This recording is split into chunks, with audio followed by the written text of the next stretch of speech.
Mates, welcome in. Happy Saturday. Happy Saptober. Sattober. Sapteenth. The Sabbath. Sabbath. No, it's not the Sabbath. Well, is it? Well, yeah, I think if you're Orthodox, it's the Sabbath. But I think Sabbath is technically like Sunday. It depends on what you really unimportant. Oh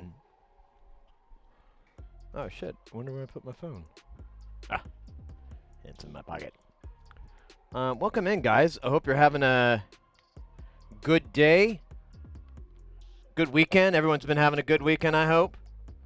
So far, so good. We're going to switch the audio over here in a bit for the music over to Squizfest, which is going on right now. In fact, if you're here, I don't know why you're not there. Maybe you could put both in. Maybe a little bit of Jamma Jam. But we'll throw some of that on tonight, and then tomorrow we'll be performing for Squizfest, so we'll actually play music. I know. What the fuck? And then Monday's a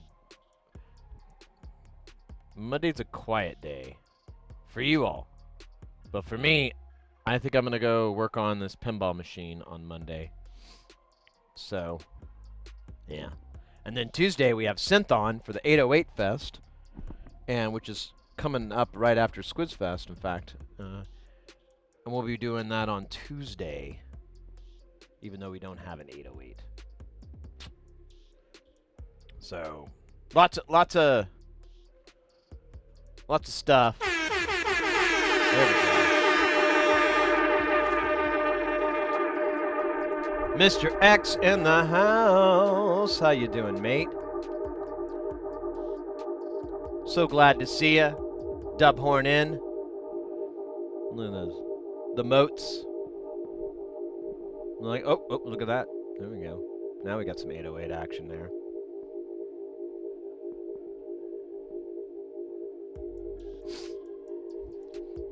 Forever dub horny. Dub guile. Guile dub. Yeah, would you put the subject before the predicate? Is SVO rules apply? Dub guile. Oh my gosh. Yeah, I don't know how words work. I just realized, oh, that's the keyboard. So we have a keyboard we're gonna work on today, and I think after that we'll just do some soldering, just kind of kill the rest of the day out.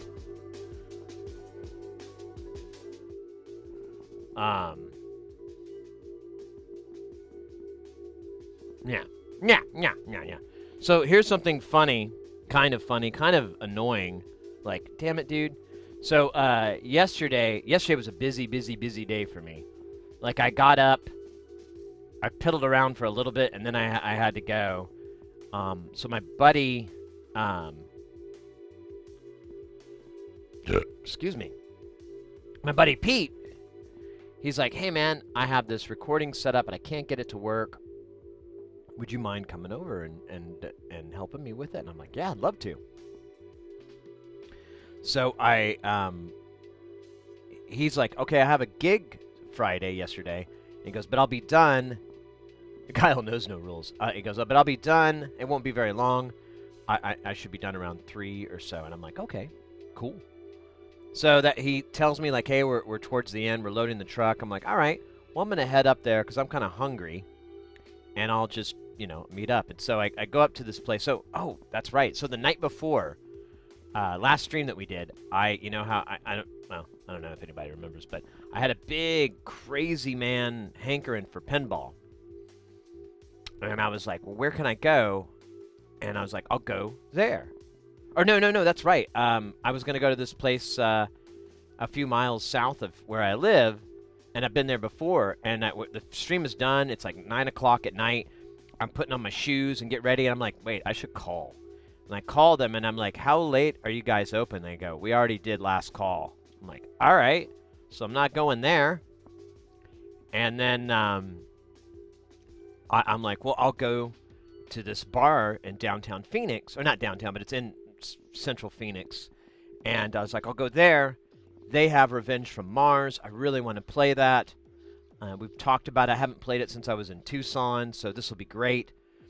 And I drive out there, And this is like at around 9:30, 10 o'clock at night, and the place is packed. Like there's nowhere to park. Like I drive through thinking, okay, well let me just get a parking. You know, since there's no parking, and I'd have to park out in the streets, I was like, since there's no parking and it looks crowded, and so I didn't know what the bar, like, there's all these like work trucks, like all these work trucks there, and I'm like, I think this is like a blue collar bar or something. I'm like, yeah, I don't really want to go there and just be this weirdo in here. So and I can't park. There's just too many strikes. So I go to another bar that's near my house that has the Addams Family. But oh my God, that thing was so jacked up. It doesn't work correctly. There's like, I think there's a ball missing or something, because it kept like losing it and would go finding ball, and it would do like the thing to try to knock a ball loose if it was stuck, and it goes through finding ball, and then eventually just gives you a multi-ball out of nowhere.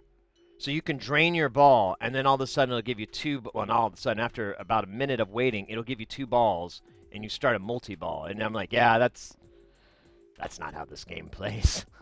Oh, well. And then, but I had a good time with that. But I didn't go to that place. This place is, should I say the name? It doesn't really matter. And, so the next day when I was going to go visit my buddy Pete, I was like, well, shit, Pete lives right next to that, like a half a mile from that bar. I'll go to that bar. They have a restaurant there. I'll get something to eat. And I show up, and, yeah, there's Revenge from Mars. I buy $5 worth of quarters. I play all 5 of them. I just do 4 games at a row, over and over, and had a good time. The food wasn't that great there, and my buddy's like, "Hey, I'm done." He's like, "Dude, I wish I could go over in there," but he had like it's a long story, but he got an interlock put on his system where you can't start your car without blowing into a pipe and all this crap, and it does it all randomly, even though that crime was taken care of a lot. Like he did it, and this was like 15 years ago or something, but for reasons I don't know what the deal is, he has to do it again, even though he didn't get in trouble for a DUI or anything. So it's really asinine. It's bureaucracy at its best. But anyways, he couldn't come, so I was just finished up, went over there, and I was like, yeah, dude, I was over at Mackenzie's playing Revenge from Mars, and he's like, oh, dude, did you eat there? And I was like, yeah, I had a quesadilla. It wasn't that great. And he's like, oh, you need to try the churros. And I was like, well, I'll do that next time I'm there. And he's like, yeah, dude, that's a gay bar, right? And I'm like, well, I do now. And he's like, yeah, man, that's a gay bar. And I was like, that does explain a few things, but it's weird, man. Like, everybody in there is all like blue collar. Like the guys I sit next to, they're talking about putting up drywall. They're talking about doing a job where they're putting up drywall, and they were like debating having to mud it and so forth, and I'm like, wait, do those guys know? Yeah, I don't know. Yeah, exactly. The Blue Oyster, exactly. Well, they have industry night there too. I was like, what the fuck? Industry of what? But either way, I was like, well, that's my new favorite place to go. And I've been there before, like years and years ago. I had this. It was my friend at the time. We had a falling out, but he would take. He's like a textbook alcoholic. Like he knows all the bars on this whole city. And he knows like all these little hidden hideaway ones, like really crazy. And I realized, like, wait, I came here with him one time. I've been in this bar before when I first went in. And then I was telling my buddy Pete, I was like, yeah, dude, when did that happen? He goes, I don't know, dude. He goes, but me and his girl, they were there. And he's like, yeah, dude, we were like, I think we're the only straight couple here. I was like, that's funny, man. That's awesome. How's your day? Not too bad. Yesterday was a good day. Fun day, busy day. I had a lot of crazy adventures. One, fixing that my buddy's little home studio setup. I got that working for him. And then I raced home, and then I took an Uber to downtown Mesa to go meet up with a friend of mine. He's actually, I don't know if he's in the channel now, but he's actually someone who hangs out in the channel. We went and met up because we're working on a project together. And so we were like, oh, we'll just go hang out at this bar. It has pinball and arcade, and that sounds like a fun place. So I meet up there, and I'd already had like 2 or 3 beers prior, but that was like over hours, and then I just drank PBR after PBR, and we got all our hey Iron Imp, good to see ya. We got all our work done, what we needed to do, and had a good chat on everything, and just kind of chilled and so forth. And they had like a street vendor out that was selling hot dogs. So I got myself a hot dog. It was really good. And then at the end of the night, I don't know. I was pretty drunk. I guess I fat dialed a ride home. I was looking at Uber and Lyft, but there's also a service here called Waymo, which does make it out to there. And the Waymos are the autonomous cars. They're just self-driving cars. They have a ton of sensors all over them. They look hilarious. But I've been seeing like Phoenix is one of the test cities, and I've seen like a lot of content of people like riding him, and I'm like, this looks like a lot of fun. I even told my father-in-law, and he was like, "Oh no, you'll die." Blah blah blah. I was like, "What are you talking about, dude? Screw you and your pessimism. I want to ride in a Johnny Cab." I watched that when I was 10 years old, when I snuck in and saw a little bit of Total Recall, even though I wasn't supposed to watch it because I was a little kid, and it's a terribly violent movie, insanely violent, way so much violence. And then I was like, that Johnny Cab looks sick. Will that be in my lifetime? Will I be able to get my ass to Mars? And so, anyways, like we're talking, and I'm just walking to my buddy, walking to his car, and he just like points. He goes, "Did you order a Waymo?" And there it is, just like pulls up next to me, and I'm like, I might have. And I pull out my phone, and it says your car is here, and it has like a little app you can aim, and I'm like, that is me. Okay. And so I get into the car, and I make sure it's taking me home. It's not going to take me to another bar or something silly like that. And, yeah, there's no one in the car. It was just me. And, yeah, it drove me home. Took the street roads. Because it would have taken the freeway, but it actually took the street roads. It was actually a nice ride, too. The Waymo drives like an old lady. But a confident old lady who knows the streets. It was awesome. I was pretty hyped on that. That was probably the highlight of my night. And then I came home and played more pinball. But here's the funny bit. Here's the sad thing that's made me kind of mad. So I was pretty tossed up. And then I had more beer when I came home. And so I was like,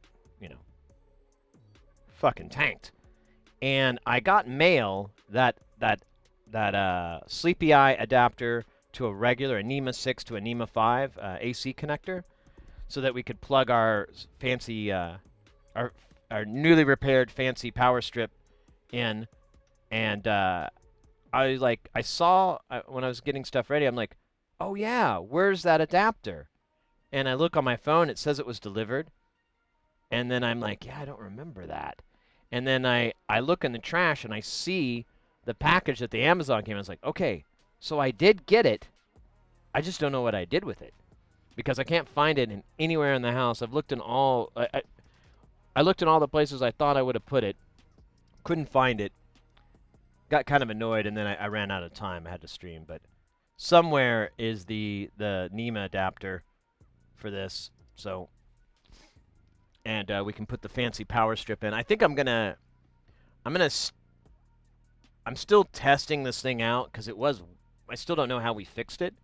So I'm going to put a couple of things on here that are decent current draws, but aren't integral to the stream running. Like I have a NAS server and a couple of other things under here. I'm going to just plug into that, and if the power goes out on that, it won't affect the stream or anything. Ordered a load of kits from Erica Synth. Let's go. Oh, those educational DIY kits. I was just talking about those. So I don't know if you guys are familiar with the streamer Oh Bother. He's gotten into kits. He's gotten into Eurorack, and he's making them now. And he has like a buddy that's talked him into it. And it's he's making modules. It's so funny though. He doesn't have all the components. I don't think he even he bought like a 603 book, but I don't think he's ever had one before. So in order to make do, he's just harvesting components off of all these parts boards that he has. Like not even 4 modules. Like one was for it was like a little adapter card for like a laptop that you could put in, and it gives you ports from like the late or early aughts, something crazy like that. There was all these other ones, and I'm like, yo, that might work. Although the module you're making, it needs to be precision. Like everything needs to be exact because it does it's all precision voltage adding. But I just was like, you know what?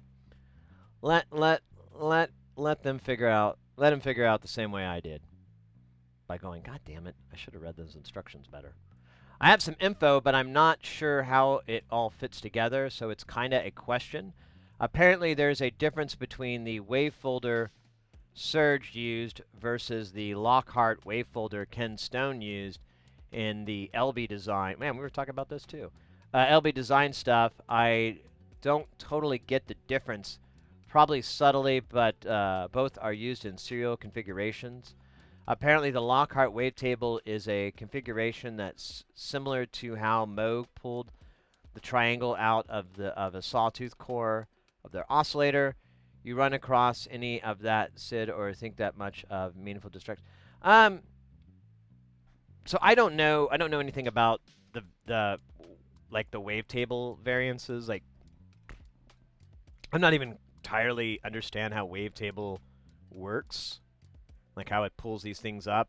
There's some definite gaps in my knowledge. But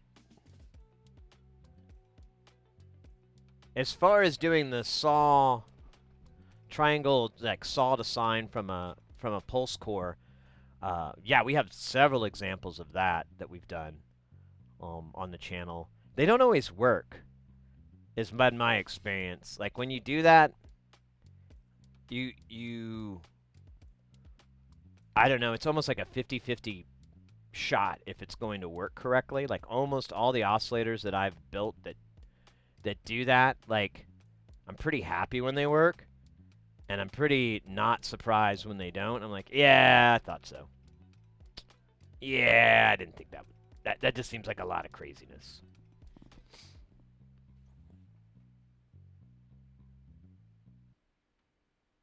Yeah, so the main gap that I have on Wavetable is how the slewing works. Because if you were to run through wavetables, and they are like effectively digital samples, but they're actually, I guess that's kind of true, but it's not ones and zeros. It's how that's stored. I don't believe. I think it's voltages. I might be wrong though. But either way, so you go from wave A to wave B in your wavetable, and that's part of your deal. It mutates between the two, and they if the part that I don't get is if I were to do that, I would get clipping noises when you go between the two waves. There'd be like a little moment where the amp or whatever would be like there'd be where it wouldn't be contiguous. And I know the main thing with wavetable synthesis is that there is this slewing that occurs so that if you have a voltage up here and the voltage starts down here, instead of it clipping, it slides down to accommodate that. But yeah, those are my gaps. Like that's as much as I understand. After that, I'm like, yeah, I don't know how you do that. I'd love to read up on it, and I'm sure I could. I haven't really just studied it, you know?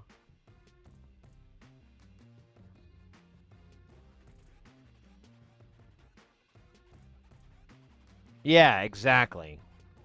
And you get all the different, like I have, so I have the wired God damn it, I don't remember. So it's based off the wired module. It's a wavetable, and it has like 2 chips that are banks of the wavetables, and the waves that are in there are pretty elaborate. Like some are very short; they're just like a quick blurb, but some are sequences, and you slow it way the hell down, so it's not at audio rate; it's at CV rate, and then it will move your. You can use that as a control voltage to move your whatever around, like a filter or something like that. And that's the other thing that you use with Wavetable a lot is as a modulation source, because you can like the morphing terrarium is a perfect example. Syntex morphing terrarium module that has its real badass part is slowing it down to LFO rate, to subhertz rate, and getting like these really intricate, goofy waves that then you can put on a sequencer or a filter or something like that, and it'll push along. That's kind of cool. Kind of like that. Man.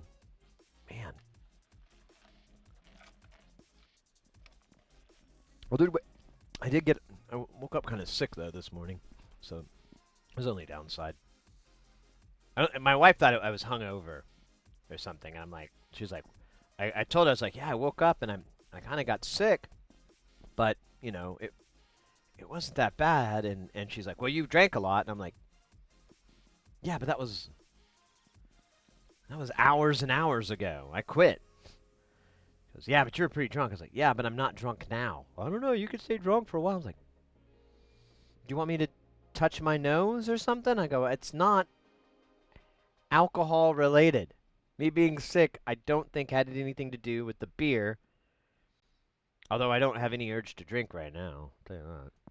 I could barely eat my sandwich I had for lunch.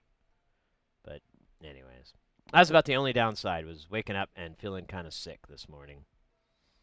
But it went away. Afterwards, I laid back down on the couch and woke up from my alarm, and I was like, let's start this day. Let's carp some diems.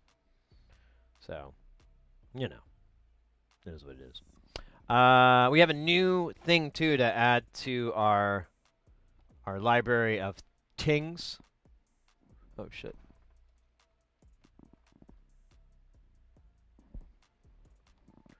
Oh shit. There we go.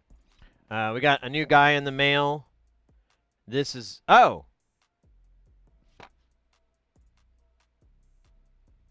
I found it. I thought this was one of the zip sockets that I ordered, and but I just looked at it. It says NEMA 515 to 6.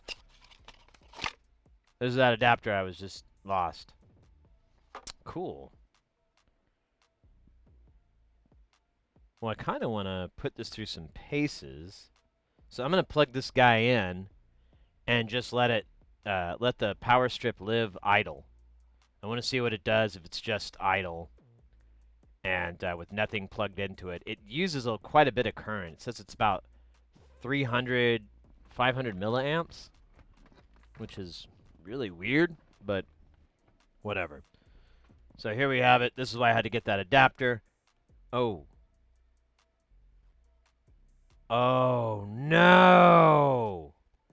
This is not NEMA 6. I was wrong.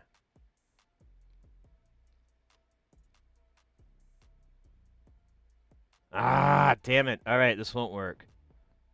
I'll have to order another one. Shit, man. I'm really not fucking... It's so confusing because you don't know if you're looking at this side or this side because it... And I think that's how such a stupid mistake. Yeah, I did that. I didn't realize they would actually have to meet. Fuck me. God damn it. Alright, well, I'll order another one, I guess, and I'll soon have a collection in which I will burn a house down with. Because this is super unsafe.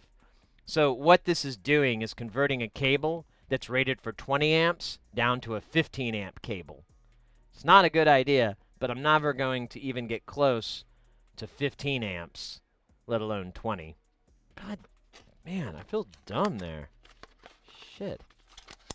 I thought this was ZIF sockets that I ordered, because I ordered more ZIFs.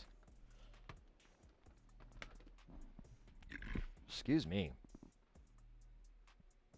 Yeah, nowadays, wavetables tend to imply a series of different frames at and in between of different duty cycles, like 256 frames, each at 1024 points. That takes you from sine to triangle to saw a square. Resolution single frame wavetables lookups were used in the Yamaha DX7 and the like back when computing the yeah, exactly. Right. Yeah, so on the old and that's the thing, like my wired one is based around the older tech, but I don't know which one. And it's sad too. The company that blasts it, they're gone. Their website's gone. They don't even have the domain anymore, which is a real bummer. I'm kind of, but whatever, man. I mean, fucking people die. Companies come and go.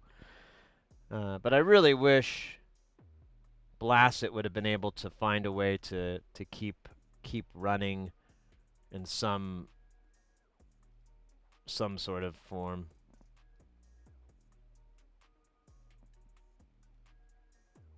I'm gonna check to see if they're.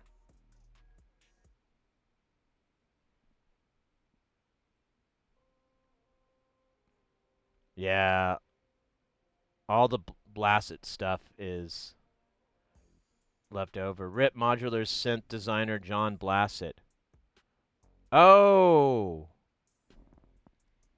Oh, that's too bad. That's why.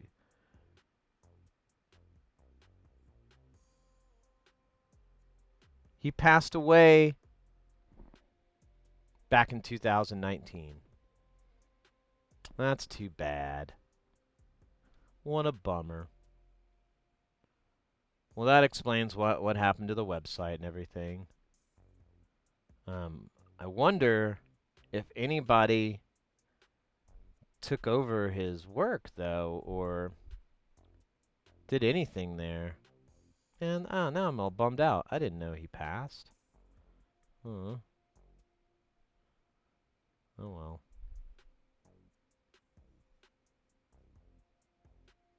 I'm here. Authority, but it'd be series of parallel sums and sort of scaled rectifiers. Oh, there you go. Hey, Hayes, how you doing? Well, the laptop I thought I fixed, it just shut down now. Ugh. Yeah, I thought I fixed my power thing, but I realized I was looking at the wrong. So, actually, let me make sure let me try to buy this right head. So, it says it on here. No, it does not. I thought it said NEMA.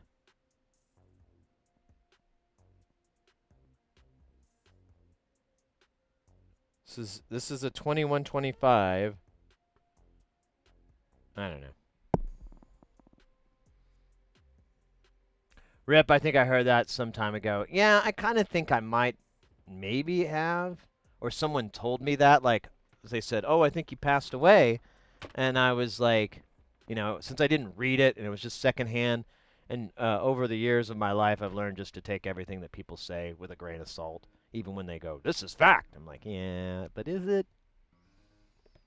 You sure about that?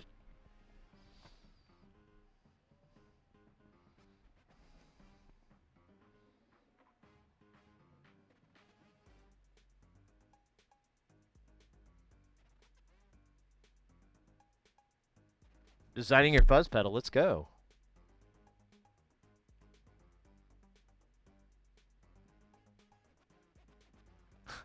Science be damned.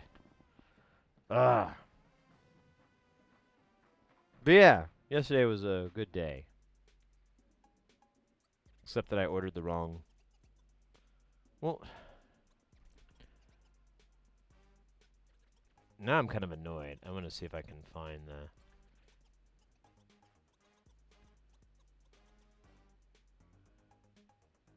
So it's not a NEMA 6.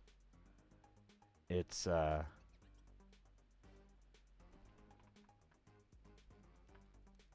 5 adapter.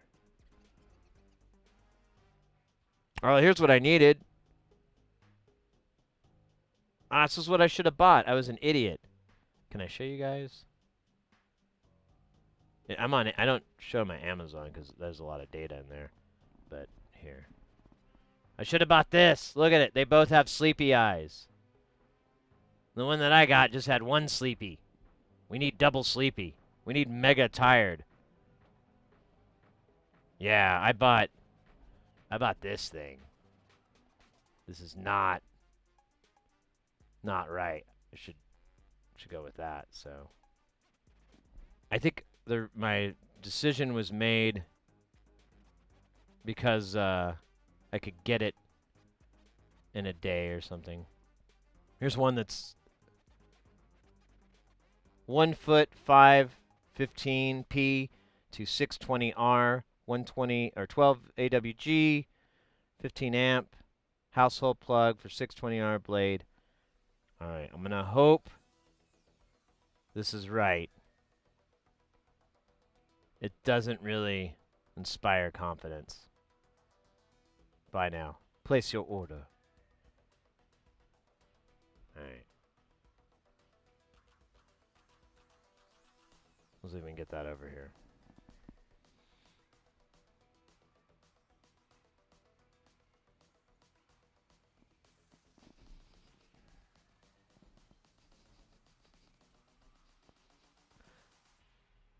I like this overlay. I will have to consider not having it sometimes, but you know, the fact that the animation stays is really awesome. Usually with these emote overlays, the animation, like if it's an animated emote, they just freeze, and it's like, This one, non-freeze. All right, let's quit fucking around and let's start smoking some ganja. No, well, we're gonna do that too, but I'm more specifically want to get this keyboard out and see what is up with it.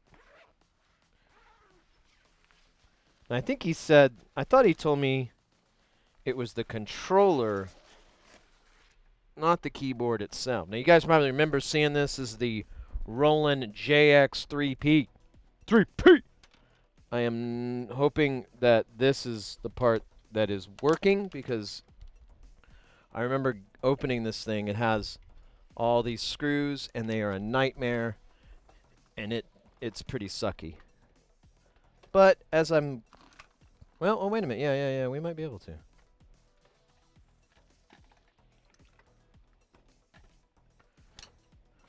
There we go. Fits. Oh, bugger. So... Oh, wait. What's this? Ah, okay, good. I was like, man, shouldn't there be the little controller? Cool. This is the thing that's broke. This thing is easy to fix. We can do that. We need to replicate the issue. And then, here, let me get rid of me here. Need to replicate the issue, and then we'll go from there.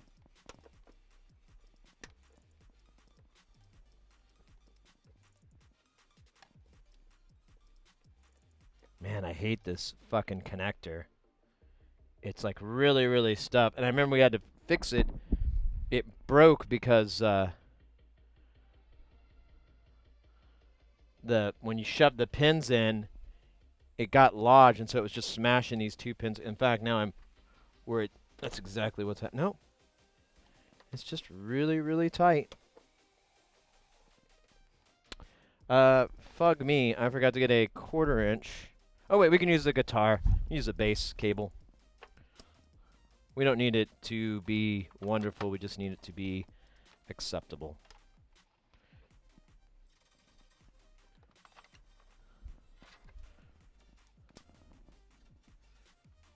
Might have to switch this over to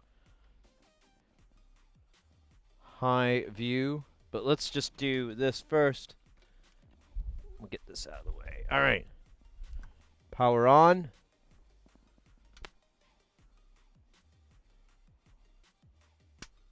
Okay, it was on.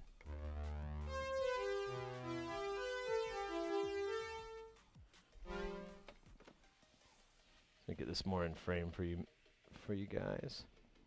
Oh shit, my zipper's down.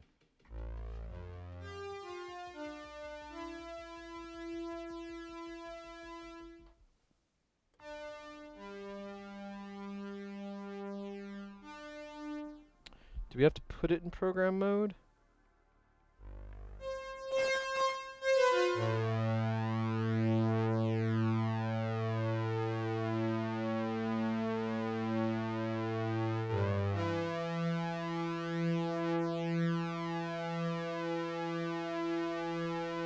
Yeah, this isn't working. So, what am I doing wrong here? Oh, do I have to put it in programmer mode? Oh, it's already in programmer mode.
I'm trying to play the taxi theme.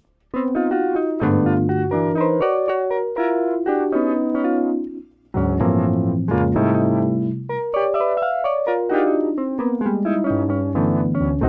right, I may not know that song.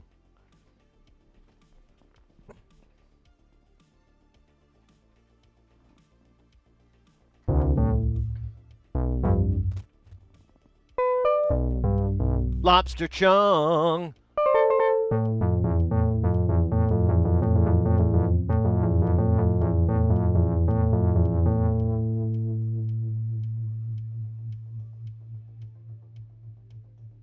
Yeah, this thing keeps flashing like it's in some weird mode or something. I'm wondering if I'm supposed to flip this power switch here. So there's different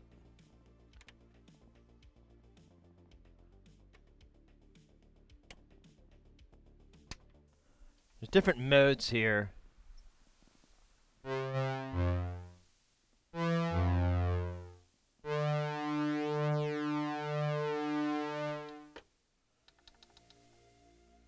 Dude, it's like it's not working.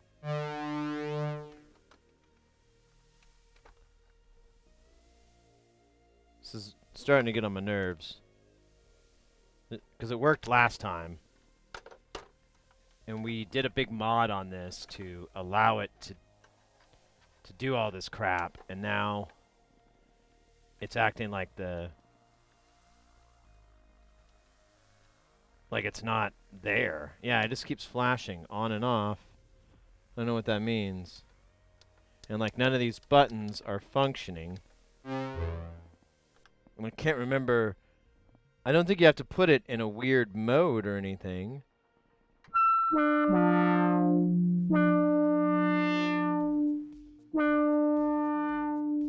Yeah, it's not working. Let's try it doesn't use MIDI. It actually uses a proprietary connector that it has on the back. The JX has a programmer input, but it's I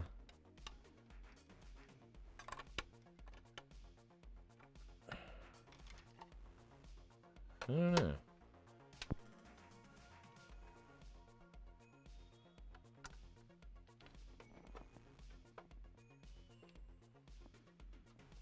So this does have MIDI. Has MIDI in and out. We put a mod on it that actually expands the MIDI capabilities. Before, you couldn't have the programmer and MIDI at the same time. Now it allows both. In fact, let me try flipping the switch just to MIDI. See if that... Yeah, it's still trying to pair.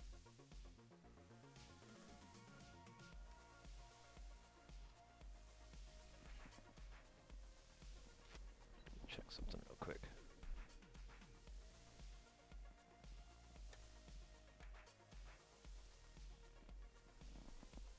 Yeah, so I'm changing the switch in the back.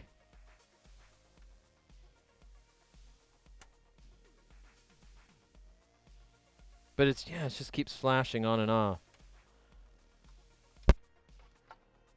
And I don't think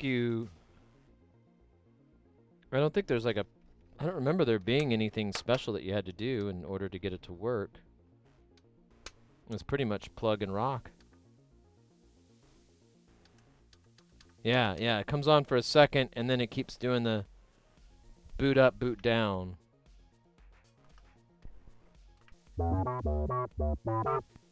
Yeah, what the heck? I guess we'll look up the manual or something here, because I don't know what, I don't know.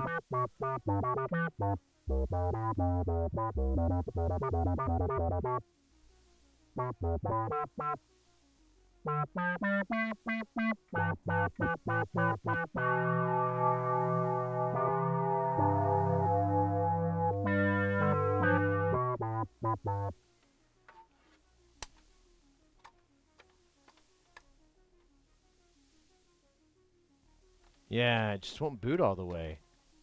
So either this cable's bad, which was unlikely,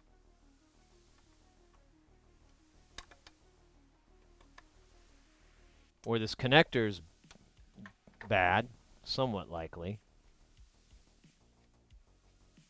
Because I mean, it takes a lot of work to get this thing in, and even then it behaves like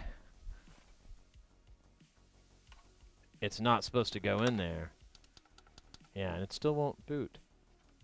What's that a la boot?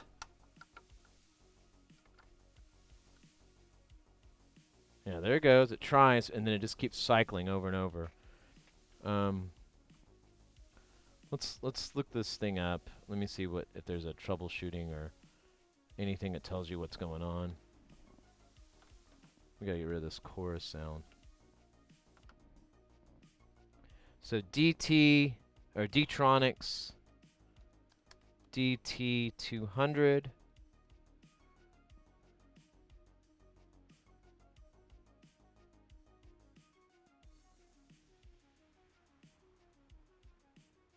Oh, I need the manual.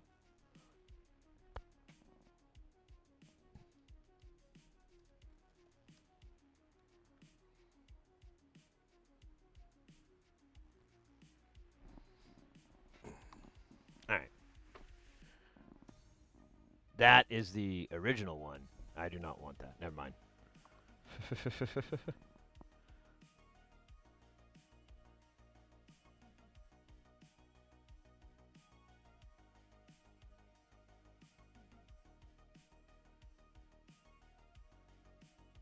Here's the D-Tronics one on this stupid manual website. And I'm trying to find, there we go, download PDF. I am not a robot. Show me picture, which pictures contain carrots. Technically all of them, but I know what it's trying to get me to do.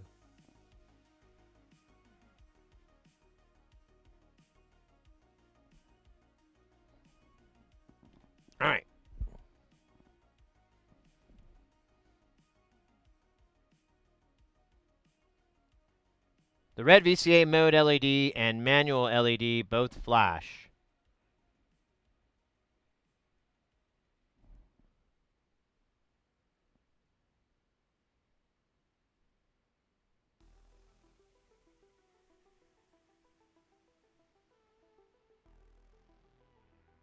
Maybe a defective cable or a defective synthesizer. Ugh.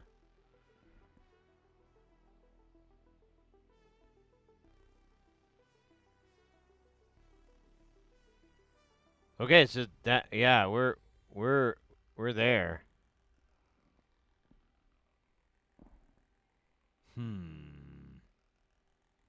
So it thinks it's not getting communication.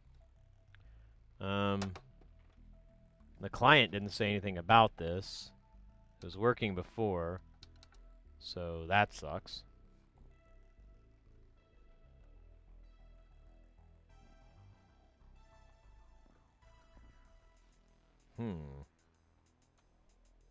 Oh, it almost looked like it was working for a second. Son of a bitch. Okay, well.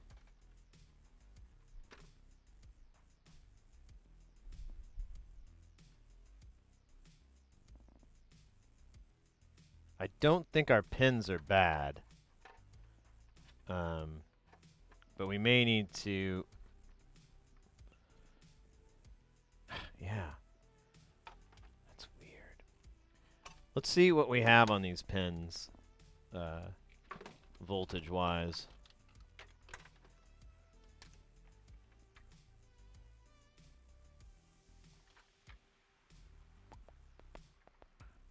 I don't know if this housing is ground. I can't remember if it does it that way or not. I don't think it does. Be a lot cooler if it did. Alright, let's see. That's millivolts.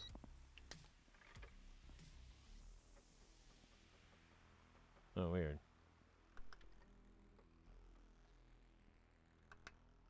Oh, why is this not making sound now? Oh, we're on.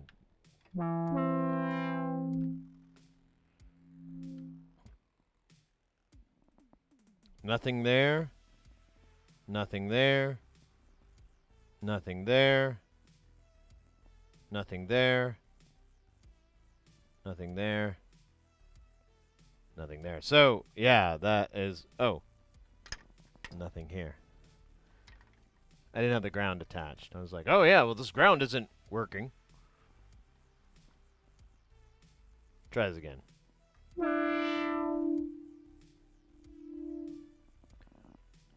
A little bit of voltage. A little bit of voltage. A little bit of voltage. A little bit. Oh wait, that bit is coming from me, and it...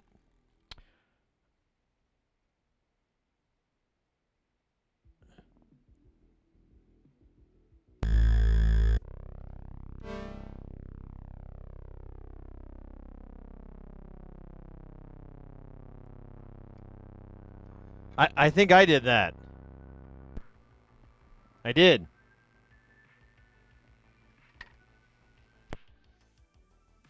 So this thing is communicating.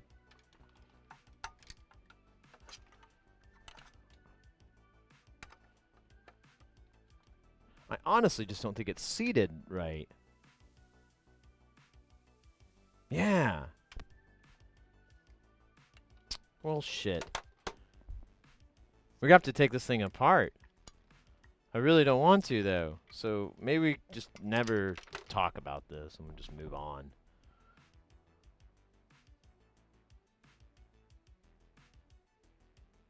Yo, Upshift, how you doing? I'm doing good.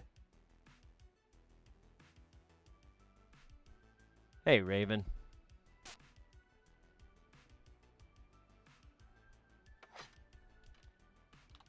Yeah, I don't know what's up.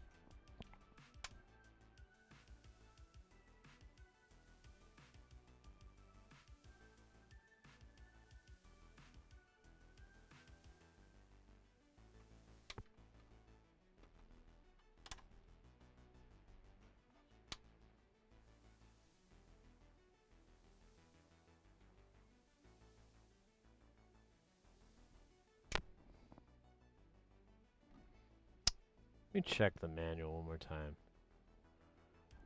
RTFM a little bit. D200 is intended to create new sounds with the synthesizer. The DTV3 is programmed with the JX3P, the MK30, but will also work with the Roland GR700 guitar synth. Please ensure the DT200 includes the following: a DTO programmer in the box and the 6-pin male-to-male MIDI style cable. Make sure the JX3P is turned off. Connect the DIN jack to the programmer and the programmer input jack on the rear panel to the JX3P with the DIN cord, 6P. Set the external selection switch on the rear panel to the programmer position. Fine. Turn the JX3P on with the power. When the D200 is turned on, the red light will go on and off, showing everything is okay. What? The red LEDs will go on and off, showing everything is okay.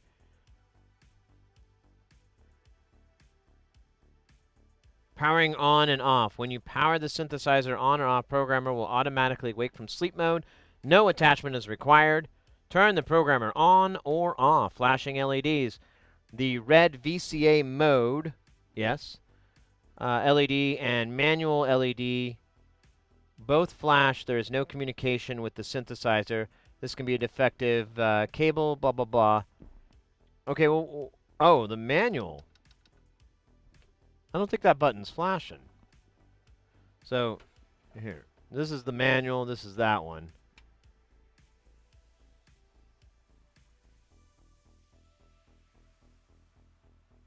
Yeah, it's...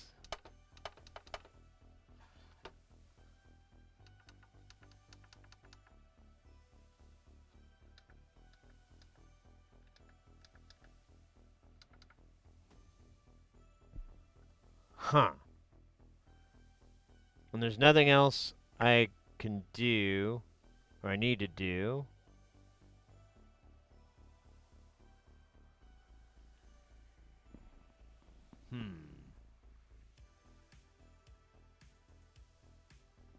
Raven Crew Raven, the Raven Master, is the owner of the original video.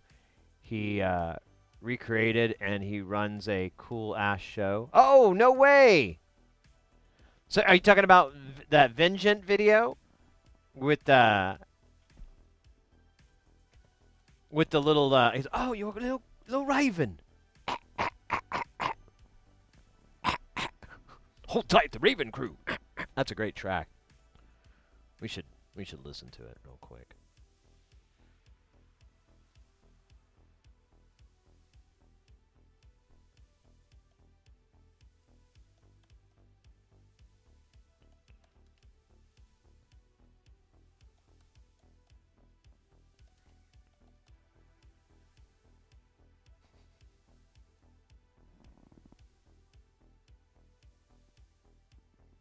You're right. No, he just does memes.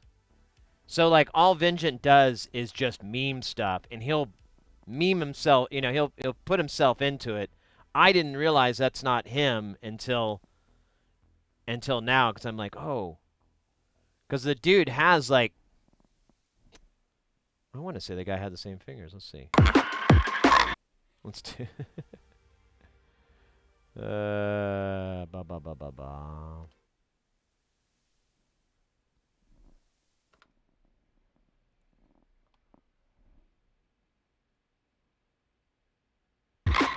Yeah, you're Raven. That guy cracks me up. He's one of my favorite content creators right now. He's a musician, whatever you want to call it, but he just makes music from memes and so forth. So like if we go to his channel here, let's see. Let me do one I know. Where's the one with the car?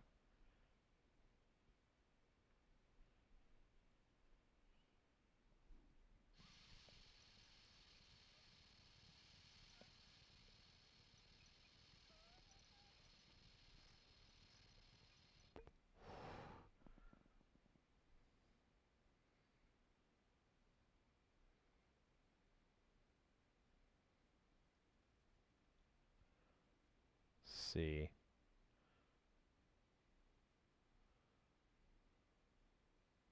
Oh yeah, the vibrator's the best.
Anyway.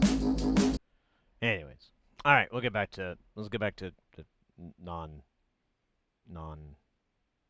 nonsense.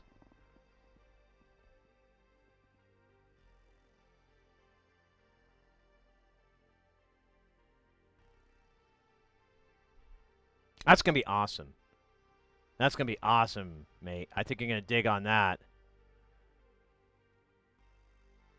To hold a raven? Yeah, yeah. We've talked about this many times before, and I know you already know, but they are absolutely magical animals. There's few birds out there. Birds are pretty interesting, you know. When you hear about people that get into bird watching and things like that, it's kind of, you know, at least when I was growing up, that just seemed like the lamest thing you could do. But as time went on and I learned more about it, I'm like, what are you talking about? Lame? Yeah, for idiots. There's ravens are incredibly brilliant, and you can build relationships with them. They can bring you gifts. They're very uh, very fascinating animal. They're much smarter than you would expect, and they can do logic problem. You know, a lot of people think parrots and you know, talking birds are really smart, and they do have a certain amount, but it's like a lot of the times it's just act react, and they only understand it that way. They don't do actual comprehension per se. But ravens actually, like, there's been experiments where they communicate to other ravens and say, "This is a dangerous spot," or "This is, you know, this is a great place for food." You know, they share this information, and we don't entirely know how they're doing it. You know, like, they aren't marking it. We assume it's language, but you know, to my knowledge, there hasn't we haven't figured out, like, we haven't cracked the raven words, but um hey, this thing's working now. Oh no, it's not. It's just pulsing. Oh, now we got a light flashing from the manual.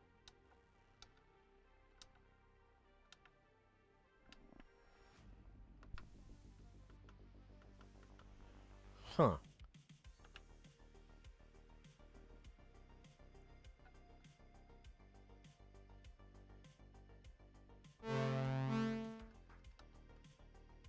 This is driving me nuts. It's gonna kill me. Parrots have a sample. Yeah, I think you could say that. Yeah, you know, my favorite bird is I love ravens quite a bit, and the more I learn about them, I have a big love of them. But are you familiar with the grackle? I don't know how. I knew in the Midwest there were grackles, and they're birds that imitate other birds, and they imitate all kinds of songs and so forth.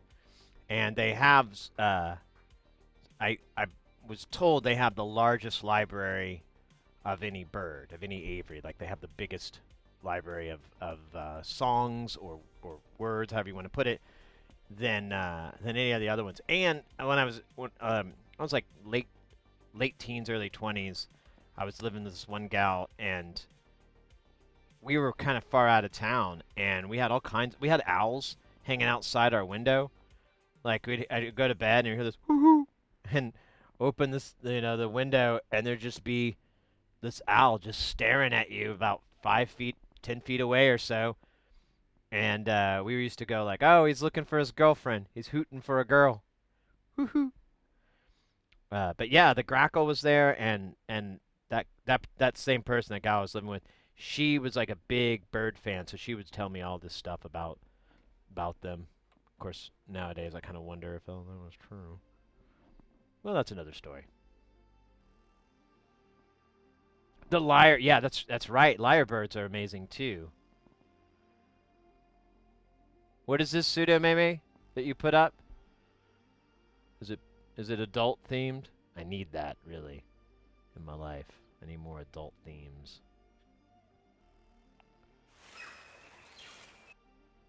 This is David Attenborough. Oh, talking about the lyrebird. Okay. Nice. Thank you. I don't know how long that thing is. Oh, it's only a couple minutes. We could maybe jump in, do that. Do you know what kind of owls? I think it was a brown. I mean, I don't know the different types, but it was a very typical looking brown owl. This was in Oklahoma, so I don't know how many different types are out there. But anytime I ever saw any owls, they were always, just the barn owls, like the brown barn owls. Honestly, I remember that thing terrified the hell out of me. Like, I laugh it off, but I remember being terrified because owls look very, like, they could just fuck you up. Like, they could just, they just stare at you, and they pull out a knife, and they stab you right in the gut, and open you up, and they just keep looking right at you. You scream at them, please stop, and they're like, I just want to watch the light come out of you. Woohoo! And then he stabs you again. Woohoo!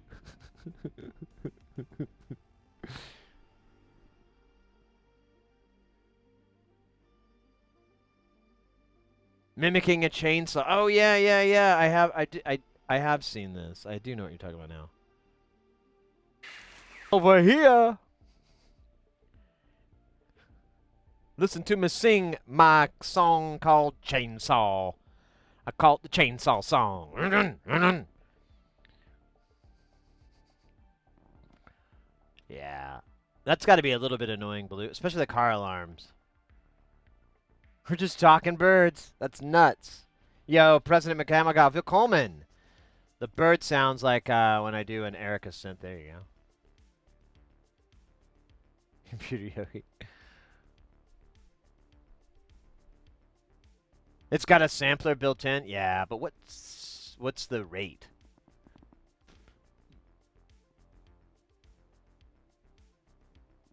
Not good when that starts up at 2 in the morning. Yeah, I can only guess. The camera motor gets me most, but I love the chainsaw. Well, yeah, the chainsaw thing, it's like sound effects.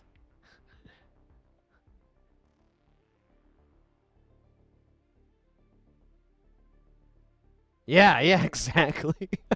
You're like, whoa, that's a little messed up. The bird is the word. Oh, wait. Yeah, it's accurate for sure. All right. I really wish I could get this thing working. But it won't. It won't boot up.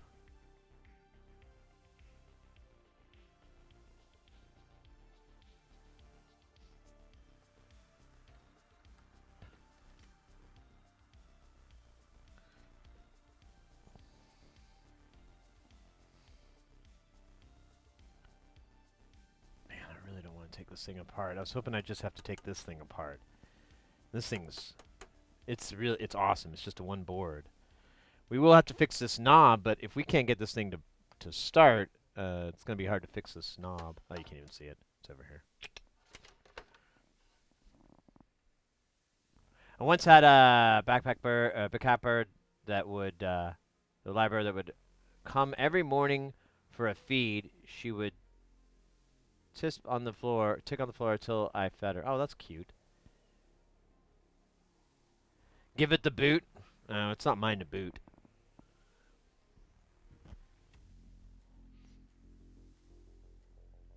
So the Roland keyboard, we had this in the shop, or in here, whatever you want to call it. I don't know. Shop feels weird. We had this on the table. Ooh, that sounds worse. We had this in our custodial ownership for repair. So the unit, man, I can't remember what was wrong with this keyboard. It may have worked fine, I think. But the client, there's a mod that you can do to this that upgrades the MIDI so that it actually adds a bunch of MIDI functionality that wasn't in the original one. Ooh. Massacre Media. Did I say that right? Massacre Media. Massacre Media. Oh, shit. I can't read. Anyways, thank you for that follow. Welcome into the channel. So it added a bunch of functionality to it, and it took care of one thing. Like if you had this programmer connected, MIDI wouldn't work. Now both work at the same time, supposedly. But the client said that the release knob on here didn't work right. It would just jump. And honestly, I'm turning this thing, and it looks like it feels like it took a hit because it's bent and it's moving oddly in the shaft. So we may have to replace this, but I actually have this pot most likely, so we can do it right here. We don't have to order parts. But if I need it to work, you know, this needs to make sound with, but it's not, none of these functions are getting sent. And I don't think it's operator error here because I read the manual.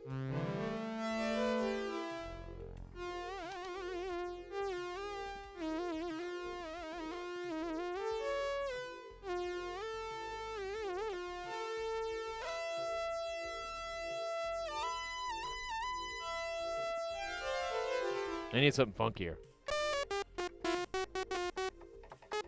Oh shit, we got a bad key too.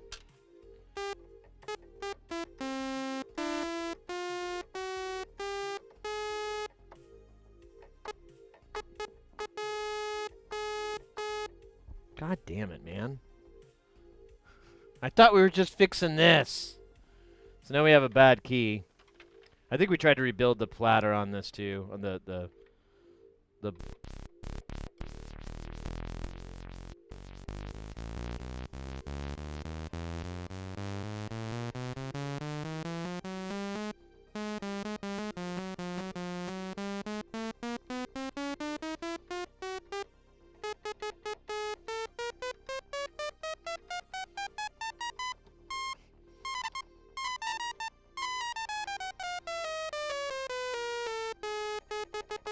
yeah, it's this key.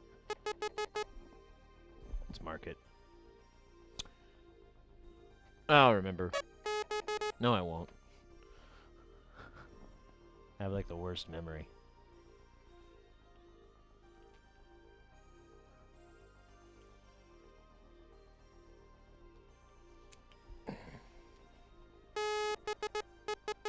Oh, now it seems to be playing. God damn it, why bother then?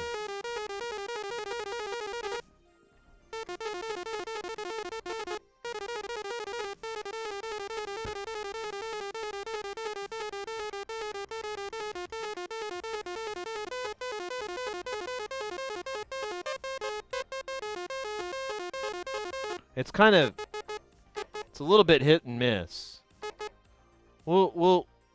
We we cleaned the hell out of this thing, so it shouldn't be there shouldn't be grime under there. But you know what we could do? We could zap the carbon contacts with a little bit of love juice. What am I talking about? I don't know. This. We'll put the thing on it. The carbon conductive pen from MG.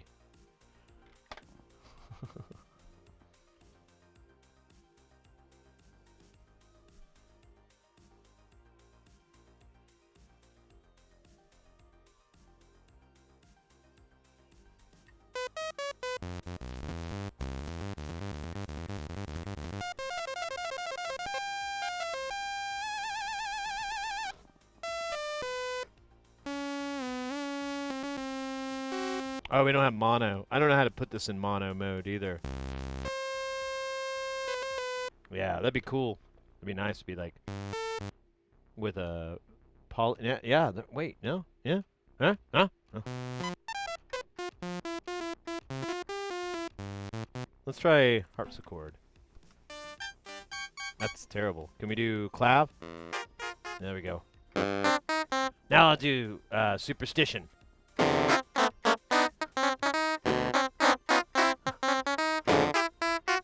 Very superstitious.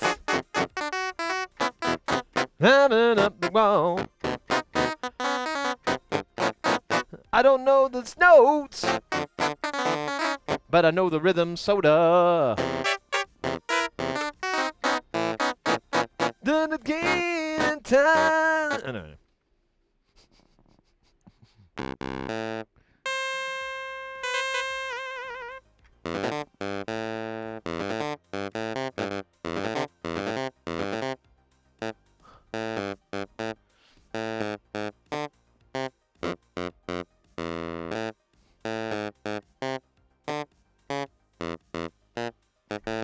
All right.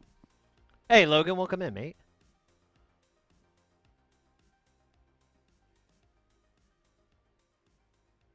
Stevie Wonder will sue you if he can find me. Nah.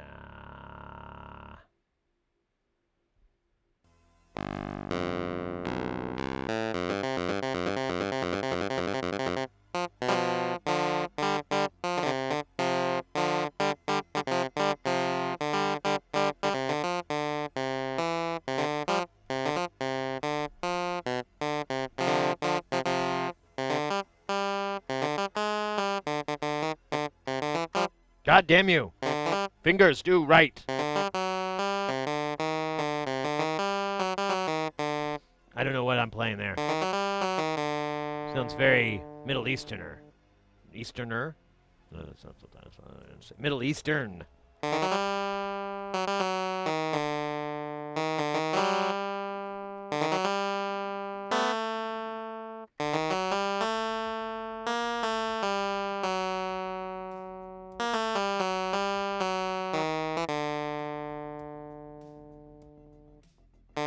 All right. I was really hoping this thing would solve itself. Let me just try plugging it in. Let me just try humping it a few more times before I throw in the towel and take this thing apart. It's just so hard to get apart. It's just so much sadness that occurs from doing it. Okay, that was a nice, that felt good going in. Let's see.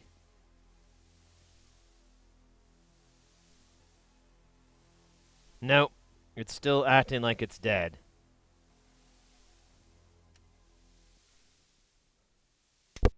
God. How did they not notice this? Although he said that the release problem was really annoying, so it's possible they just had this problem, put it on a shelf, walked away, and didn't know anything about it. And they did move.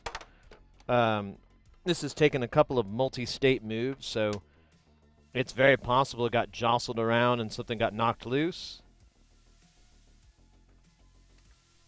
Oh, now it won't even come on. Okay.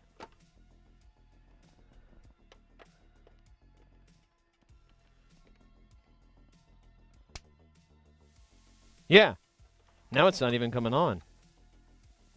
So we've either got...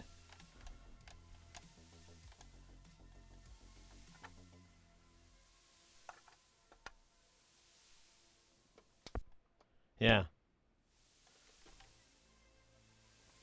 This connector's not working. Okay, there. No, we got power. Oh, ho, ho, ho, ho. No. Oh, wait. Okay, now it's saying it's not communicating. Let's turn it off. Turn it back on. Now it's working. No, it's not. Damn it. So it says there's no... Yeah, it's saying there's no communication. I think our connector's bad here. But it is working better now. So, go figure that one out.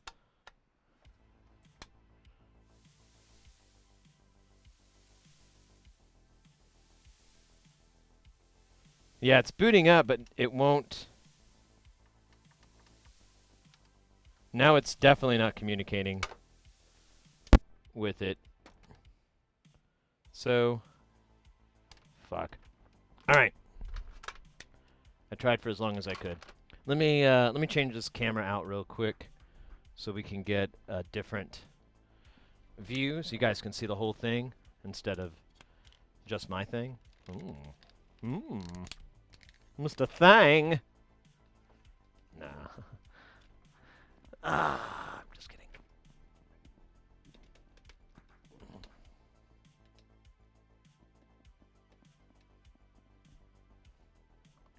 There we go. Huge. Here, let's keep that slightly out.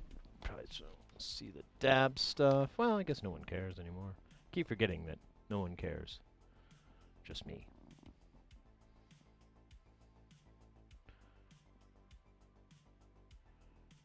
DJ Doey. Yeah. Quick. What year is it?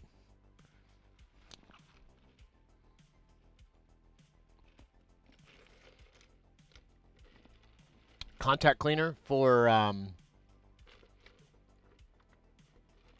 you talking about like, Deox? Are you talking about, something like that, like Deoxit? I do have that. And, what I'm going to do, I'm going to take this top off. I'm going to plug this cable in.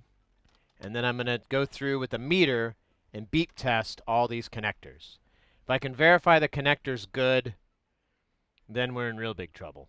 I'm hoping there's just a loose wire. We'll get inside, and one of my solder things will come back and haunt me. Like, dude, you didn't do it right. Yeah, kids love drugs. Hell, I give my own kids drugs. I'm like, little Sid Jr., little Sid female, because we just name him all Sid. And it's like George Foreman. And, yeah, like they'll come in, and they'll be like, yo, Pops, you got any good shit? And I'm like, I got the finest shit, fam. What you want? And they're like, yo, fucking give me that dope shit. And I'm like, yeah, but which one? And they're like, Cali Kush, motherfucker. And I'm like, fuck yeah. You know, and it's cute as hell, because they're like 6 and 5, so they're just like swearing and smoking these blunts that are bigger than them. And then we get a couple of 40s out, and we just like fucking get crunk. We go cray, we start smashing bottles until the police come, and then we just don't answer the door, because unless they got a warrant, they can't come in. So if you get that's a little tip out from my kids. You know, if you make a bunch of noise and the cops get called, just don't answer the door. Pretend like they're vampires. But they don't want to suck your blood. Well, okay, maybe you're into that. Don't pretend like they're vampires if you're into that. Just politely pretend like you've developed deafness. And just don't answer the door. my 7-year-old Sid, she was saying that, and I'm like, that's a smart one. That's a smart kid. And she goes, fuck yeah, I'm smart. And then she started using the N word, and we had to punish her. I was like, you can't say that, even though you're 7. That's not cool. And they're like, and we had to explain it to her, like, well, it's not culturally acceptable. I know, but it's just not cool. And honestly, as far as rules go, I'm cool with that. I'm okay with that. I'm like, you know what? Fine. You want to put a barrier up? You want to put a perimeter? Not a barrier, but you want to have a rule? I can't say this word. We can't. Fine by me, man. Fine by me. That was a terrible joke. I'm sorry, guys. I thought it was funny, and then I'm like, oh, crap. I'm going to have to bury myself out of this. This is not funny. Oh, well. I tried. What? Oh, this for the DAC? Oh, yeah. Now, Doey, quick question. Did that box, so that's one of these, right? So you have this little box, and you open it up, and then you've got your chip in there, but there's just one chip. So, question, did this come inside a sealed container, like an electrostatic bag like this, that was then placed inside of a bubble wrap like this, and then put into another plastic bag like this? Were there like 6 barriers of entry before you could actually get to the chip? Because those are the ones that I just go, do you even care? You guys get a lot of calls about this? The chip that weighs nothing.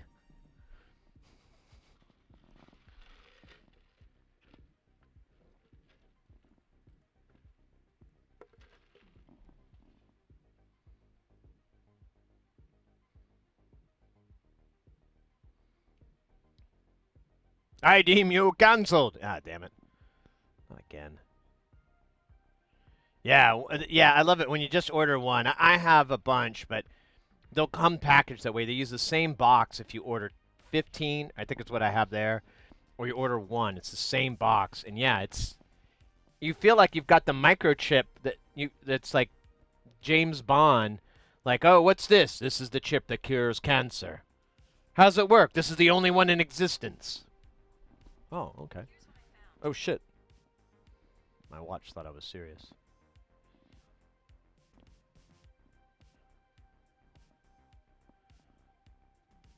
Yeah, and a humidity indicator, correct. Yeah, the silicon packs and the humidity indicator. And then, and then it'll be in bubble wrap. And then they'll put it in a plastic bag as well, like a regular plastic bag. I've gotten that. Well, that's how those came. That's how those STMs came. That was inside a box. That was inside a sealed static bag with the silica and the humidity indicator thing. And then that, I don't think they put bubble wrap on it, but that was inside of another bag as well. They just do that, and I'm like, the whole time, like, if you guys ever want to save some money, hit me up. I think you could have shaved like $15 off the packaging here, and I would have gotten it just fine.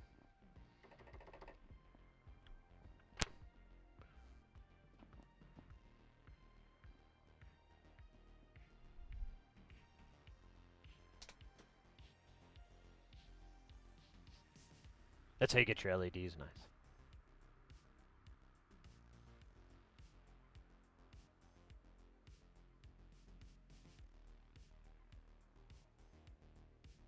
Well, it's just CYA. They're just covering their ass, Doey, because you're basically expecting the chip to be perfect, and they don't want to do any refunds if you find like that it has a high humidity, or that something like one of the pins got damaged, or it was, I don't know. It really seems overkill. I agree completely, but I I don't know. Whatever, man. It's their waste of money. If they had a checkbox for, is this like for medical equipment? Are people's lives on the line with these parts you're buying? And I can tick no. Then they'll be like, all right, we're just going to get it to you then, man. But medical, avionics, that kind of, well, not avionics, but just aviation and all those things, they're just ridiculously high standards. And that's the only thing I can think of that would explain why they have it packaged so one inside another. Hey, Biznot. How they get the chips? So they probably do come in trays. I got rid of all my tray ones, but they'll come in these plastic holders, and they're like a grid, and inside is room for each chip, and you can see, it's just a webbing. It looks, I mean, it's like something you would 3D print. It's a webbing that holds all the chips in, and they meet together, and that sandwich keeps them all in place and keeps them. They still have wiggle room, but it keeps them from sliding around and all this. But the problem is with that case is it's really big, and then yeah, the moment you break that seal, now you have to put it right back, and you have to try to tape it up or something because they'll slide around. There's no reusability for that tray, which I hate. That might, you know what? Now I wonder if that tray. No, I don't know why they do it that way because it wouldn't be helpful for us for a picking, robot.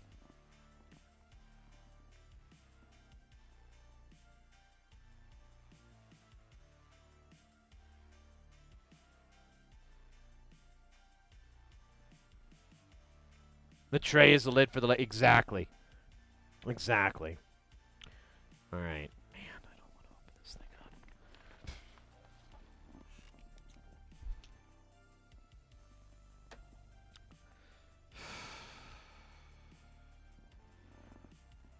Oh, shoot.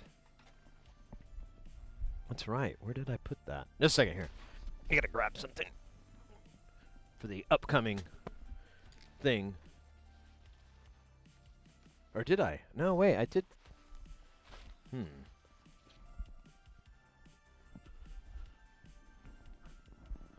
That's right. I didn't take my sunglasses with me last night because I didn't need them. It was nighttime. So did I. Yeah, here they are. Good old sunnies.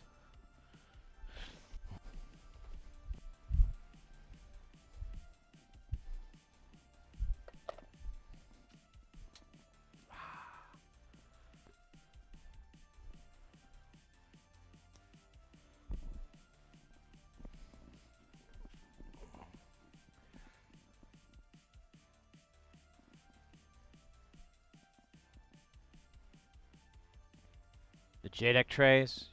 Is that what those are called? 5603 LEDs in the most ridiculous package from Mauser. Large sealed conductive bag inside a humidity card. Yeah, but those are LEDs.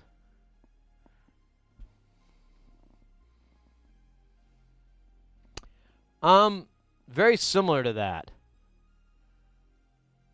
It might be like that. Yeah, but it's almost the exact same thing. The ones that I had or that I've gotten, so there was more space in between. It was kind of weird. But I can't remember. Maybe it was just like this. I can't recall. I'm kind of mad that I threw it out because it looked kind of neat. But I was like, you can't keep trash, Sid. That was the rule when you got married.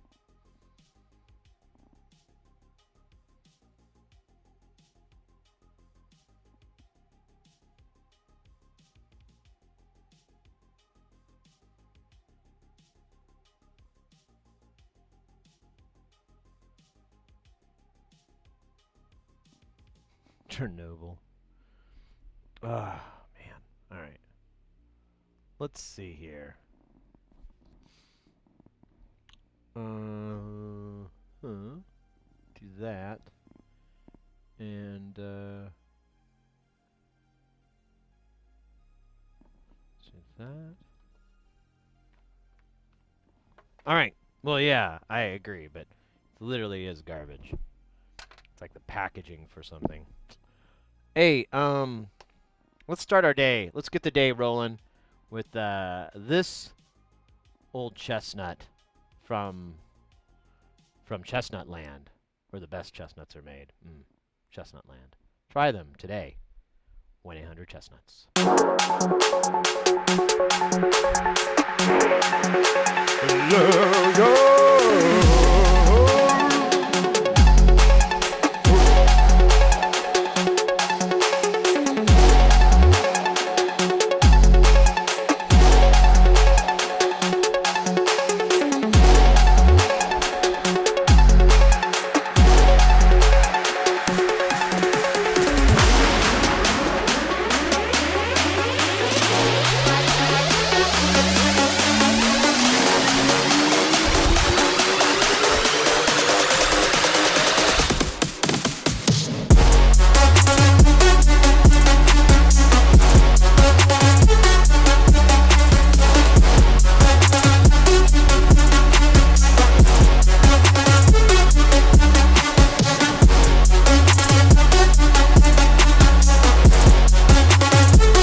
That's what I'm talking about. That's what it's all gonna go on to the break of dawn with Megatron. Let's fucking go, guys. Good call on that one, Biznot. Your spidey senses, they are infallible.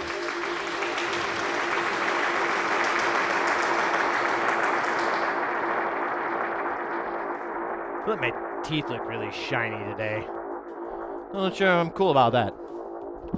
I might get a teeth de-shinier. Everyone's wanting to go with whiter, brighter teeth. I'm wanting duller teeth.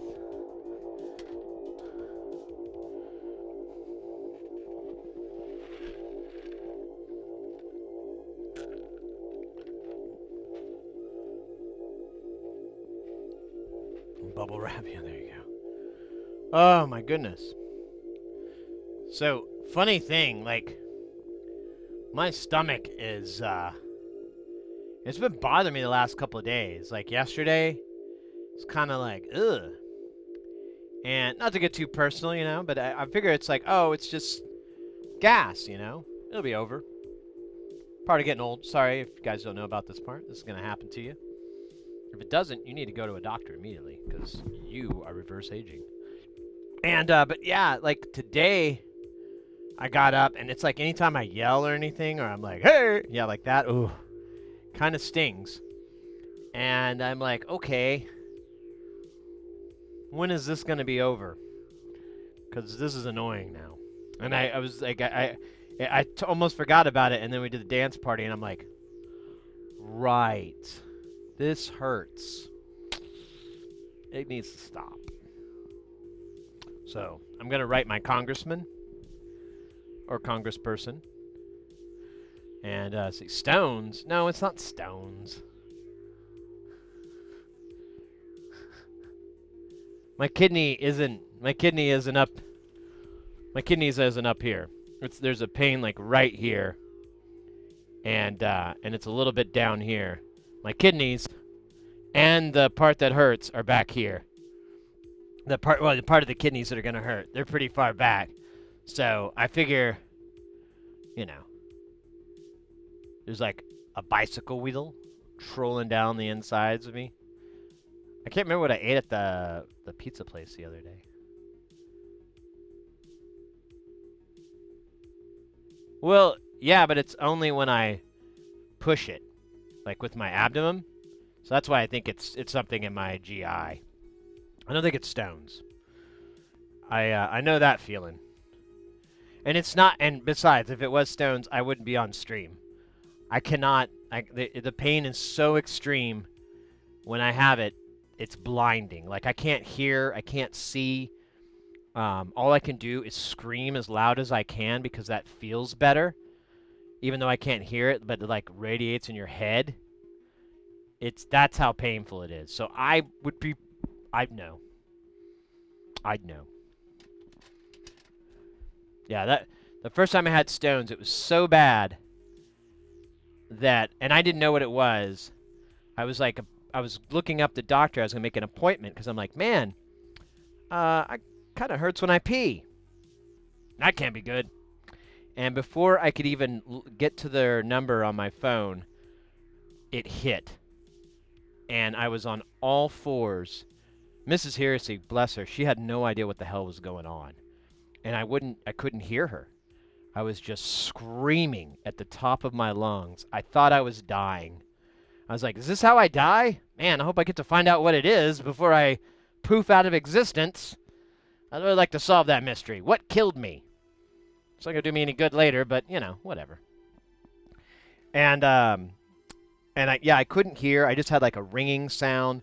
I really couldn't see, like tunnel vision, pretty much. Like everything was like at the end of a tunnel. And I just screamed and I crawled to the bathroom. And because I thought I didn't know what was happening. But I was like, the bathroom seemed like a safe place to go. And I went in there and I just passed out. I started to walk and then I fell and I passed out. And then Mrs. Heresy woke me up and she's like, Sid, I called an ambulance. I called 911. They're on the way. And it kind of subsided. Like the worst was over. And so I was coming to and I'm like, oh. But I was really, really tired and really, really weak. And so she tells me that. Call 911. I'm like, I was like, come closer. Yeah? Closer. Yeah? Come to my ear. And she gets like right up next to me and I go, hide the bong. What? Hide the bong. We're going to have cops in the house. We got to hide the bong. And she's like, oh, yeah. And because I have this big glass bong in the living room. And it just lives there. And I asked a long time ago when we first started living together, I was like, is that okay if I just leave this shit out? And she's like, yeah, it's fine. So it was out there, and she went, but we just had firemen show up, and, you know, firemen don't snitch.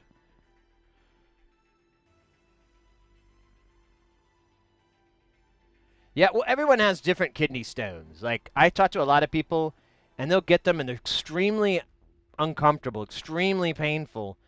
But they're telling me, like, yeah, but I had to drive. And I'm like, wait, you could drive and have one of these? Dude,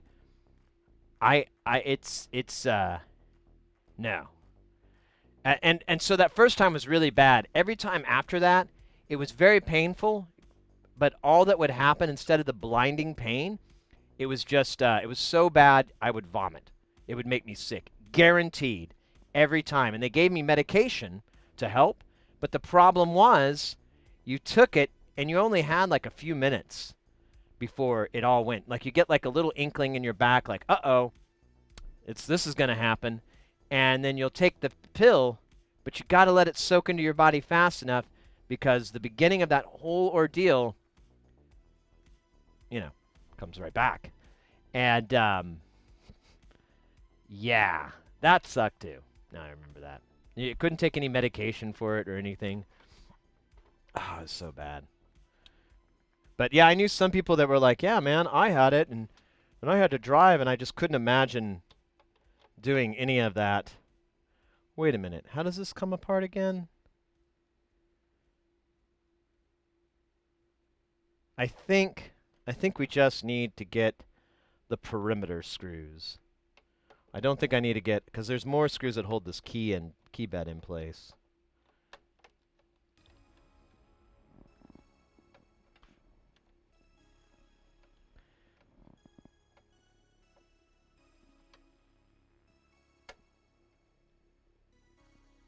I remember you had some action, yeah, from that.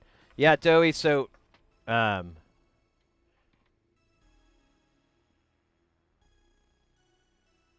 thought it was sciatic, yeah.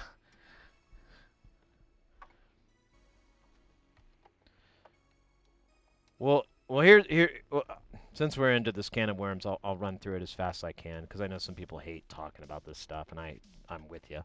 But it's important because I literally thought I was dying and I had no idea what was going on. So if this ever happens to you, you don't have to do any of that embarrassing making peace with your God thing, because you'll probably live.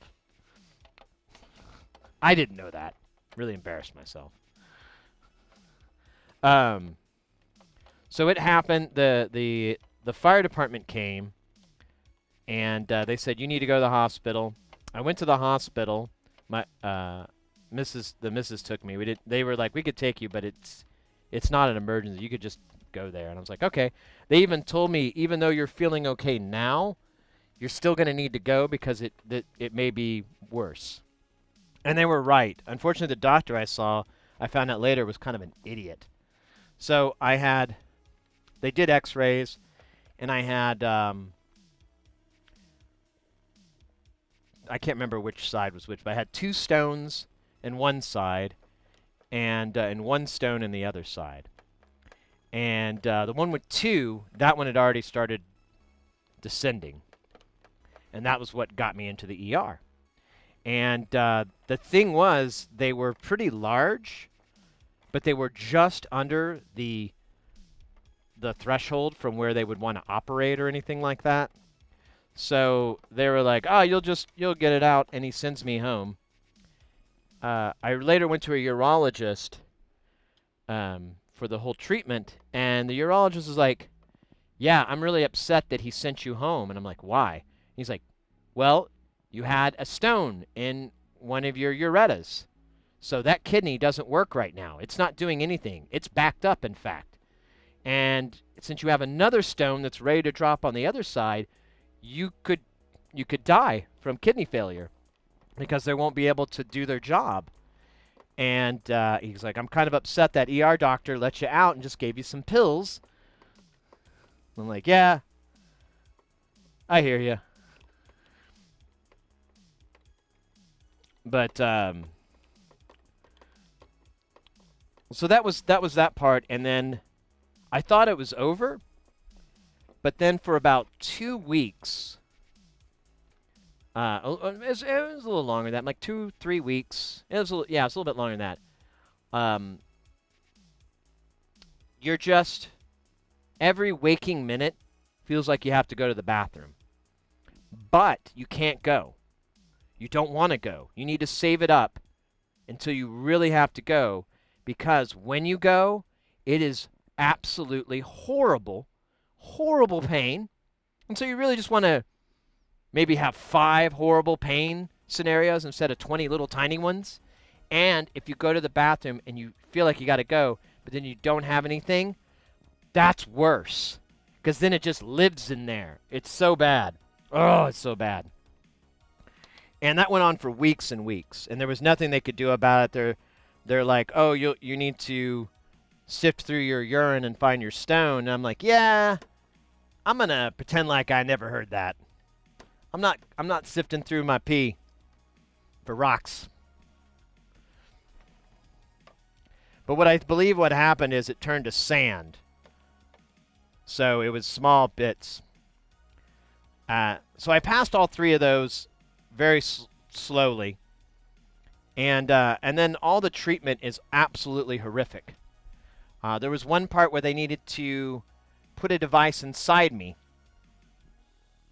exactly where you're thinking, and they need to put me out in order to do it, which I'm glad, because I was like, the moment I went in and I saw the device and I'm getting in the deal, I'm like, I was about to bail. I was like, seriously, they left for a moment, and I'm like, I could just run out of here. What are they going to do?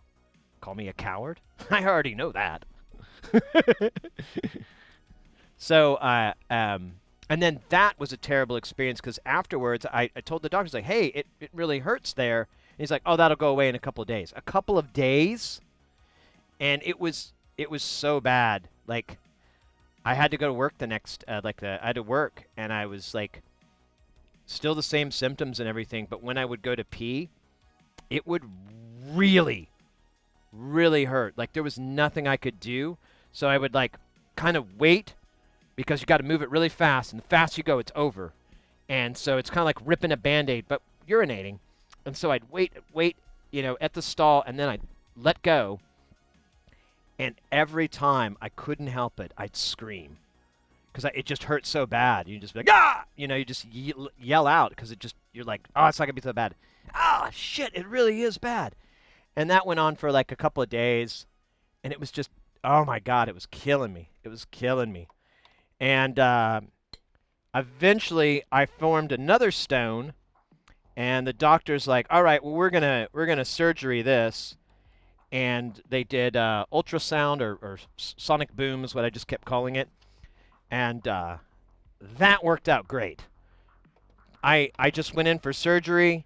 They had to put me under. I came out and woke up. Nothing felt weird. Nothing was strange. I was like, all right, cool. And then I actually got married like a week or so after that surgery. And I was really kind of bummed, because I'm like, oh man, this is going to mess up, my wedding. Because, I mean, aside from obvious things, just the fact that, like, you don't want, how are you going to have fun if if you have to go to the bathroom and cry every 10 minutes. So I was really worried about that, but luck worked out, and nothing. I had no reaction from the surgery. He said that you might have some discomfort. Never had it. And then I went back, and the doc was like, it's gone. It was obliterated. He had me come back again a few months later just to double check, because there was a mark on the x-ray, but he didn't think it was a stone. He thought it was just a problem with the x-ray. And I came back and it was fine. And I haven't had any problems since. And my belief, the cause, because everyone says, oh, it's soda, blah, blah, blah. And back then I didn't drink any soda. So it wasn't soda that caused the problem. It wasn't any of that. It was dehydration. I was out in what most likely caused both those incidences of kidney stones was I worked out in the heat, and it was really, really hot. One time, it was so hot, I had to bail out on the gig. I said, I can't do it anymore. I have a fever from being outside.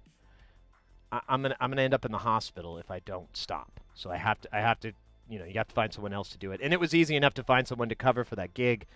But then, like 6 months or something later, or maybe it was like 6 months to a year later, I did another gig that was outside, and it wasn't as bad, but it was still really rough. And I developed another kidney stone. And I believe both those instances are where it happened. And I told the doctor this, because I'm like, man, I was drinking lots of water. I was drinking Gatorade. I was mixing it up. I was doing everything I can to stay hydrated and not get sick. And he's like, yeah, but there's a limit, man. Like, just because someone else can be able to pull that off doesn't mean you can. He goes, everyone's different. Everybody's body's different. Your body cannot take that much heat for that long. It's just not designed to do it. It's going to fail, and you're going to get kidney stones. I was like, okay. Because so you cannot put yourself in those situations anymore. And I did that. I don't do any outside shows anymore. I've had several people ask, and I go, man, unless it's in the winter, I won't do it because I can't be out in the heat. I'll get a kidney stone. It's not worth it to me. You know, it's not worth $500 or whatever for a gig to get a stone. So I made that change, and it worked out well, but still. It's still the idea of it all haunts me.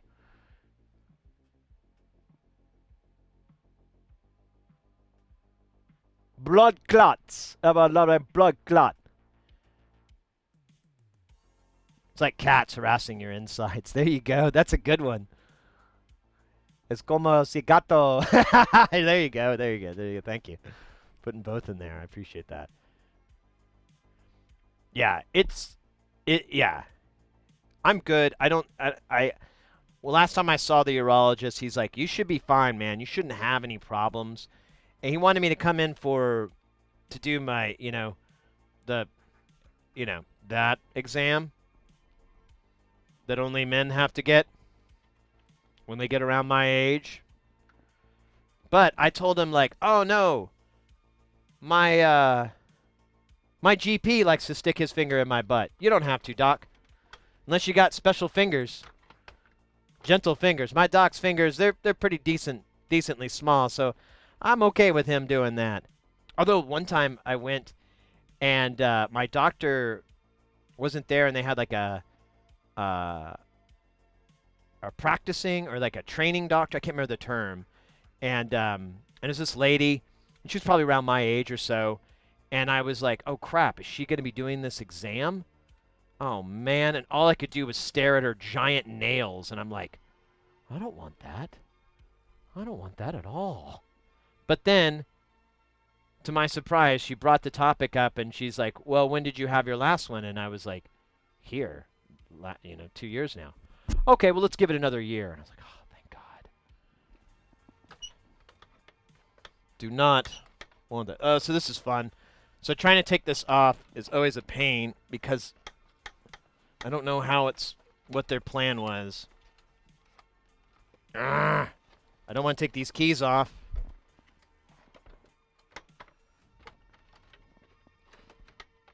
Oh, God damn it. There we go. Yeah, I don't think that's how you're supposed to do this, but that's what I keep doing.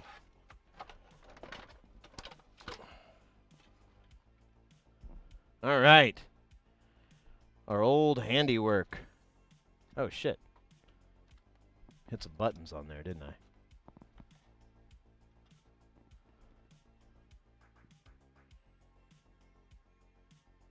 My dad had stones and would not go and get it fixed. Oh, God. That sucks. Got 2 box chips.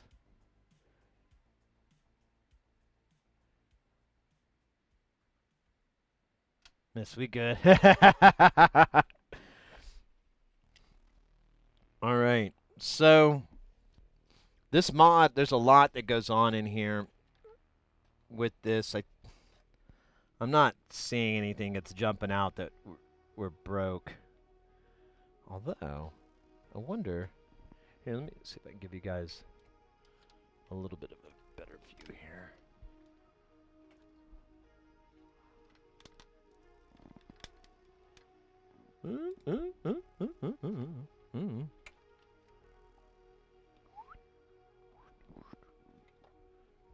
Okay, well.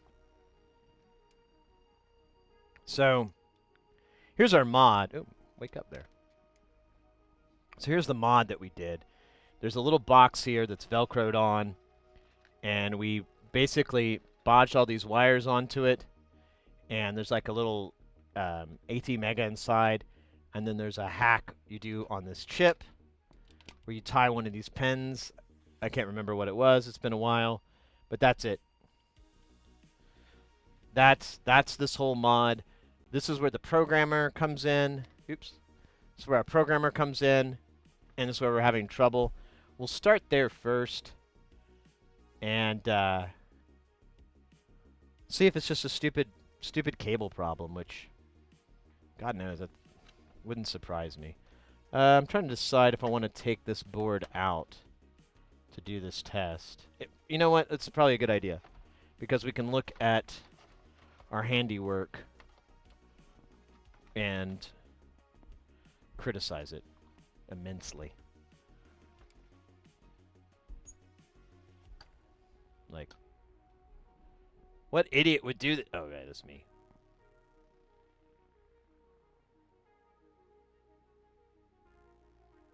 For 1.8 megahertz op amp? Oh. It's the gift.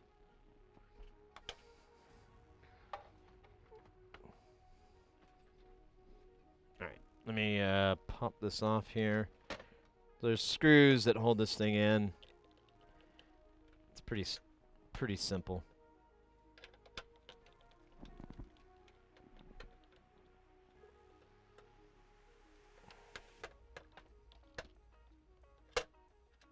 There it goes.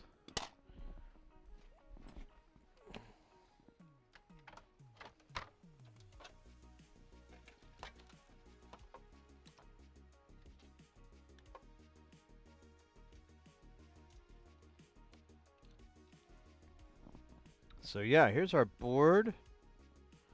Cool. All right, let's do some testing here. Some Charlton Heston testing. Some Heston testing. God damn it! You blew it up! You blew it all to hell!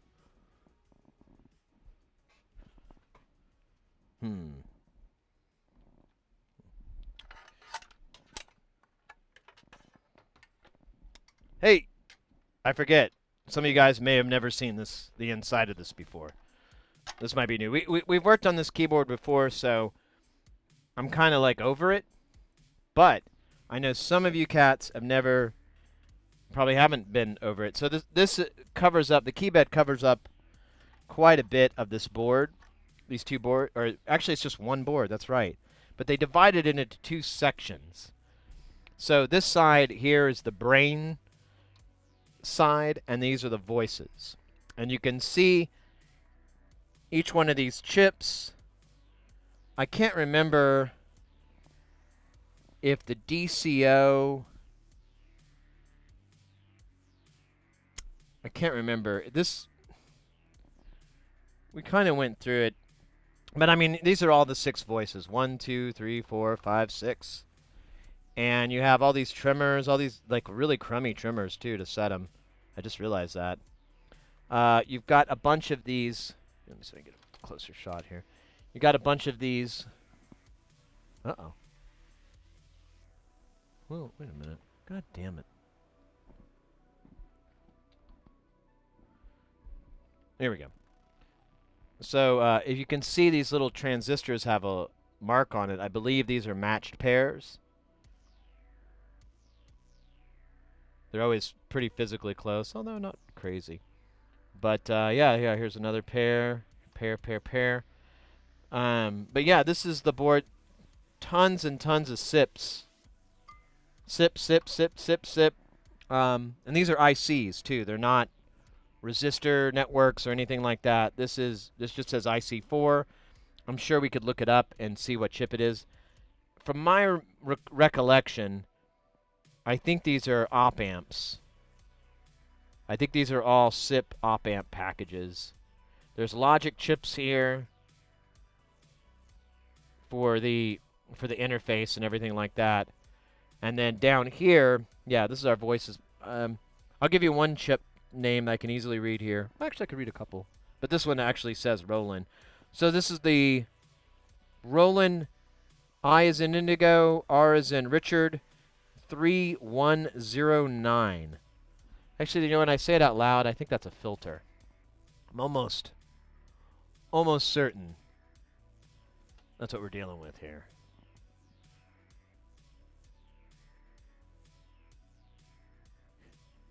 Get your damn dirty hands off my synth.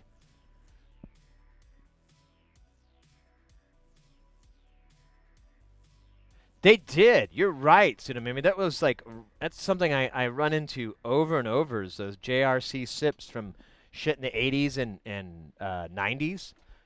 It's like over and over. I'd love to be a fly on the wall to know that bit of history and whatnot. It's funny. I really don't realize like so I was in let me put it this way. So I was at Oh Bother's channel. Oh Bother is another SciTech streamer. Um, he does some very amazing stuff. He has like when I first went in, he has it apparently hasn't worked for a while. But he has a laser, a water cooled laser that burns your name into this giant sheet of wood. That's his thing, and you just burns your screen and whenever you subscribe. And he's got lots of other projects. He always has a FLIR camera in his view, so you always see like the FLIR. And but he's been getting into Eurorack. He's been getting into modules. And before the stream, I honestly I spent about an hour in his channel, kind of like chilling and talking about it, because he was complaining about this and that, and I was like, yeah, I hear you. Like the kinks. He's like, this is really hard to do. I don't know why this would be considered DIY. And I'm like, well, it's more like you can do it if you want. Not really like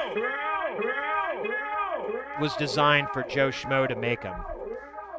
Hey, Rat Skull 2019. Thank you for that follow. You have been seen. That rhymed. What was I talking about? Oh yeah, so Oh Bother. I was in his channel and he's actually bought a bunch of Eurorack modules, like boards, to build. But he doesn't know what a lot of them are. He's just kind of going from different stuff.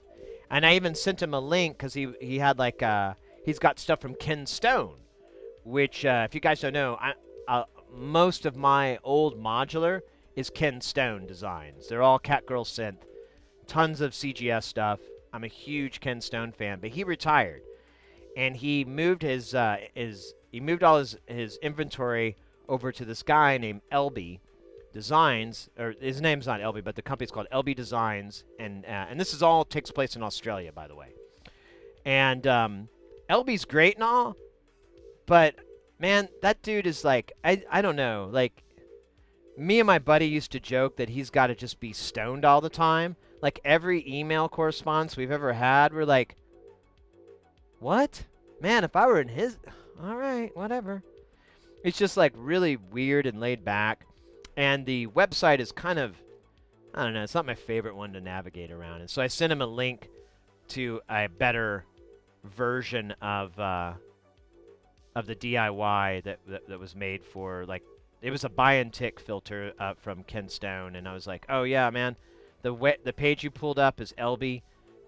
I mean, you can do that if you want, but you probably find more information here from Ken's deal instead of, you know, what LB shoehorned in. People sign up accounts with obscure names and subs with them. Yeah. He's wrestling Crocs. I don't know if LB does that. But one of the things that he was pointing out that I never really realized that we kind of take for granted is he's like, yeah, I really don't know the lore. And I'm like, what? What do you mean the lore? And he points out, like, yeah, you know what? There is, like someone, the person, he's got a friend who's doing Eurorack. That's how he kind of got into it. He has a friend that does it, and his buddy, like, gave him a little bit of the verbal chastising, which I'm not a fan of. I mean, you could just tell people. You don't have to be ridiculous about it. Because he has a case. In his case, his bus boards are from Synthotech. And the guy he's dealing with, you know, told him about Synthotech. For the people who don't know, Synthotech, they do DIY, they do they do DIY. I think it's all DIY-based modules and designs and so forth. The owner of that company, though, is notoriously. I mean, if you want to find, he's not a good person. He's not a nice guy. He's kind of a prick. And to be fair, a lot of his designs are kind of stolen and janky, and they don't all work very well. And my opinion is there's other options. If Synthro has something that nobody else has, then yeah, go get it. But you'd be better off going with some of the other DIY companies out there, just because you're going to get more support, and because Synthro has this bad reputation. When you go in and try to get help in forums, people will tell you you bought the wrong thing or something like that, which I don't think that's cool. So I was telling he brought that up, and I was like, yeah, that guy's a big piece of shit. I don't care for him, but I can guarantee you that bus board, he didn't make any money off of that. There's a bunch of shit that Synthrotex sells that I don't think I think it's just at cost. And considering the business practice of that company, it wouldn't surprise me at all if that's how they try to get their edge. It's just by selling things without a profit margin. So, who knows? Who cares? But I'm hyped that Oh Bother's getting into it, and he brought up other designs, and he had he had Ken Stone, he had Gillette, Emily Gillette stuff, Immutable, and but it was all over the place. There were like old boards, and he was given nonlinear circuits the business. He's like, I just don't like the way he did this and he did that. And I'm like, yeah, man, just so you know, so you have a little bit of background on nonlinear circuits, he makes a new module every month, and he's been doing that for years. He's got almost 100 modules on his site.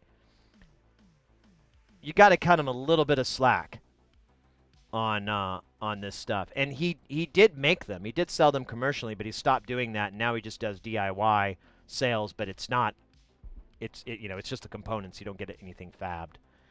And I'm not sure why he did that or not. If it wasn't making money for him, or he just got tired of messing with it. He is getting older, and I kind of get the impression, to an extent, he's kind of wanting maybe to retire. But total guess. But yeah, I was trying to, and Oh Bother brought that up. He's like, man, he's like, yeah, I really don't know the lore. You guys keep bringing up all these things I had no idea about. I mean, I just bought this circuit board. I didn't know it came with like a political background and, like all this. I didn't know that. I thought I was just buying a circuit board. And I was like, yeah, man, that you make a really good point. I do kind of take it for granted that, yeah, we are kind of dealing with something that it takes time to learn and absorb, and there's hundreds of variables, and there's all these like preferences, and I don't know. I was thinking though, I've been wanting to do, I've been telling you guys, I've been wanting to do some kind of like a talk show interview thingy, and I've been thinking about guests, and today when I found that Oh Bother was getting into Eurorack, and but he's getting into it somewhat blindly, which is awesome. There's nothing wrong with that. He would make an excellent guest for the stream, because we could have him in and we could chat, and he'd be like, well, what about this? What are these? What's the story with that? And it would give us an opportunity to kind of to not only share our info with him, but share it with everybody. But a lot of people are going to come in. They're not going to know about Erica Sense, or they're not going to know about this or that. And having a guest that's equally like just not knowledgeable on that thing, I think adds a lot to it. I don't know. Wait. Man, I might have to pull up this. I don't remember that part.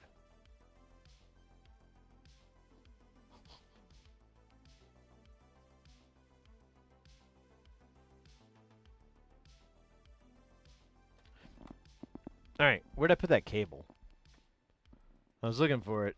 I had it, and now I don't. Oh, it's on the floor.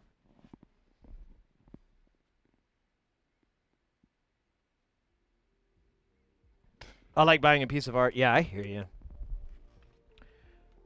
Well, it's just, okay,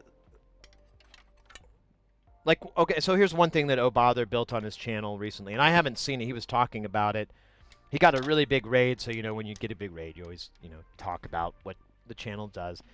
And he built a force feedback controller for like a wheel for a gaming steering wheel controller, but used real auto parts. So it's a real steering wheel from a car. It's a real shaft attachment, everything, and he put like a 2 horsepower motor on it to to give the feedback and everything. If you're making a hard turn or whatever, it would fight you on it. And so that's one of the things that Don't Bother, that's one of the big projects that they've done over there. So oh man, I'm kind of excited. I'm gonna hit him up. I'm gonna see if he'd be interested in doing something like that. Let's try powering this up. I'm gonna be really careful I don't touch the the kill you section here. But let's try powering this thing up with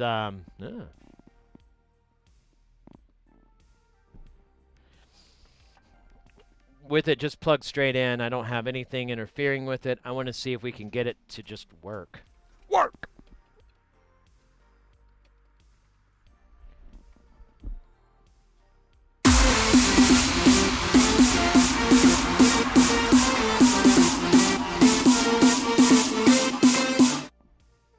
Oops! So, I don't have much room on this table, and I keep fat fingering all my little cut buttons.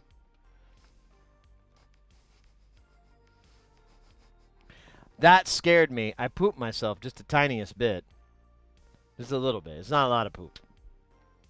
Okay, we've got power on.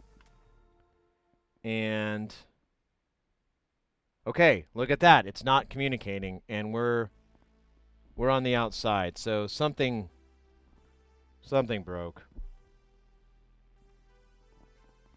That's too bad.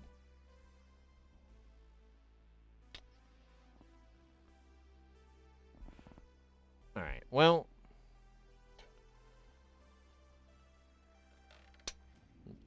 plug this so I don't kill myself.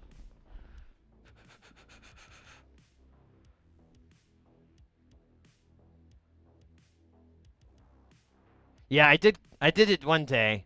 Oh, really? Okay. Well, now you guys make me feel like it needs to happen. Why not, you know? I mean, you only YOLO once, right? You only YOLO once, baby. You only YOLO once.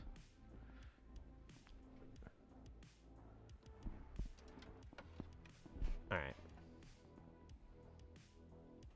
I forgot which song it is. Oh, I think it's this one. Let's try it.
Ah, there we go. All right. That one. That one's for you.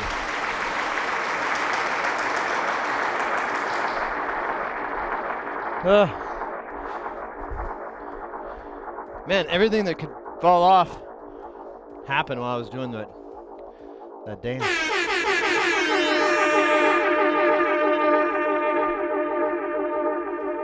There we go.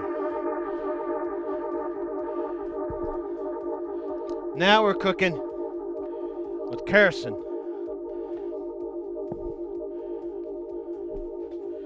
Boom.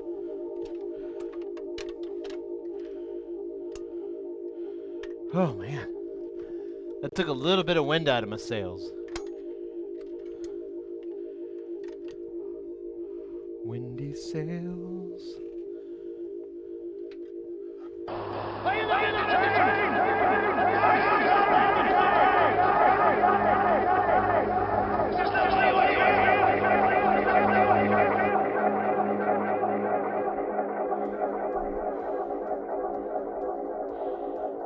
Ah. I don't know. I don't think this is gonna work. There's a way to probe in. Can we do... I don't know if this guy will work.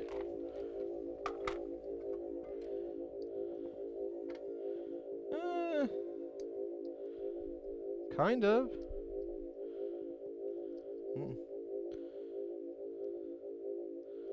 Yeah, this will work. Okay, so we got beep test mode. We're gonna go through and just check each one of these pins and make sure that they're working, because the unit is fine.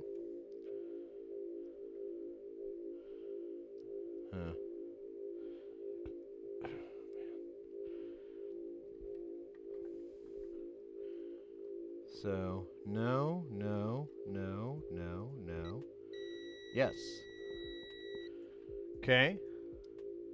So that one's good. Let's go to its neighbor.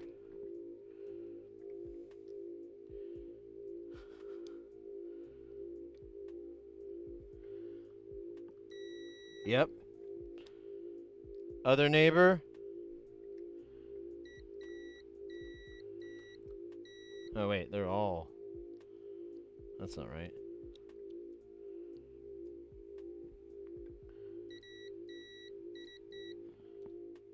What the fuck? Oh, maybe this is... No, wait, that didn't make any sense.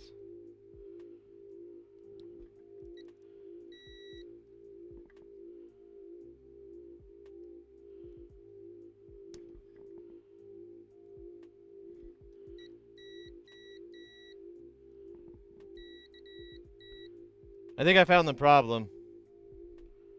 This pen is going to everything. I don't think it's supposed to. Yeah, all the other pens are staying in their lanes.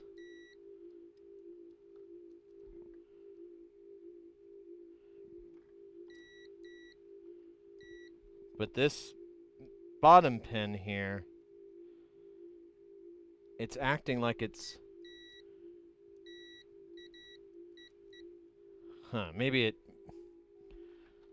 is wired that way. I don't know, that's weird. Why would I get... So I get no connect... I get a beep here when I go from that pin to that pin. But when I go to the middle one, that lights up. Maybe there's a diode in here somewhere that's doing something goofy. Does it label what these are? 5, 4, 6, 3, 2. Yeah, they all go to shit.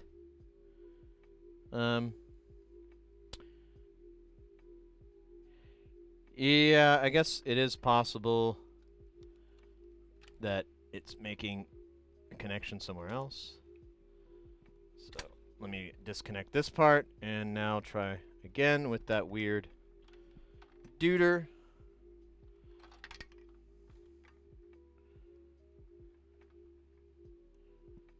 Oh.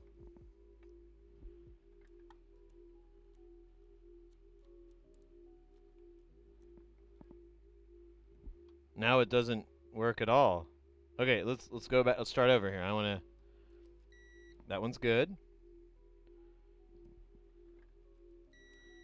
That one's good. Nothing in the middle. Nothing. And this is connected. Okay. And then this dude. And then this dude. Okay.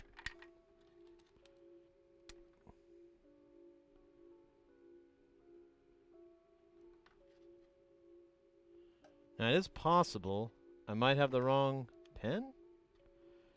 I don't know. I don't know what the center tap. Oh wait, we didn't test the center tap. Maybe that's where I was off. Okay, there's the center. So there's a pin I'm not can't access. There it is. Okay, so yeah, there's nothing wrong with the wiring. Everything, all the cable, this cable's good. This connector's good.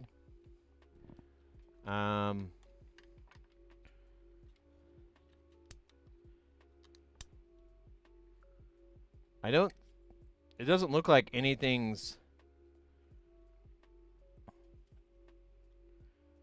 disconnected.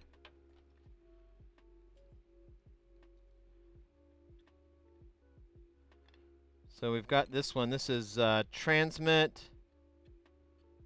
That's the memory protection one. This is the power rails. This is 15, 15, and a 7. I'm not sure what that's about.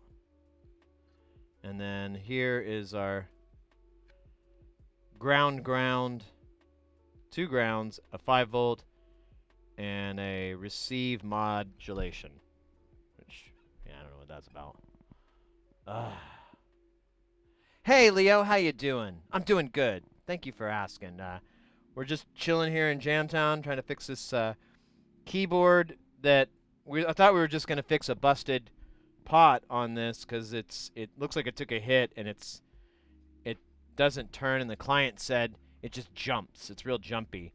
And I think I have a replacement pot for this and everything in-house, but I couldn't even get it to work to replicate the problem because now it's saying it can't communicate with the main board.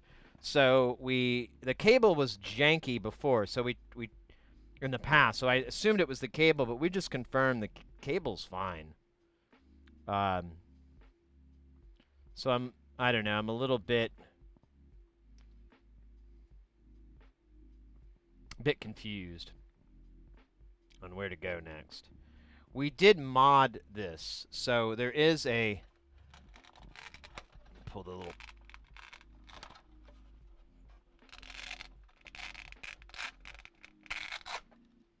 it's held on with Velcro, but this is the little box. It basically inside is a little AT Mega or not mail. I can't remember exactly which one it is.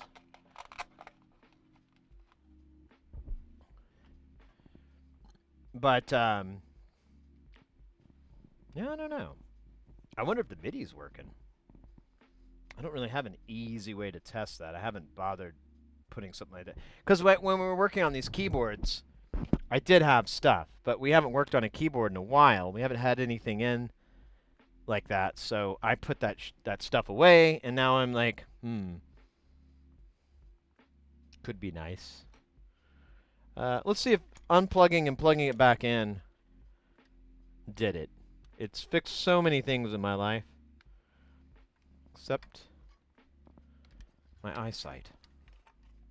Hasn't worked there.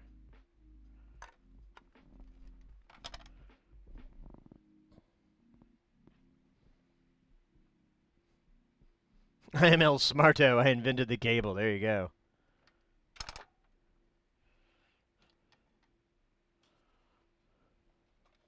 Oh yeah, we gotta plug it in. Try not to die from the transformer there.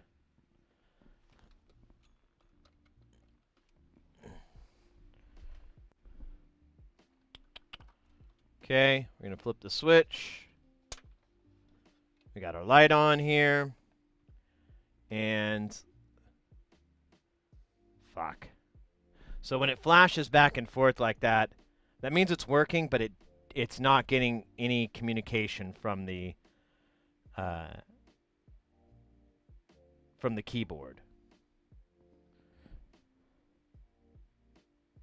That's not good.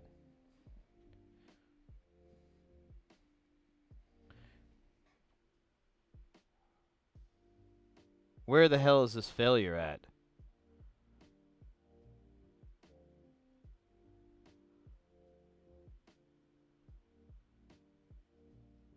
I'm trying.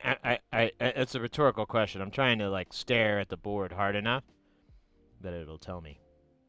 Tell us where you hid the money.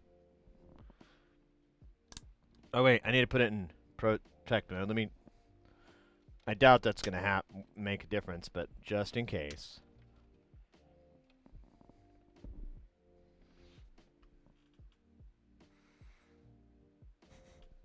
Son of a bitch, man.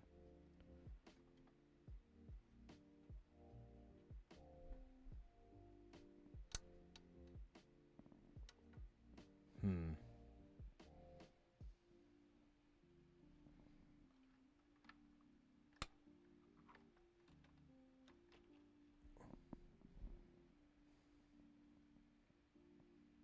Hmm.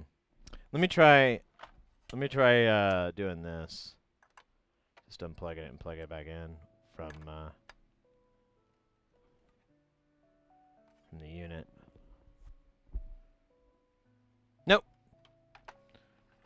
So now I'm wondering if MIDI even works, you know? Because, what if this board burped?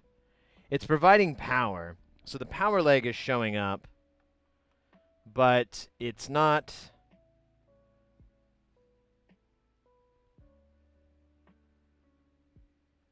It's not enough. Here, let me, I'm going to unplug this transformer here so I can... Because there's nothing protecting me here, and I'm just clumsy enough to just rest my hand on it and zap myself. All right, so we've got these ground pins. So this is all ground. Okay, so this is ground. We could probe these pins with it on and see. Although we kind of already did that, and we verified there is a 5-volt rail. Missing my probe. I think I saw it, but it's underneath this nonsense. So, un momento. Someone told me a while back it's not uno. It's un momento.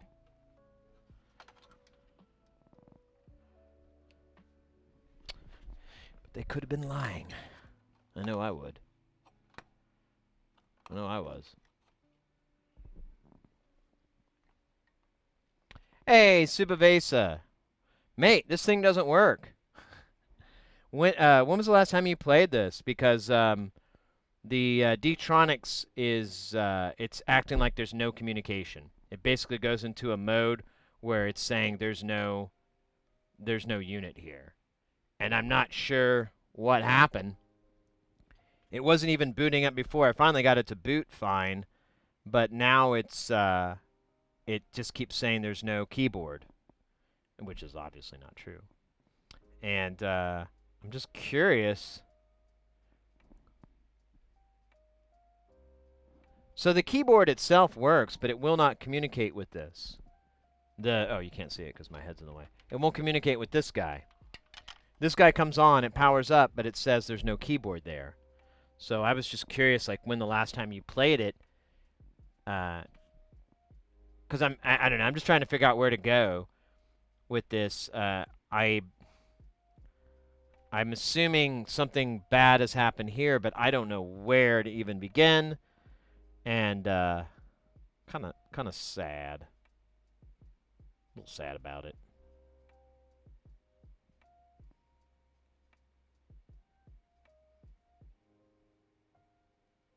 But I was going to turn it on and probe. I know it's getting 5 volts, but might as well check it. I'm kind of looking over my solder work here to make sure I didn't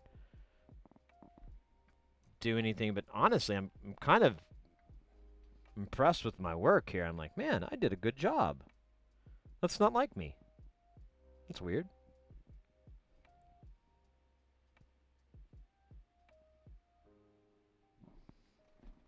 Ah, Jesus Christ, it's hot.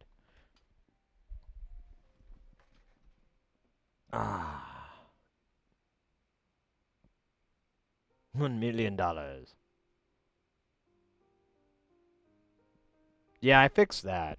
That's not, at least I don't know. We could, actually, no, we confirmed the cable interfaces with all the pins. We did that earlier.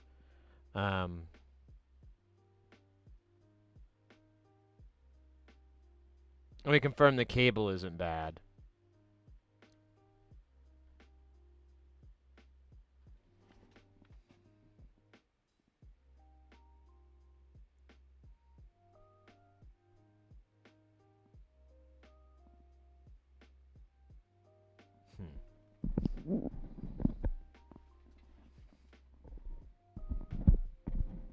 You broke it?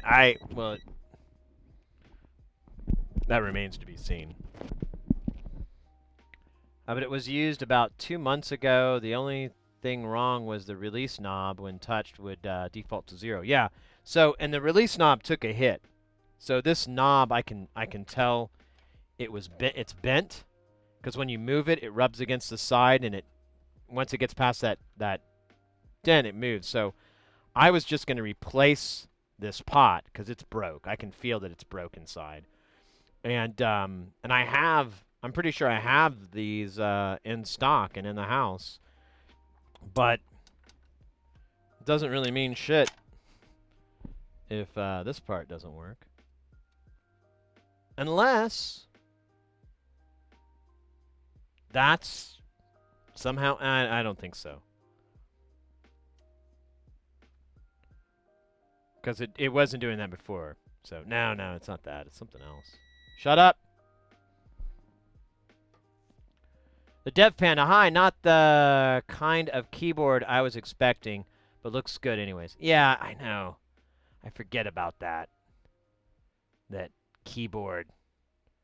A lot of people these days aren't thinking of the musical keyboard. They're thinking of the typing kind. You got me there. Yeah, welcome into the channel, mate. We're in a DIY electronics channel. We focus on trying to get people into soldering, getting people into making and building. And, ooh, there you go with that follow. Nice. Our big thing is I want to get you into this stuff. I think it's wonderful. Hey, let's go. Is that an I or a T? Or an L? I think that's an I. Itter 2040 with that follow too. Let's go. But our big thing is to get people into soldering. Oh. What the hell's going on now? Something getting crazy here. Scott Hertz, Eichel. No, I made that word up, didn't I? Hertzicle. Scott Hertzicle with that follow. Welcome into the channel.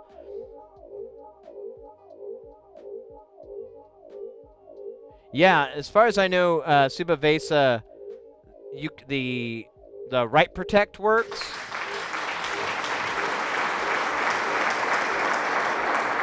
But everything else has been bypassed. Oh, we got another one of those battle royales. So anybody's coming in. It looks like we got a few new people here. So right now we got our these are your stream avatars. It's a little silly program you can get on Steam, and it does what it does here.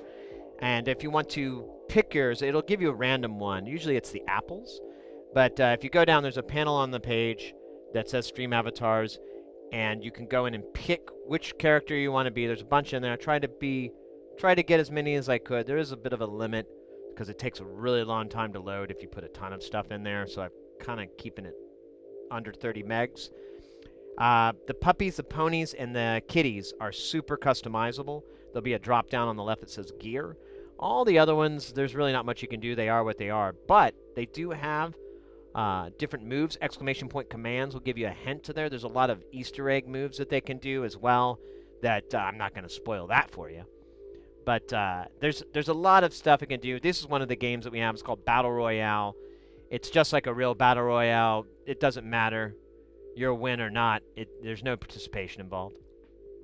Your winning is completely dependent on luck. But we do have other games that require a little nick of steel, a little skill. God, I can't talk. A little bit of skill. And what was it? The boss battles and basketball. But yeah, exclamation point commands brings up all the moves. Over in the channel points and synth points, you can go in there. There's lots of little things that you can do as well with the characters to spice up one's viewing experience. But getting back to what I was saying earlier, we're all about soldering. So if you've ever been interested, or maybe you've tried soldering and it looked like garbage, or you weren't really happy with it, or you know maybe you think it's just one of those skills that's you tried to get at and it just didn't work, or maybe you want to sharpen them up. I'll be glad to help you, and a lot of the people in chat will also throw in their experiences as well with it. But I try to keep everything pretty rudimentary. Like, hey, you know what? As simple as you can get away with is always the best solution when it comes to working and soldering in this stuff. Let me catch up on chat.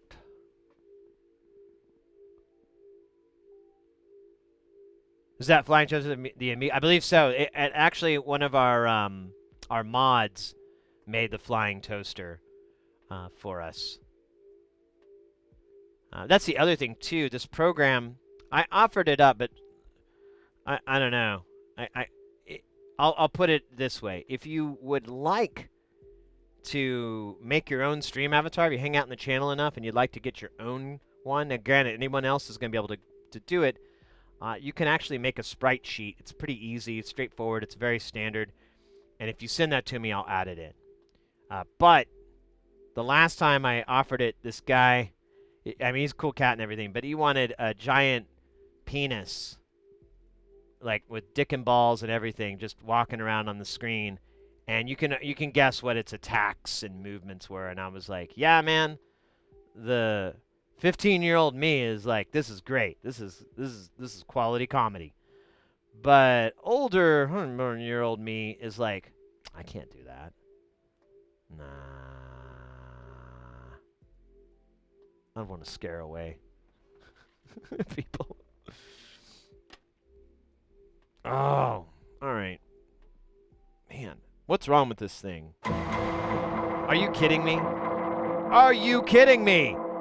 My name is Meerkat with that dose month. Mate, thank you so very much. That's awesome of you.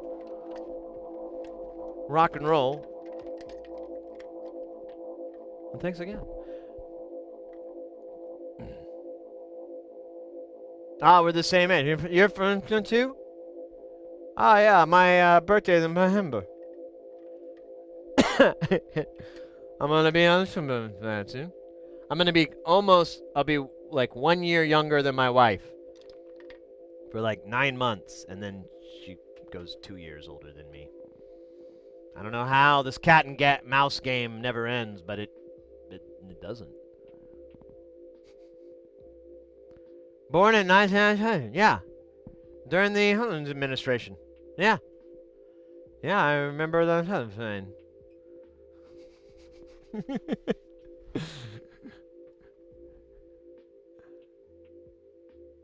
Stone as fuck. I've nice. You know what? You bring up the stoning thing. I think that might be the and I was telling you guys, like, I've had like a little bit of stomach problems. I think it's just gas, but it's like really bumming me out.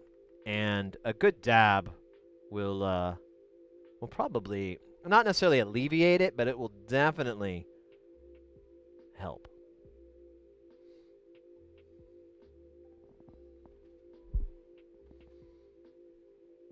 Yeah, 1900 during the Busenprog. After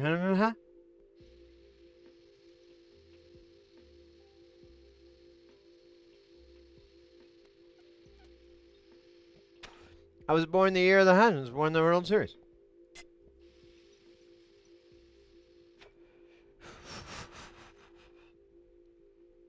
I don't really care. I think it's funny. I think it's funny that like as I get older, especially if I'm streaming, I somehow become very weirdly sensitive about my age. I never gave a crap before, but now I'm like, well, every time I bring up my age on chat, it becomes some weird pissing contest, I feel like. Well, I'm older than you. Mm-hmm.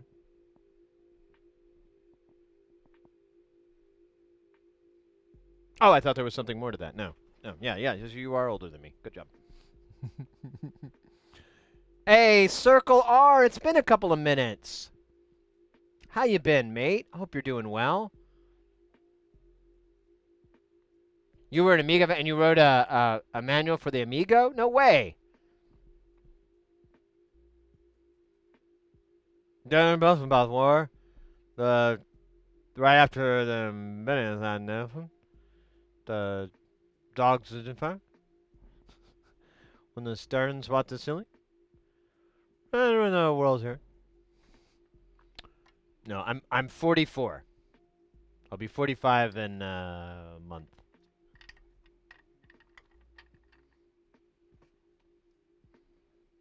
Just so, and the only reason I would say that is so that we're clear. I don't really give a shit. It's a bit. I don't really care how old I am. Well, when I want to buy certain things that are age restricted, I do care then. But after that, you're like, who cares?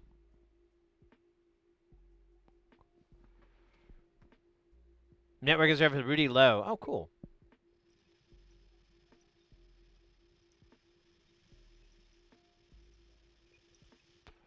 Bad Day took 4 years to download. Now it takes a few hours. Yeah. I do cloud backups, and they're massive amounts of data, and they're in the terabytes. And yeah, it takes hours and hours and hours. It usually takes about. Well, I throttle the traffic down too, because I don't want it to eat up all the upstream. But yeah, it takes days. And you're right. I remember I lived in Oklahoma. I lived in Stillwater, which is a college town. Oklahoma State University is there. And me and my friend would go to the university, and they had the computer lab. And they had all these Mac G3s, the pizza box ones, with a zip disk built into it. And we would go down with our zip disks, and this is old Mac OS 9, really insecure with security-wise. When I think about it now, I'm like, holy fuck, I can't believe we did that. So there was back in the early aughts, late 90s, I think, around that time, there was a piracy network called Hotline. And Hotline, you could run Hotline server or Hotline client, and the server, you just basically put a folder, and it would serve that all up. And with Hotline, you had to know IPs, you had to know people. So there wasn't like a website. There was kind of a search engine, but it was really bad, and you basically used that to find leads to get to other Hotline servers. And so we would go to the university with a zip disk with the Hotline client application on the zip, because they wouldn't let you copy anything, but you could run stuff off your disks. So we'd put the zip disk in with Hotline, and yeah, you know what? There were some BBSs we had to go to too. That's right. There was like there was places where you could get the details, but we'd go in there and we'd go to our favorite Hotline servers and download all this stuff. And I remember the speed. You know, this is a college, so there's You know, it's as fast as it gets. Like internet is as fast as internet will be at that time. And I remember we were we were doing it, and it dawned on us that we were downloading data faster than what the zip drive's write speed was, and which wasn't very much. You know, it's like I think it's like like 800K or maybe a megasecond or something like that, and we were downloading faster than what the drive could write, and that was about as crazy as I thought. I was like, wow, that's insane. And then of course, yeah, fast forward, you bring it right up, the mirror right back up, and I'm like, yeah, when I move a terabyte of data back and forth across them internets, it could take a few hours. Makes me feel sad. Wait, did I just say a yeah, what the hell? Why am I sad? I remember my first 28K modem. Never heard of the... no.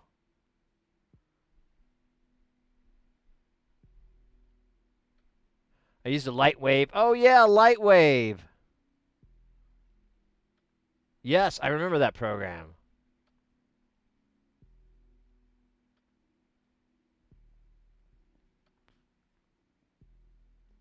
CNET.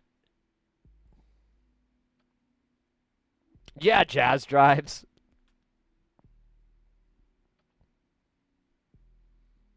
Yeah, and the Jazz drives, how big were those? Those were like a gig, weren't they? Because like the zips, the largest they got was like, I think they came out with 240, and I think that's as big as it got, 240 megs. And then yeah, the Jazz drives, I remember that was real popular for samplers and stuff. You would use a Jazz drive to back up your data instead of using zips. But I remember my buddy had one, and we'd already lost like a bunch of my band. We'd lost a bunch of shit to the click of death, and we're like, dude, don't use that as your primary backup, your primary storage. Put it on something else.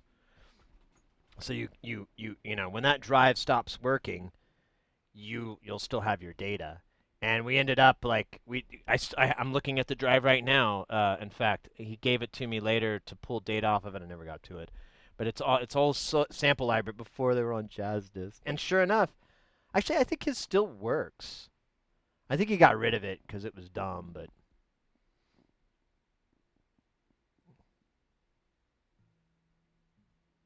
yeah, Zip. Yeah, iOmega was the ones that did the zip drive and everything. I saw a video years ago. I wanted to find out what the click of death was, and it was explained. It's basically it's because the fucking gears and stuff are plastic, and eventually it's worn out, or just so a failure occurs and the head gets misaligned. So it writes the data, but it's all jacked up. And so when it goes to read it, it's all jacked up and it can't like figure it out. And so it keeps resetting. And that's what makes the clicking noise because it keeps trying to figure out like, wait, where's the data? It's supposed to be here, but the misaligned head wrote it over there. I, I'm confused. And yeah. I'm greatly paraphrasing, but I still was like, God damn. Oh yeah, the Ditto tapes. I remember those too. Those weren't those now those used magnetic optical too, I think. Man, those old storage formats, and when you think back, they're so archaic. They're so ridiculous compared to what we're used to now. I mean, we have jump drives, little thumb drives that are rem- debatably more reliable, faster transfer rates, and they're swag. You get crap in the mail with them. It's so funny.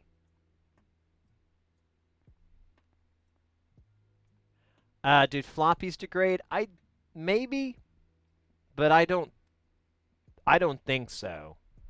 Floppies are they're from Adrian's basement. From what I've seen in there, floppy drives are actually pretty robust. Like it's pretty remarkable how archaically simple the technology is. So I think they would hold up, but since it's a magnetic format, they are susceptible to age. And I know like if like certain like magnetic tape, like old recording tape, you have to treat that and you have to do some stuff to it. Like I've heard about baking it or whatever. I don't know the details, but there is a treatment because the filament or whatever will wear off and fall off of the plastic of the substrate or whatever. So there is that. I don't know if that follows over into floppies though. If that issue is ever the same thing. My first USB stick was 256K. There was a Sony camera. Yeah, I almost got one. I'm glad we didn't. That thing's a piece of junk now, but. You have Ditto tapes lying around? Let's go.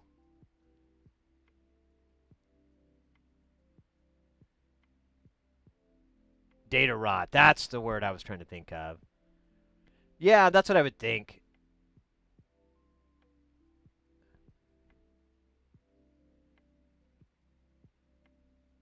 Yeah, the floppies too. I think, yeah, I agree. If they're in cold storage, then that's probably going to extend the lifetime out on them. But I still think, from what I understand, it's the material isn't perfect, and so it'll just inevitably break down. And I don't think that was ever overcome. But I don't know. We're speaking out of my wheelhouse here. I should get back in.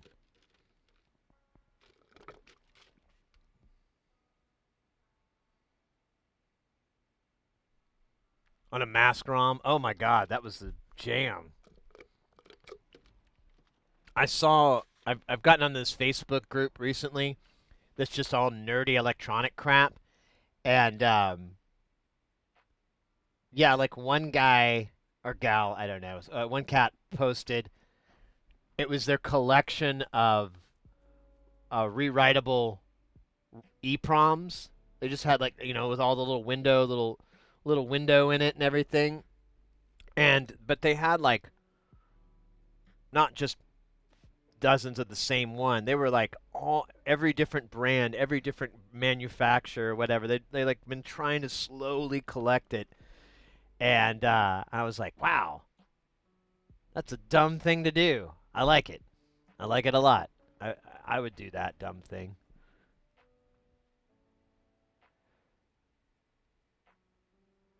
I have a 1 TB micro SD. It could hold around 200K on CDs on it uncompressed. Yeah. I watch a lot of data recovery videos too, where people do repairs. Actually, I don't know. I just watch like one guy. And one thing that's a piece of advice that he has that I think is really useful for anybody out there is so let's say you're a photographer. We'll use the photographer as the baseline example, but it could be for a lot of other things. Let's say you're a photographer. Your job is the data on those discs. So you go to the show, you take all the shots, you put it in your computer, it won't get recognized. What the hell do you do? And then you put it back in the camera, and the camera says there's nothing there, but you had to record all that data. So if that's ever something that you would worry about happening, which you should, but whatever. So the best thing to do is one, try to get that to a data recovery as soon as possible. Most likely the controller chip died on it, and it is possible to extract the data and still get it and reconstitute it and everything like that. But if you want a really good chance of getting your data back, if that's your job, whenever you buy that SSD card, buy 2, buy 4. Because they all come from the same lot. They'll all be at the same time. So if one fails, you can grab one of those other ones that you bought at the same time and send that in as a donor. Because for data recovery, that's usually the most expensive part. Like labor's really, really high for data recovery. But the worst part is if it's an old, let's say you've got like an old hard drive. So there's a website, I can't remember the name, it's like hard drive, it might be harddrives.com. There's a hard site so you can go where you can get donor drive, it's donordrives.com. So you can go and get donor drives. But they're not cheap, and they're just meant for you to pull the hardware off. Like the error, there's no errors or anything, but it's not a reliable data storage. But you could harvest parts. You can do that, and those drives will go for hundreds and hundreds and hundreds of dollars, and over 1,000 sometimes if they're really rare or difficult to get drives. And so if you just make the habit, if you're in a position, if you're in a job where that could really hose you, like the camera example, then just always buy multiples of that. So when it happens and you need to get it recovered, you can send both to it, and they will heavily discount you on it because it makes their jobs so much easier. Because once you have a failed and a non-working, or failed and a working drive, SSD, whatever, it's just so much easier. A lot of the times, especially with solid state memory, so there's the NAND chip that'll have the data in there, but there'll be the controller chip, and you really need the controller chip. Now you can do what's known as a chip off, and you'll take the NAND chip and you'll pull the data, but without a controller, you don't really, the data's completely useless because the controller, how it's organized and how it maps it out inside that chip is unique, and how it does it is unique. But controller chips from the same family will all do the same thing. So you could take the NAND and put it on. You could take your bad NAND that the controller's bad or whatever, and swap it out and on your working one, on your donor one. And most of the videos I've seen, that's very high success rate. But if you don't, the options are very, very low. Especially if it's an old device, then it becomes really difficult because now the job is going to be hunting for that component. And yeah, it's a thing I'm like, you know what, that's not a bad habit to get into, and so I always bring it up to people to like, yeah, you should just buy at least two.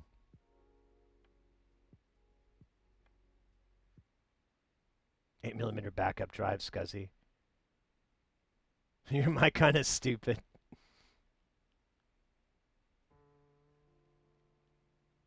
Seen the spike? Yeah, yeah, yeah, yeah. Circle. He has. So the website, the YouTuber I'm talking about, it's called HDD Recovery. The guy, he's out of Canada. His name is I think it's Akin, and he. Where is it? It's usually at the top here. There it is. Here, I'll bring up this channel so you guys can see what I mean, man. I can't see what I'm doing. There we go. So this is the YouTuber I'm talking about. I really enjoy his content, as you can tell. Red bars.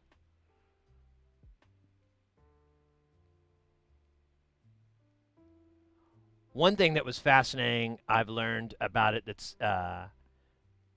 that kind of makes it. I was going to get into data recovery. I was very interested in doing it, but his job is getting harder and harder. Like I started following him like a long time ago, years and years ago, to learn about how to do like how platter swaps and head swaps work and how you fix mechanical hard drives. And then as the years have gone on, yeah, like see, like these are 5-year-old videos. As the years have gone on, it's, the mechanical drives have disappeared and it's now solid state, and it keeps getting more and more crazy on trying to get the data from them. And then the absolute blocker is if the drive is encrypted. So if you do encryption on your drive, there is no way to get that data back. Just so you know, if the drive fails, it's hasta luego. There's no way to do it. From what he was, from at least there's no way that he's aware of. There are certain types of encryption that might be able to get bypassed, but what happens is it's a hardware encryption on the chip, and there's just no way to get through it without knowing this, whatever the passcode is. Spin right. Yeah, yeah, yeah, yeah, yeah. Oh, yeah, I know what you're talking about now.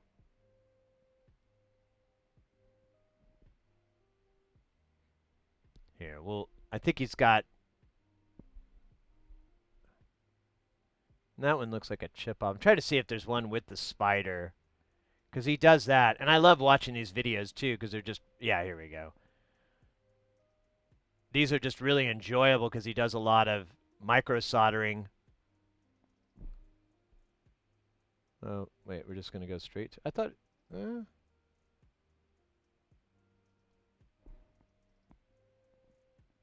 Oh yeah, so this is yeah, okay, now I remember. So this is a video. The data won't come off, and so he's been hitting it with cold air to get the data out. It's watching his stuff has really, really put me into like, man, this is not exactly. There's a lot to learn. Yeah, here we go. Is it?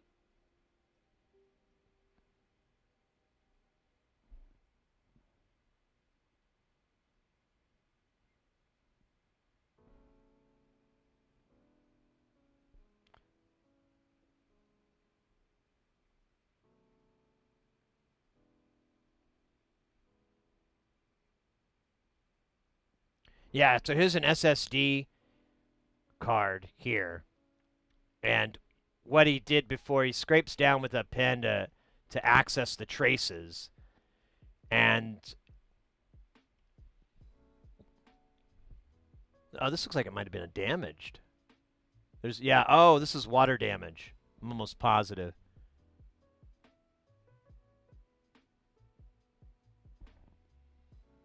But yeah, he goes through and basically rebuilds a lot of these traces and repairs them. Yeah. So it's fun to watch just if you're really into micro soldering and watching people work on it. And you're here, so I figure you guys might like it because that's kind of what we do every now and then on a good day.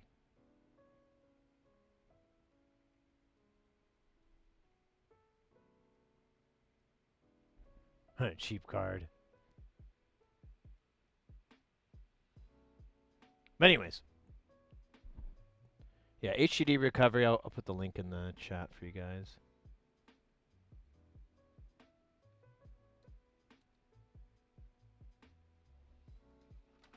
Ugh. All right, so I was kind of hoping this whole distraction would make this thing work while we were chatting. I don't think that's gonna happen.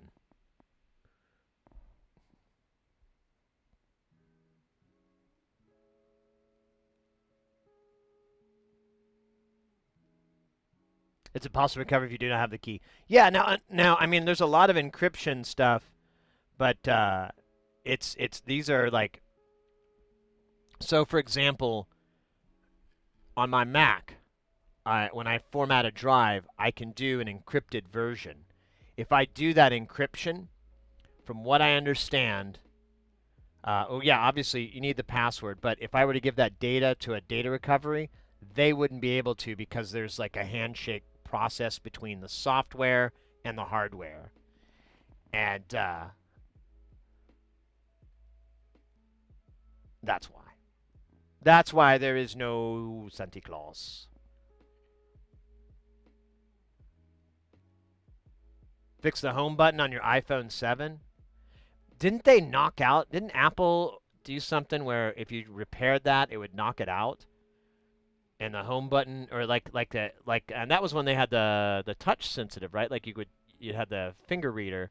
So, yeah, and didn't that go out? They did something snake in the grass like that. Yeah, oh, shit, the dabs. That's right. I'm sorry, guys. I get, I don't know. I'm trying real hard to get my shit together, but it ain't working. Because this keyboard is making me mad. I did not expect to be working in this part of it today. I thought we were going to do something fun. No, this is fun. I'm kidding. I'm just mad because it means I must have screwed up. The reason it's not working is my fault somehow.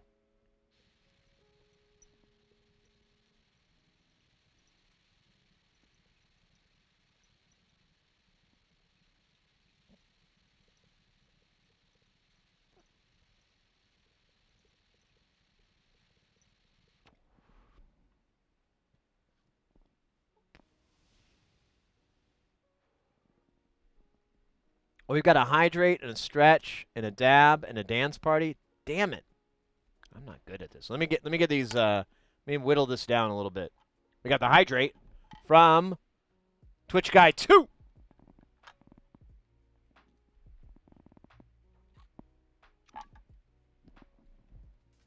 Hell yeah. All right. That one's good. Now we got a stretch as well from Twitch Guy 2. Let's do that. A little stretchy stretch. Oh, maybe. I'm kind of. There's so many cables right now. I thought everything was supposed to be wireless. Here we go. Oh, yeah, there we go. That feels good. Oh, yeah. Pop, pop, crackle, crackle. Oh, shit. So, oh, yeah, Supavesa, I don't know if you're still in chat, but, I don't know if it was me or what. I don't know what happened, but I got the wrong Nema connection. It is sleepy-eyed, but it's the wrong eye.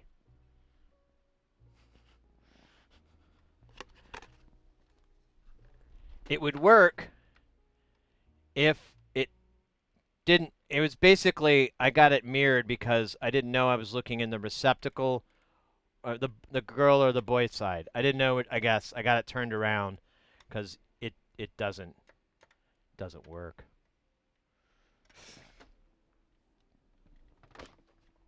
But I ordered another one.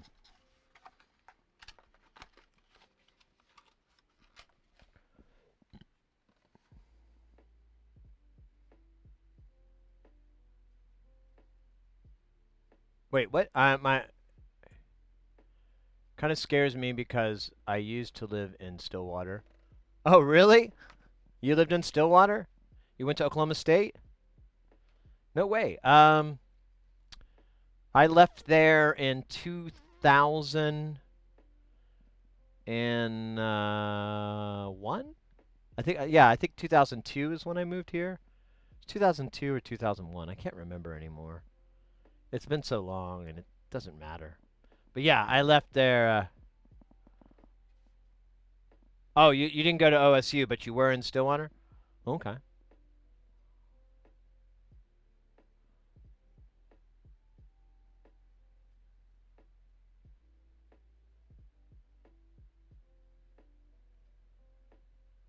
Fix it with the jumpers. Yeah, so there is on some of these drives, they have safe mode. And you can put the drive in the controller into safe mode, and it's usually you short out these two pins off in the corner to do it. I've seen HD Recovery use that. He's like, well, yeah, I need to do that to make sure the controller's working. Because if it can boot up, then he knows, okay, the controller works, but there's something wrong with the NAN. Or, hey, the controller's not even booting up in safe mode. It's probably busted. The NAN is probably good.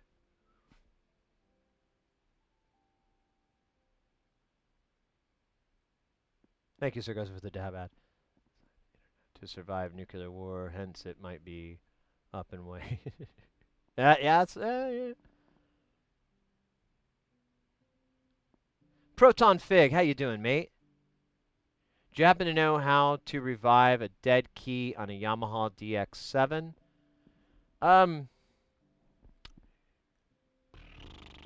We could look. I don't know how the Yamaha DX7 works, but almost all the keyboards that I've ever messed with, they have the carbon contacts. So if it's a bad key, there's a couple of things. You can either the physical plastic isn't pushing the carbon contacts, and you'll need to get a replacement key. And I can give you a website where you can go to get that easily. Oh wait, you're overseas, aren't you? Well, Centaur, still, they'll ship anywhere. It won't be that big of a deal, but you might have to pay a little bit on shipping. I didn't consider that. But anyways, they'll have the part for you. And then the other possibility is that the contact just needs to get cleaned. So you'll take the keys off, however the keys are assembled on there, and there'll be these rubber strips, and you can lift them up, and they'll have the carbon on the one side. And honestly, I've gotten really far by just peeling all that up and cleaning the circuit board with alcohol. Just cleaning it with alcohol and some wipes, just something to give it a little. You don't need to scrub it, but you want to get any dust or carbon or particulates, anything that's going to jack it up. Clean that off. And then with the carbon contacts, you could wash them in warm, soapy water, and that will help. There'll be a lot of the times with these keyboards, there's a lot of nasty stuff. And so giving those things like a nice warm bath will really help. You can do the same thing with the keys if you want to get nuts. If you start taking them apart and you're like, ugh. You can I always use warm soapy water. It's safe. But if you put it back together and it's still not hitting, the next option you have is possibly you need to replace the carbon on it, and you can buy replacement strips of those from that same site, Synthtar. Let me give it to you here.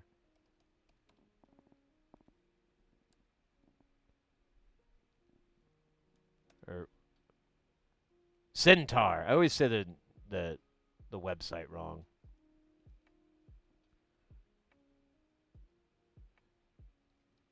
Oops. So there you go.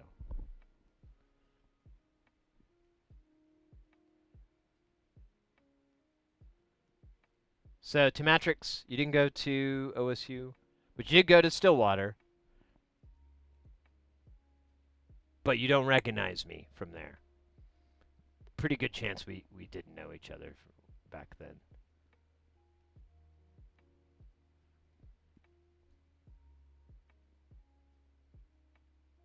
Man, it's been so long since I've lived there, I kind of forgot about it.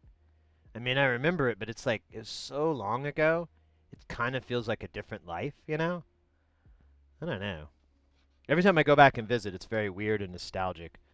But when I go away, I just kind of forget about it. I don't know. It's a goofy place. Retroactive synthesizer? Is that, Holy Christ.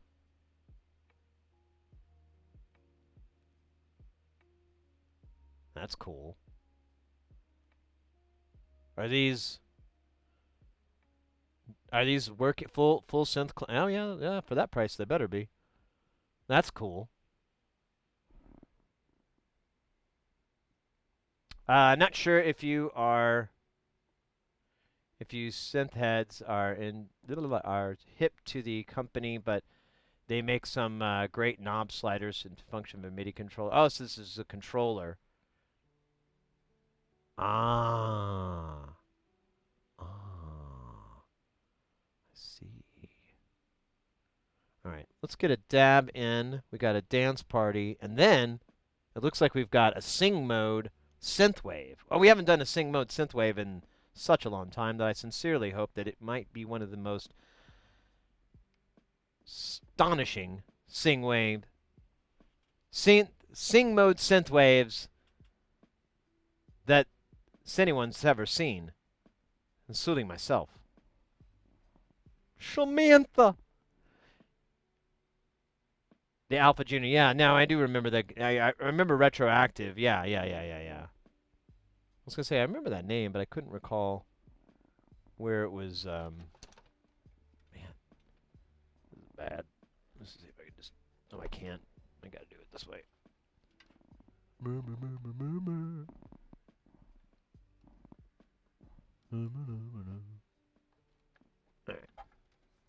All right, guys.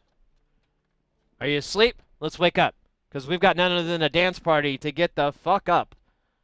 That's right. I used an F word.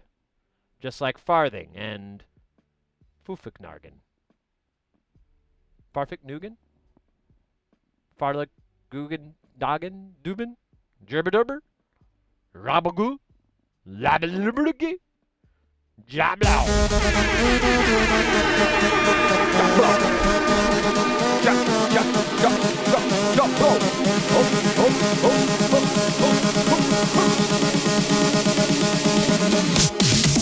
Here we go again.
Oh, yeah.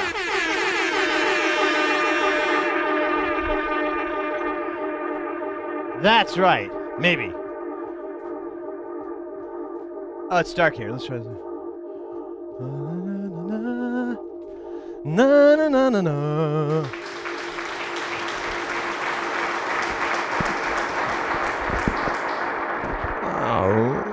Roger Wilco, we are rocking it at 130 beats per minute. Heart rate going down to 130. Rock it out. Hardcore. We'll be digging in at about 9 minutes. Oh my god. I'm kind of out of breath. I need to buy more. Where can I put... It's so fucking...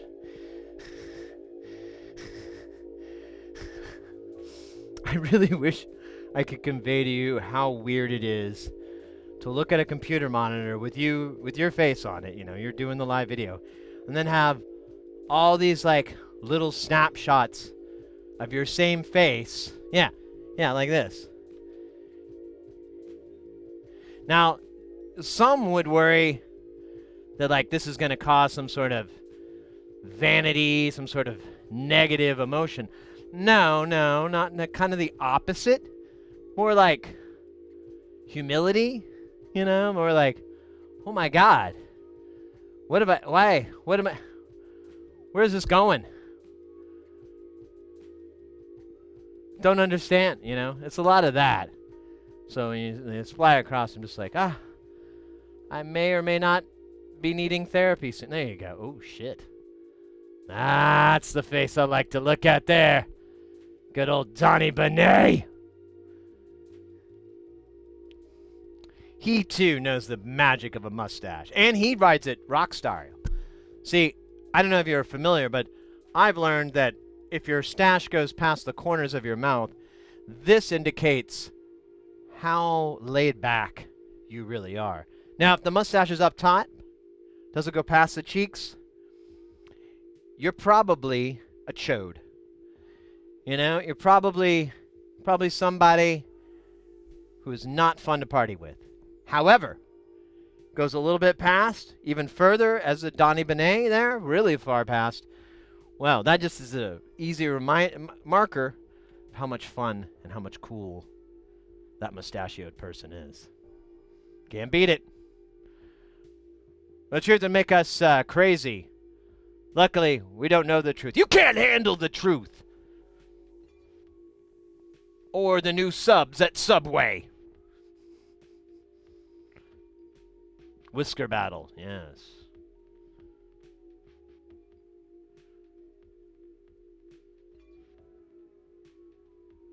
If your mustache doesn't go past your nose, you're probably Austrian.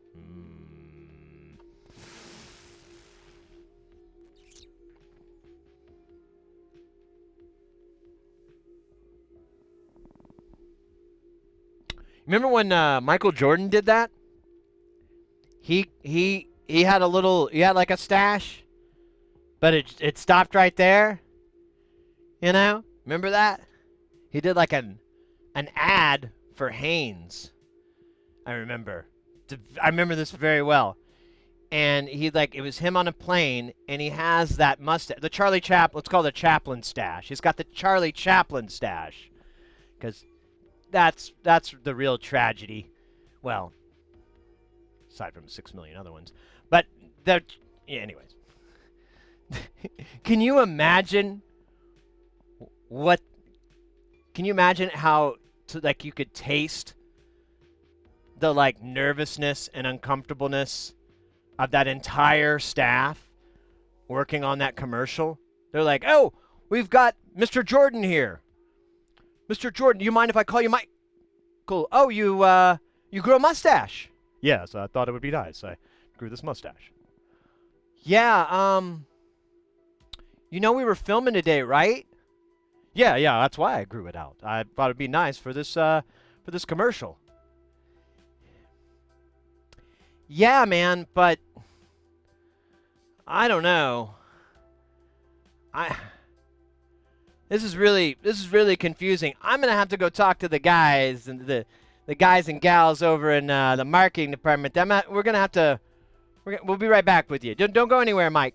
Can I call you Mike? I never did say yes or no. Don't go anywhere. We're just gonna figure out what we're gonna have to do with your Hitler stash. I'm sorry. Your Charlie Chaplin stash. I didn't mean to. No, that was the wrong one. I meant your Chaplin stash. We gotta go. I gotta go talk with the boss real quick, because we thought you'd show up like how you've looked for the past 20 fucking years. We thought that's what you do. We didn't thought you'd come up with hey, I'm trying out a mustache. I just so happened to make it that mustache. Out of all the ones, I mean, he could have shown up with the handlebar curly thing. That probably would have been hey, what a crazy guy Michael Jordan is. But instead, you're like, what the? Did he not get the memo? Nobody does that. Nobody. Well, okay, there are people that do it, but they're not really fun. They are the anti-fun police. They all have Chaplin stashes, and they're terrible at parties. Or they're a terrible party. All right. I'm digging myself a hole there, aren't I? Ooh, there's lots of dirt down here. This hole.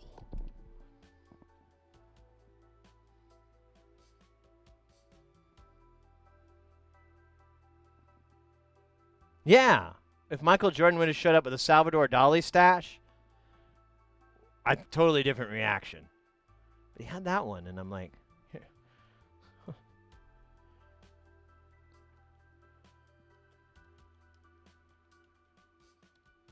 Michael Jordan mustache. I never thought I'd type this into my computer, but here it is. Yes.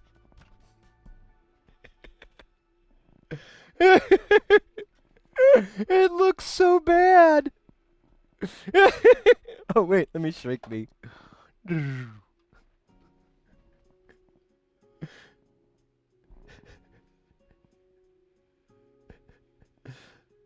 It's not even, it doesn't even look good. You know? Oh, that's like idiots. Yeah. Yeah, no. Not gonna grow that.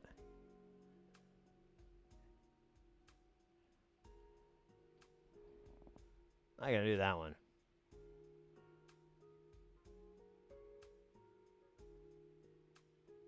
Wait, what? Maybe AI will take over? With no mustache.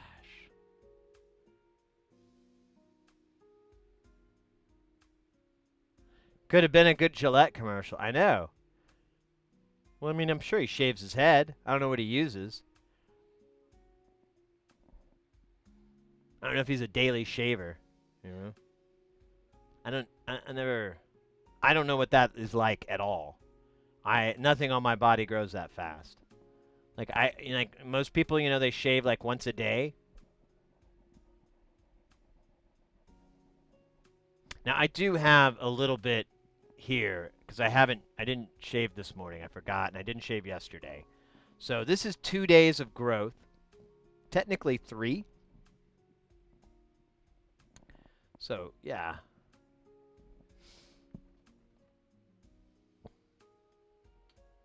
All right. We got this. Oh, there's a dab in here. Oh, we got to do the dab, and then we'll do the synth wave.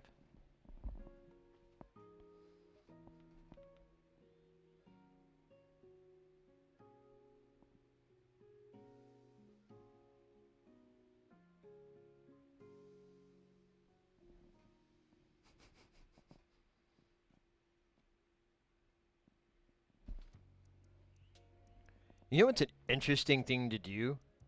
I'm sure you guys have done this. I've been starting to do this lately. I remembered when I first got into Twitch.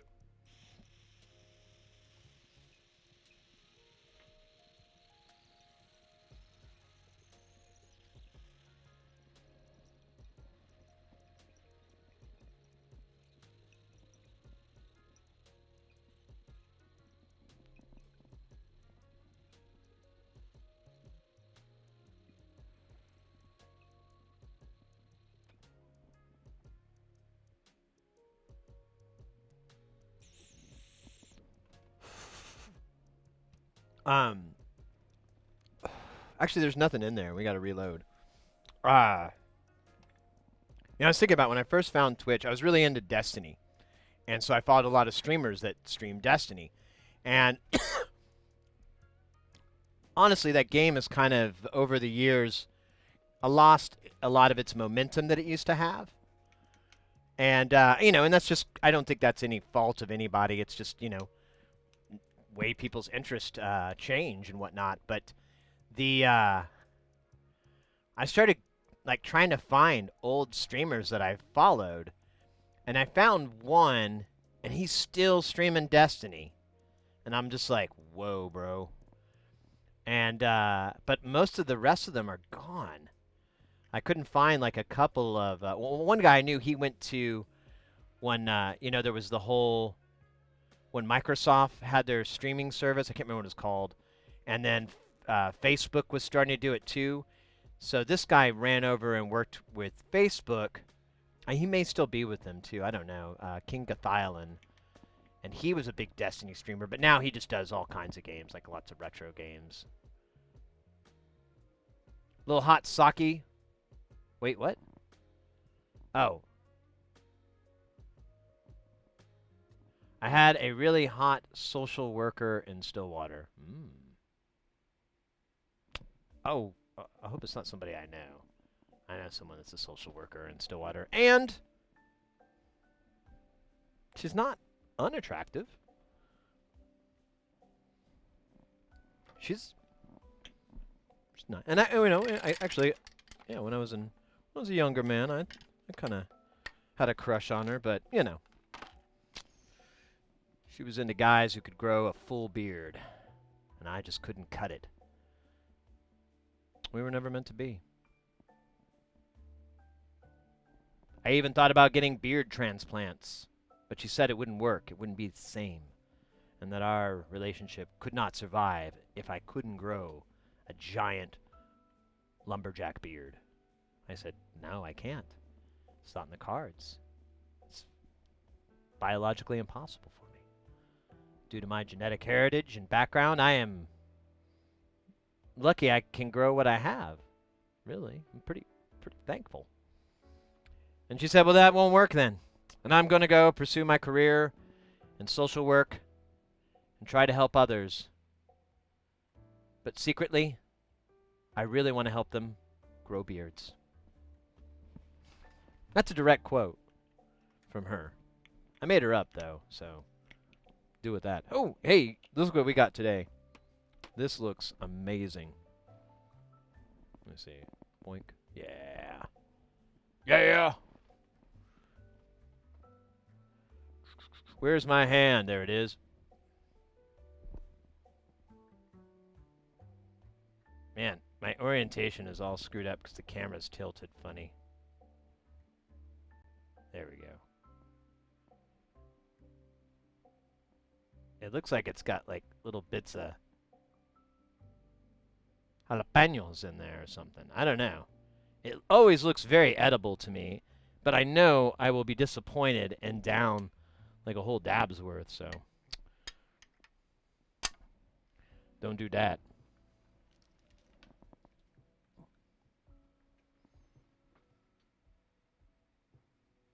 She's invincible. Invisible or invincible? Invisible. Yeah. Fair enough. Mine was too. Alright.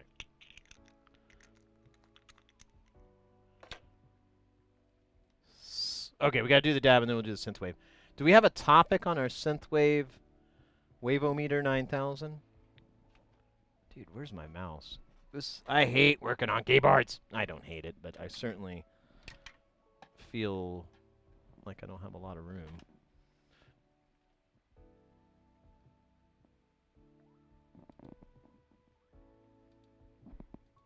Okay, there it is. All right, let's see here.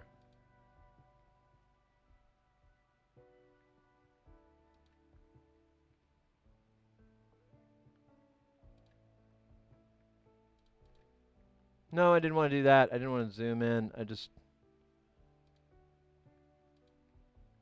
play the song. Alright, there we go. So I don't think we had a topic for the synthwave. Let me see. Sargosa was the one who put it in, right?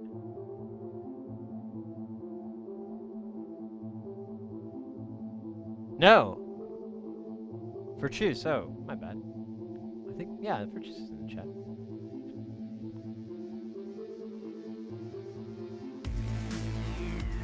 Look, the container clean. There you go.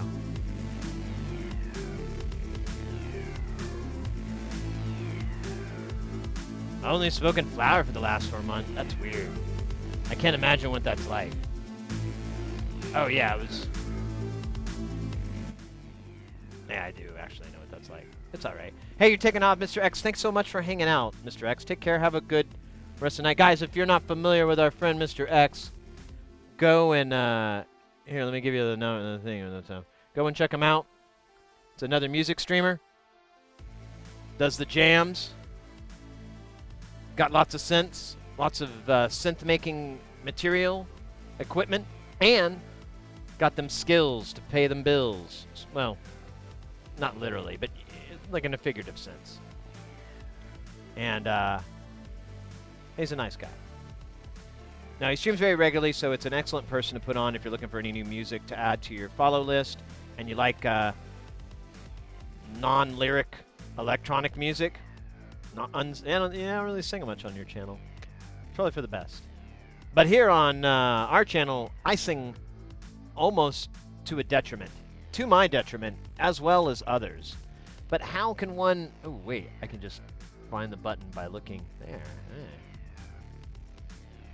But how does one do that and still remain cognitively sentient and not a dog-faced man?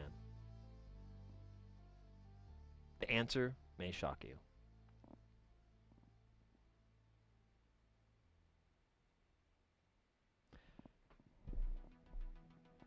Is that... Oh, man, I cannot read this screen. These glasses, like, block out... Microman, that's who it is. Blocks out certain colors, and I can't read them at all.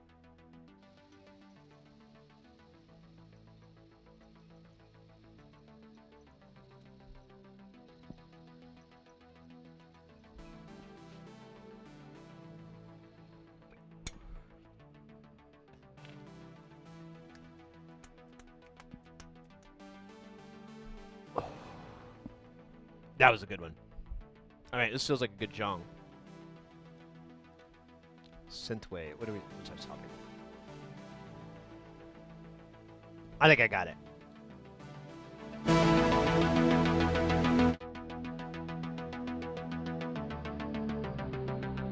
Oh, wait.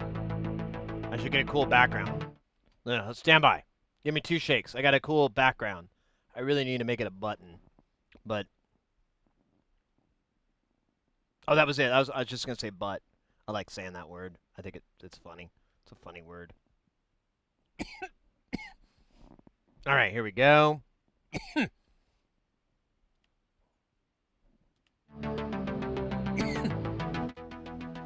right, now we're good. Now we're ready for Synthwave sing mode.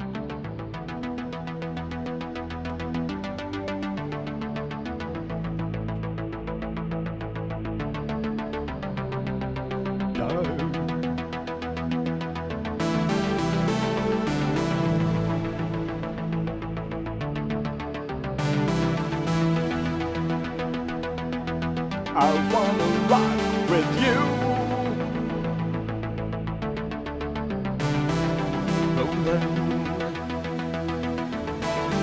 Rollin' JXP.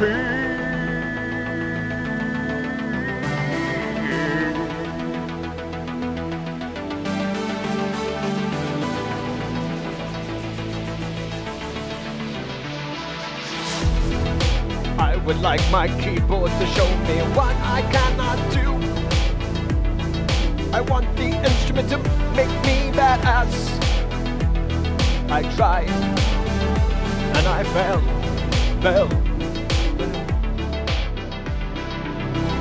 Then I get it all in my shit and I rock it so hard.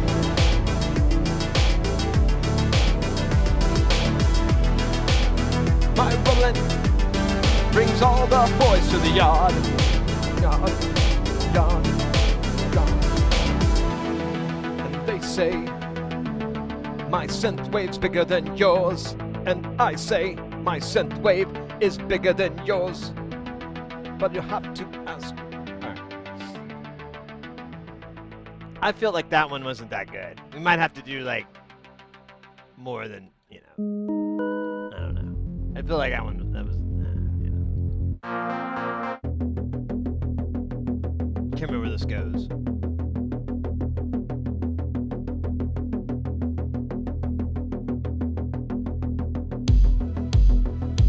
Cruising. Rockin'. Rollin'.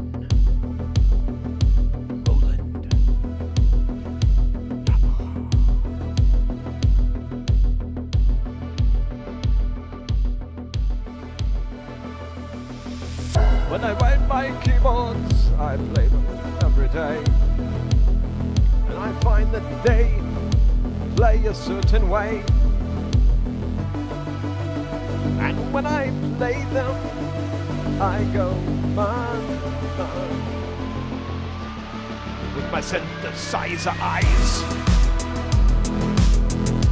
I've got synthesizer eyes.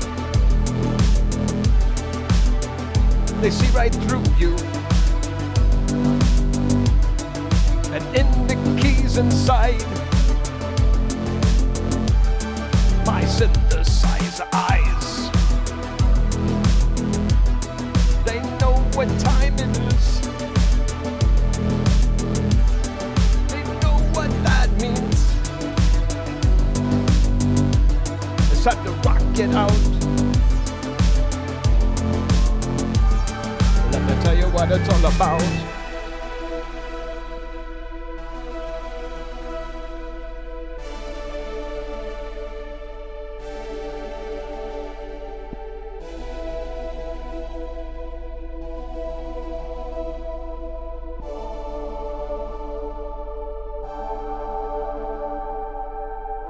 Oh, that's the end. All right. Well, all right. One more for the kids. The little kids. You know, the tiny ones. Without any teeth. Oh, what's up?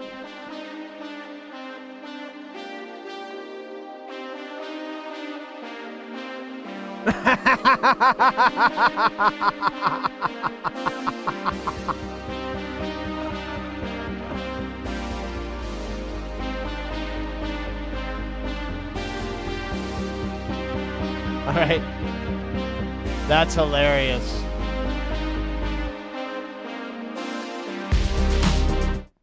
So, I was laughing because T-Matrix wrote, as you see there, it says Germans are crazy, but it got auto-modded as being offensive, and I was like, wait, is auto-mod German? We've been spelling it wrong this whole time. It's not A-U-T-O mod. It's O-T-T-O, like Otto, you know? Yeah? Okay, this is a thing? No? Okay, yeah, all right. Yeah. So I guess now you gotta watch what you say. You gotta be careful. You might upset Otto. I didn't realize that. That's amazing. Huh. Full circle, right? Circle of life. Round and round we go. All right, let's go to the next synthwave thing. So fucking funny. Otto. I think that's a good joke. I don't know. I don't have a lot of those. So I take them when I can get them. That was kind of a good dad joke.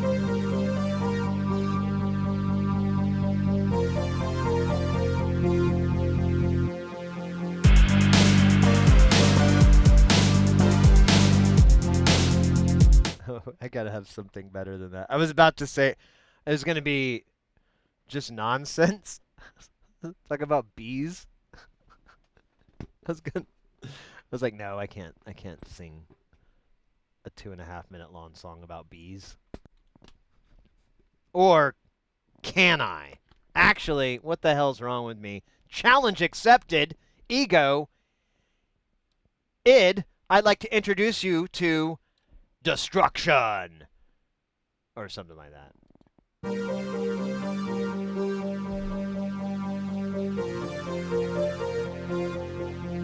It always sounds like Dutch.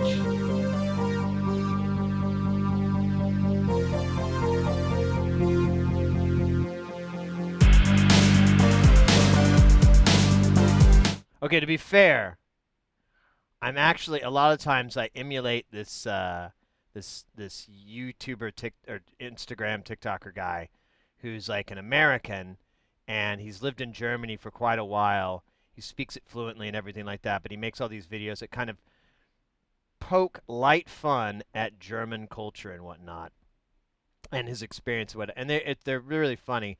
But yeah, when he does his accent, I like how he does it. I think it's really good. It's really funny, and he's like constantly using either German words, like put in, or using German grammar, where he'll say something in English, but it doesn't make sense because of the sentence structure, you know, because of the subject, verb, object, and stuff like that. So he'll do that, and I've kind of admired his skill at it, and so I was kind of doing that. But prior I was just kind of emulating Mr. X. I shouldn't have. Nobody tell him that. Don't let that get back to him. But he was like my model language. Because I get the impression his accent is fairly neutral. But I could be wrong. I don't know. Anyways, let's synthwave with the Song of 1,000 Bees. That's the name of the song. We titled it 4 minutes ago when I was talking before. There it is.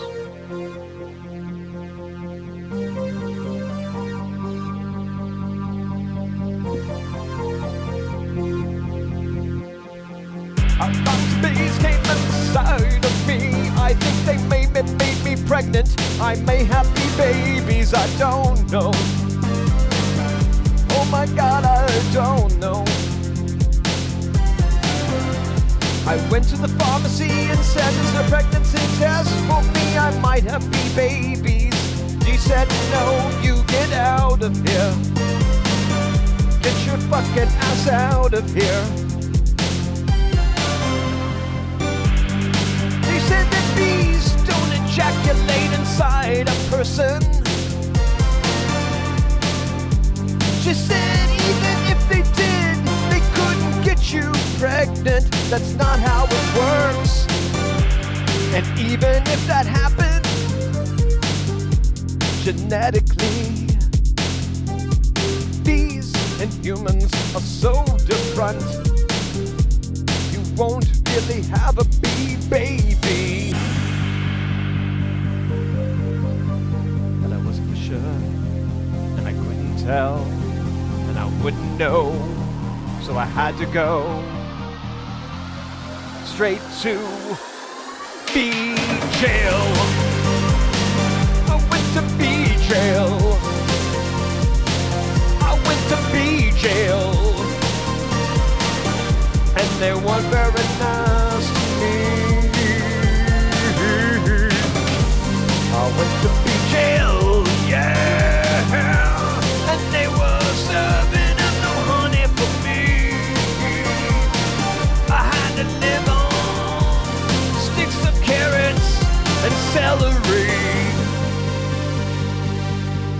It was horrible, and sometimes I wake up screaming about the bees that came inside of me. Bee love. All right. I don't like to brag. Oh wait, that's a brag, isn't it? That's very paradoxical, isn't it? I don't like to brag, but I'm gonna brag. Yeah, yeah. Anyways, that was really good. I think that was my best song I've ever written in my entire life. And I have written a lot of songs, like hundreds. Hundreds and hundreds. And that tops them all. That's the best one since my version of Lady in Red, which was all played on the steel drums, as it should be.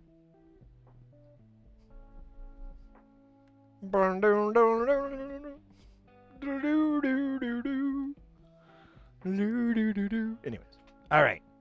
What are we doing? What the hell's going on? Why am I wearing sunglasses?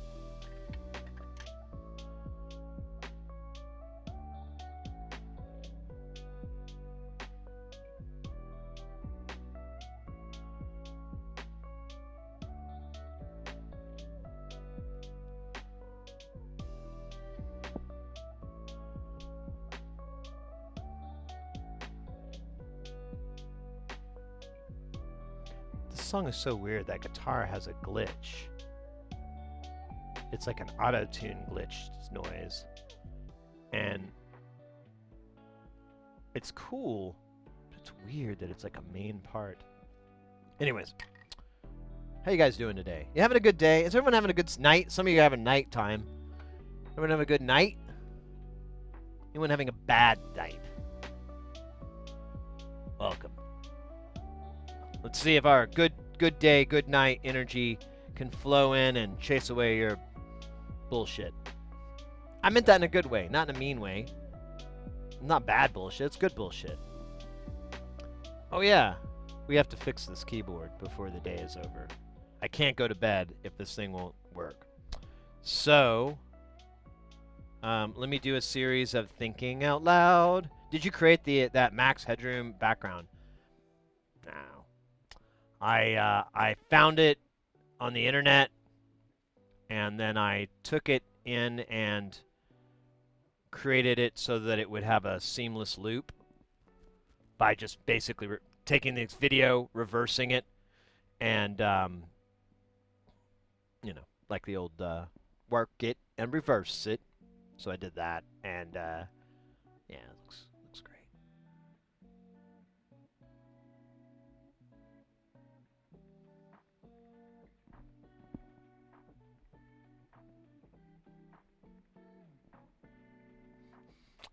Okay, so Let's see here. What's wrong with this thing? Oh yeah, it don't work no good.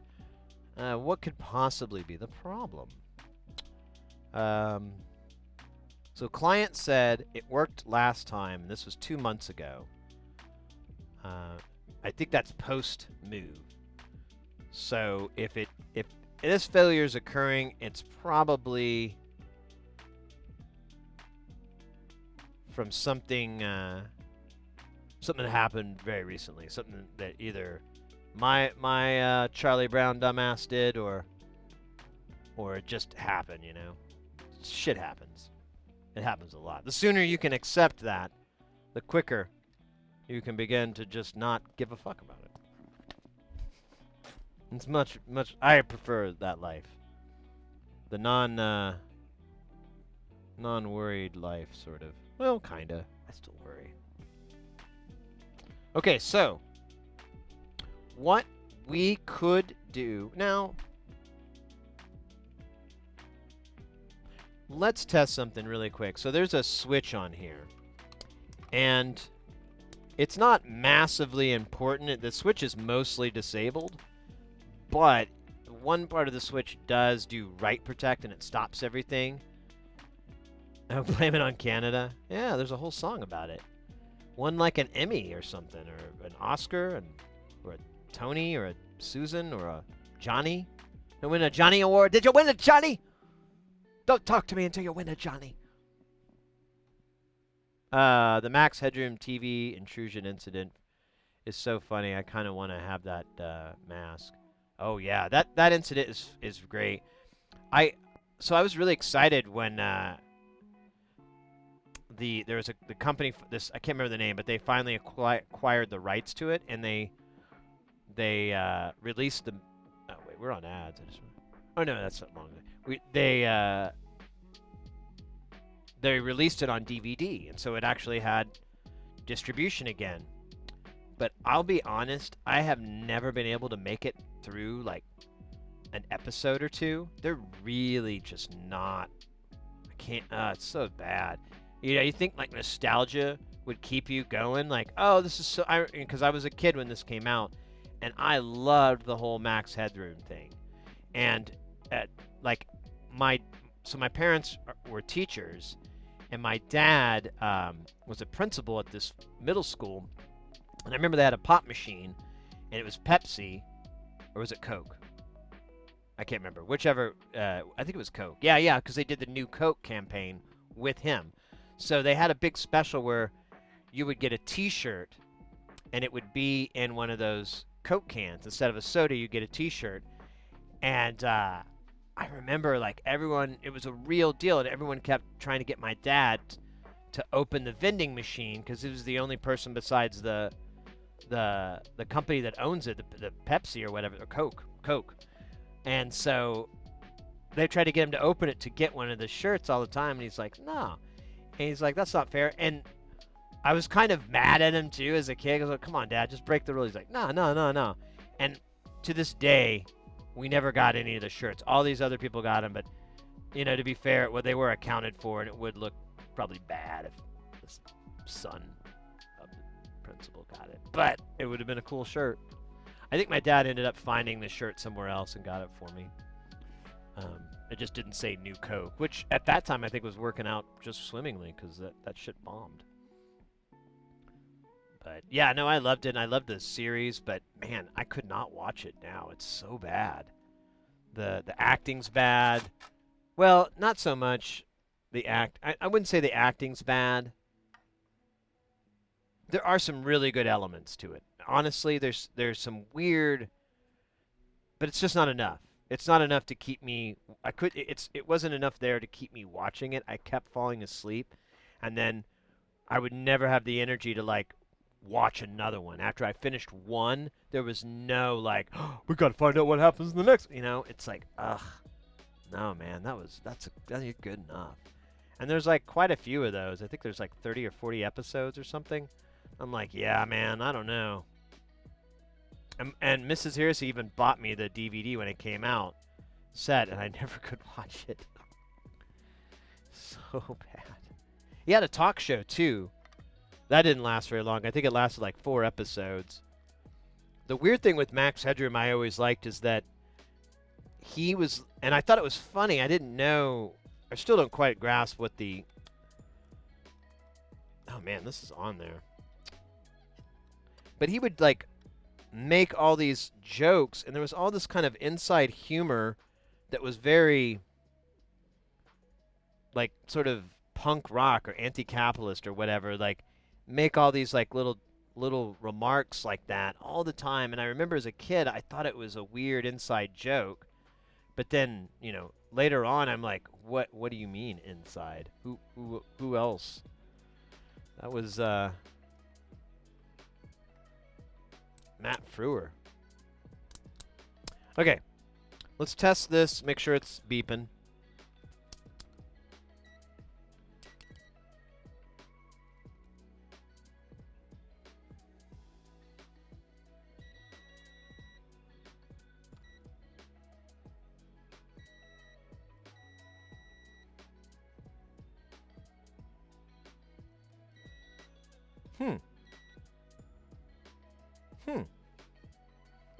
Is this switch supposed to do, is it supposed to be 2 poles?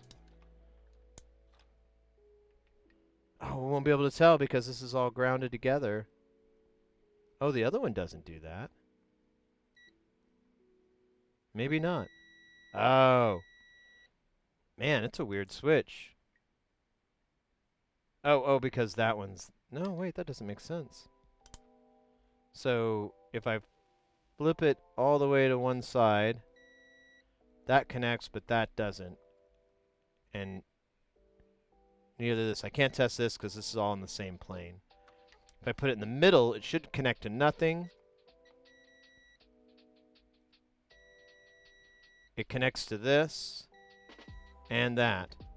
And then if I go here, it only connects to that one. Okay. So I think the switch is working.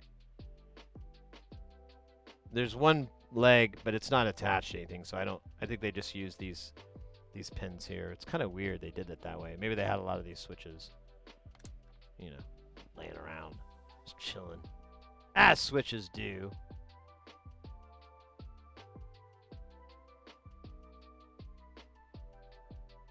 Keyboard. This is the JX3P from Roland. We originally got it to just repair this something on this controller, but when I was trying to see how bad the problem was, we couldn't get the controller to work with it. It's saying there is no keyboard there. And the manual says, oh, well, that's a bad cable. We verified the cable's fine. So it's not the cable, it's not the connector. And to make things more complicated, we did install a mod on this prior, and it worked, but we installed this on here. This mod adds a bunch of extra MIDI functionality that wasn't in the original unit, including being able to have the programmer and MIDI at the same time. It was either one or the other before. And it also adds a bunch of MIDI functions that weren't there before. Like you can send, I think Aftertouch was one of them. Can't remember. Lick the power source with my tongue.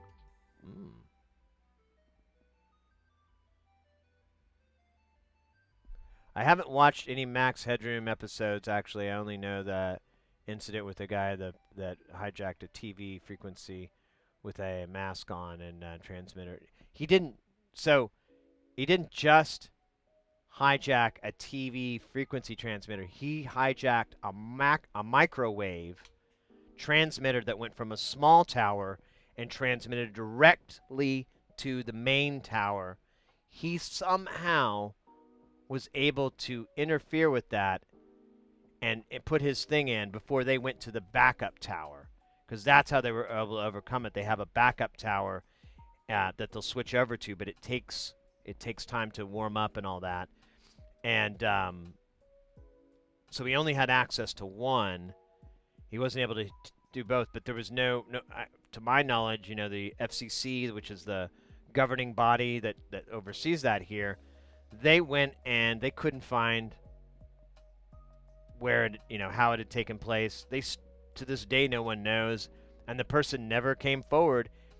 And it's a real bummer. I would love for someone to do an interview with like Vice magazine or something like that and be like, yeah, I'm the guy that did that. That's here's the mask, here's here's the corrugated metal behind me that I used. Here's all the prompts from it, and then like a freaking explanation because it was so weird and no one, the technical knowledge and equipment that you need is really, really insane. So that was the other thing that made it a unique case.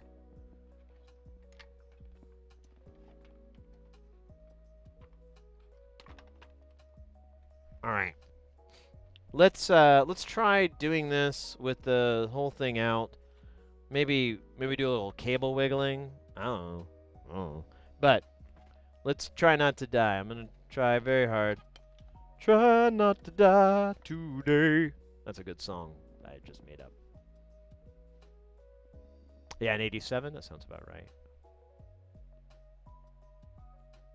All right. Let's plug it in. Oh, shit. Oh, okay, the power's on. Cool. So I don't have the keyboard plugged in to the headphones jack. I didn't want to do that. And, but it doesn't matter. This is all we're looking for. We need this light to stop flashing like that.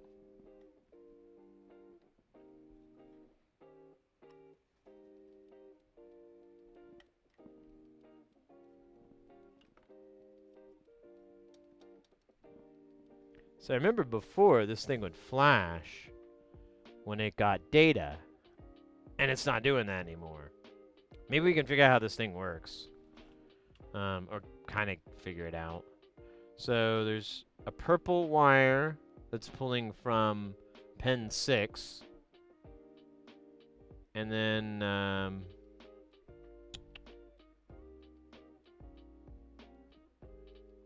don't know, maybe the white wire. But it looks like that might be for the switch.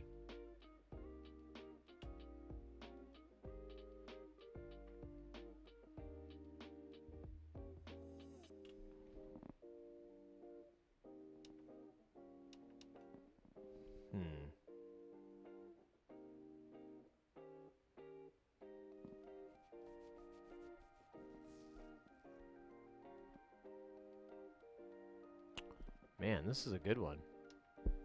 So where would it be? Where be our busted Bart? And how do we even go about looking for it? Because, damn, it's about 8 ways to do this.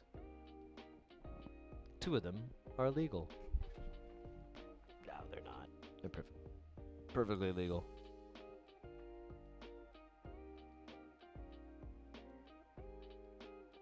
So the purple wire is busy. That's what it's marked, BSY. I believe. Yeah. These other pins, it's kind of weird. Like, this doesn't really interface at all with the computer or with this box. So all these deals go straight to their points. Gotta be real careful here with this transformer. Let's see. Yeah, there's busy, transmit, receive. Oh, wait. I see what's going on here.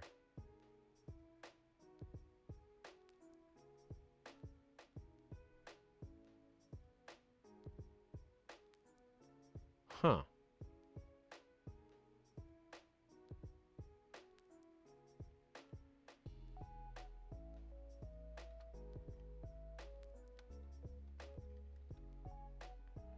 I wonder...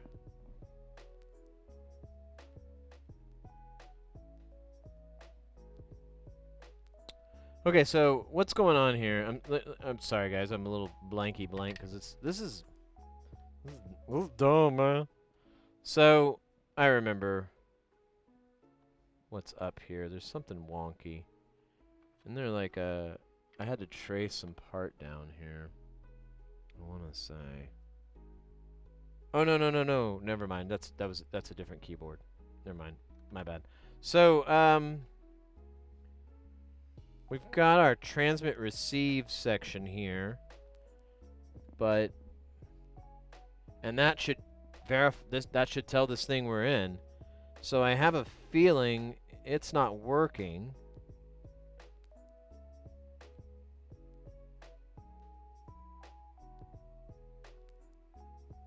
We could throw it on a scope and look to see if there's data going across it.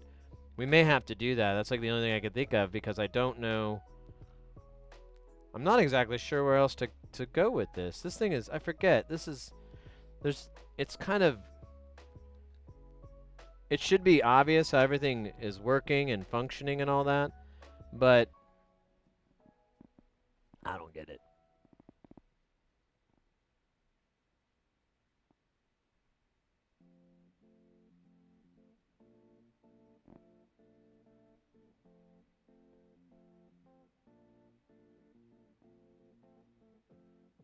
Yeah, right? The whole personal risk for nothing, yeah.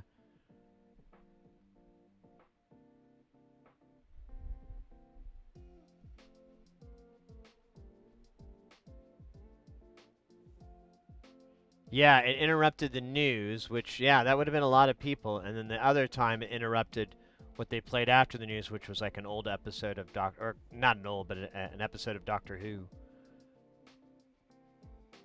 Hey, Fire. No, this is a Roland JX3P.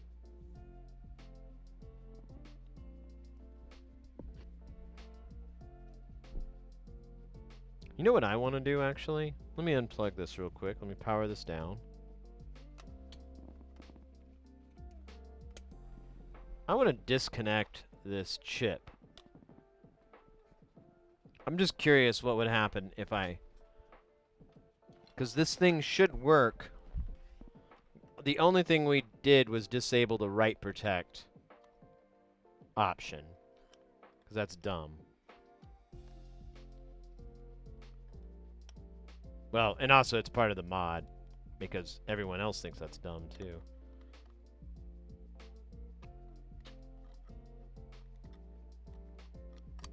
Okay. So... now let's plug it in and see if that changes anything. I don't think it will, but it will at least let me know that that's probably not the problem. But we'll see. Nope. Nope. Still flashing. Flash. Nuh-uh. It's annoying, man. Yeah, I think we're going to have to bring the scope out here and start looking at these, you know, I don't know, man. Let me think here. So what's going on? It boots up and it's not getting its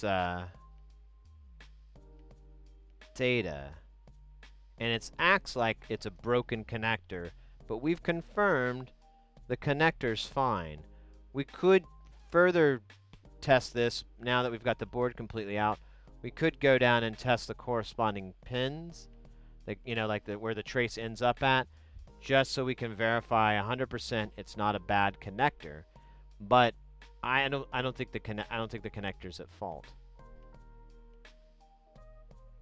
But we did have some wonkiness with the power, which makes me wonder if possibly the chip on here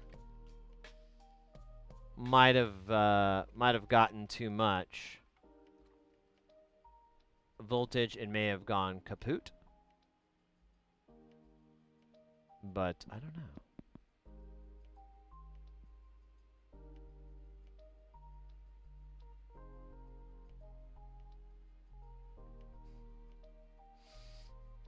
Vacuum tubes.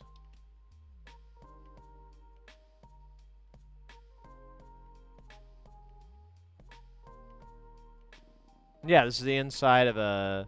I think it's from 84, 86, somewhere in that time period. We've worked on this thing before. We put this mod in But now the whole damn thing doesn't work, and I don't know. Well, I'm starting to guess. I think I might now. But I don't like it.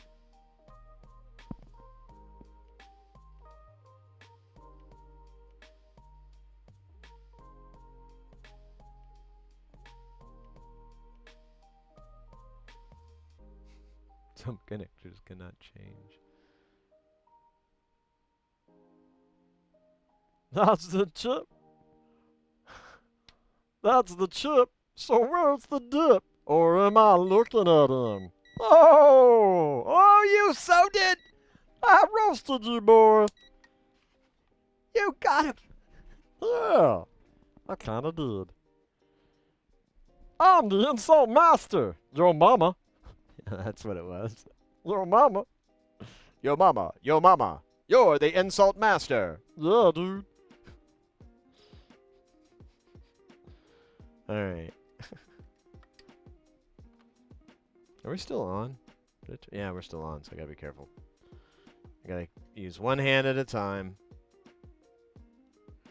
So we've got a 74L what? Was that 2 girls, 1 chip? Oh, wait a minute. No, it's SOOP. I don't. It's a fucking MIDI chip. I think. That's not good. This is a PC900. Oh, I've never heard of any of those. That's not good. I hope those aren't broke. I thought they'd just be like CMOS chips.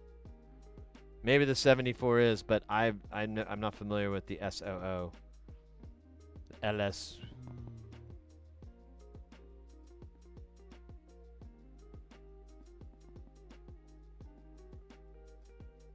Yeah, where is that going to be? I don't have HBO.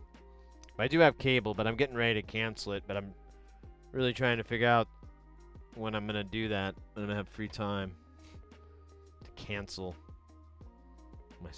my cable subscription. Because that's going to go over well. Those guys love to just do it.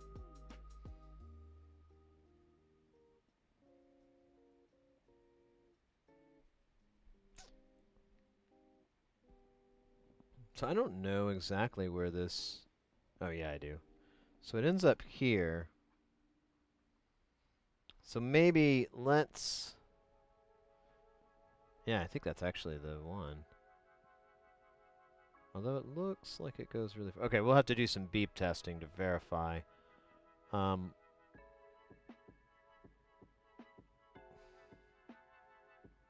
What bothers me is I remember before when you turned a knob, this light would flash, and like an activity light. And there's like no activity. Like when I play the keys, it doesn't flash. And I thought it did, like every time there was some sort of activity. So,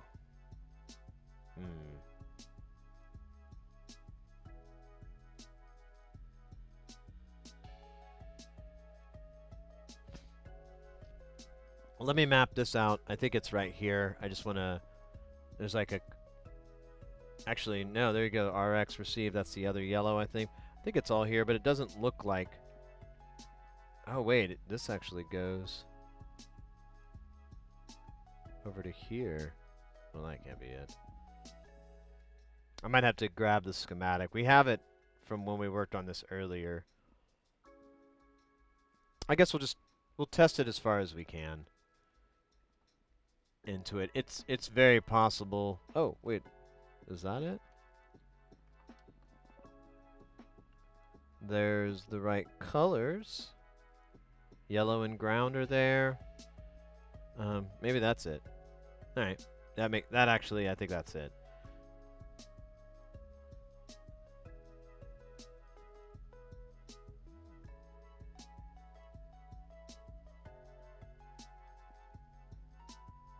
Yeah. Fact. Let's just... Find out the old-fashioned way with science. And do what we do when we do the do of do. You understand, dude? Alright, I can't remember if these... Are these ground? These screws? I don't think so. Alright, I gotta find a good ground here. I don't want to use power ground. Well, I guess I could. Oh, look, that says that's the power for the den. So, well, yeah, except there's like, okay, so there's blue, there's red. So that's, the blue is the -15, the red is the positive. Then there's an orange. That's +7. And then there's a black, which is ground. Awesome.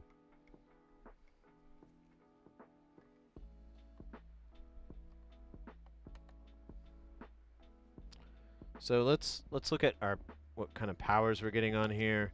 Make sure it's powered up. I mean, it'd be cool if it was just something dumb like, oh, well, there's no power on here. Oh, let's put this in voltage mode. That way when we read it, it will be useful. Instead of just saying, oh, well. So there's our 5-volt rail. That looks rooty-tooty, fresh and fruity. Here's our 7-volt, which I think is... Yeah, that's not good.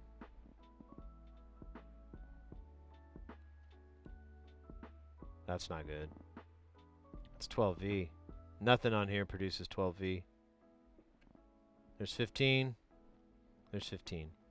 So, we may have an issue with our power supply. Let me see. Let me probe it here at the board.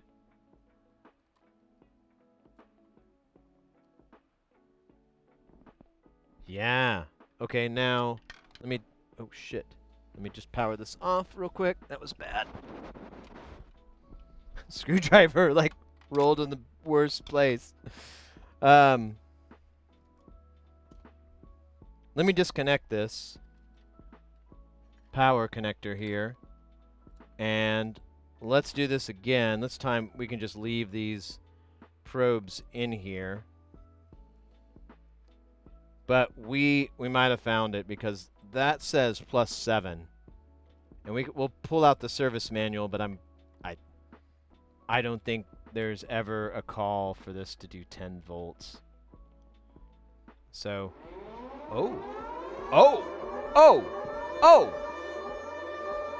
mates, get ready to put on your big hat and your big pants and your big shoes and your big let's go. Because we've got none other than Rise of the podcast coming in with that piping hot, ready or not, because you're never going to stop.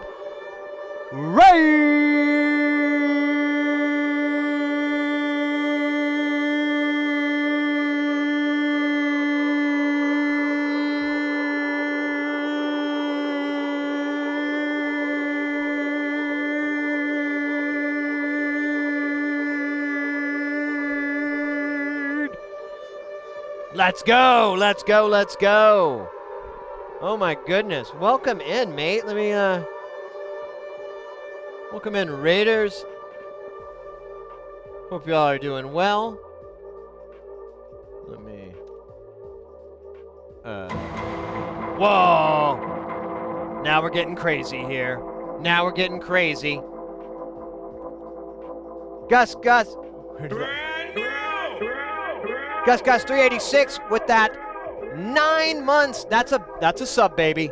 That's a sub, baby. Let's go. Thank you very, very much for the 9 months. That's pretty slick. That's pretty slick. The Deep Laker coming in with that fa la la la low. How you doing, mate? Welcome in. Welcome to the channel.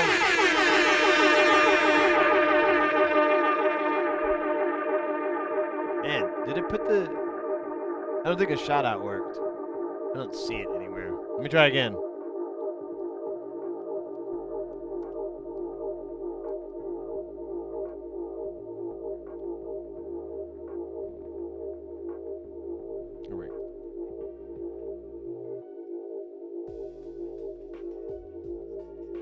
There we go.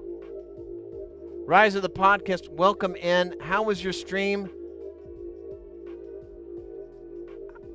I don't think I follow you. Let me pull up the channel here. Oh, this looks fun. Oh, this looks cool. I'm down to clown. Followed. And I knew that was going to happen, and I did it anyways. Because I have no impulse control. And I love to bark at my impulse control. Anyways, welcome in, mates.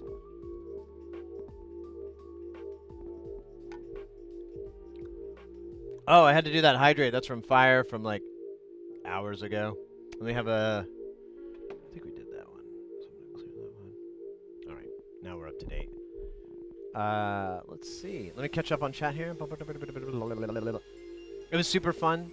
Awesome. Awesome, Gwendolyn.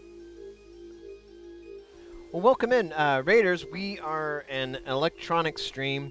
We do... Our primary goal is we want to get people into soldering, into electronics.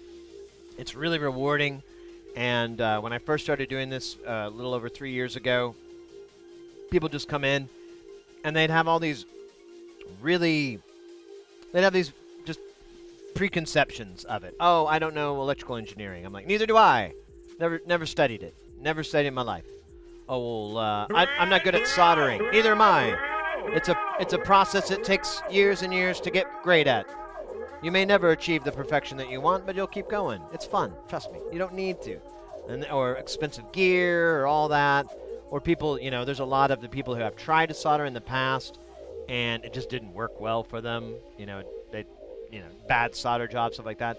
And that's our channel's main focus, is trying to help people with that and get them into this. Today, we got that 303 life.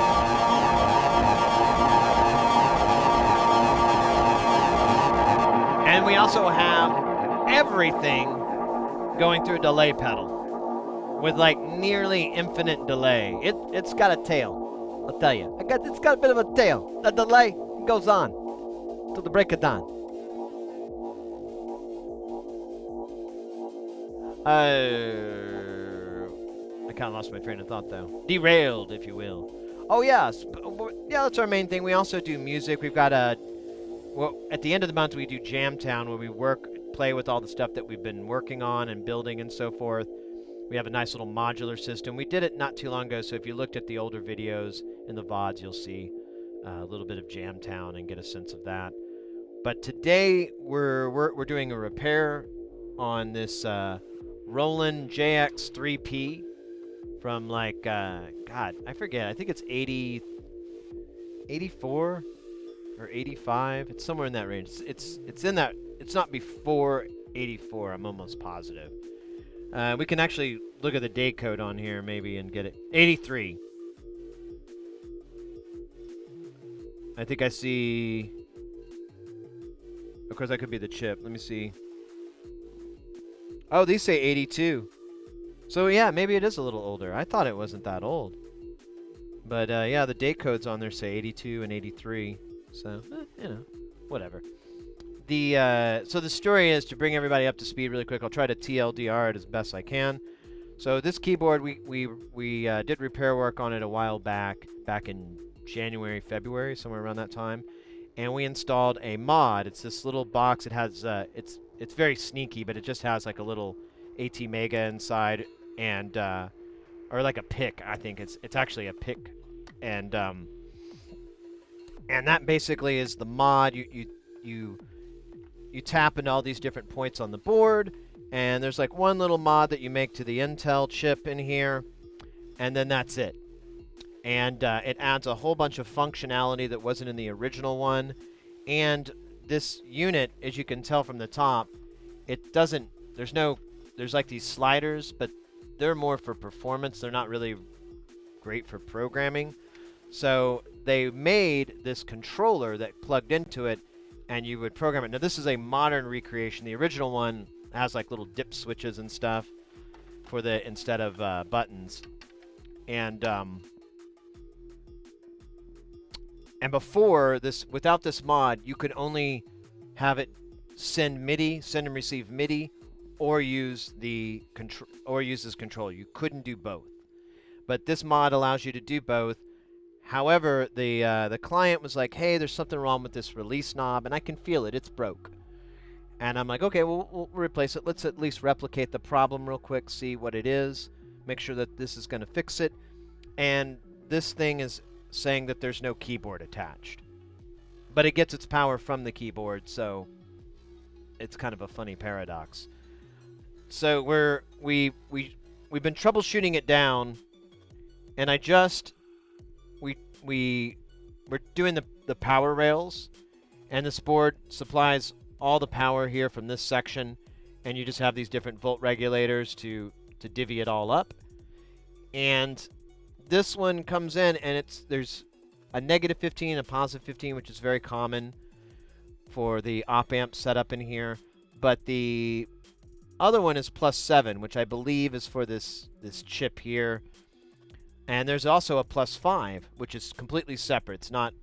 It's not part of this power supply setup. But when we metered it, it said 10 volts, which is way too high. And it's probably why it's not working. And we're trying to determine, is it the voltage regulator? Did something fail on this side? Or is something failing on here causing it to say 10 volts? I don't know. We're kind of in bad shape no matter which way it goes. Because if it's a volt regulator, that's going to be a pain in the butt to get to. It's going to be a lot of work to do that, to replace it. And if I'm in there, I might as well replace them all.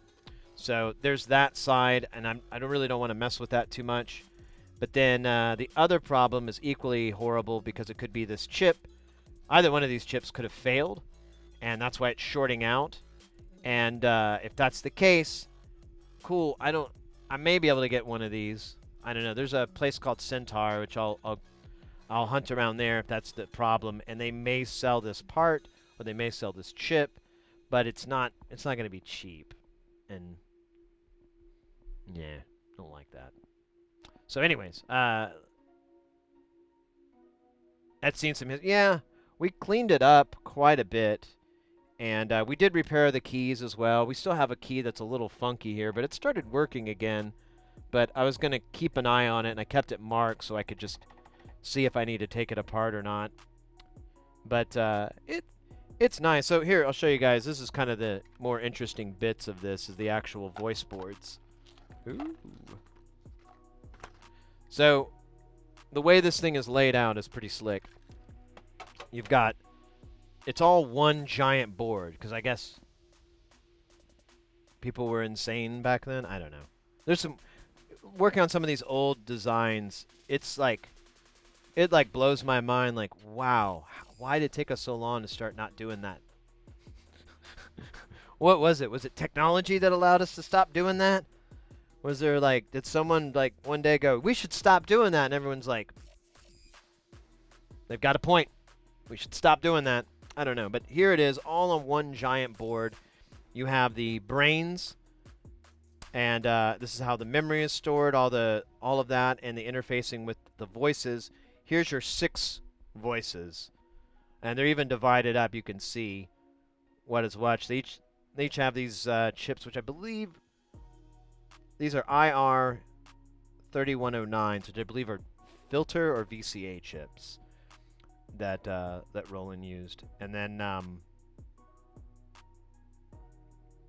you have a ton of these SIP packages, which I believe are all operational amps. Because they love SIP package op amps.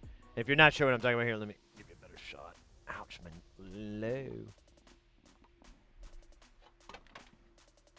Oh, man. So, scooch over to the side here.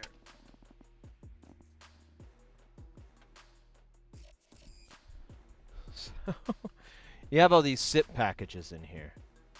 These things are wild. I don't know what the story is. We were laughing about it earlier. Like, man, what was up with SIPs in the '80s? Like, was that all they made?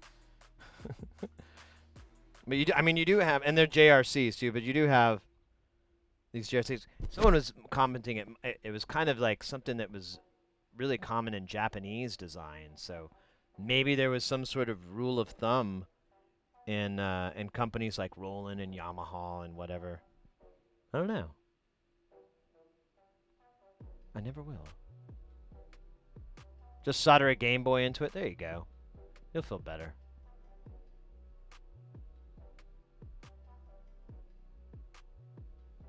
I wouldn't expect. I don't either. I don't know why it's doing that. So let's scooch ahead. Now that we've gone over, everybody's up to speed on. Uh-oh.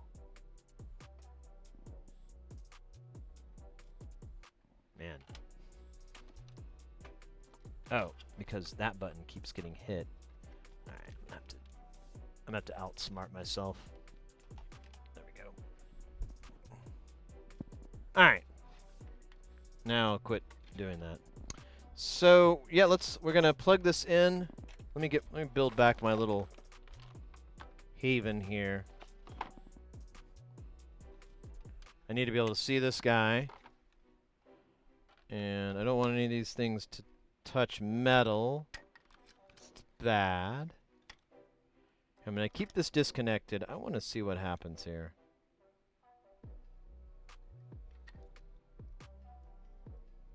So we're gonna do orange and black here, which orange is our 7-volt leg and black is our ground town. Oh, you can't really see because I'm on the.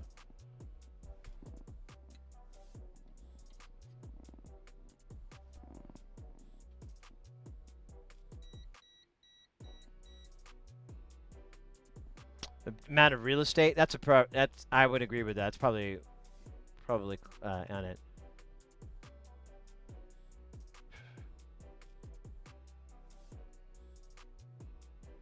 Yeah. Well, let's see what we get. Let's measure it first. Let's see if we still get 10 volts or we get 7 volts. And if so, I mean, the nice thing is if it is the power supply, yeah, there's not a lot left for us to test. It's pretty straightforward. There's not a lot here. We do have a SIP IC though.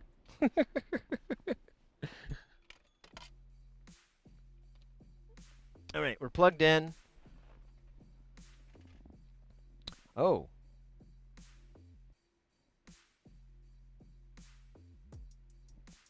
This is 12.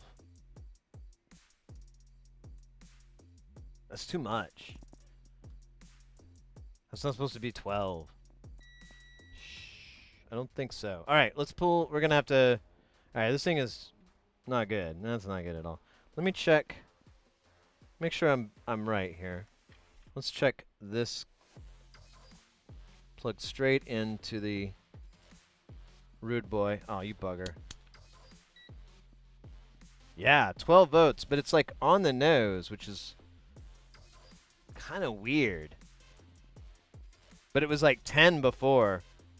So something pulled it down on the other side.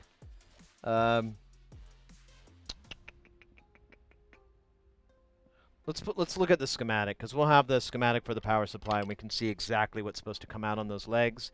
It could be, I'm just reading what's written on the board.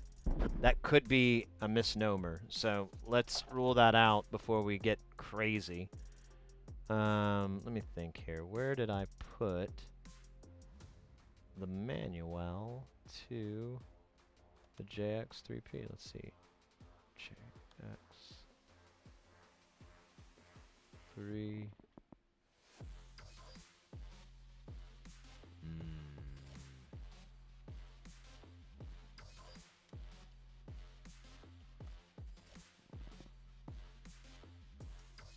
Huh.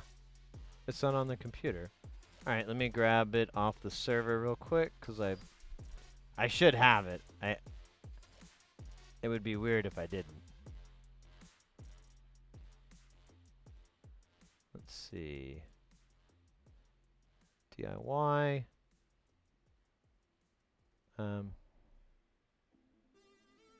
It's a Roland. I forgot what.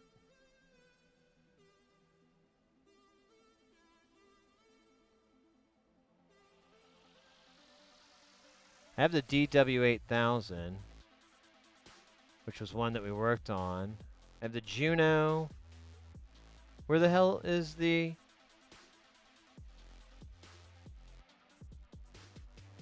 JX3P?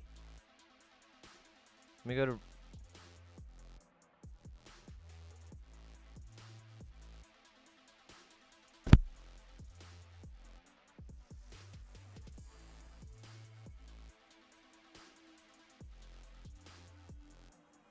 Okay, well, I'm not gonna waste y'all's time. I guess I threw it away. So let me dig it up on them internets and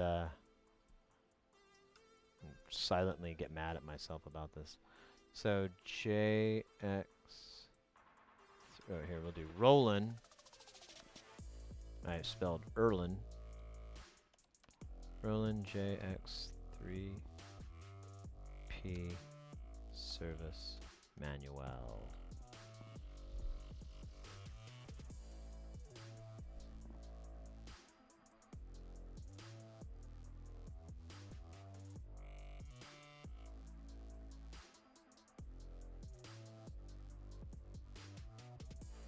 There we go. All right, let me open this up. Proper.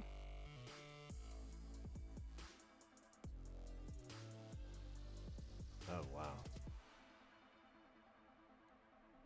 Stand by. Let me fix this view because it's all weird. Single page.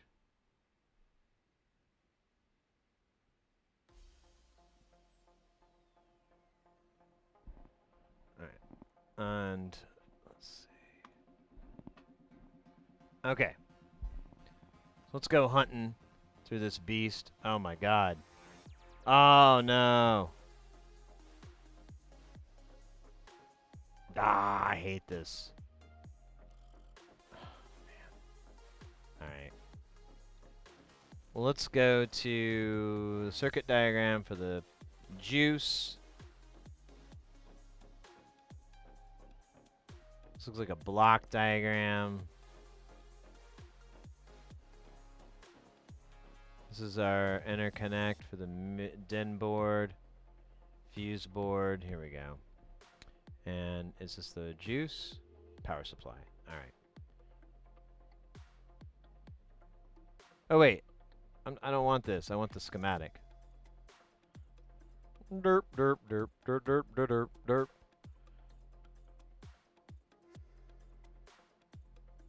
Oh, yeah, it says 7V. Oh, that's not good. So where's it go? It goes through R1.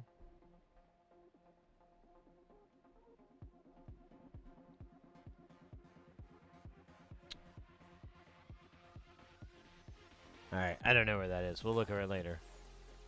So it goes through R1, and then it goes straight to this tap.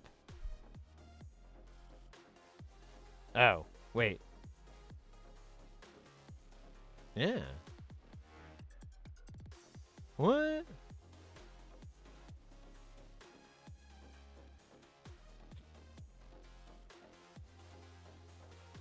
I'm confused. Am I looking at this? Let me rotate this. So I can look at this and not have to crock my head. So, here's our DIN power supply. It's this line. Yeah.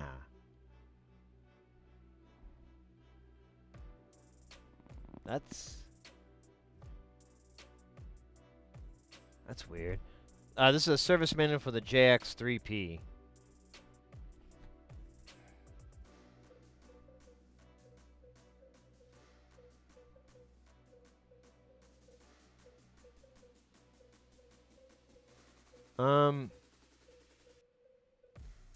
R1 is a 3-watt 10-ohm resistor. Let's see where it is on this board. Wait, this isn't the right one. Nope.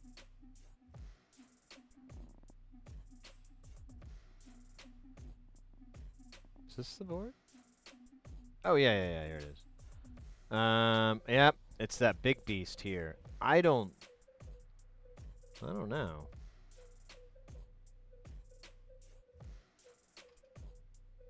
Yeah, it just goes straight to there. and it taps from W4 from this transformer.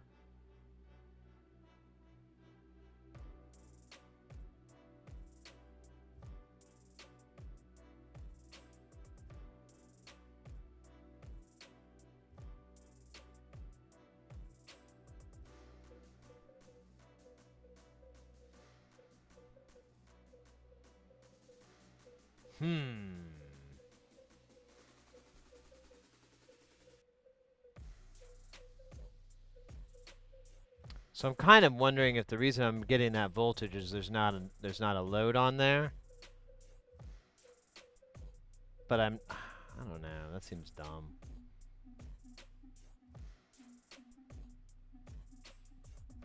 Because the other ones do. Let's see. So the other ones are 15, 15. How do they do it? Oh, they're using this duder and that duder off this tap. Wow, that's crazy. I guess you can do that. I don't know. I know me and power supplies, we don't know each other too well. And then you got this, what is this, 52330L? I don't know what the hell that means. But apparently, you can make it do 15. And there's our 15, our 15, there's our 5. There's our other two 15s.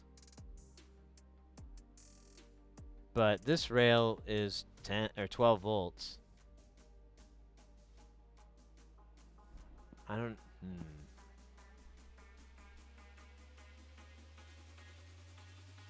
5 watt, right. You like the juice. Man, speaking of juice, I might get me a Dr. Pepper or something. So I think I found the problem, possibly. I guess we could power it up and probe some more. There's just one resistor, and it's that it goes through, and it's a giant 3 watt, you know, tiny house size filter or resistor. That, I mean, yeah, I don't think that's the problem. So that resistor, yeah, honestly, I think that resistor is fine. Because the more I think about it, I'm like, well, it wouldn't fail that way. It would fail another way. So let's just do a quick resistance measurement. We should be able to get, I think, an accurate reading. Yeah.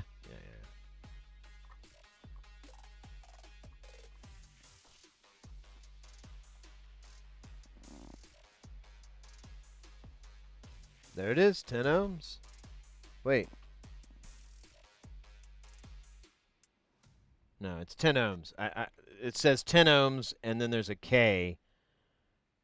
But I believe K is a tolerance or something like that. I don't think that means 10 kilo ohms.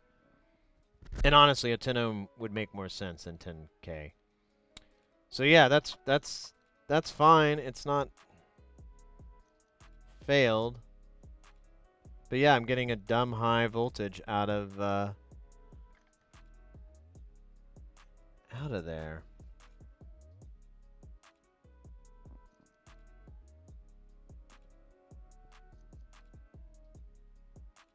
Okay, there's our 2 points for our resistors.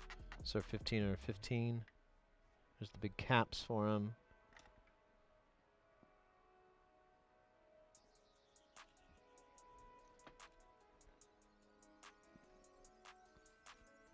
Pull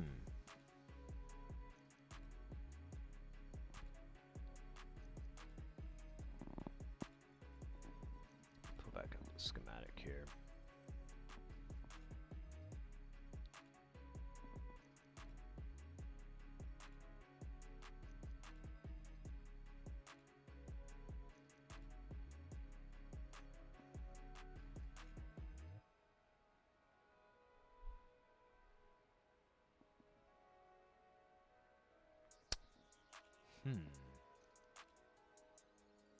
We should make sure our 5-volt rail is okay. Hey, sorry, Doey. I'm sorry, chat. I'm bad. I thought it hadn't moved.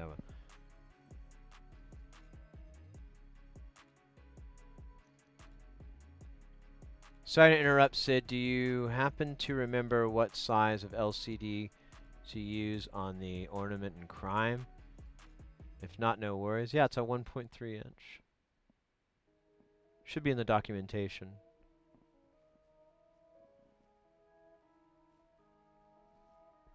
Yeah, it's 1.3. You're correct.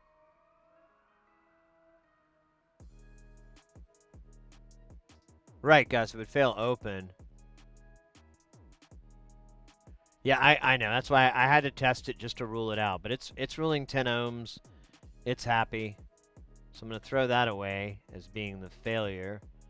But there's not a lot. I mean, there's a lot that honestly, no. There's the voltage regulator here and this cap. That's the only other thing attached to this part of the rectifier. Rectifier. Let's see. Yeah, there's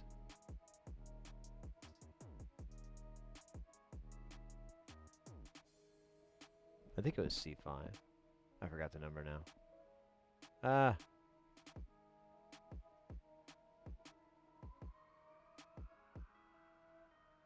C12. C12 and IC2.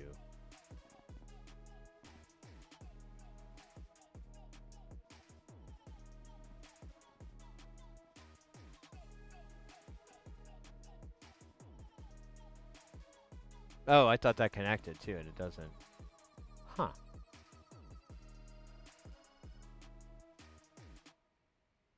Wait a minute. Where is that? I don't see that on the circuit board.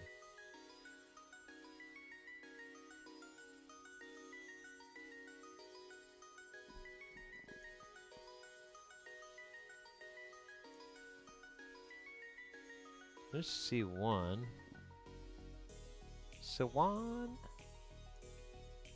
Yeah.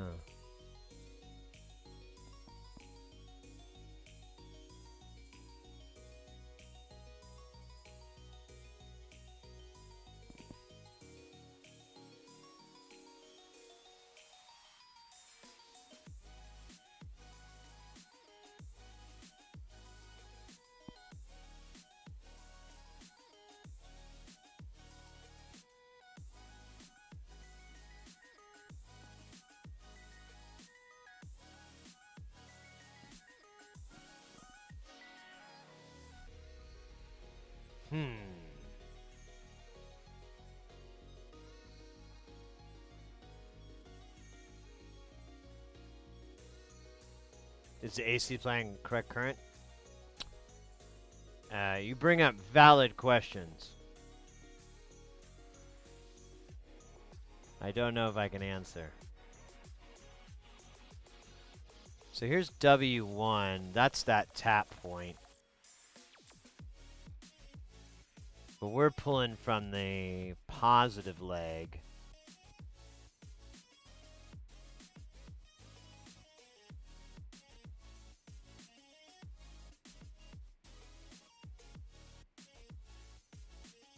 Yeah, here we go. Here we are. Okay, there it is. So there's our... So let's power it up and let's look around here and see what's going on. If this shorts... Can we test this in circuit? So we got this guy here and... Ah, shit. It won't work right. It won't show up right.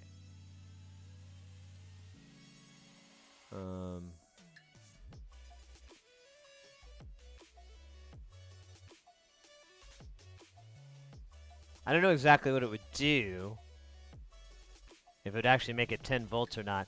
I'm gonna power this circuit back up, and I want to probe around just a little bit. Oh, this is IC2. Right, that makes sense. So this is our 5-volt regulator here. So we can check right in this section here to see if we're getting 7 volts or 12. Which I'm afraid we're getting 12.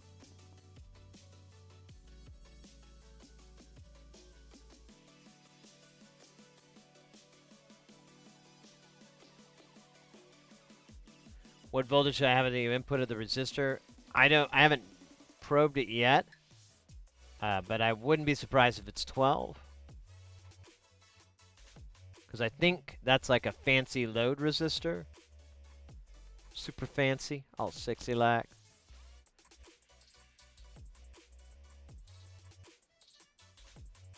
Should be 9 volts. Okay, yeah, I need to dig a little bit more. There should be a little bit better detail in this manual, but let's not waste that time reading. Ugh. Boring. Nerd work. All right.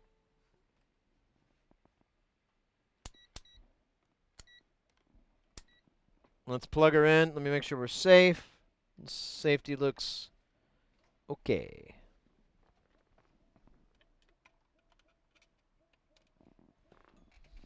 All right, let's do some probing. So I don't know. Let's see what it would read up. Well,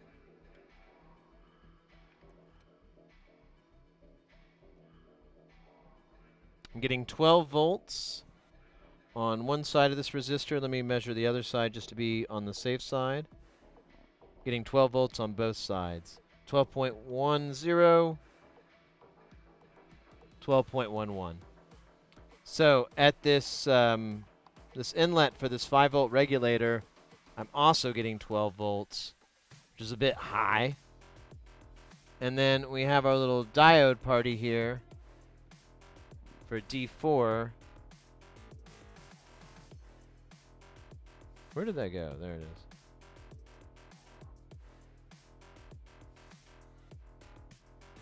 So we're coming off the positive leg here. And yeah, I show 12.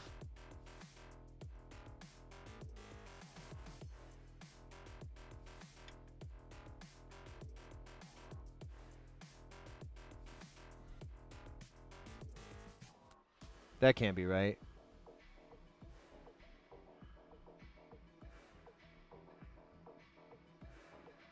It's kind of difficult to probe this because they have, I don't think those are the legs. I think it's some sort of coating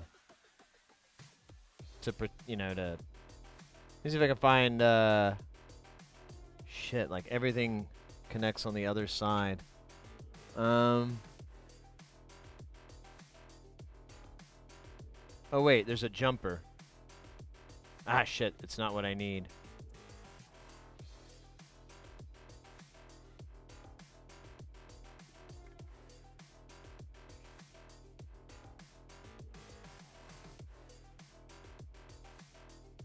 So yeah, I want to get this. Oh wait. That's ground. Isn't it? Yeah, that's ground. Oh, I thought it was like, I don't know what I was thinking. Okay. So this is a ground. Okay, makes sense. So let me measure what this guy's doing, because it should be identical. So D5. Let's see what we're getting on that rude boy. Man, I'm having a hard time navigating. I'm so weary of that death trap.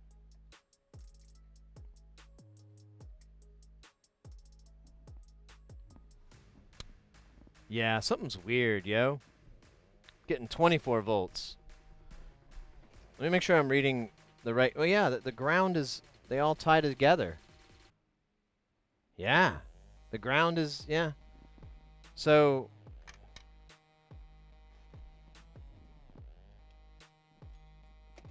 I should probably stop beating these components up. So one side's putting out 24 volts, the other one's putting out 12.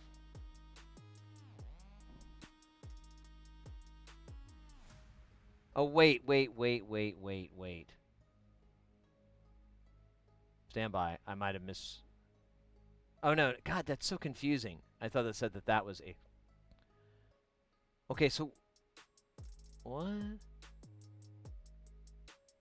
Oh, wait a minute. I wasn't probing from here. I was probing from here. So I'm going to get double the voltage. So let me power it up real quick, and I'm going to probe from either side of this, and that should give me 12 volts.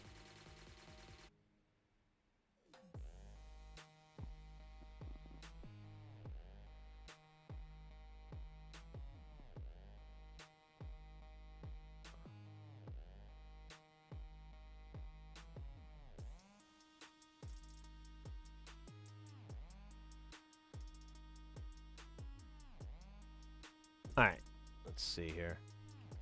Yeah,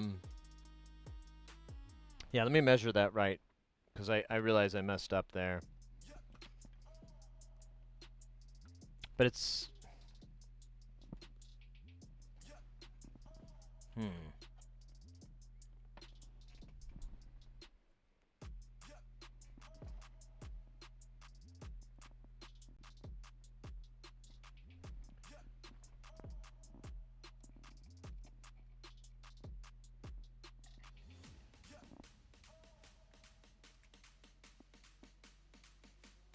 What the hell? Showing 48 volts. And then I'm showing 12 volts on here. I think something's broke.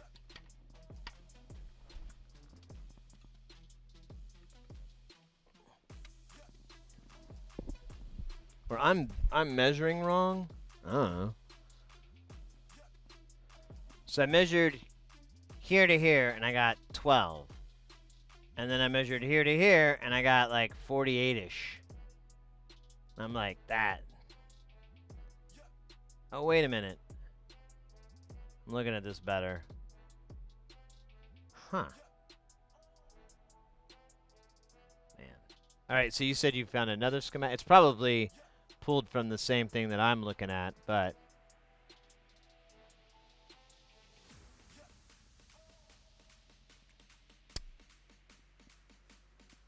see, let me do this. Let me just copy the web address.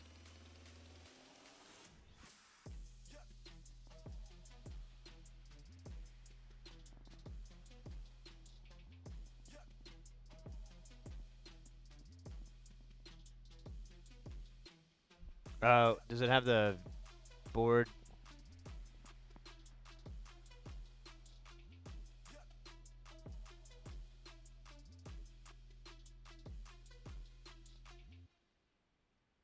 Oh, well, I guess I have the service manuals. Oh, here's... yeah, service notes. That's what I was pulling from.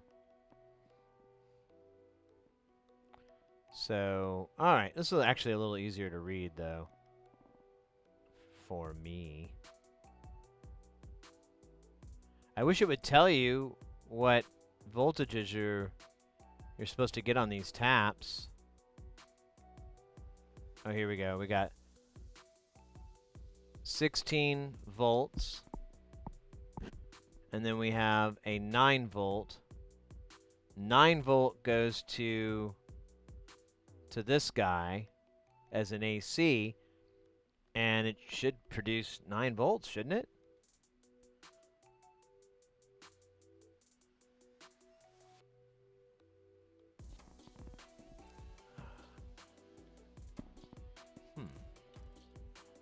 Hey, Steaming Mangoes, welcome in. Hey, no worries, you know, sometimes you gotta do some life stuff before you do some Twitch stuff. No harm, no foul. You must be skilled. Your table's a mess. I know, right? Every time I clean it, it's kind of nice. It's like I reclaimed a little bit of my desk back.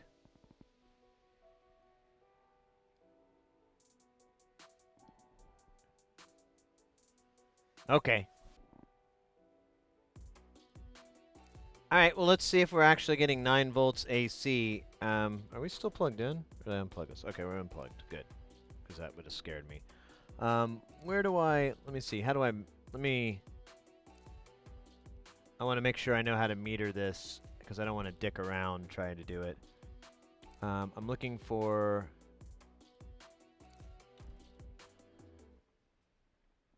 Man, it's hard to read this thing, too. Here, I'm going to get rid of this so I don't get in the way. So we're not plugged in yet. Oh, it doesn't tell what color. Oh, there we go. Orange, orange. So we need to probe here. Awesome. I can handle that. I went to handle school. Over and Handover. I'm kidding. Never been to Japan. Never been to Japan, but I've been to Muskogee. I don't know what that song is. I'm just making it up.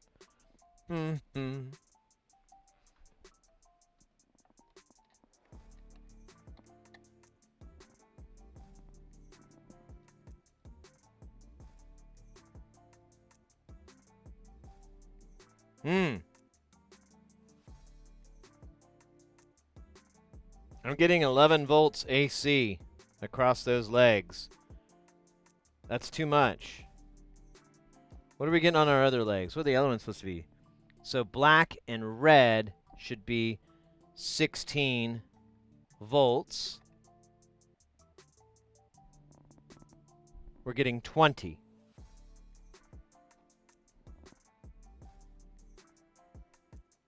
Yeah. Did our transformer fail? I have never dealt with a failed transformer, so I don't know what the symptoms are like. I don't know what else could cause that, because it's after the transformer, there isn't any components left. Yeah, you've got your different voltage taps. And then, yeah, it just dumps it down. There's a cap. Or maybe a few. Yeah, it says C1. There's a cap in there, but I don't know. Yeah, there it goes. I think it's this dude. Oh, there's two. I only see one on my board. And it's right at the AC lines. Oh, you know what it is? It's an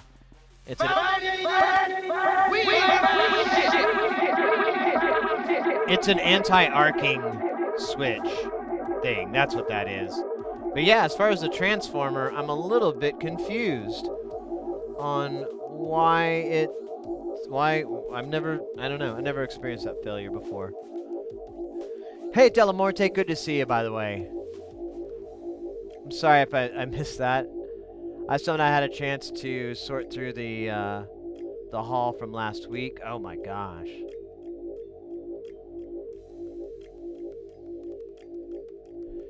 But yeah, it plays, but we're killing your mother. No, we're killing the these regulators because we're probably going out of spec.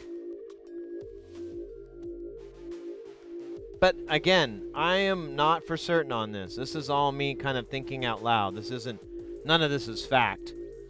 It's like, really? That's strange. Is that how they fail? They just start sending more and more voltage? That's dumb. And it could be possible that we're getting these readings because there's nope, that can't be true. We do have loads. Loads. We do have a load, though, on it, so there should be, you know, enough current for us to get a proper reading. But still, it's very strange. Really weird.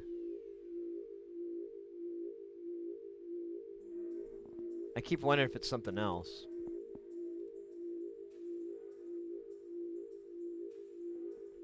Has someone changed a cable?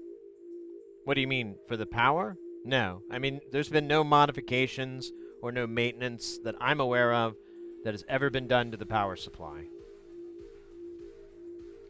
From my observation, the power supply physically looks fine, so I wouldn't suspect it, but we're getting higher than normal voltage out of this transformer, and I haven't yet figured out why. You know, like what's doing it? Let's see.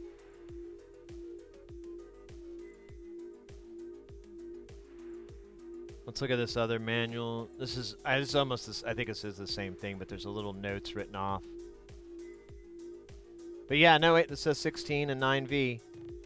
So yeah, even with the notes,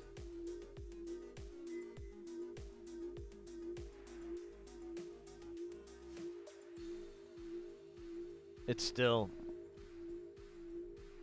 man, I wonder what transformers are. Can we buy a transformer for this thing?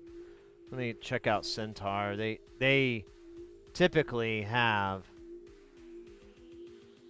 the goods, but and their prices are pretty reasonable.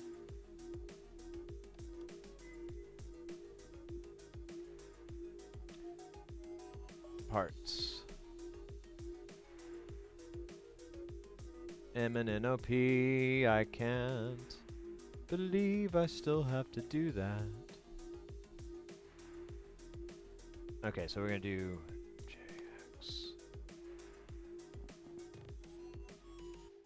There it is.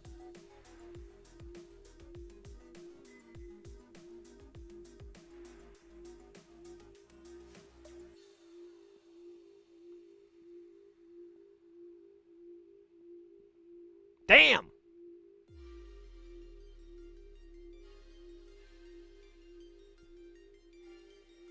Oh, look at that. It's a cheaper one.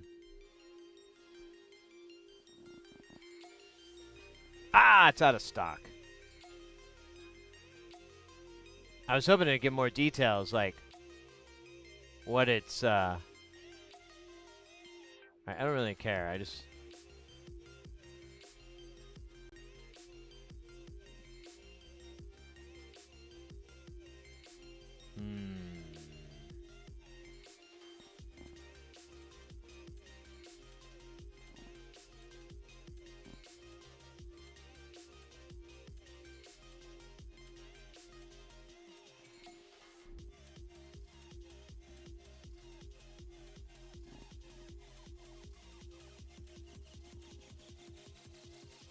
So it looks like the 20 volt might be normal.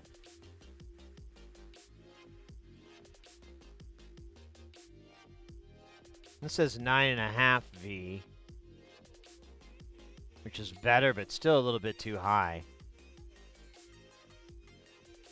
So this is doing 20, and that's what we're getting here.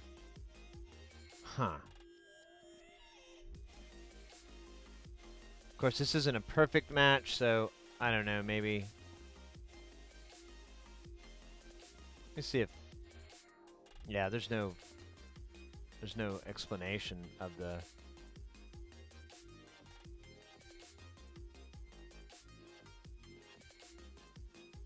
Oops. Thought that was back.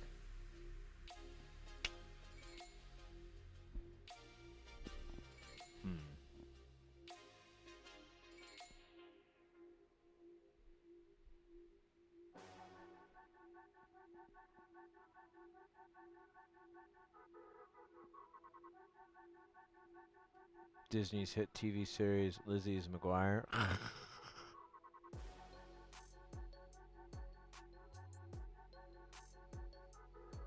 Oh wow, Delamorte, that sounds nice.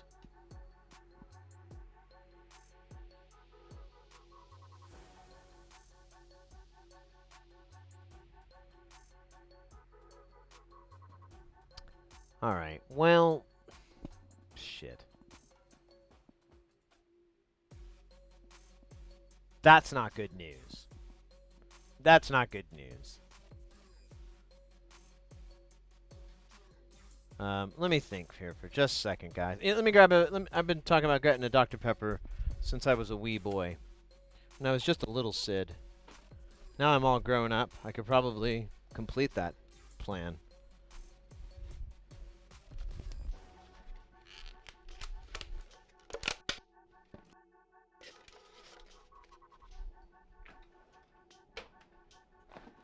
Dr. Pepper, here I come. Alright. So, I think I'm starting to really feel that we might have a bad transformer. Now, it says it's supposed to do 16 volts on those other legs, but we're getting 20. I don't know, legs or rails, whatever. But I think we're okay, because even, 4 volts over, those regulators that are dropping it down to 15, they could probably stand a lot worse. So I don't feel too bad about that. But the 5-volt regulator, I don't know, man. That's a lot of voltage to shove down it. And I think if they could have gotten away with 12, they would have. But I don't think that thing could. I think the 7 volts is what it has to be. Oh shit, I forgot to grab my cozy. My cozy, man. I put all my drinks in there. Keeps them cool, fresh, and delicious. Just like me.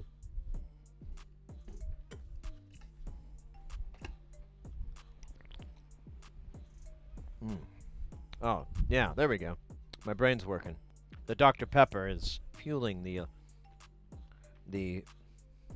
synaptic activity. My dendrites are popping away. They're just popping. Don't you like that when your dendrites are just pop, pop, pop? And you're like, popping dendrites, bitches.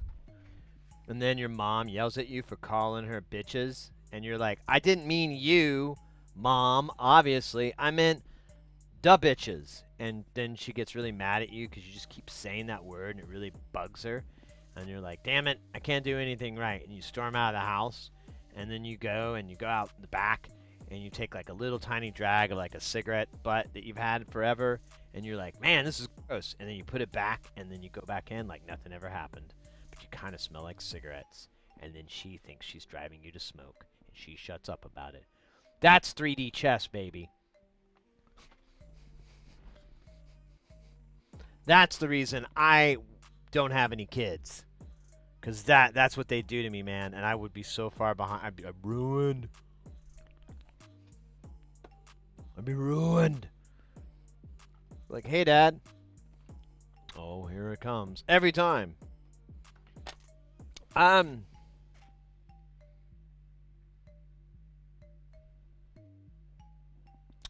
me think here.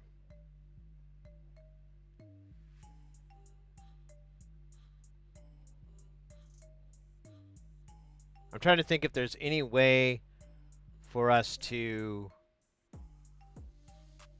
prove or disprove this.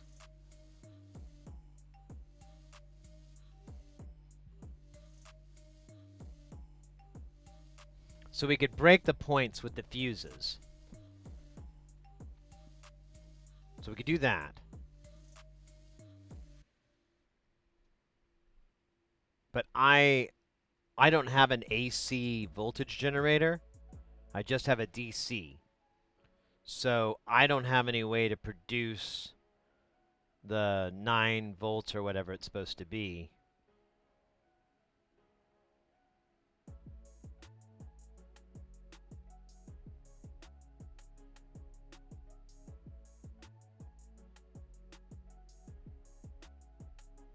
But I could do 7. There's only one thing that requires it. And we're looking right at it. Nothing else needs that 7-volt rail. So what if I were to intercept that 7-volt rail and supply it 7 volts of quality, delicious, SID approved DC, and see if the controller comes back to life?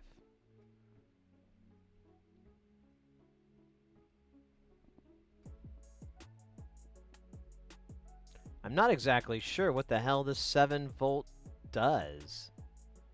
Let's go back. We'll go to the DIN board real quick. Specifications, panels, DIN board, old. All right.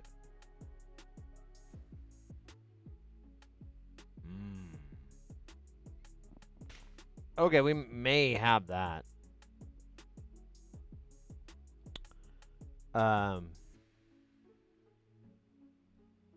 Let's see. Where's our 7 volts? Where's our 7? And it's cruising. Do. Oh! No!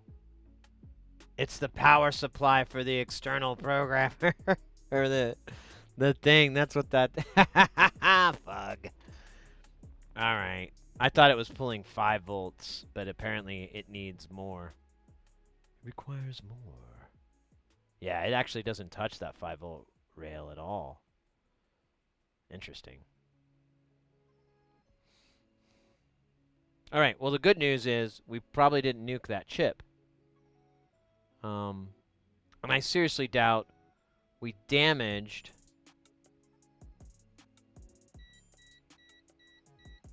the controller, but it looks like that's the only thing that would take it, is the controller took the 7 volts.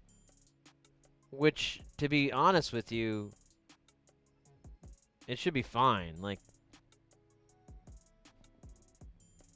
I don't know if this brings up its voltage rating, but I don't.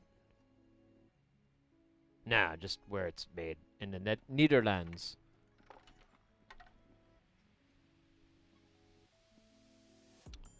All right. So it's supposed to be 7, but it's 12 volts, but it's booting up. But the transmit and receive aren't working. So okay. So we may just keep plugging on, mates, because, I mean, if it kills that 5-volt regulator, then it kills it, but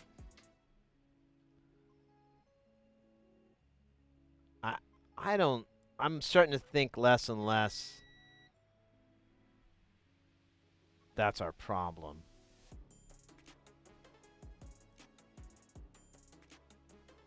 Because that's all the 7 does. It just powers that thing, and that thing's fine. We could power it ourselves, but I don't think that's going to fix anything.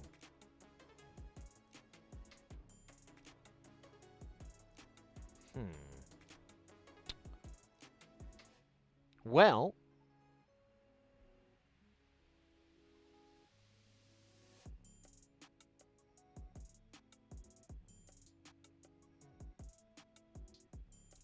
let's keep troubleshooting it. So I thought the 7-volt powered this chip. This chip gets powered by the 5-volt rail. So it's fine. Oh, wait. I think this 5-volt, though, this goes to pin 5. I believe that's part of the... I don't think that's a power. Yeah, it's a data circuit.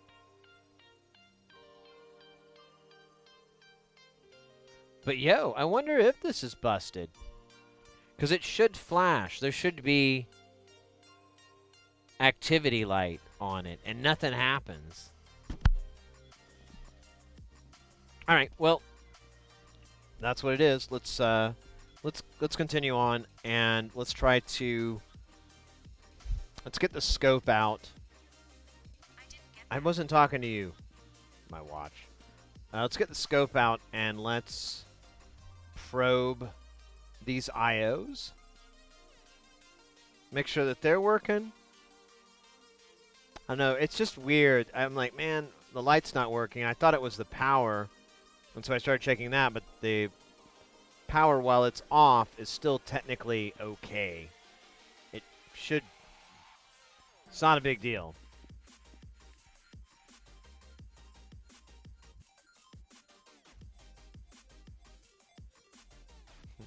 God.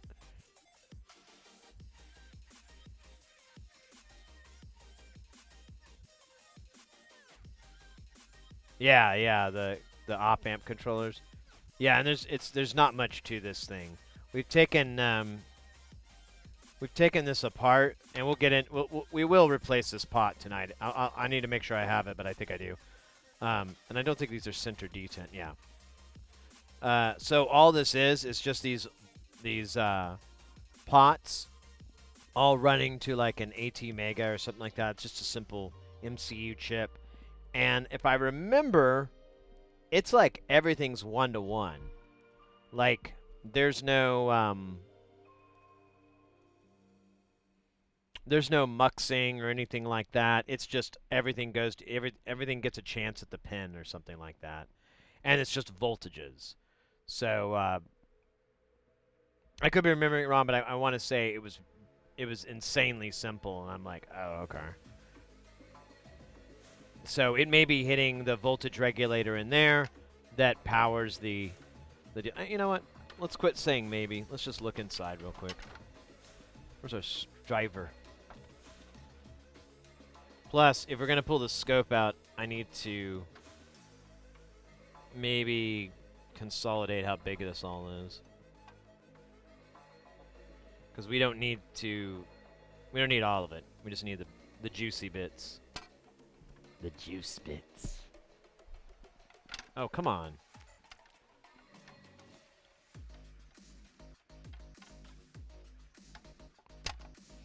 Oh, you can't even see it. I'm such a twat.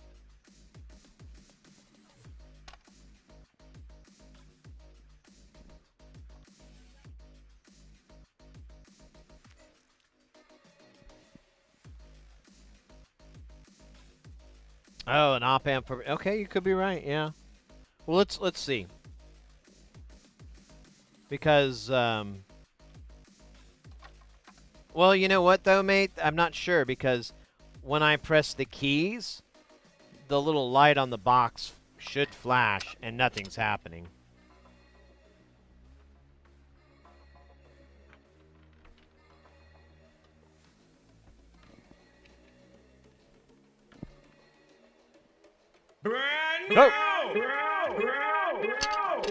I see how it works. Yo, yo, yo, yo, what do we got up in here? We got Yacht Yosh. Yacht Yosh coming in with that follow. Welcome in, my friend.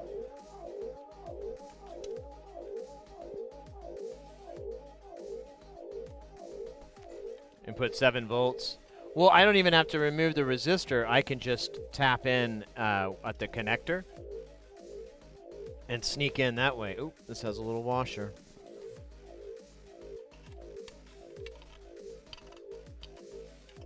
I think I did this because I'm like, man, this is bringing back memories. These lock washers. Yeah. Oh, shit. Of course. It's gone. Gone for good.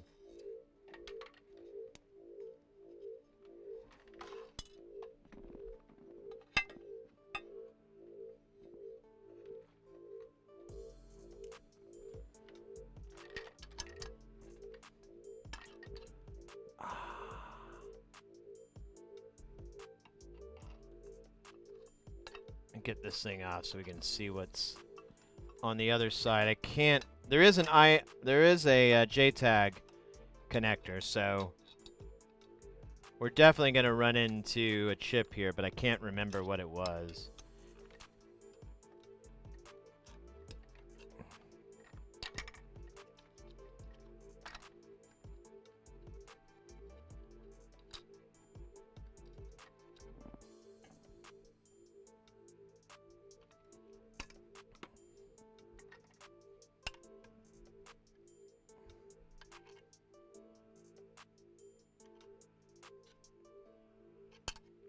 Yeah, that transformer's a little weird, but the more I think about it, the more I'm like, I don't know, man. It's kind of weird that it would eat shit now, but I don't know. That's not a very good argument, is it? Yep, here we go. So it has its own voltage regulation, and I don't see... No, there's no op amps. So here, let me bring it in. You can look at it on the big boy here. So Here's our chip. Come on, buddy. Let me see what you say.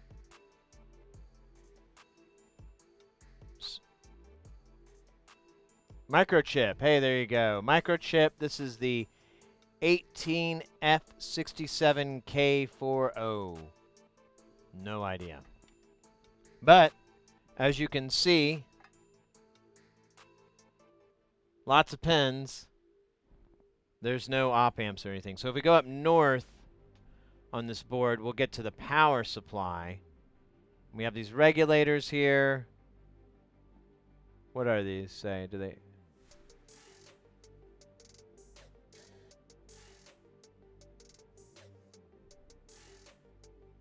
This is N05 and this is N06.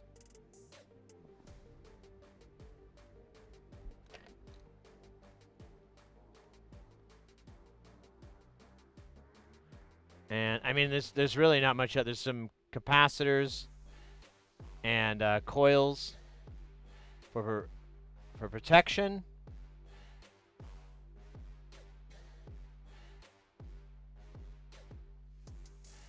The transistor looks a little weird, don't it? I don't know if that's just flux. Oh. L3 looks weird, right? Let's, I know we're all over the place, and I really apologize for being all over the place on this repair. But I swear to you, like, most of the time, when I'm working on something, when I have a repair, someone will tell me what's wrong in advance, like days in advance, weeks sometimes. And that entire time, it's like cooking in my brain. What's wrong? What could it be? What's going on? And this one is pretty good. This is a good one. And it has no gestation time in my brain. And so I'm just like, I'm kind of flying around. I feel bad, but it'll go, the feeling will go away soon enough. Oh God, I don't know. I just feel bad, but I mean, it is what it is. I can't get good. I can't like suddenly know what I'm doing. That kind of magic is just something you see on TV. On MacGyver. Here, let's put this sideways. Oh, he really doesn't want to do that. Okay, well, fuck it.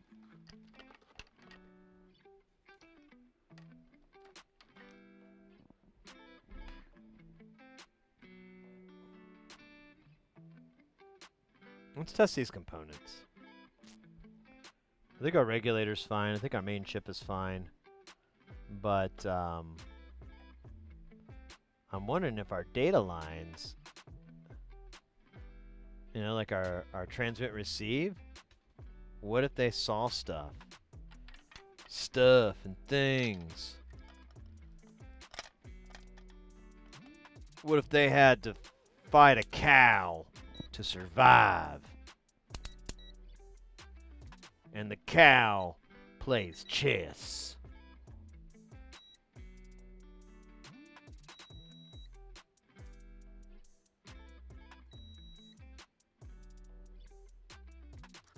God bloody hell. I should just grab the tweezer ones.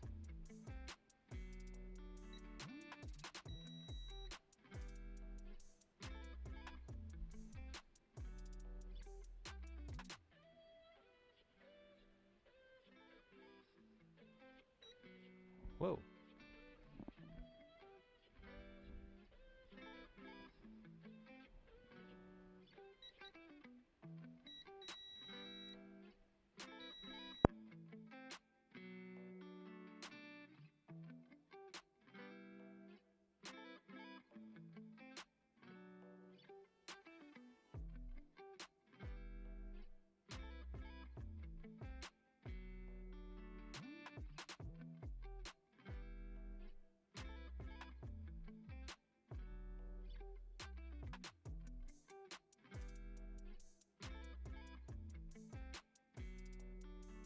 Well,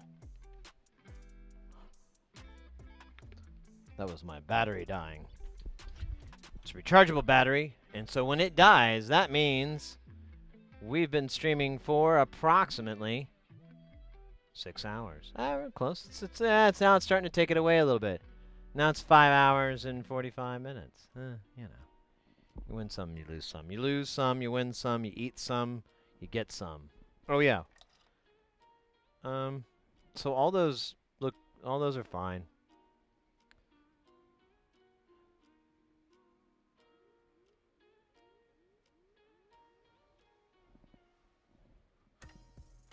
There is these transistors here, but I think what I look like, kind of like damage, is just factory flux. So,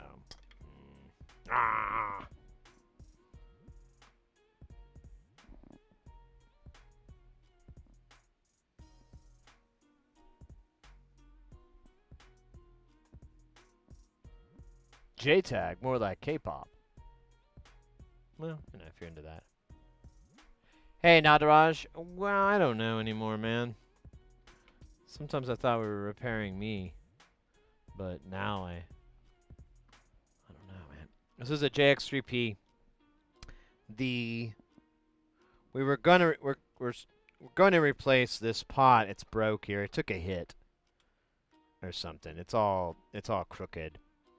And so we're going to replace this pot. But when we wanted to begin our test, it wouldn't talk to the keyboard at all, and said that there was no connection. And we had a hard time like getting it to first work too. It was like it wasn't powering up all the way. And so now it powers up, but it says there's no keyboard. And we're going through and checking to see if possibly there's either damage to the what am I trying to say here? Damage to the controller, or if it's something on further in. Now the only thing that's weird is I could have sworn that this mod that we added, there's a light that flashes when you were to press any key or anything were to happen, and that's not. It's just saying staying solid. But I'm not 100% about that. I'm kind of wondering. I don't know, though. That might make sense. We did go down a little bit of a hole of sorts with Ravitz. We did find so this has a 5 volt and a 7 volt power rail. The 7 volt actually goes to power this. And I thought it powered other things, but it doesn't. The 5 volt does all the other work. And but it was, instead of 7 volts, it was 10 or 12. And we troubleshot it, and the transformer itself is a little high. But I've kind of given up on that being the cause. Or if it is the cause, then we probably damaged a voltage regulator on here. But I don't believe that because it boots up fine.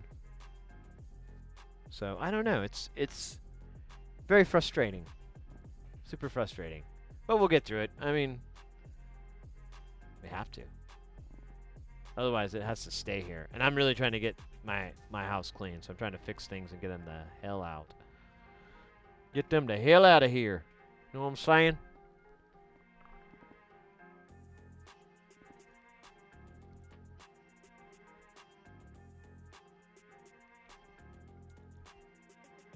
Have you done the basics and checked continuity and power on the controller? So, no and yes.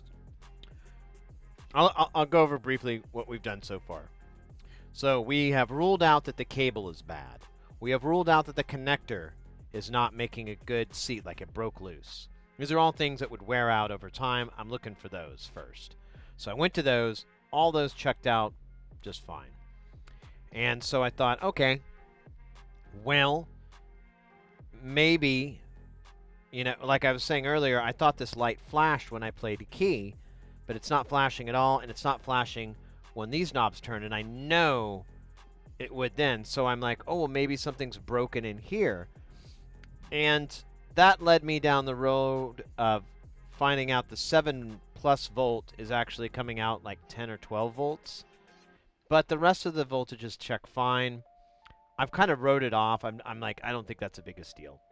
Let's keep going, and you know, if we kill this 5-volt regulator, if it sees too much and it dies, it's fine. We can replace that. That's not a big deal. But the it should still work. You know, until that 5-volt stops giving 5 volts, we should at least have functionality out of this thing. And I don't know, I'm just not quite clear on what's going on. Oh, what's going on, baby girl? And to clarify as well, this was sent to us, well, not sent, but this was brought in to fix a busted pot. Client thought it worked fine, and then I got it and it didn't work. So it's one of those cool things.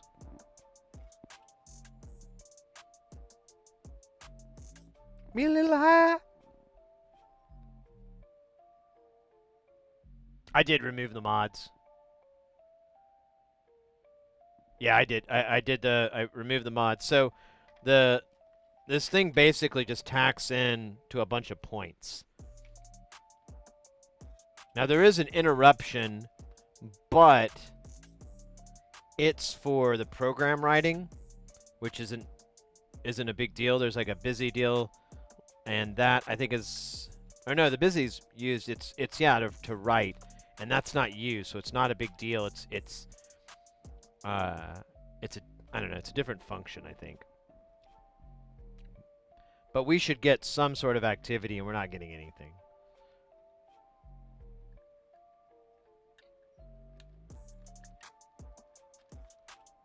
Fact,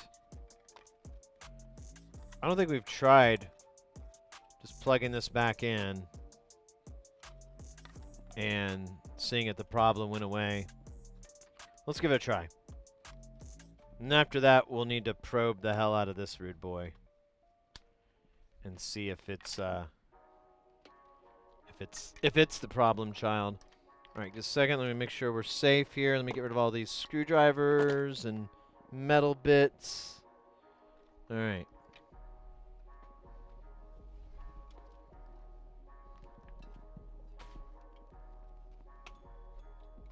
All right, it's plugged in. And there's a little light. Let's see, it should flash. And I don't see it doing that. Okay, now we're getting this flashing, indicating that it is not seeing a keyboard on the other end. And the chip goes through a whole boot up process. So the chip is fine. That's really good news. So anything that's damaged here is going to be easy to replace, if that's the case. But I don't know. Real fast, I know we got a dance party in the wings, and there's nothing I want more than a little moneymaker shaker. But let's see if we can find anything. This actually marks out what everything is. So we have ground here. We have data. Data is showing 0.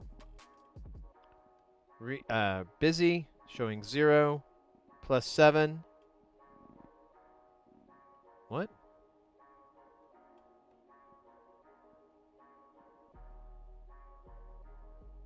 Okay, there we go. Oh, maybe I didn't have my probe in good enough. So, I'm sorry. Do it this way. So yeah, there's 11 volts.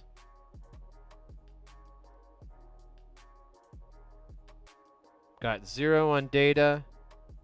I've got 1 volt on busy. Oh. I wonder if it's supposed to be high. I've got 15 volts. Jesus Christ. And then negative 15. Oh, wow. So there is power to supply op amps if there were any here. But there ain't. Does it just sit there and do nothing? I think it does. I don't think there's any traces for it. Yeah, that's funny. Okay. So Let me just check these regulators real quick. So there's our 11 volts, which is a little bit high.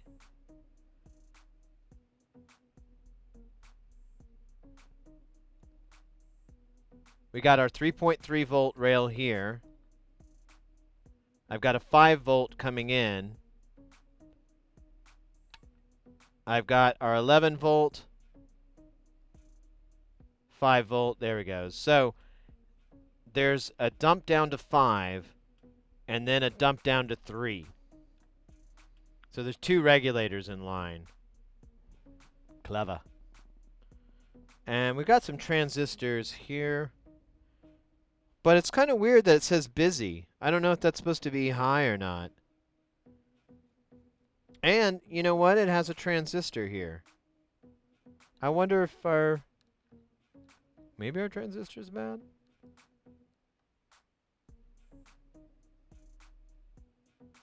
-3. 0. Wait, what am I doing? I'm measuring across. That's so stupid. Let me put ground here.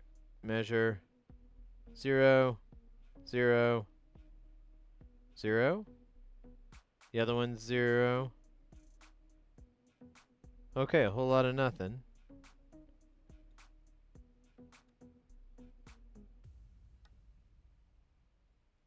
Although, I don't know if I had my probe in all the way, so let me check one more time. Oh, here we go. I got a 1/2 volt.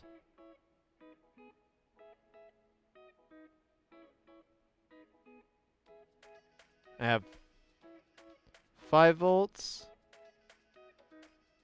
Oh. Huh.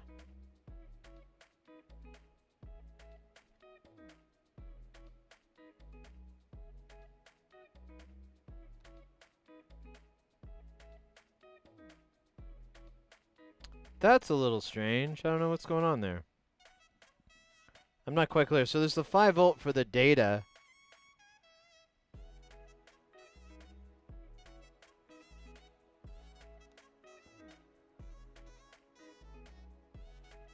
Yeah, and these are pull-down resistors.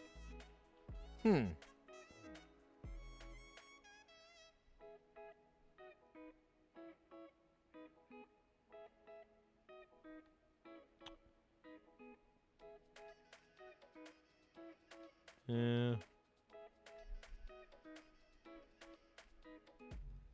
Okay. Well.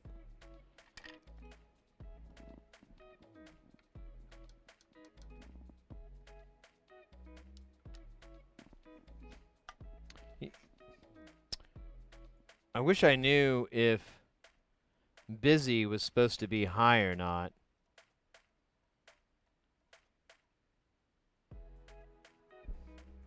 We do have that. That's an actual wire, and it's one of the wires that does some goofy crap here. So,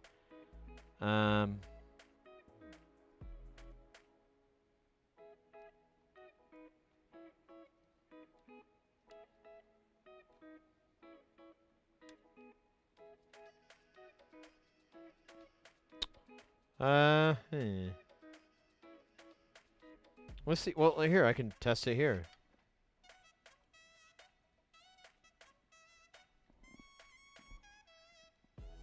Oh. Saying 5 volts busy here. Hold up. Hold up.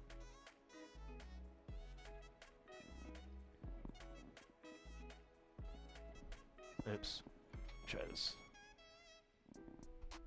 Okay.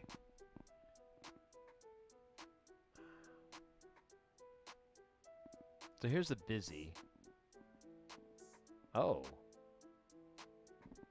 Wait a minute. Why am I getting a different amount then? So when I test busy here, I get 5V. When I test it on the unit, I'm getting 1V.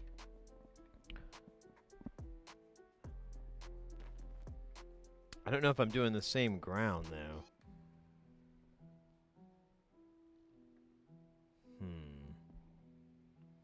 Well, okay, let me do that then. I'll just pick a different ground here. I'll use this ground here. I don't know why I have two grounds. It's so fucking weird.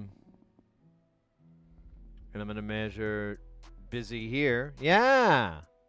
It's 1.14 volts. But when I measure busy here, it's 5. And if we go to the schematic, busy is a 1-to-1 connection.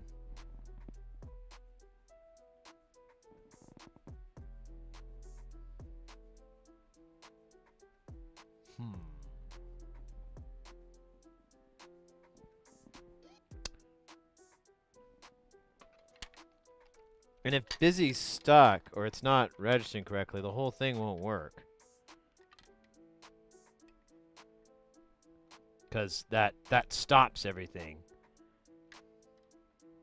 Hence the name. Alright, I'm going to see if I can get my pen to touch this chip.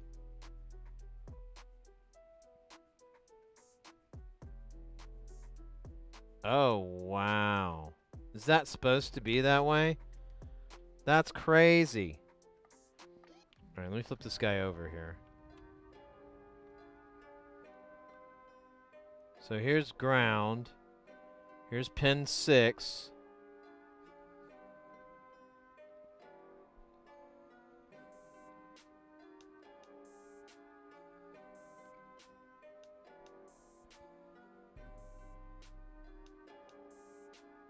It goes to here. The solder. Oh man, I can't get a signal now. Okay, there we go. We got one. And then, okay, so it has that. It jumps the wire, jumps over here, and goes to this connector.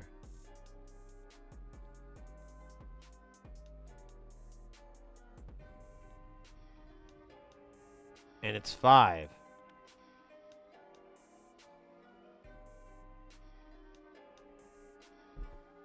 What? What? Ha. Oh, is that a resistor there? No. No, it's W6. Oh, that's right. We broke that. That was part of the mod.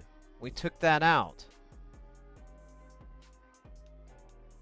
This provides the busy signal, and it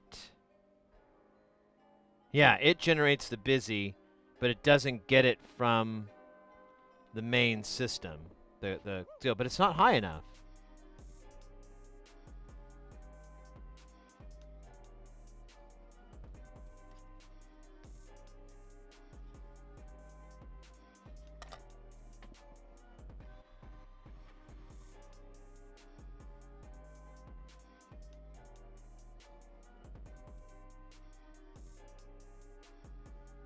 Why is it not?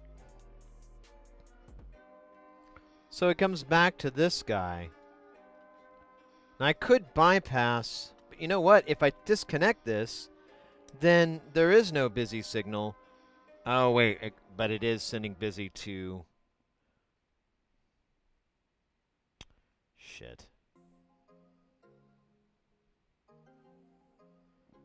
Let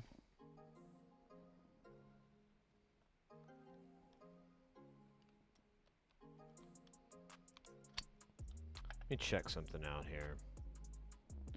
So we're going to plug this guy in with the programmer out. See if it boots up. Okay, and now it's complaining that it doesn't have the stuff.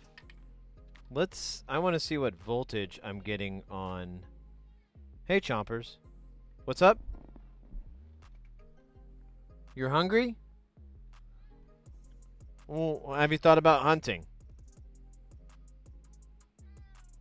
You tried? What happened? Did it not work? Did they not Did they not submit to your whines? You yelled at them, "Get in my belly. I wish to eat you." And they were like, "Nah, son. I don't do that." Buddy, it's okay. I got you. I got you. Little man. Hey, look, there's Grumpy Cat. You're related to her, aren't you? Isn't that your cousin?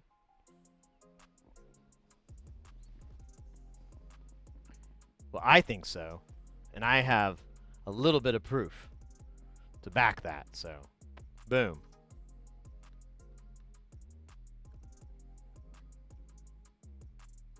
Man, I hate this ground connection. It's so freaking...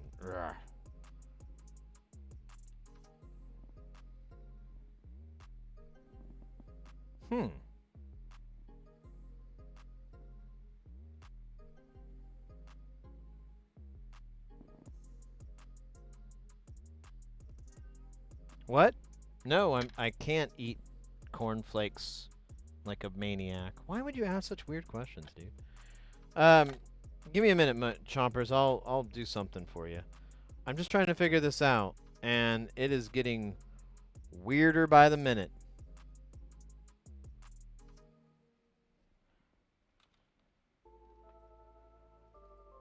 I'm wondering now if our possible power issue could have damaged this guy. Because this guy's not on our schematic. And,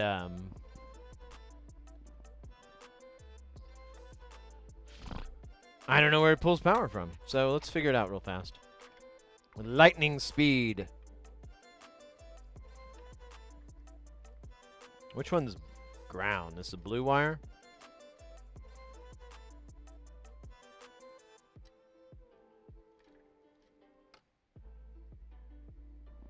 Nothing. Nothing. Oh, wait. Wrong hole. Oh, wait. No, I had the right hole. 5 volts.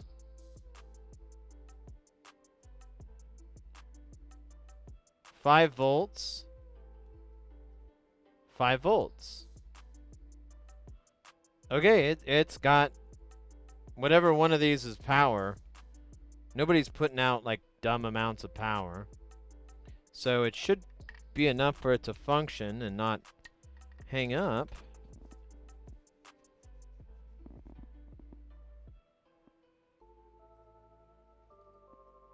Have you looked up the mod? I did the mod. I installed the mod. And there's not a lot of documentation on what's going on beyond the steps you have to take. Like, cut this, put this, do this. And in fact, I had a lot of trouble because the instructions were a little bit like... I'm not colorblind or anything, but I had a hard time reading them, and I missed a bunch of stuff. And I later figured out, like, oh, there is another one there. It's just dark blue on dark black background. Hey, King. How you doing, mate?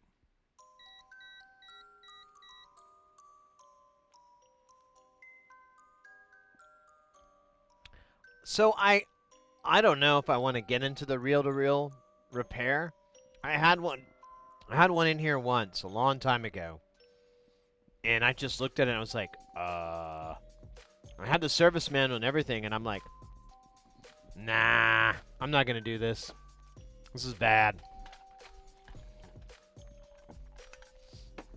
So I bailed out on it, and I kind of feel that way with a lot of that. It's like, I don't know if that's such a good idea. But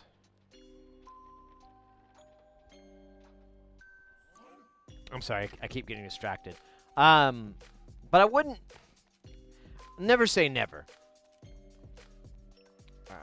We've talked about tape, reel-to-reel tapes as far as audio fidelity, and the so I think it's Techmoan did a really good video on it, and or series of videos. He really covered the topic, and effectively, like, the best way, if you really want high quality audio with a reel-to-reel, what you'll want to get is I can't remember which brand, if it's TKD or Yamaha or IKEA or whatever. Not IKEA, but oh, you know what? I think it actually it's a Akai. So Akai made a reel-to-reel, and I believe it's the one that everyone mods, and so you can mod this thing so that it runs at something like 15 or 30 IPS. It runs at a really high speed. And if you do that and you can get a hold of recordings, that's what masters were recorded to. So they would use really high speed tape and record to that, and you get all the hiss, all that noise is gone. It sounds really good. You get that tape saturation, all the things that make it sound kind of yummy. And but the problem is, there's like maybe one label that puts out music, and it's good music, but it's from artists you never cared about. You know, it's like people you've never heard of or anything. You'd probably be hard pressed to find like, oh, my favorite blah blah blah, unless you're like, I don't know, maybe if you have a big like jazz repertoire, I don't know. And it's not even jazz music. Like a lot of the stuff I saw was like easy listening. You know, you had a singer and a drummer and maybe acoustic guitar and a maybe an upright bass, and there'd just be kind of like this. It was really focused on the vocals and the minimalism of the instruments and so forth. Man, there's a bunch of crud on this thing. Looks so nasty. And they were $300 to $400 an album. And they were expensive to mail because they're giant reels. And the albums usually filled multiple reels, so it was, you know, I don't remember what the cost was, but I could easily see it being around 50 or more to ship. So that's my take on the whole thing with it. I like most tape decks I don't really care for because I can't stand the hiss and the noise that's introduced from them. What was it? We were raiding into to Horologist's channel last time. I think it was last stream. And he was talking about fidelity, like hi-fi. But I couldn't stick around. I had to go. And so, but I kind of threw in, you know, because people were talking about audio woo and all this. And I don't know. I really wanted to bring it in, but I bring it up. But it's so hard sometimes, as you guys know, from when you're trying to get across something like that in chat. But he, one of the things that he was bringing up, they were all talking about different sample rates and for digital DACs and all this. And I said, like, yeah, you really won't notice unless you have a really big system. And that's been my thing over and over and over. When you're dealing with like alarm clock size speakers or television or computer or even home stereo speakers, that's not going to cut it, man. You want to go through like a giant fucking PA, and that's when you'll realize like, whoa, MP3s sound like crap, because you can hear everything that's going wrong with them in a big, powerful PA. But if you've got headphones on, or, you know, if you're listening through like a little stereo or whatever, you're never going to notice the issue. And same thing goes with high sample rates and high bit depths. You're really not going to notice it. There will be a difference. You will notice a sonic difference, but you won't be able to be like, oh, I like it or anything. It'll just be like, oh, it seems like the highs are in there more. But when you put it through a big tuned PA, then you go, oh, wow, that kick is massive. Every time that bassist hits that low note, yeah, okay, I can hear their nails scraping. I can hear what they had for lunch before they went and recorded this. I can hear it all.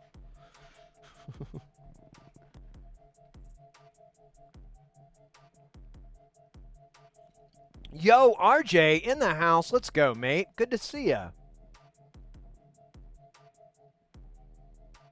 Yeah, exactly.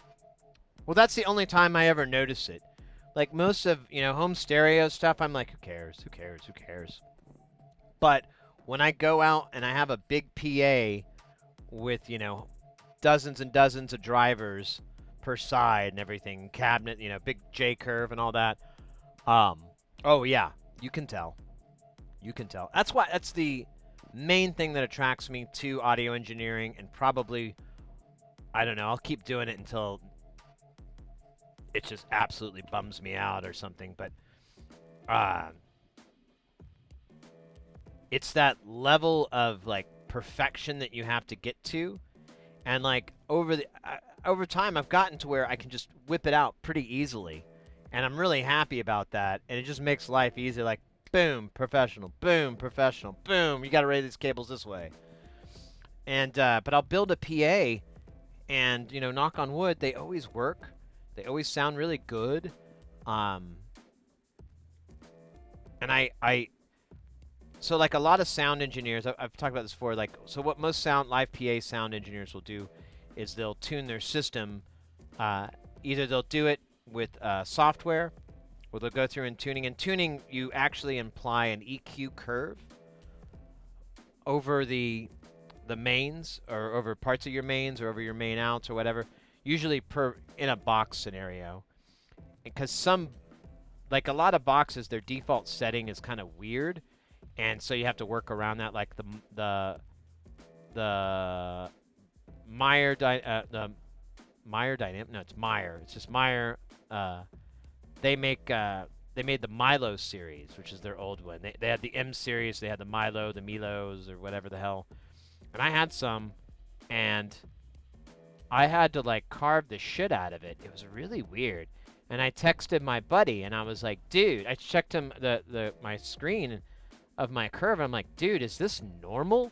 And he's like, yeah, that looks about right. And I'm like, what in the hell? And he's like, yeah, they don't buy the processor, so you have to process it at your board, and it's a lot of EQing that it does.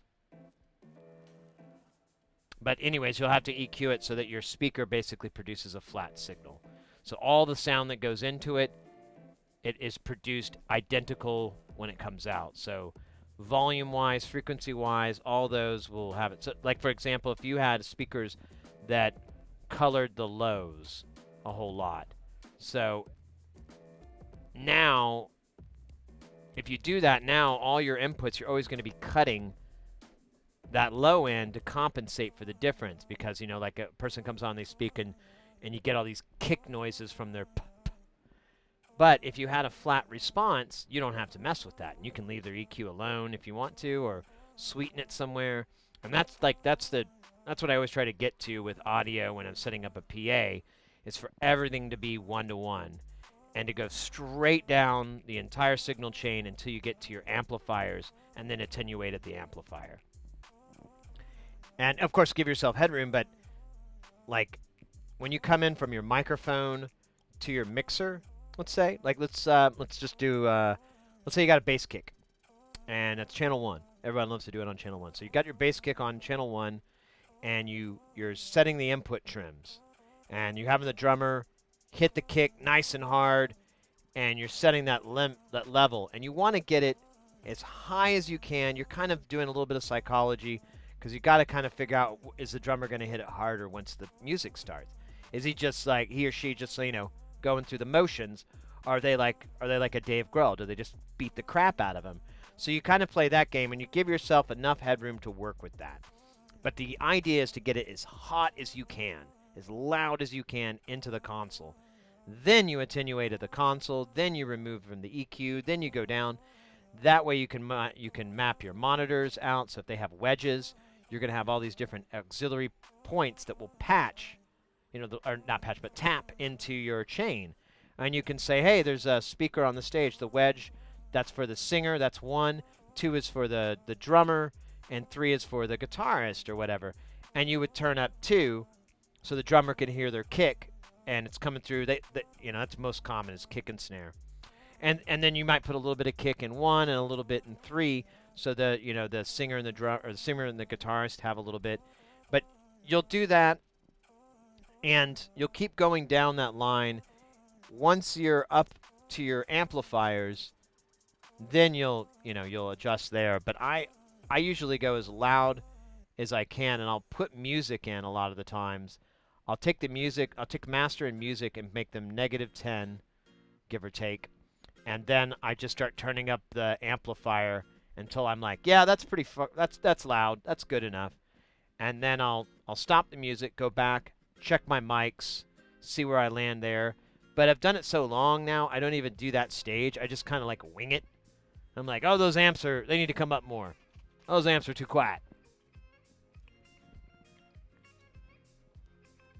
Man, that was a weird tangent. Sorry, guys.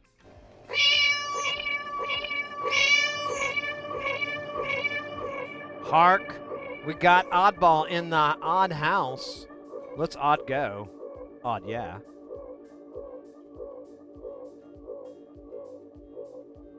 Well, yeah, that's what I'm saying, Delamorte. You have to, there is a little bit of psychology to it, but ideally,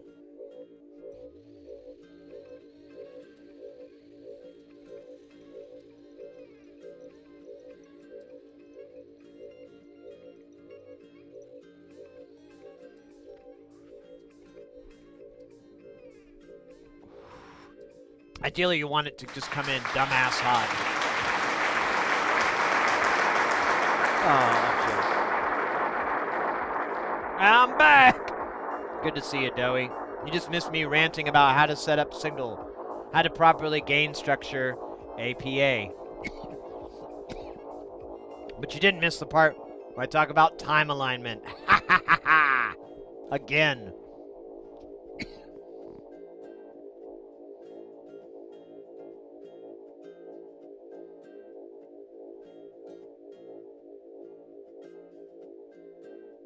Oh, yeah, Subavesa. So that's a good one. Hey, sound guy, can I get more me in my monitor? So when I worked at a club, that's how I learned live audio. I knew studio, but I didn't know live. And so from 2005, I think, to 2008, my buddy and I, we were the house sound for this art venue, and we built our own PA. We got the basement out of the deal, too. They gave us this whole basement. We just hang out there, smoke weed all day and night. It was great. It was good times back then. And one of the funniest things I learned to do is I'll just recreate it. Pretend like this is a console. Pretend like this is a mixer. You can see me right here, and you can see my hands. What's going on? Oh wait, let's do this. We'll pretend like this is the deal. Hey, sound guy. I introduced myself. I fucking introduced myself. Come on. What is it, guitarist? Yeah, sound guy, can I get more of my guitar in here? You want more? Yeah. I got it pegged up pretty hot. Maybe it's not that? Hey, man, could you just do what I asked? Absolutely. Let me know. Tell me how hot you want it. Okay, more? Okay, perfect. Awesome. But all I did was what most DJs do now. I just pretended to turn the knobs. I just pretended to adjust the settings. I let their imagination turn the volume up. It's awesome. Imagination volumes. Phase drift? Oh, man. That's like the best Fast and the Furious ever. When they did the phase drift. When old Vin Diesel's like, you ain't done nothing till you done the phase drift. Like, it's a terrible Vin Diesel. I'm sorry. That was family. There you go. Oh, shit. Ah! I whacked this, and it stuck me in the nip. I think I got a new piercing. No, the other side's pierced now. Right. Gain staging is one of the most important things in any audio. It absolutely is. I struggled with it for a good chunk of my professional career in the beginning. I had many shows where I was like, what's going on? And then in hindsight, I'm like, dude, you had that shit way too hot. Or you didn't attenuate there. And I do A1 and A2, and which is the A1 will be the lead engineer, and A2 will be the assistant engineer, and they work backstage and they'll do that stuff like that. And depending on the size of the show and how the A1 works, sometimes the A2 builds the PA and the A1 just hangs out and programs and gets content together, which is fine. You know, it is what it is. But I've had enough shows where I was the A2 and the A1 was still learning about gain structure and couldn't figure out what all these problems were, and would try to throw me. What? What do you mean I'm taller? Oh, I love you too, buddy. He gave me the little slow blink. Oh, buddy, you're so handsome. You're so handsome. Oh, your pretty little paws, your little pads, they feel so cold. He's shy. Dude, look, there you go. Who's handsome? Who's the handsome man? You're the handsome man. I am the handsome man. Oh, you are the handsome man. You know, you got the pink nose, and the cute face, and the big ears, and you got that sexy ass eyeliner. You're like Alice Cooper before he got weird. Who cares? He was always weird. But you know, you just don't think about Alice Cooper like playing golf and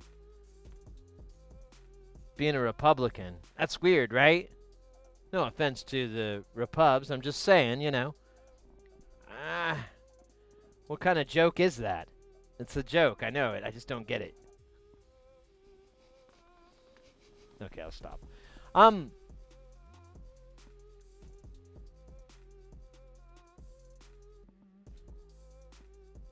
Phase drift all the time.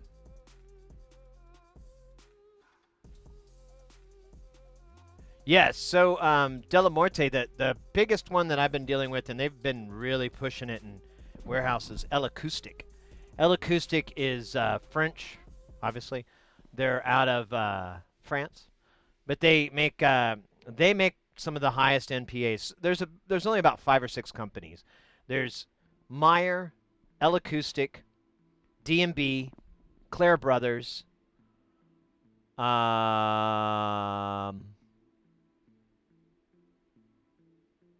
That's it.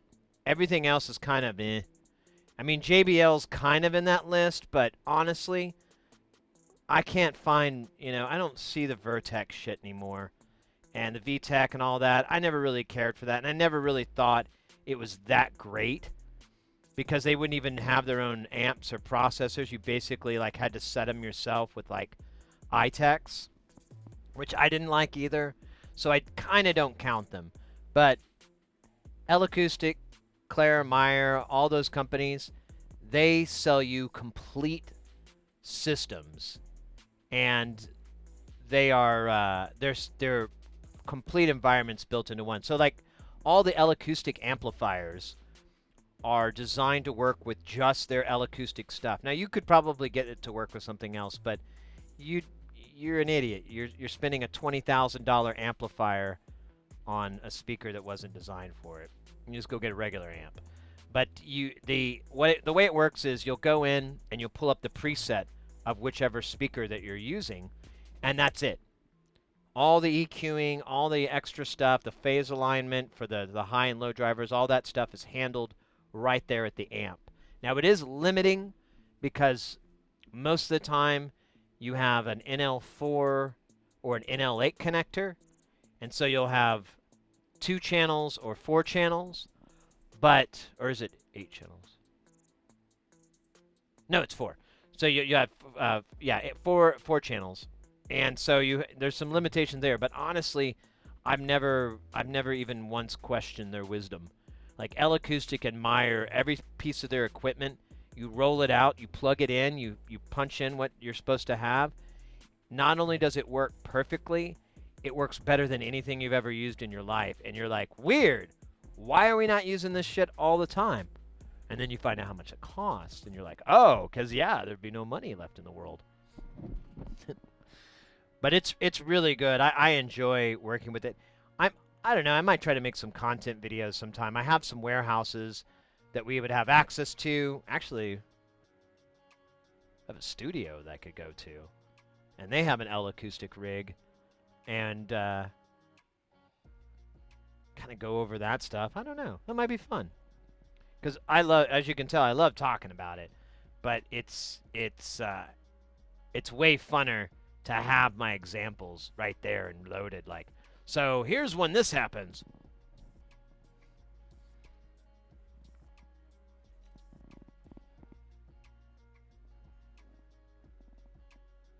He's the Queen of Phoenix. You hate golfers? My dad liked golf, so I kind of have to have a little bit of an excuse there. But it is just fun for him. It wasn't like anything serious. So I give a little bit of excuse, but I never could get the sport at all. I never liked golf. My dad would try to get me into playing. I'm like, this is fucking dumb, dude. I hate this. And it was like every sport my dad would try to get me into. I'd just be like, this sucks, man. I hate this. Like, what? And I was like, running now? We got to run? No, you can walk, but it's going to take longer. I thought the whole point of golfing was to have the little go-karts. Well, yeah, but we don't. They don't have any places here that do that. Ah! You mean we got to walk this whole thing? Oh, no, I'm not doing this. And then here in Phoenix, so Phoenix has a lot of golf courses. I think we hold some sort of record here. And one of the reasons a lot of people here can get a lot of work in the AV industry is there are so many 5-star resorts. And to be a 5-star, you have to have a golf course. And so, you know, and because it's so difficult to maintain a golf course in the desert, everybody does it. And it kind of kills me a little bit inside. I just kind of, you know, I'm like, whatever, man. Pick your battles. Pick the hills you want to climb up on. But, ugh, it's so annoying to see all that waste of resources, of land, of just all these things that would be so nice.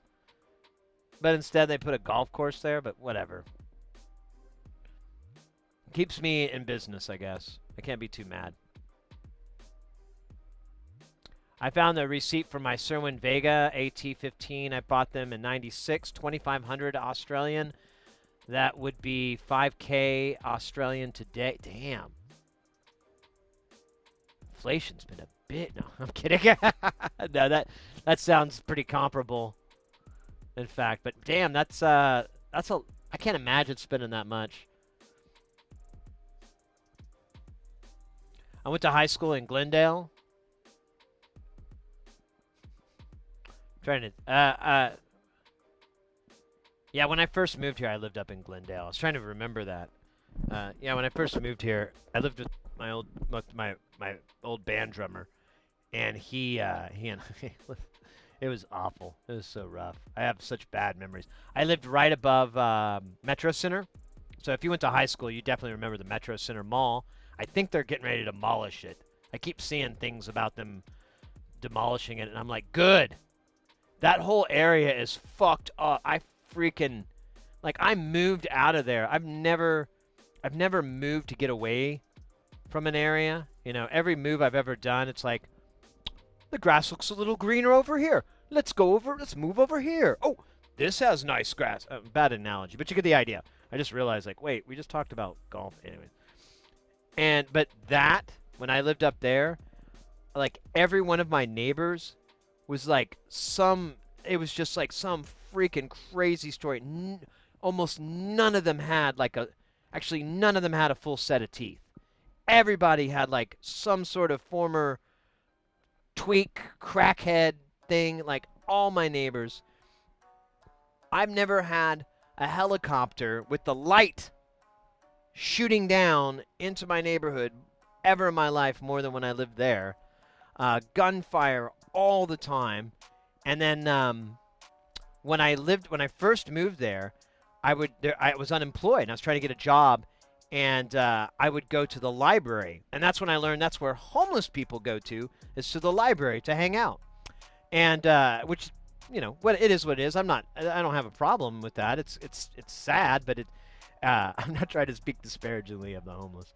So anyways, I I remember, like, that whole area was so jacked up. The library was nice, but that whole area was so jacked up. And then I went to it, like, years and years later, like 12 years later or something, because I was looking for a gift for Mrs. Heresy. And there was a toy shop. I was looking for the specific toy, and there was a toy shop over there at Metro Center. And I was like, oh, wow, I didn't even know Metro Center was still open. I got to go check that out. And so I get in there. The entire top floor is shut down. You don't go upstairs. They got it roped off and everything, and there's like security. Like it's you can't do the top floor. And then like about 50% of the stores are open. The rest are just the metal grates when a shop is closed.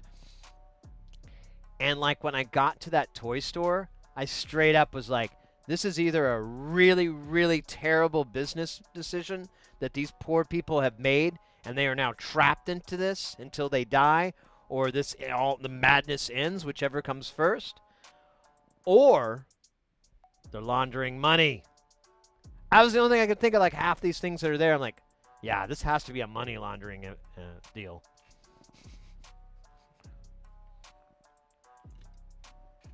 But to be fair, I think about 30% of the businesses I ever see, I assume they're money laundering as well, because I don't understand how they can stay in business. If you do just simple math on a place like, well, gee, like, okay, here's an example. I'll give you a perfect example. One time my friend and I were biking, and we stopped at this one place, and we're up in a nice part of town. You said you're from Glendale, so you probably heard of Scottsdale. So Scottsdale here in Phoenix is kind of the and it's expensive over there. Like everything costs more, but the gas is cheap. It's weird. But anyways, we're at this little place and we're eating outside, and there is a shop that only sells. That's all they do is edible bouquets. So these are like little pots with styrofoam or something in them. And then there's a bunch of lollipops and stickers, and they all come out like a big bouquet, like something you'd give someone at the hospital when, a get well kind of thing. And then and I'm looking at that, and there's like no one behind the counter. There's no one coming in and out of the business. This is the middle of the afternoon. I'm like, this should be busy time. No activity at all. And I go, I bet they're hiding money. I bet that's what they're doing. Cash-based businesses are my favorite ones. Scottsdale's still nice. Yeah, no, it's not bad. Pool shop that was well known for being a money laundering scheme. Exactly. I don't know how they stay open, because this was in Scottsdale. This shop, I mean, the rent for that store had to be at least, I'm going at the bottom numbers I can think of, $1,000. It's probably more, but let's just go with low real estate rent prices. Maybe they got something in before the 08 dump. How many of these stupid bouquets do you have? Where's your profit margin on these bouquets? Let's say the profit margin is like 15, 20 bucks. You guys sell a lot of those every month just to keep your rent. Now, you still have other utilities. You still have to pay your staff. You still have to make a profit so that you can... I mean, there's just all this. Now, there is another possibility. Since this is in Scottsdale, there is a lot of rich people, and sometimes they will get a business that will be utterly pointless and utterly foolish, but they don't care because it only costs them the equivalent of what you and I would be like $50 a month. So they're like, it's $50 a month to keep it open. It makes the missus happy or the mister happy. I don't care. Or it makes my kids happy or something. Like, there's shit like that a lot too. These stupid businesses that do not make a profit at all, and they exist. Let me rephrase that. I have been told they exist. I don't have a direct example of any of it, but it honestly seems. Oh wait, I do. They were famous because they were on the TV. Amy's Bakery up in Scottsdale. It was on a episode of Gordon Ramsay's Kitchen Nightmares or whatever, and it was the only one that he walked off because they were so asinine and such jerks that he just was like, I'm not fucking dealing with this, and he quit. And he's never, to my knowledge, he never has done that before. And that whole thing was this chick who married a rich guy who was had some age on her, and she had this business, this bakery, but it never made any money. And and there was a lot of dynamics. There was a lot going on. You could easily dive into this and go, oh, this is deep. Wait, she's like, where did they meet? In Las Vegas. Should I ask? Real estate? Yeah, okay. We're moving on. Moving on.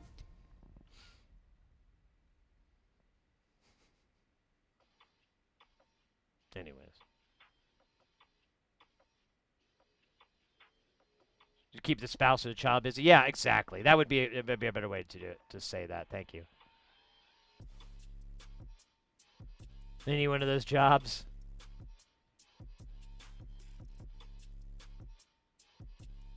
Yeah, exactly. There's a lot of businesses I ran, like that bakery, the Amy's Bakery. Like, I don't think it's around anymore. I think it finally went down.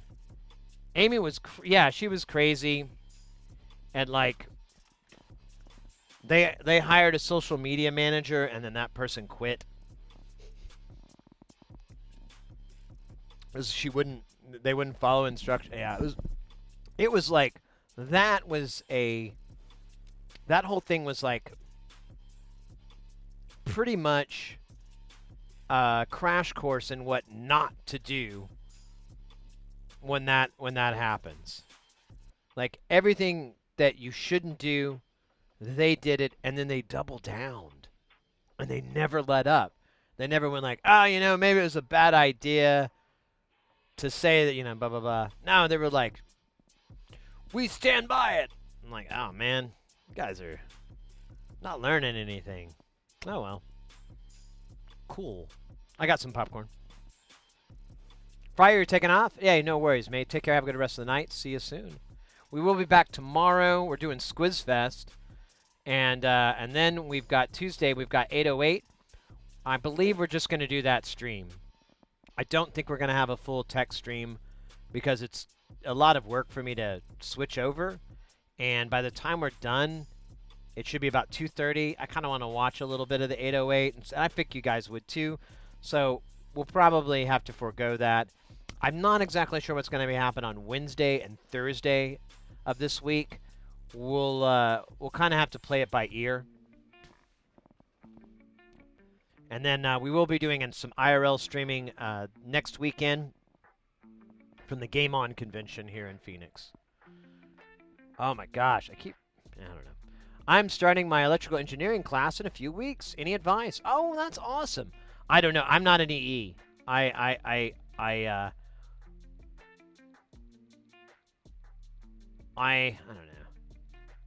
Yeah, I'm not an EE, but I do.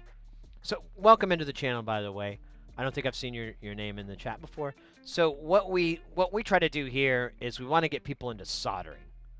Like, you don't have to know, and at least in my experience, you don't have to know electronics in order to assemble them. And that's mostly what we try to get people into and get them focused on. Like, mate, if you put all the parts in the right spot, it'll work. Hundreds of people have made one already with the exact same board. You're good. And so we kind of work with that. But we go off the rails. Like, we're doing repairs right now. We're fixing this keyboard that I still don't know what the hell's wrong with it. I keep floating in and out of wanting to work on it. I can't stay focused because it's like, it's a dead end. Like, I think, and I'm like, oh. So I may have to put this back together And we may have to pick it up because I'm not any closer to figuring out. Although, you know what we could do? It doesn't matter because then we still need the other parts of this to do it. But I was going to say we could try troubleshooting this controller more. But I don't think that's the issue. I think there's something going on here with the mod, but I can't tell what's going on exactly. But we do have the service manual. We can backtrack all this, and we kind of have. This board is nice. It has everything labeled for what these IOs do, so you don't have to try to memorize it. And one of the things it's interesting is Busy is a 5-volt high, and this one it's like 1 volt, and that's kind of weird. I don't know what that's about. Anyways, I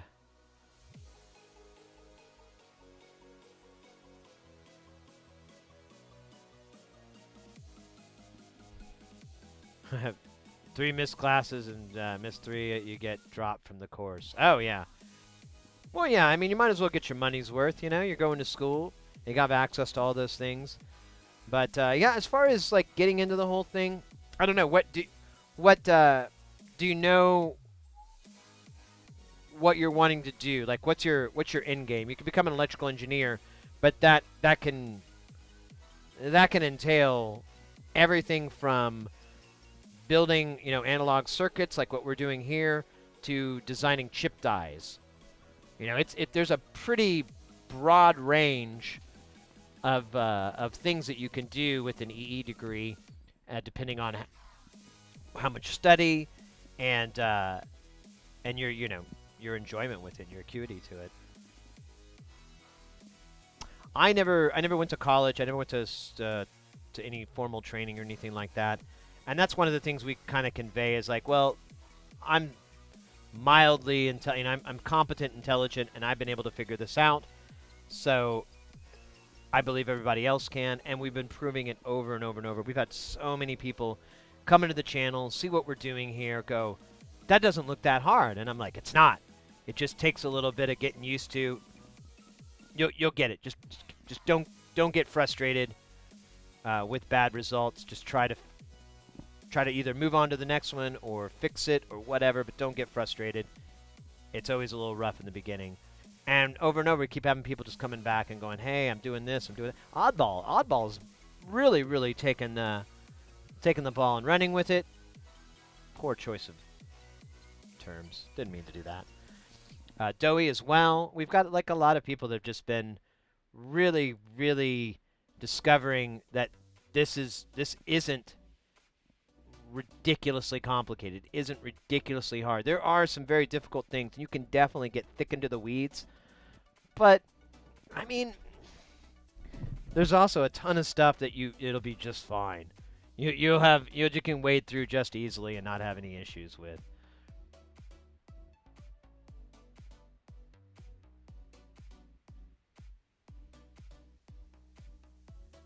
Solder Steve Wozniak's program.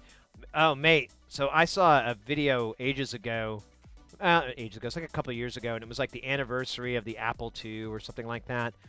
And he had like a kit to build one. So he's just soldering the whole board together, and that's their B-roll footage while they're talking, and just showing him like soldering it. And I was flipping out because he would have the solder, he'd be holding it in his mouth and like rubbing his tongue on it. And I'm like, dude, don't do that. I mean, I guess do it. I don't know, man. I don't think it's not where solder goes. You shouldn't put it in your mouth or near your mucous membranes and stuff. I don't think it'll give you lead poisoning, but it is a toxic chemical in a solid form. Try not to put your tongue on it. I think that's like reasonable, just in the safety's sake.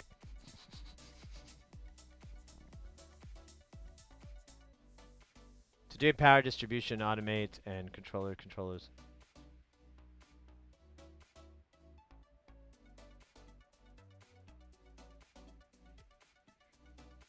$9. Yeah, yeah. I buy like packs of them too, but I mean, you want to make sure you get the right one first, and then you can go back and order more. Yeah, that's a really good point, Kelton. Take advantage of the office hours. Yeah, and the professors actually really, well, I can't speak for all of them, but they actually do enjoy that. If their time is being, if they can actually get that teaching to actually happen, a lot of them really enjoy that. So definitely utilize that if you can. I know it tastes so sweet. Yeah, the rosin core tastes the best. Ah, new rosin core with with new sweet flavoring. I'm Sid, and I endorse this rosin core fruit flavored savors.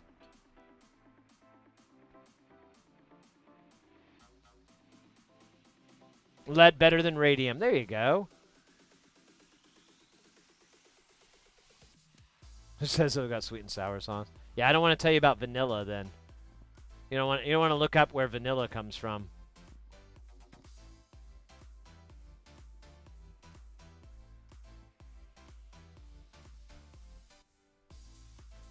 Yeah, exactly. Exactly, RJ.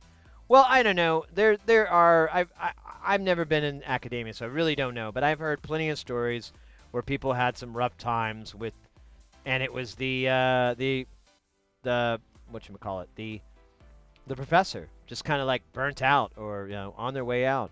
And that was my experience. I did take an electronics class at a VOTEC, a vocational deal. So they offered it to high school students. So I went and took electronics. However, my experience was terrible. The teacher that everyone's like, oh, you're going to love it, Sid. He's awesome. Well, he quit. He retired. And so they got this other guy who couldn't even say my name right. I still remember that. He called me Side. I'm like, Side? Really, dude? Is it Sydney, Australia? Is it Sydney Poitier? Are you that fucking dumb, dude?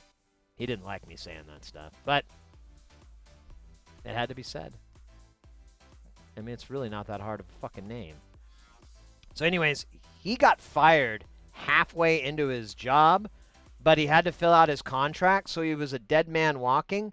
So his give a fucks went way down.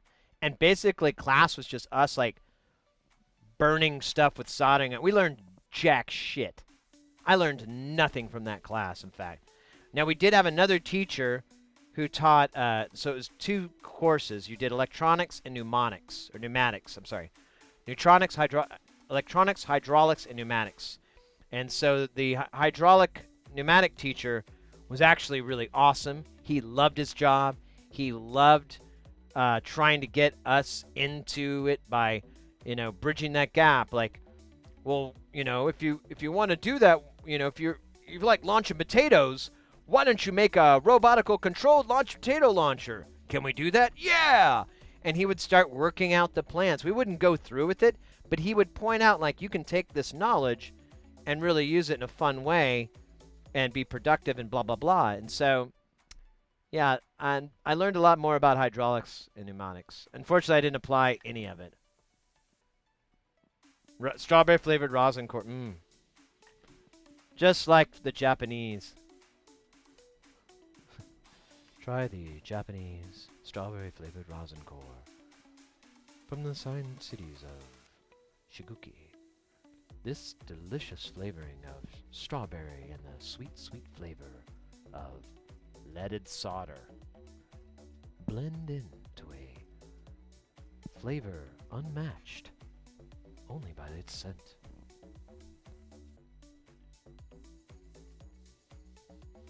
Oh, you found them on Amazon? Oh, wait, but it was... It's shopping, though. It's not direct from Amazon. It's like somebody selling through them.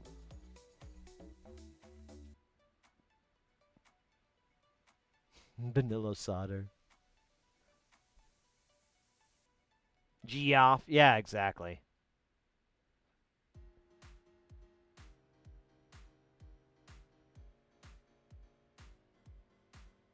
Yeah, you didn't learn. Yeah, that's happened to me. It just sucked. Circuit Analysis 101. Well, we have the circuit here. Here, let's try to be a little educating. So here's our circuit that we're dealing with. Ooh. What the hell, bro? Okay, so I zoomed in. So here's the circuit that we're working on. So we have MIDI in, MIDI out, and then we have our programmer. And our programmer receives power, it's happy, but it's acting like none of the data is getting transmitted. Now we do have a mod on this that disconnects this busy line and replaces it. And then we also have the protect is disabled. The memory protection is just completely disabled, doesn't do anything. And there's a couple of other points that are tapped in that go into this little black box here, which just has a little PIC controller inside, I think.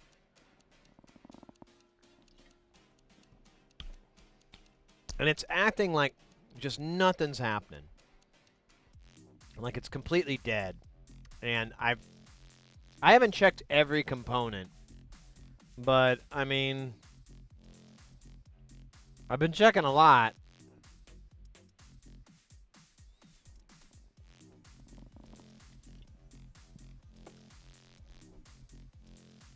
Oh, that's what that is. Okay.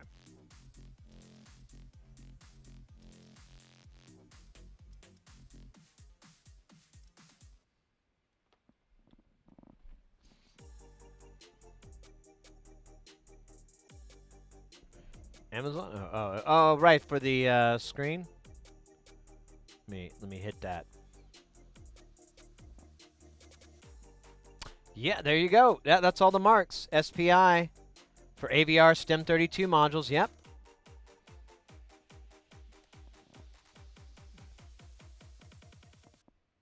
Oh my God.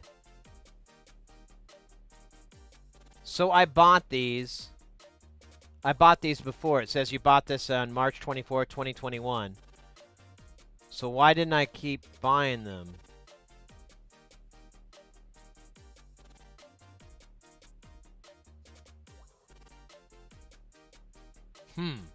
I don't recall. Let me look at the order real quick. Give me just 2 seconds. I'm sorry, guys. I just want to see. Did I buy more than one? Or did I just buy one? It looks like I just bought one. I wonder what happened. Well, you gotta let me know how it works, mate, because I'm very suspicious why I only bought one and I didn't go back and buy more. Or maybe I did, I don't know it. No, wait, that was the last time I bought it, so I don't know.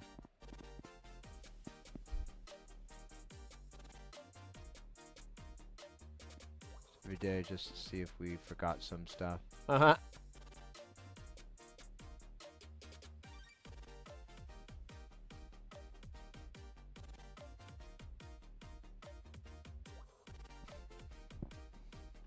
Wait, the Democrat NAND symbol? What are you talking about?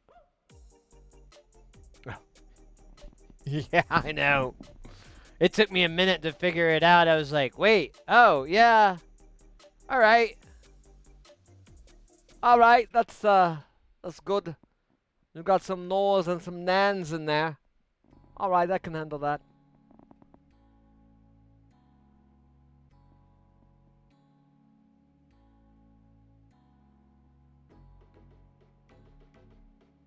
They went out of sight. It's possible. Well, it was a long time ago. You know what? Just a second. Let me think. It was March. Oh, you know what? You're good, Doey. I believe I bought that screen for the first Ornament and Crime I ever made. That's the wide one that my buddy gave to me because he didn't want to build it, and because he didn't want to do SMD. I think that's where it went, because I believe that's when I made it back in 2021. Man, wow, that was Oh, wow. So I believe that's what happened, and I guess I forgot all about it because I didn't make a lot of them for like over a year later until I discovered where they were. So I think that's what's up.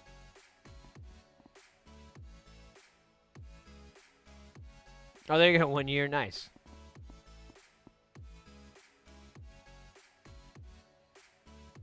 The orb with, I know, right? With the bubbles.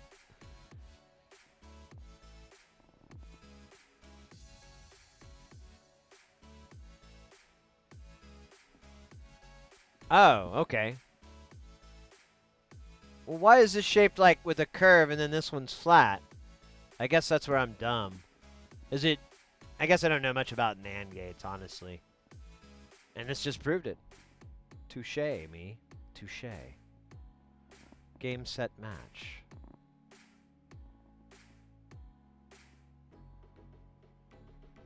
We had to start with, in university we had to start with the theory and the theory. Yeah, that makes sense. Damn, Delamorte. And I remember when you came to the channel, too.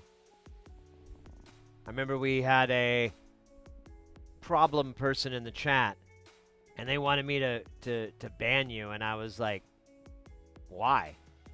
And they were like, yeah, I remember, oh my god, I so forgot about that. So yeah, there was this person, they really were kind of a fucking toxic person, and it all worked out for the best, because I don't miss them at all. But they, yeah, long story short, like, they were saying stuff that was, like, kind of off the charts, kind of wild, and Delamorte came in and corrected them. That pissed them off really bad. And they started, like, blasting me on every social media. Every single one. Every DM. Ban this guy. Ban this guy. And I'm like, I don't think you understand how this works. You don't tell me what to do. I tell me what to do. It's pretty awesome. And so anyways, I did a whole bunch of research. I really tried to see the whole thing. And over I was like, you're just butthurt that you were wrong. I can't get behind that. And I told them that, and they got super mad. They blocked me on everything, and I was like, cool. Saves me from having to do it myself. Nice. But I remember that, mate. I recall that, and it cracks me up. It makes me feel so glad of how right I was about you, because they were like, they're not going to stick around. I was like, I don't know. They seem all right. I'm going to give them a chance. I don't see why I need to ban them. Or they're blah, blah, blah, blah. Yeah, they were, like, really slanderous. And none of it was true. I was like, I don't think that's accurate at all. I don't think that's true at all. And they got really pissed off at me, and yeah, and eventually I was like, all right, go have fun going fucking yourself. I don't care. Oh man, that's a blast.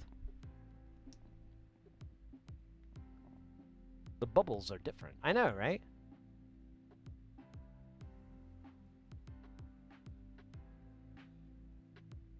Are the ands for the nans?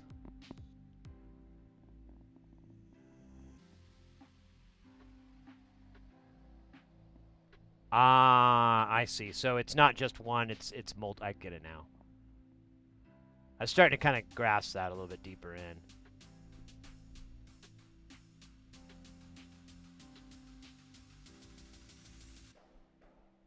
Baloo, do you remember that too? Or I remember Killer Bee Relay Team bringing you here. I was on the first time. Aw, man, that was a while back. I kind of remember that too. I think I recall that a little bit. It's a quad 2 input NAND. Okay. The more you know.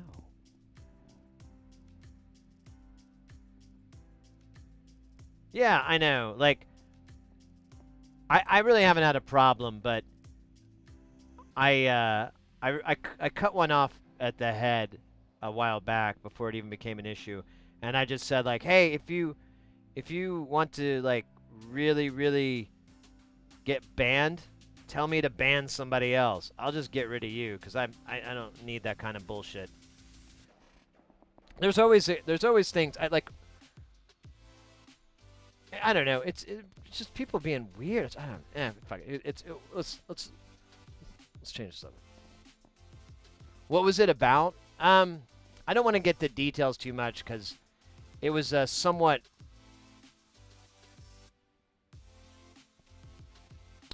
I'll put it this. Now I don't really want to get into the details of it. I'll just put it this way: they were mistakenly saying that a particular organization was a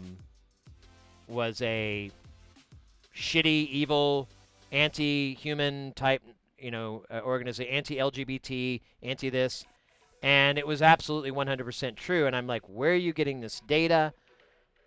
The organization you're talking about does a lot to support that community. You really need to check your facts, and that's the short and skinny of it. And they got really pissed, and that's when they started messaging me to like ban Della Morte, and I was like, and they sent me all these screenshots, and they were trying to take what was said out of context, but they forgot I have receipts. I have all the chat logs. It's part of Twitch. You get full chat logs, so you can look at any of this shit. I look and playing a little bit of devil's advocate, and that was what pissed them off, I think. But honestly, hey, if you're going to come in and do that kind of thing, you need to back up your stuff. You need to have better facts. And that was always that person's problem. They would make these blanket statements that weren't true. And it was really irritating as a streamer because I would have to like stop everything to like fucking politely explain to them that they're wrong and then shift it back over and over, and they were always really like uncomfortable topics, and that was always really irritating because it's like I don't have a problem with those topics, but can we like lead into them easily and then maybe get out, not try to get all hot-headed? I don't think anything gets solved that way, and honestly, when you get all hot-headed, you easily lose perspective. So yeah, I do. I remember exactly what it was.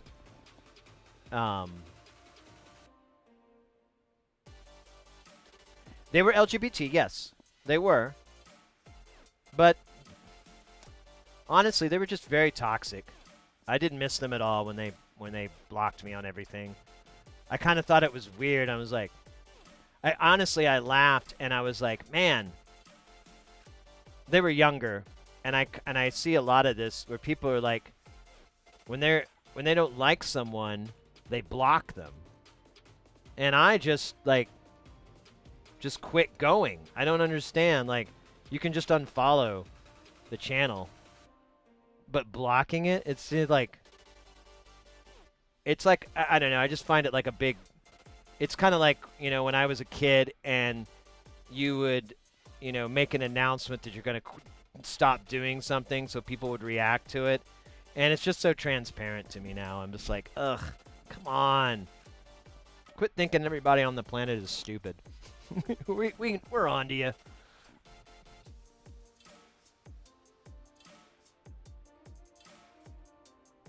Well, and honestly, I talked to that person quite a bit, and I don't know, I felt like they generated a lot of their misery. They do have it tough, and there is I know everyone has a different story and a different life, and whatever, but I don't know. I've met enough people in my life to go like, oh, you just kind of just do this all the time? Yeah. All right. I'm gonna go.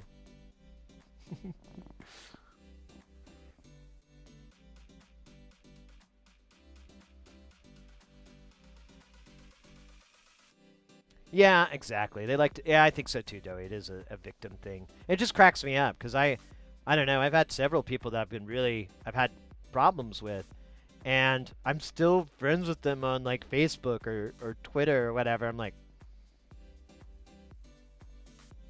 you haven't done anything that makes me like just go, I can't take this anymore. And what's the old saying? Keep your friends close and keep your enemies closer. Sometimes it's best to know what's going on, but well, whatever.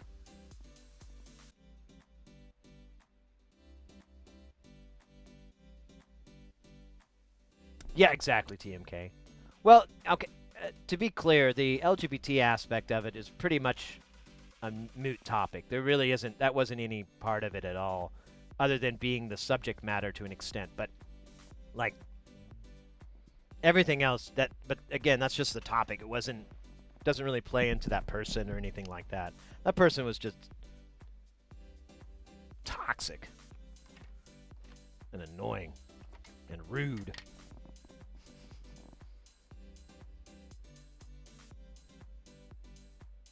Well, yeah, I will block people if they need to be. Sure. But I haven't done that. Like anybody that's like that person, they blocked me. We had another incident with someone who, like, really bothered me. We'll put it that way. It was bad. And, but they left. And they've never come back to the channel, to my knowledge. Awesome. But I never had to ban them or anything. They just did it on themselves. I'm like, cool.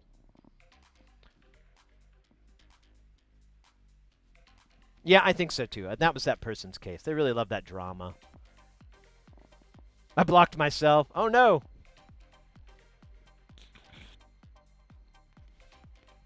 So rude. It's just a weird...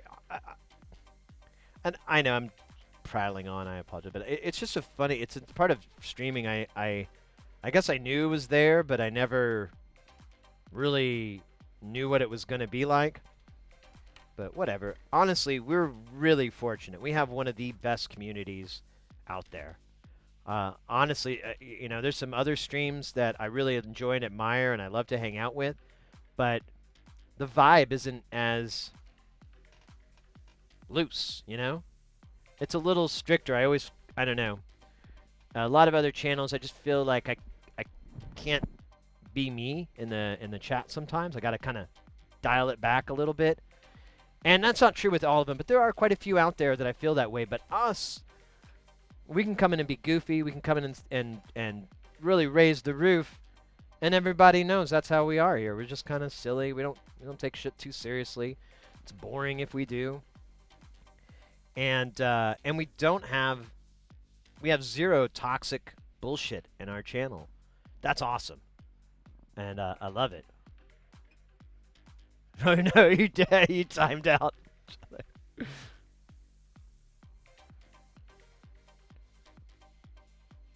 I hear you, Axios. I had a similar kind of attitude years and years back.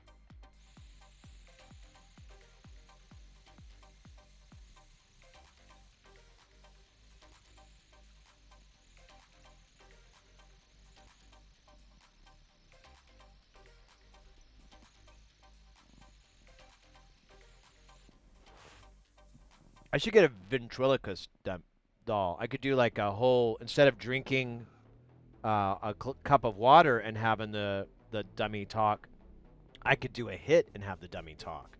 Hey guys, what you doing? Wait, it won't work. I don't know how to do that.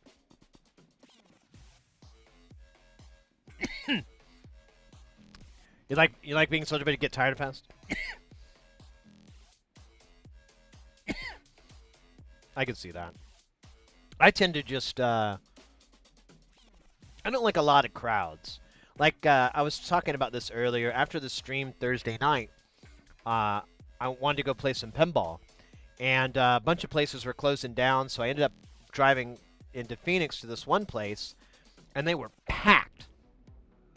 And I'd have to park out in the street and all this, and I was like, man, I really want to play. You know, can I just overlook that there's going to be people there? And then I passed by, and like the whole place, I'd never been to the bar before, but it was like, it looked like a blue-collar bar, and I was like, you know, man, I don't think I'm going to, I think I need to try to come here on a quieter time. And I went in the very next day, and it wasn't that bad, but there were still trucks everywhere. And, but I mean, I literally, I was like, I ended up going to another place to play pinball, and I was I knew there wasn't going to be a lot of people there, and I was actively seeking that. Like, good, because I don't know, crowds get to me a little bit.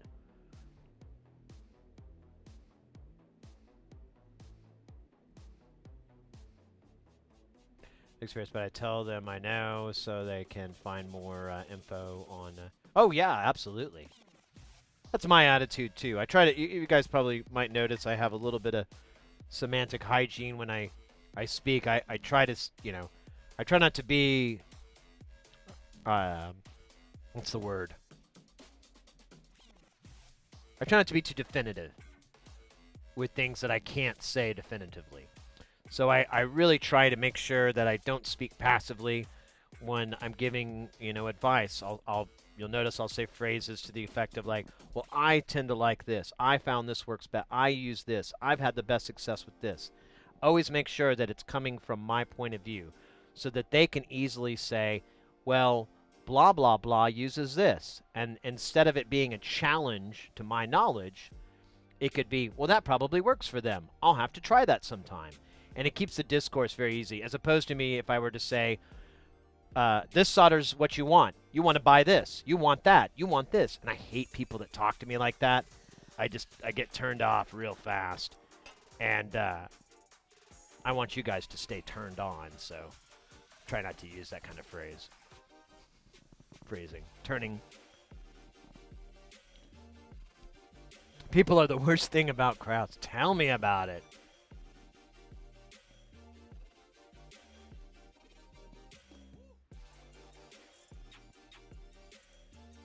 Oh, good for you. Oh, yeah, I don't know where that's from either.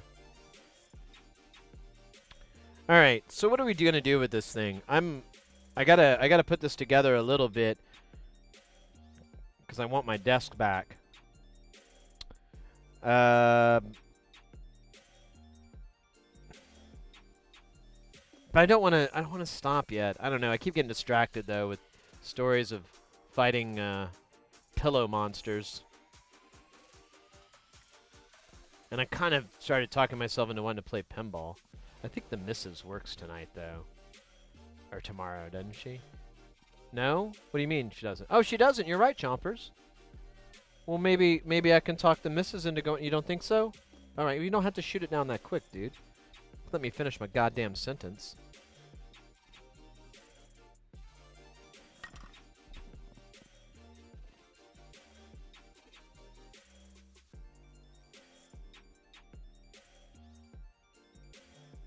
Fuck's sake, you're oh, yeah.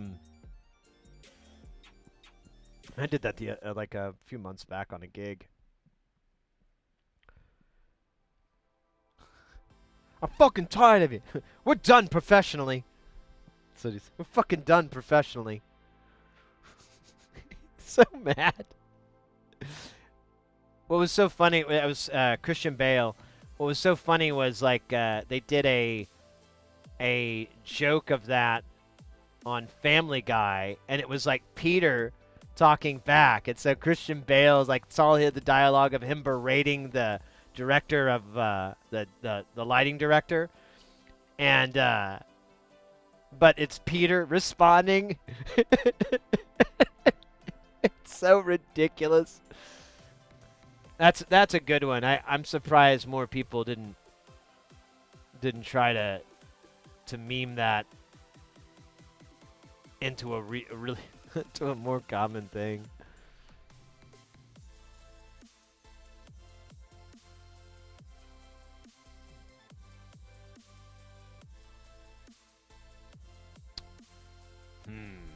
What time is it?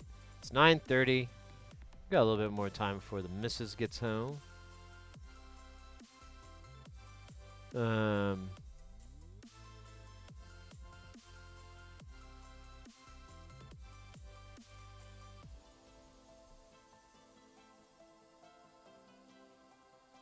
What? Oh yeah, Chompers, you gotta get fed. I'll get you, dude. Give me just a little bit.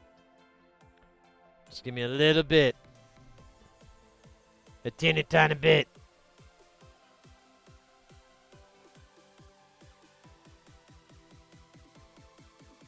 Alright. Let's see here.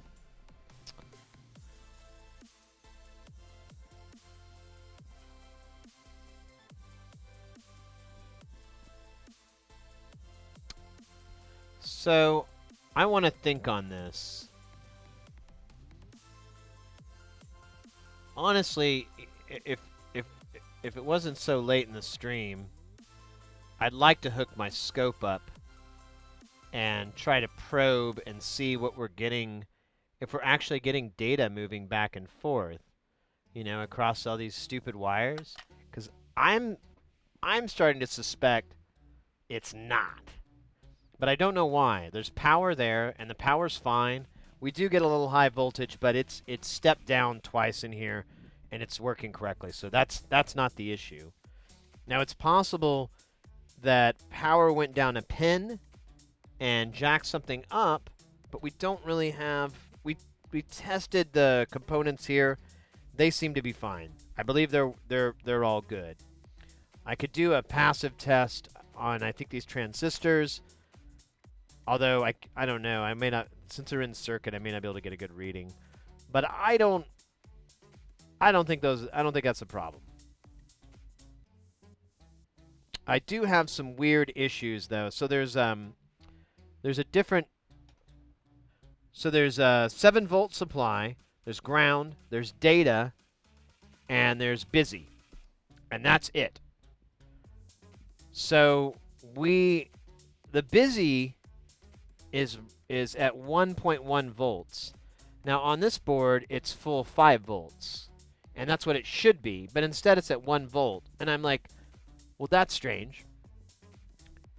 I don't know if that's enough, but I would think, you know, if it's expecting 5 volts, its threshold has to be somewhere around 2 volts or something. So it is possible that it's not getting that busy signal correctly. However, when I disconnect this box, I kind of have a functioning one, but I don't know. Oh my God, guys. We got none other than an astronomy show getting ready to go, because you know they know the flow. Coming in with a pipe and hot note of the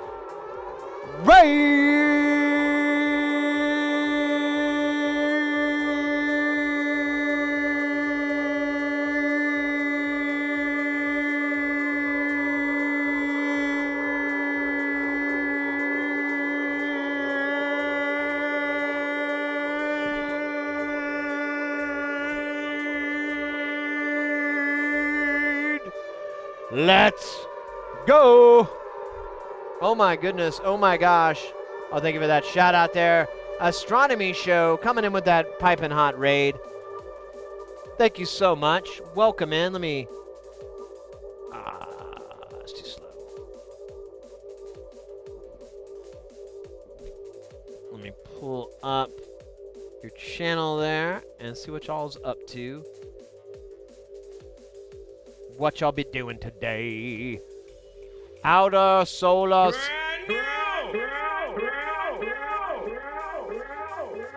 Irish John Games. I hope I said that right.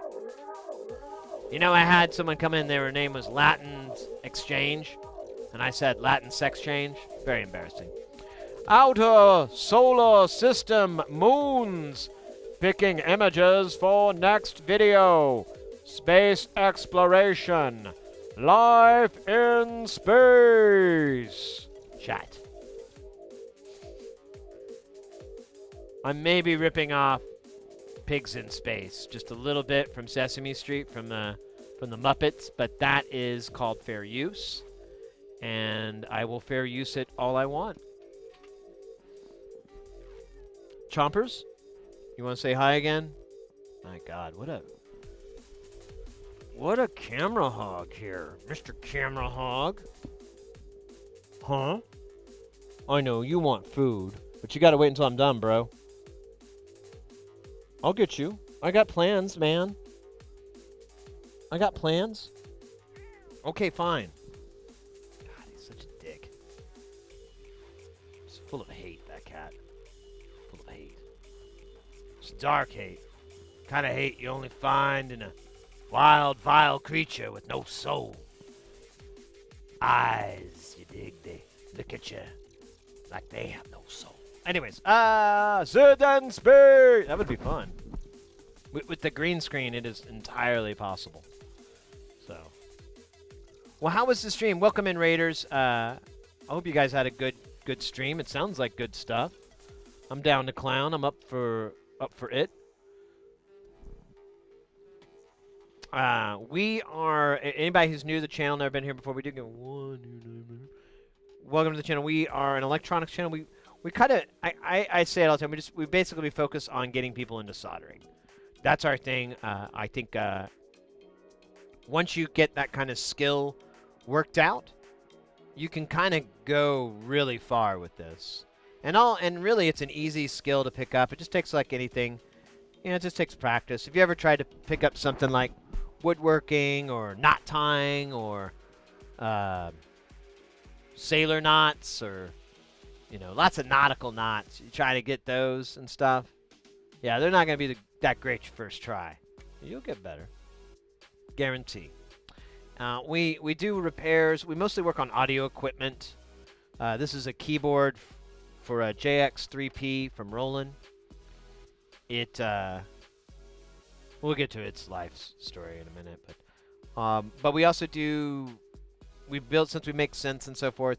We end up going to Jamtown, and if you look at our VODs, you can see some older ones where we are in Jamtown, which is just a bunch of modular synth stuff, and a little bit of bass guitar. We have some bass action.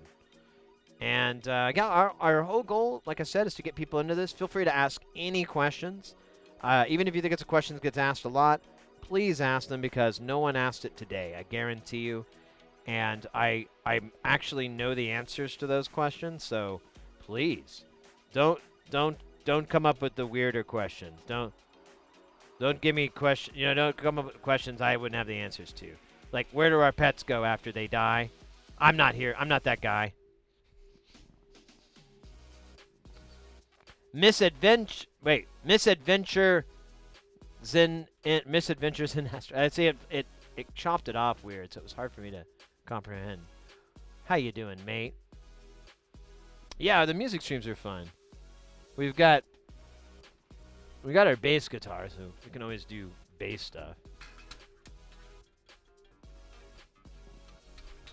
I'm just pretending to play. I don't know how to play.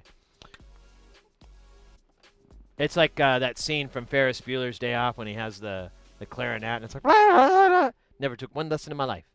I basically ripped that joke off from John Hughes. I feel really bad now because he passed away like 20 years ago or more. And well, maybe it wasn't 20 years. When did John Hughes die? When do we die? What color should I dye my hair? Tie-dye. I'm sorry, I got stuck on that Venn diagram of insanity.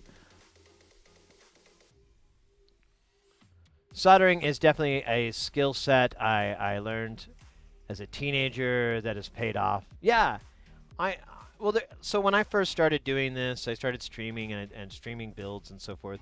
A lot of people would come in with a lot of misconceptions. They'd be like, "Oh, I wish I could do this, but I don't have, you know, hundreds of dollars worth of equipment." And I'm like, "Oh, well, you don't need that. You don't need all the tools I have. I'm just showing off." If you notice, the only tool I ever use is my $100 soldering iron, which you can get a cheaper one if you want, and my solder, you know, and some flux and stuff. The rest are consumables. And I'm like, you can go really far by not spending a lot of money. And as far as, yeah, gaining that skill set, it's just practice, you know.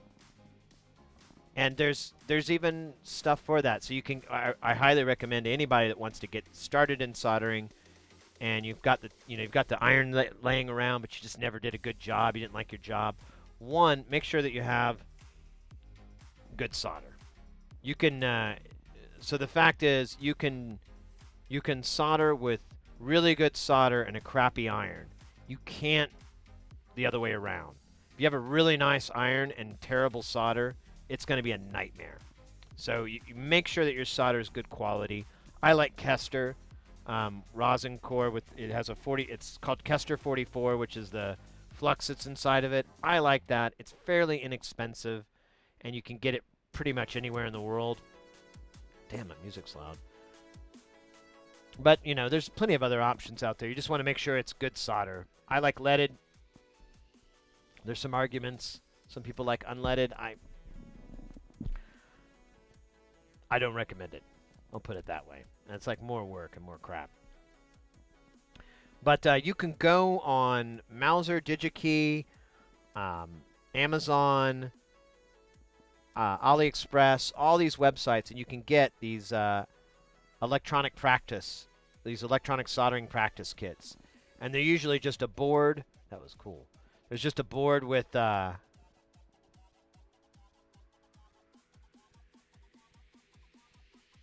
I went blank there for a second. So it's just a board with like SMD, and it'll have different types. Sometimes they'll move a light around. Sometimes there's like a little screen, but you'll find them, and they're very inexpensive. They're under $10, and I recommend buying like maybe 1 or 2 of every one, just so you can do it again, get better at it the second time, and there's no pressure. If you mess up, whatever, it's $8 you lost, and you can either try to fix it and try to get the thing working, or you can just take that loss, move on, and try it again, and take what you've learned from that and apply it. And then you can use those practice kits to get confident when you want to actually use you want to build something more special, something that you actually want to use.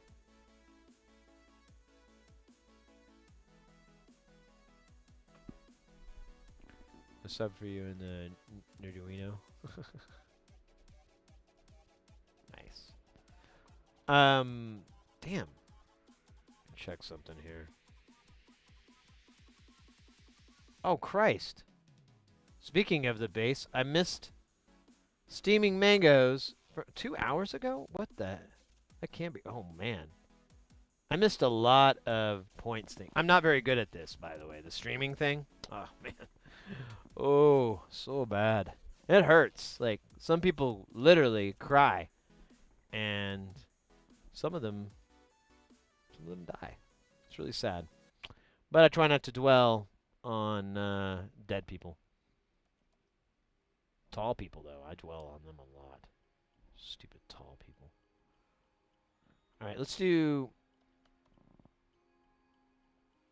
funky drum solo. Do this guy again. I'm going to get rid of this music. And let me turn this dude's volume up, because we're going to need the full volume. Oh, shit. My leg is asleep. That's going to be fun. Oh, yeah. Sleepy leg from Georgia. Sleepy leg from Alabama. Alabama in the herd. Baby, baby. Alright, we need a cool background. There we go. We're going to have our drummer here from a video. Let's see. Let's do it. Oh, wait. I got to plug the drum. I forgot to plug the bass in. I was like, why is this knob not... Oh, yeah. Damn it. There we go. Ouch.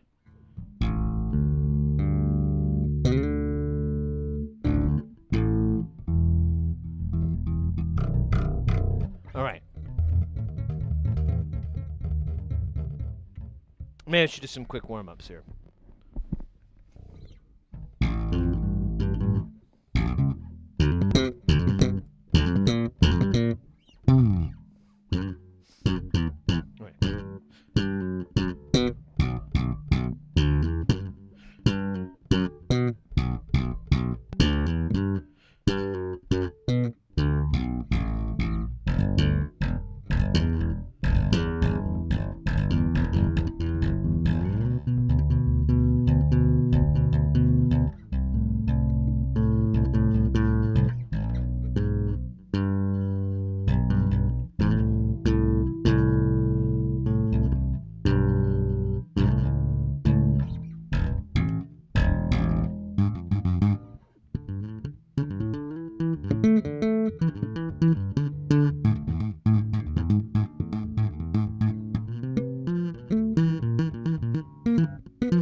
All right.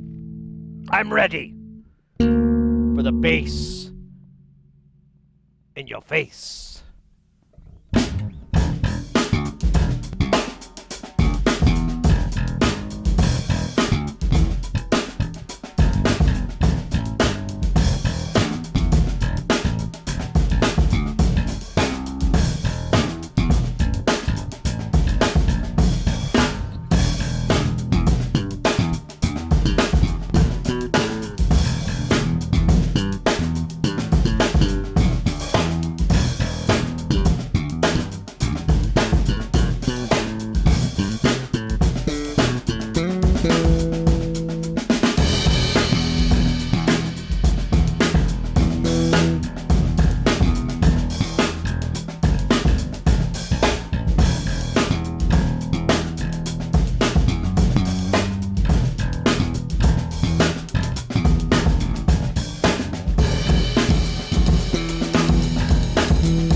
Almost like I'm starting to learn this song. Nice. That was a good one. I feel good on that one. The max headroom battery. It comes with this. Comes with the channel.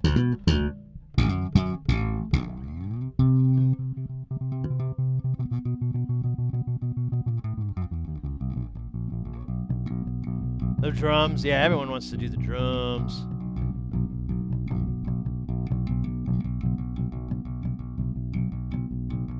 Oh yeah. We're all about the modular synth. So if you've ever been curious about that, definitely hit us up. I could give you a great software alternative to actually spending tens of thousands of hundreds of pennies. So there's a program you can learn modular synthesis and do it, and it's super robust, super powerful, and has a lot of other really cool benefits. It's called VC Rack, or VCV Rack. Sorry, VCV Rack. No, VCV Rack. There we go.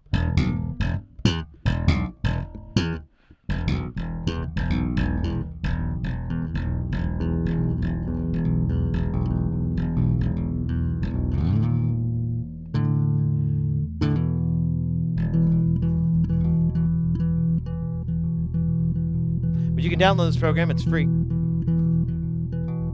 There's paid versions, but you don't need that one. But it gives you certain extra capabilities, like being able to play it in your DAW, digital audio workstation. And but you don't need that. There's tons and tons of videos. We have a couple videos on our YouTube channel, and there's tons out there on YouTube on how to navigate and learn that software. And it is a replica of Eurorack. There's literally commercial modules in there that work pretty much identical to their real-life counterpart. Saves you a lot of money when you're going and shopping for modules, because you can just go in there and be like, yeah, this didn't do everything I thought it would do. Good thing I didn't spend $700 on it. Because some of these modules cost a lot. Like the cheapest you can get away with is around 150 or so. But it's not gonna be anything interesting like an oscillator. You're gonna get a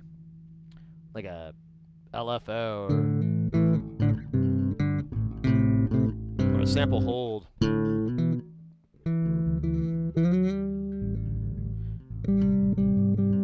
I take that back. You can actually do it. I forget. Erica Synths does have like a DIY, really, really awesome DIY program, and I've looked over and I've talked about it a lot on the channel. But they're very inexpensive. Each module, and it's all the kind of stuff you'd need, and you can buy it as a complete deal. It's like around 500 euros, I think. And if that was too much for the budget, you can buy everything piecemeal and still be able to get by with under 100 euros each time you did that purchase. And the walkthrough, the kits are phenomenal. The documentation will not only tell you what you're doing, it'll explain what's happening, how it's working. It'll give you basic electronics knowledge and let you know about the circuit, how you can modify the circuit, really put it much further than what we do here, which is basically I'm just like, just put it together. If you want to take it a little bit further, for sure, and you still want to put it together, that is probably the best thing out there that I'm aware of right now for price for performance.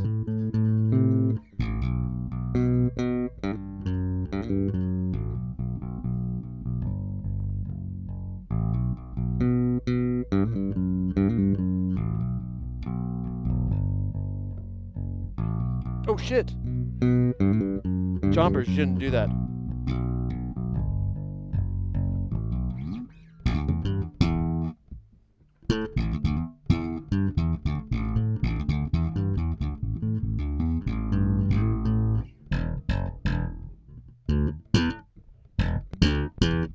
Let me get a little bit snastier.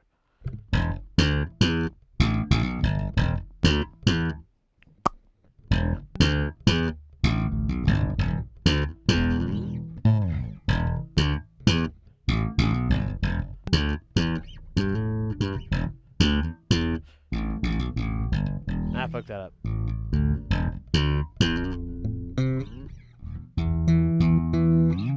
Alright, well that's enough of the bass hour. Bass hour with Sid. Only a few minutes every day with bass hour.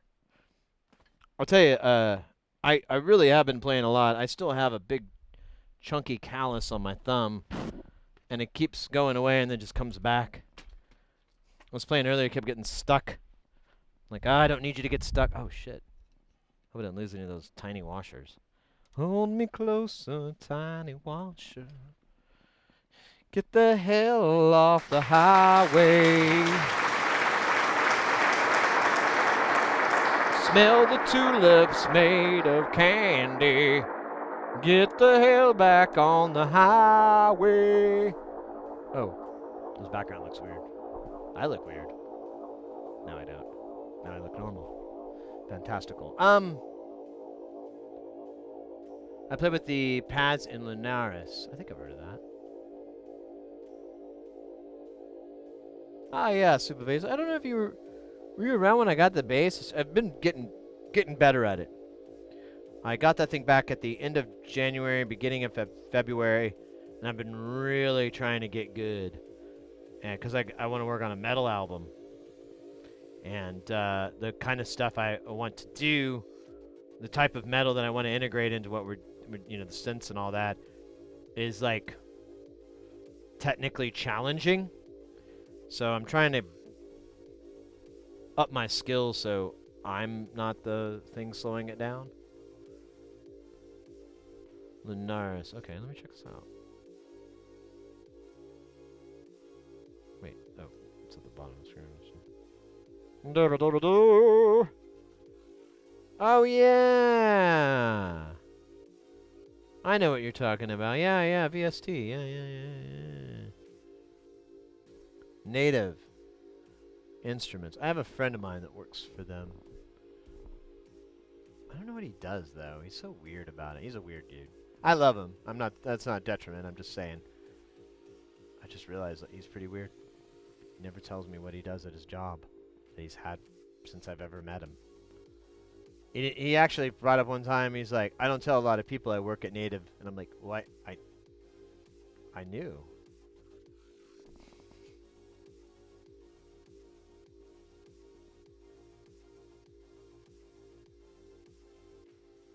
Thousands riot in New York? Oh, no. Glad I'm not there. I'm in Phoenix. Anybody in New York City right now? Stay indoors. Stay indoors. Or, you're a New Yorker. I'm sorry. You're a New Yorker. I apologize. That was very rude of me. You do whatever the hell you think you want to do, because you're a New Yorker. I'm sorry. That was rude. I'm out of place. Hope you New Yorkers can forgive me.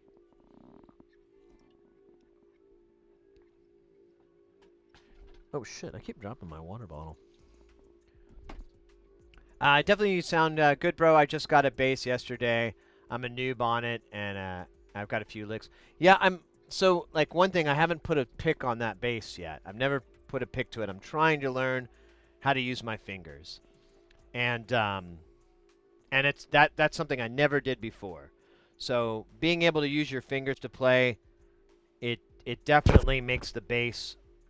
It makes it a little bit more challenging, but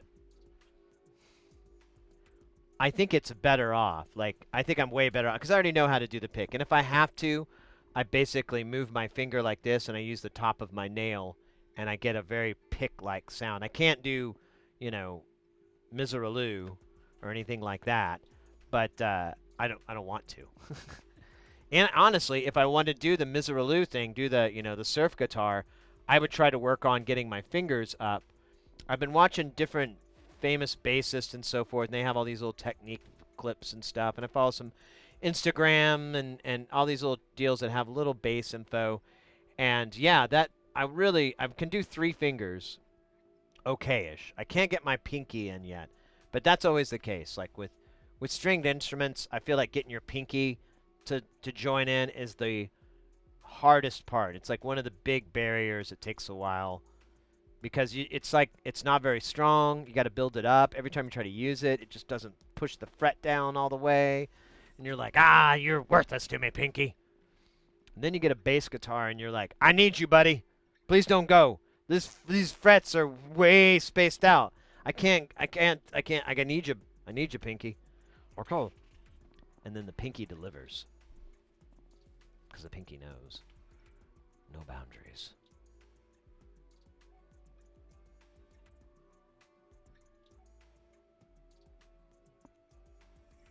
That's some crap. It was over some BS free video game console? Oh.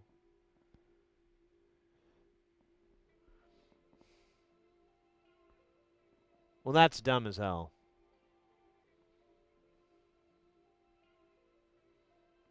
Well, that's too bad. I'll get over it someday.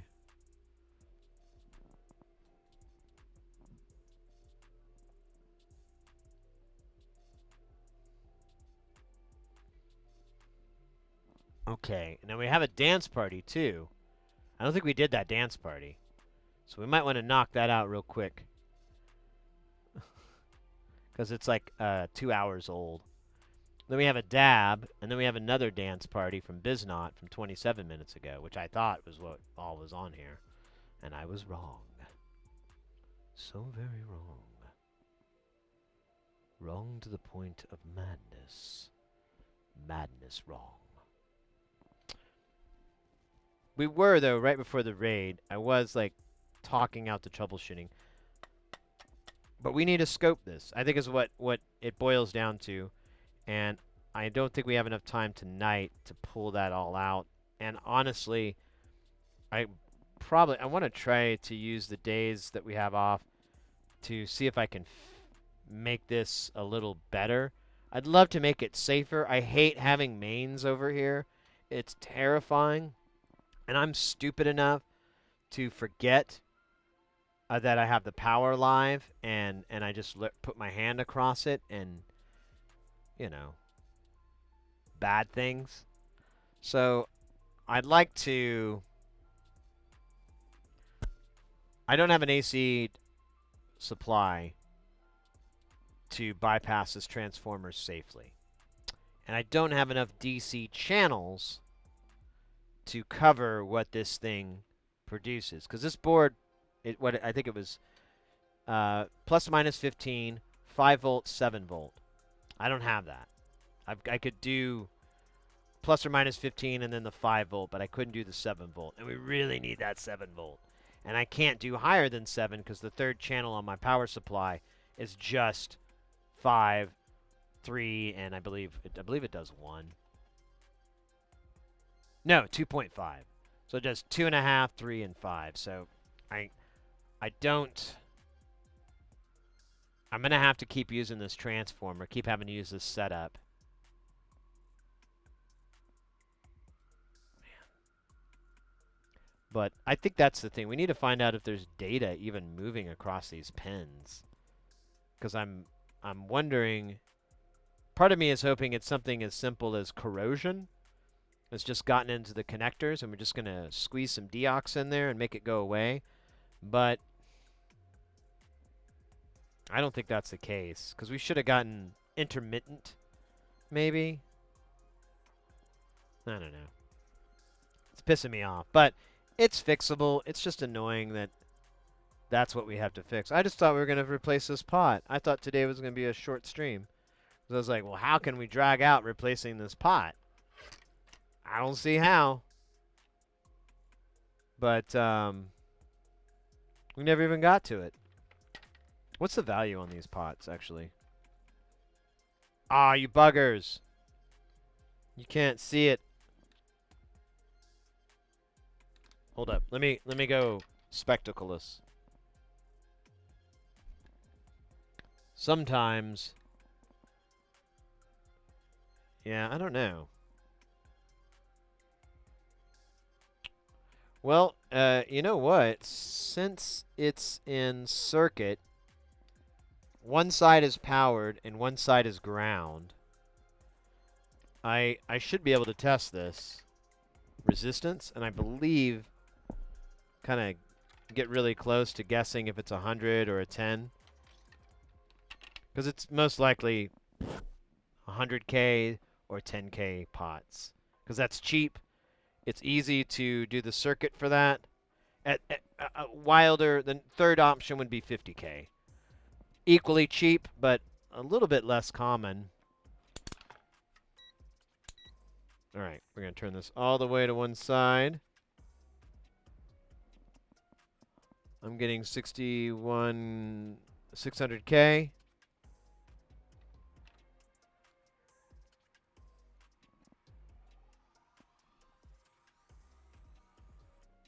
Oh, this fucker's done.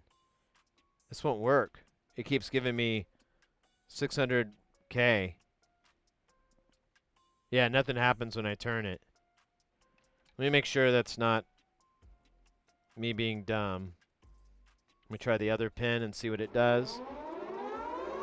No way. No way. Guys, put your shoes back on And get your hats ready, because things are going in crazy. Freddy, Eddie. Guys, put your hands together, because we've got Channel Gorf coming in with that piping hot, ready or not, big bop, skilly bop.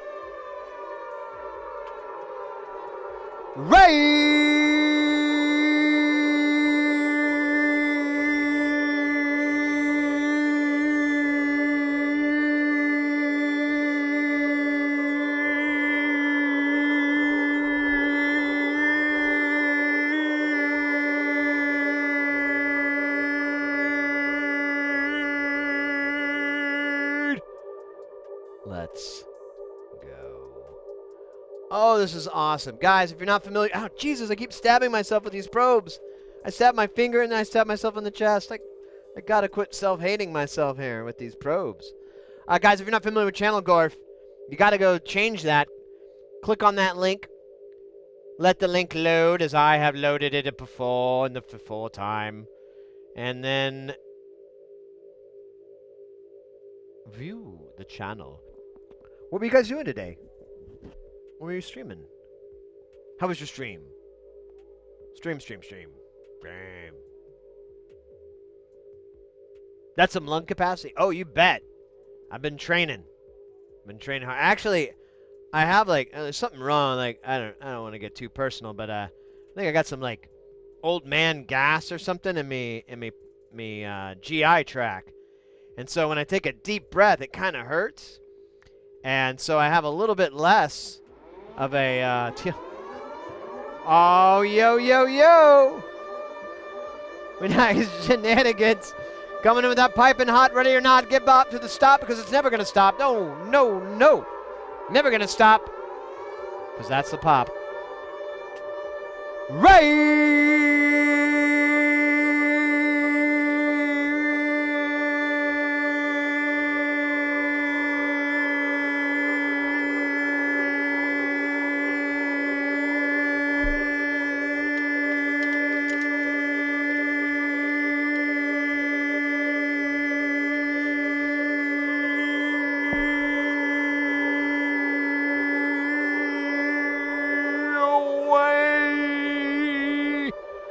Let's go.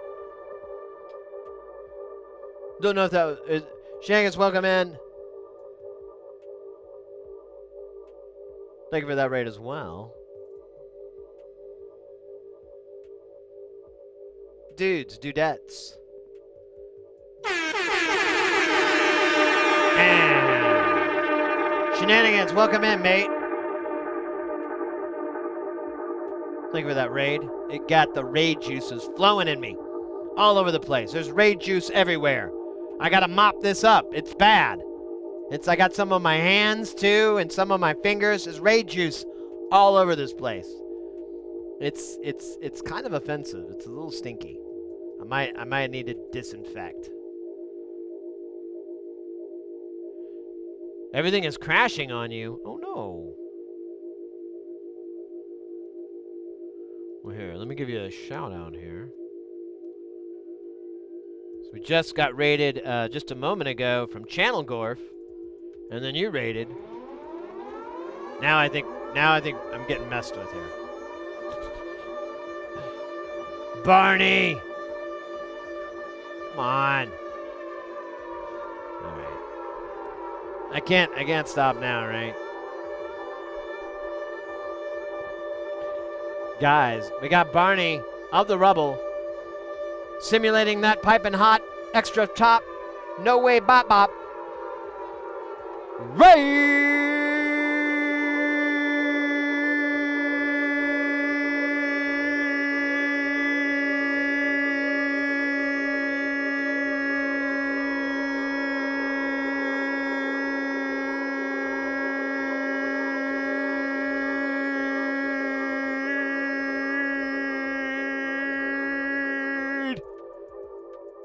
Let's go.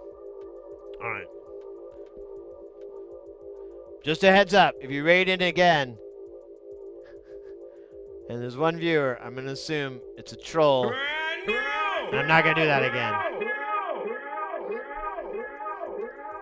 Hey, there you go. That's what it's really for. It's for the follows, right? Materialization, thank you so much for that follow. Welcome into the channel. How you guys doing? I don't even know what's going on anymore. I'm very confused. Highly confused. More confused than I normally confused myself. Mega confused, I guess is what the kids would say. The Zillennials. The Zillencinimals. The mini Zillennies. Welcome in. Anybody who's never been to this channel before, never seen us, never know what's going on, you go, who's this Sid guy? Welcome in. We are all about electronics. We love soldering. We love baking. We love building. We love to get you into it, too, if you want. Or you can just hang out and chill. I don't care. Whatever goats your float.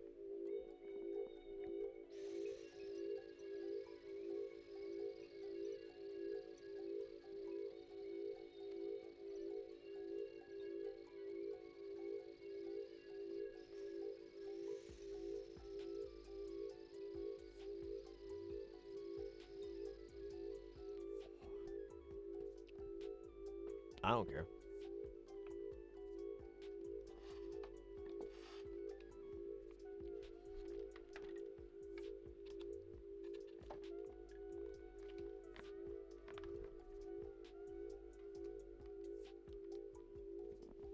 Oh man. Gotta put some charge on that.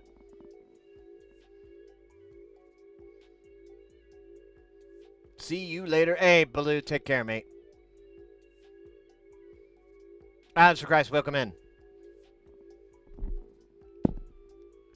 And the words of the late, great David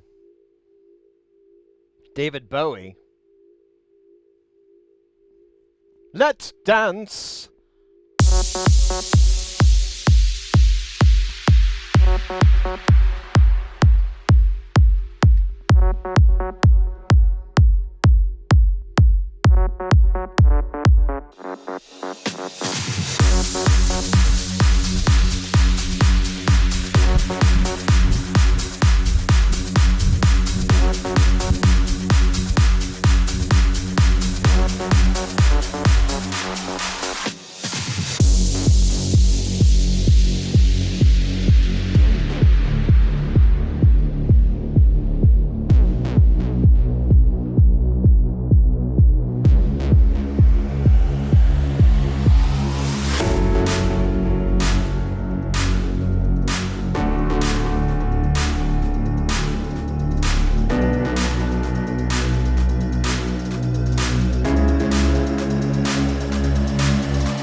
There we go. That's a dance party.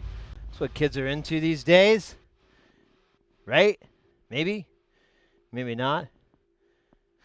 I don't know, man. I don't know. Oh, wait, there's 2 dance parties. Let's do the other dance party. So, back-to-back dance party. That means twice the amount of calories burned. It's pretty cool, man. We gotta do this one.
Yes, yes, indeed.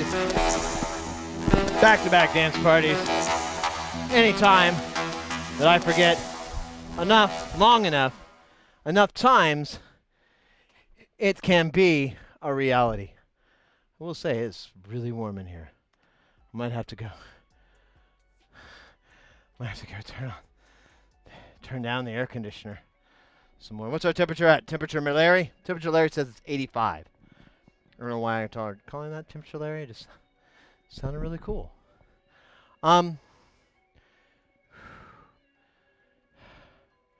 Yeah. Look at that. I got Elvis sweat. Look at that sweatiness.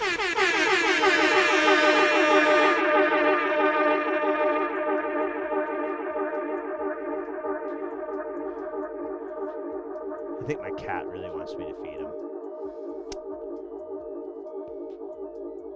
And this is my tongue.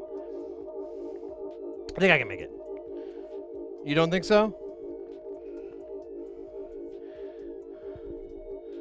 Oh my gosh. Yeah, it's really sweaty in here.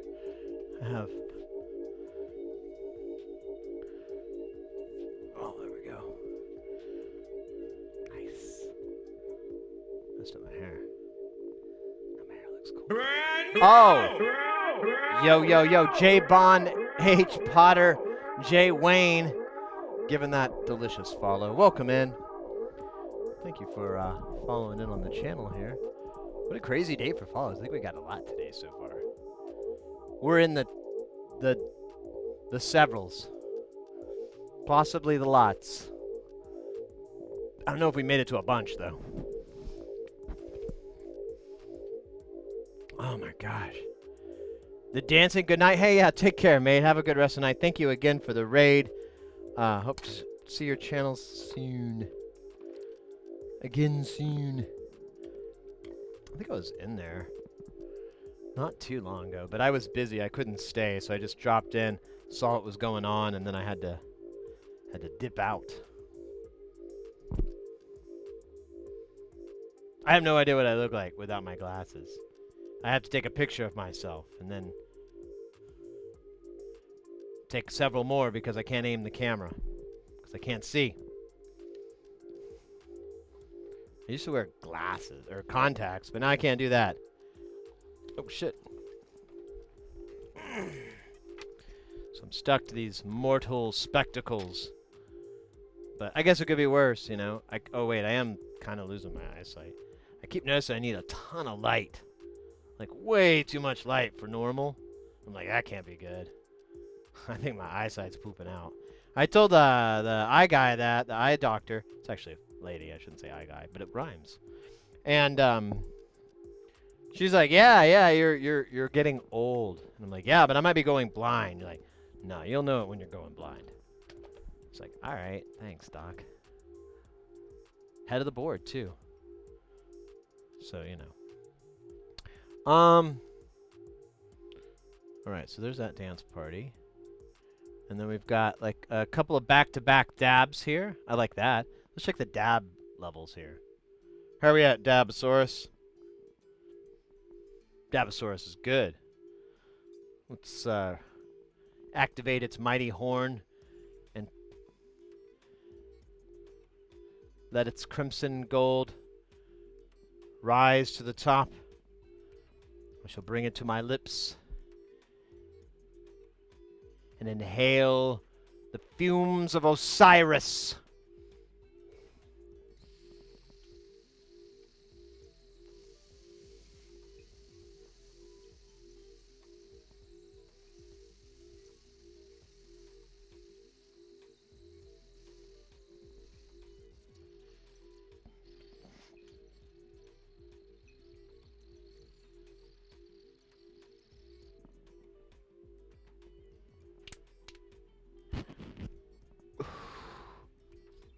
Oh, that's cool. Kind of like really knocked out the processor there. There we go.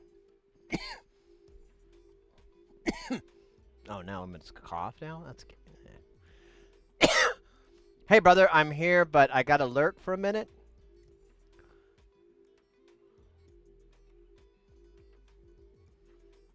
What was that? I don't know, mate. Hey, Big Dirt. Welcome in. Oh, wait. I think I know who you are. We fought in Da Nang together. You never remember. Never forget. A screen name in the pits. Yeah, it's a Puffco Peak Pro with the 3D chamber. They just came out with the Mega Awesome 3D chamber or something like 3D XL, and I was like, well, what is that? Oh, I kind of want that. This addresses several problems that I have with my current one. So when the chamber finally breaks, I'll just go replace it. God damn, it's so hot. All right, I'm starting to get my my temperature under control here. Nah, I'm not.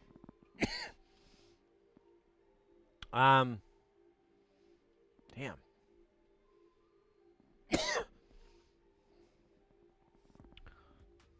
Gosh. So what's today? Today's Saturday.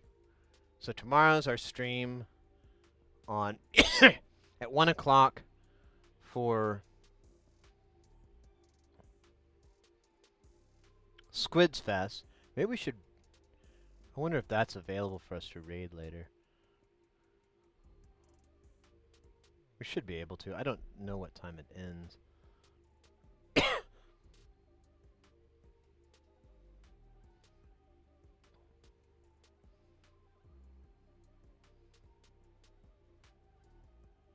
have to wait until it shows. Oh, it's Neon. Okay. We might raid into Neon. That might be fun. I don't know. We'll see.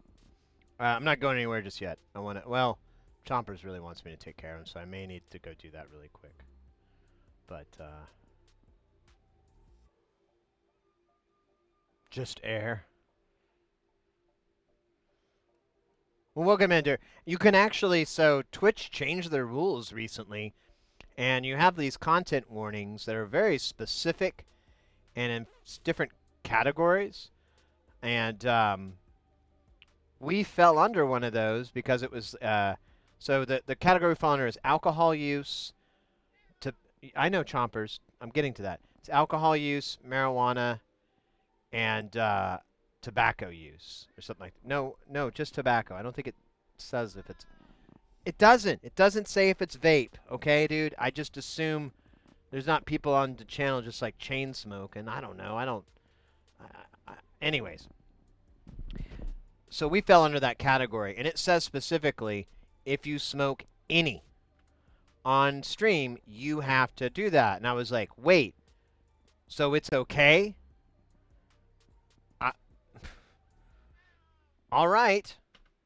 And I couldn't find the TOS part that says that. It does talk about drug use, but it never mentions marijuana, and it's state, it's still operating under local laws. So, but I thought it used to say that you couldn't regardless, like it didn't matter. But I guess they've laxed up on that, which is nice. It kind of, I mean, we still keep the joke alive, but I don't have to go off camera every time I smoke. I could just smoke, and it's not that big of a deal. And it's okay, but it is, one thing that is kind of weird. So the other categories are gambling, extreme violence, sexual content, and I think that was it. That's pretty much the lion. Oh, swearing. I'm sorry, that was the weirdest one. So swearing is one, and I have no idea where to fall on that. It's super, super vague on the swearing thing. It contradicts itself in its own explanation. So I have no idea how to deal with the swearing thing. But Heck Pets, LO yourself, mate. I hope I said hi back. I think I was trapped in thought or something.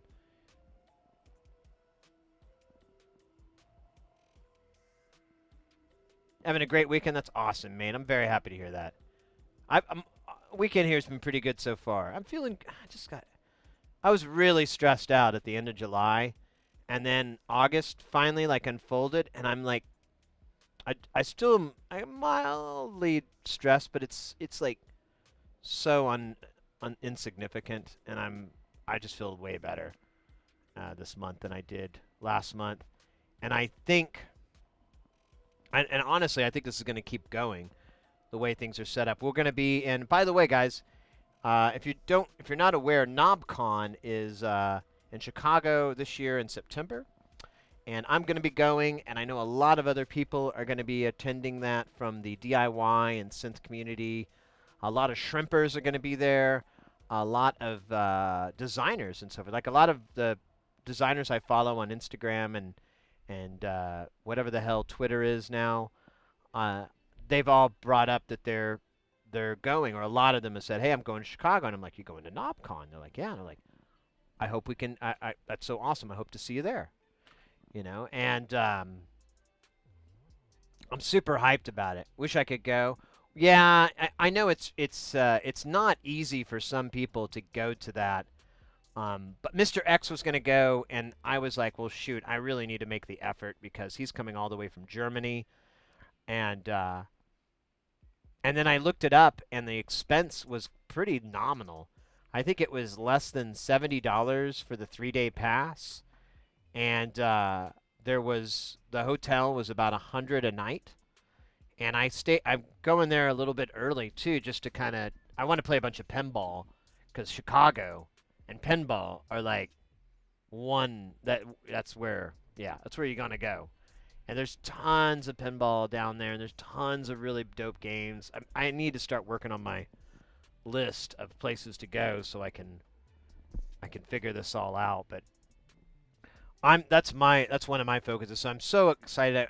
I'm really hoping to not only get some pinball in, but I'm really looking forward to hanging out with a lot of the community, a lot of the people, people from chat, of course, a lot of you cats, and then other streamers, other content creators, other designers, other people that I really admire, and I'm really excited to go and see them, and hopefully have some food, some drink, some stories, some good time. I don't know if you guys know, I like to sometimes tell stories, and I get it from my dad. He told me stories, and then I was like, "This is awful. I must spread this insanity to others." And then the internet came along. It was so cool. It was like perfect. No, I'm really looking forward to it because I'm so giddy to just spend time with a lot of these cats and a lot of people out there. It's gonna be fun. I was hoping to go to KnobCon with something in hand, but I don't think I don't need the stress. So I'm not going to put forth that much work.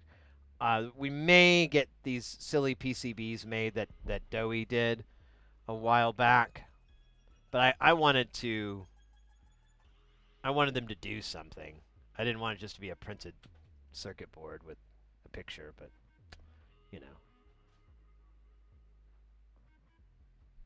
hoping next year. Yeah, I plan to do this again if everything permits. Because depending on how good of a time I have, it's weird. I've never gone to a con. I've worked hundreds of them, but I've never gone to a con or an expo, and I have a pretty low opinion of them. But KnobCon, the way it's set up, it's actually kind of like one of those things I actually like, because it's just there's no money spent on. So there's a lot of BS. There's a lot of like wasted, stupid money in expos and cons and stuff. And it kind of just, I have to like tune out, but it kind of bugs me. And KnobCon I don't think is going to suffer from that. It looks like quite the opposite. So it looks like I'm going to actually enjoy the booths there. I'm going to enjoy some of the stuff going on there. And then I'm going to Game On this weekend. Yeah, not this one, but the coming weekend. But that's more of like one of those kind of wasted things. But my buddy said he went, and he he really liked it, and he works in the same business I do, so he knows where my cynicism is as far as cons go, and he recommended. He's like, I think you'll like it. There's a lot of arcades, and he's like, there's a lot of arcades, and there's a lot of pinball, and you can walk around, and there's just people selling D&D, anime stuff, action figures, you name it, all that crap is on the floor. So if you want to buy that, you can go out and do that. And I was like, I actually enjoy that shopping every now and then. And I haven't gone to Comic-Con or Phoenix Con or whatever it's called here. I haven't gone to one of those in several years because I used to go. I worked it, so I just go down for free, and I'd shop there and stuff. And there's a couple of other cons I've been to halfway, like I worked sort of, and I would walk around. But this just looked like a lot of fun. So we'll see. I'm going to give it a try. If I absolutely hated it, if it turned out to be a terrible idea, which I really doubt that's going to be the case with KnobCon, we'll make it a yearly thing. It might be really neat.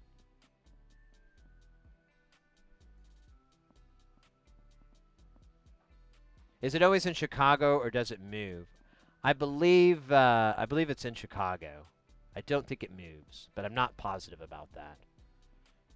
I think it tries to stay in that region now. Misadventures in Astro! I should have done that like the Misadventures in Astro! Yeah, there we go.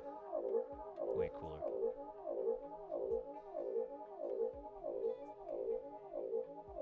Jesus Christ, look at that guy. You're right. The dab is almost full. Damn. We really went nuts today.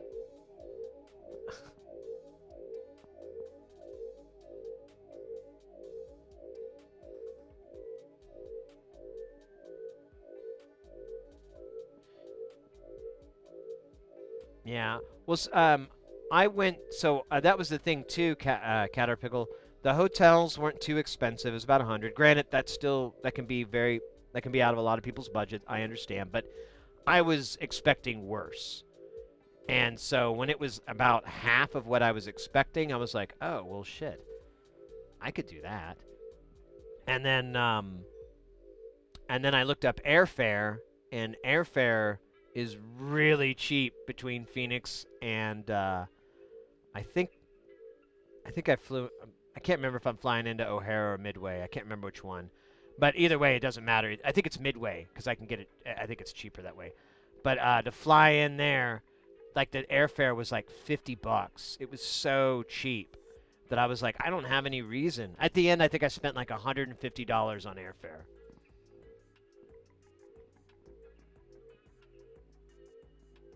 Getting time off, that I understand that. That's another one that's a pain for some people.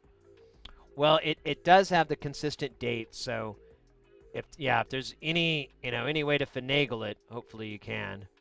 Can we share a room? I don't do that. I don't do that. In AV, like there was a company, so that like this was around COVID. I had a friend of mine contact me. He wanted to do this show, and it was a marijuana show. Like it was like a con for weed in Las Vegas, and I was like, "This sounds like fun, bro."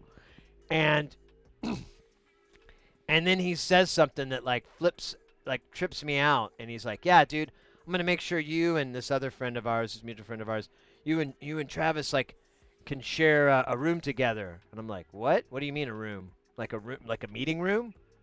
And I thought that's what he meant. And he's like, no, your hotel room. Oh.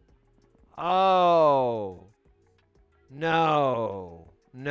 I don't do that. That's a deal breaker for this whole gig. I will not share a room. I'm not, no.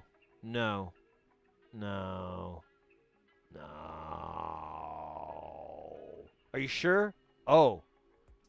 Yeah, I didn't think those no's came through. Let me try again. No.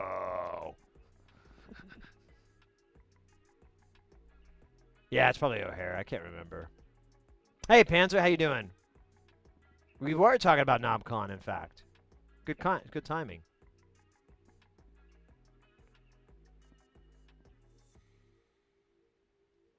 $100 for the hostel in Hawaii? Wow, damn.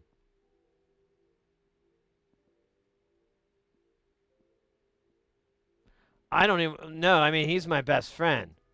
The guy that was gonna be Sherry's my best friend, and I was like, yeah, dude. I think I really want to keep it that way. So we're not rooming together, buddy. And then he told my buddy the same friend. He told him that, and he was like, "Nah, dude, I do adult AV. I am not. I do adult stuff. Don't ask me to do that. I only do adult." I was like, "Yeah, me too, man.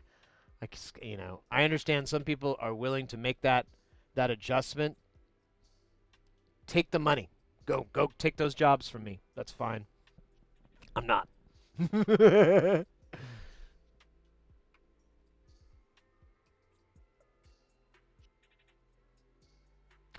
Hey, Pilgrimage, welcome in.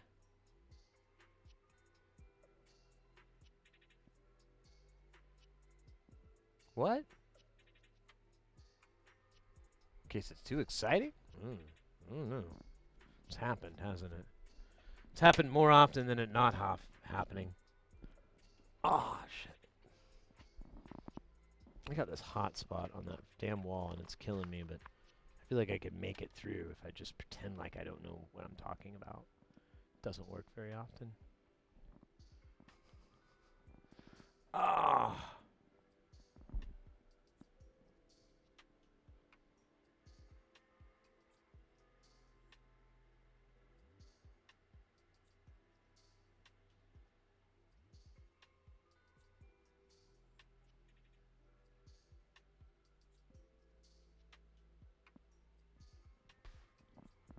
You're going to start packing now? It's like not even a month yet away.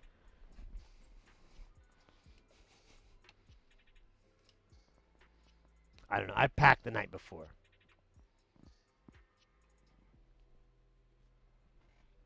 And obsessed about it forever after that.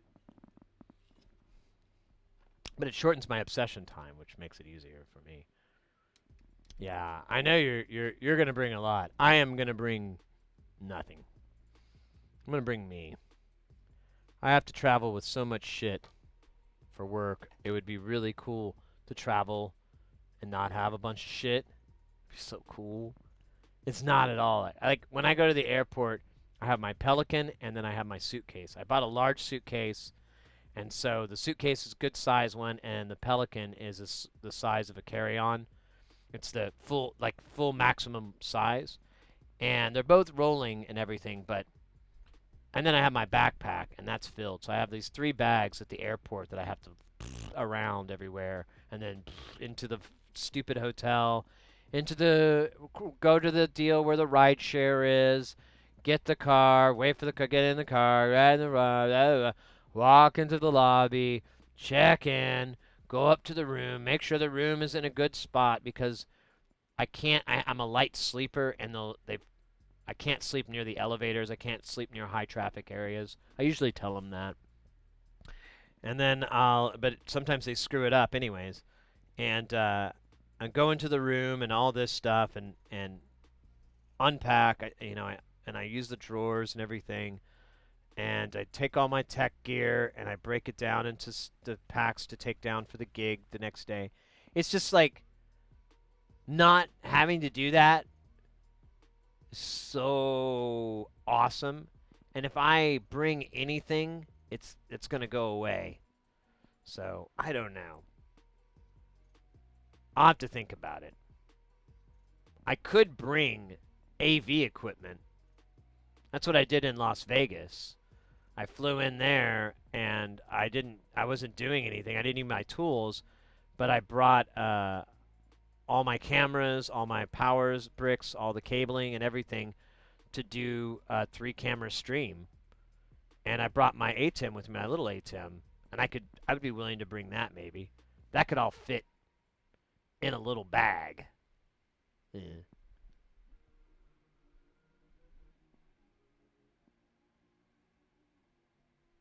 Travel your battle bag. So I have like a travel bag for my tip top. The Mantis is travel, but I've since repurposed that case, and I don't want to go back.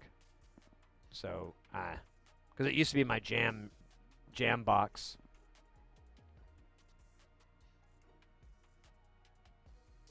The 7U IntelliGel. Nice, nice, nice. All right, we need to make sure that I don't get behind again. So I'm gonna take care of Pilgrimage's request for. Wait, what was it again? Oh, there's a dab I didn't do. Oh shit. Let me do the dab real quick. Sorry.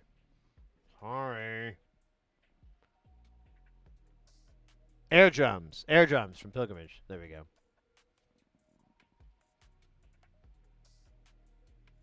Oh, that's the one with the the power supply that died. And then it was all bodged and weird.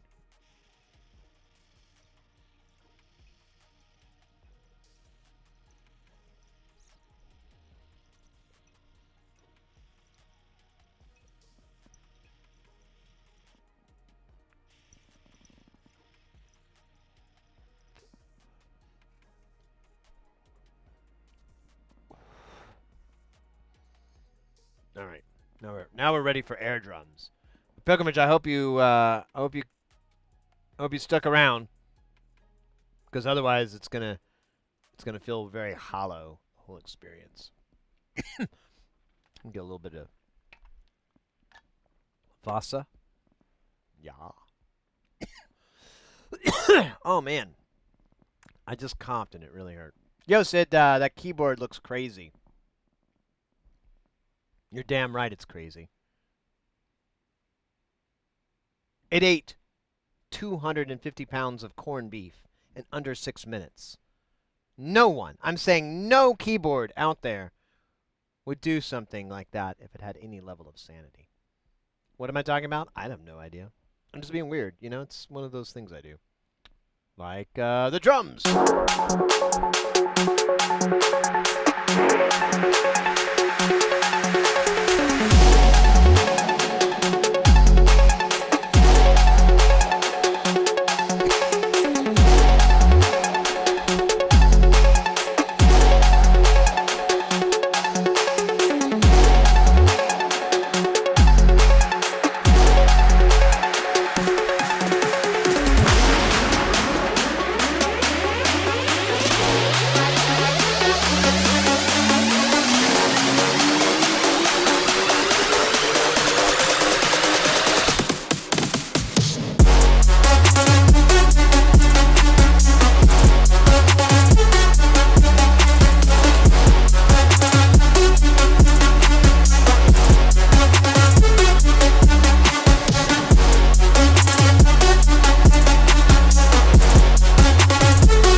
Oh, wait. My bad.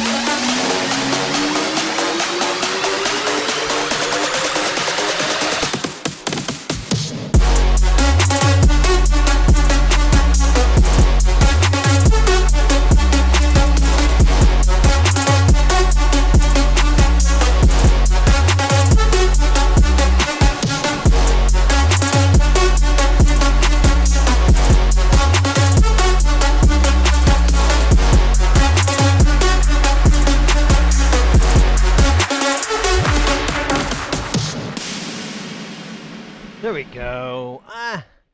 Yeah, that's. I can handle that. There we go. There we go. Nice.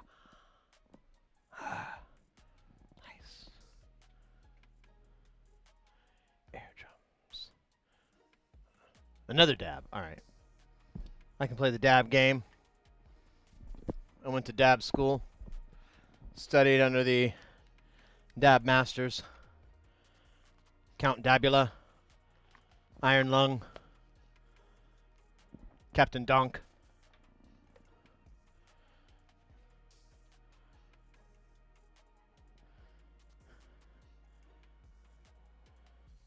Fontaine the Exploder.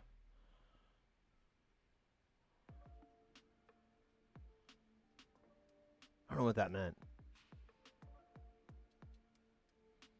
I'm just hypnotized by watching these emotes move around on the screen. I can't stop. It's something I'm going to have to go to get help with.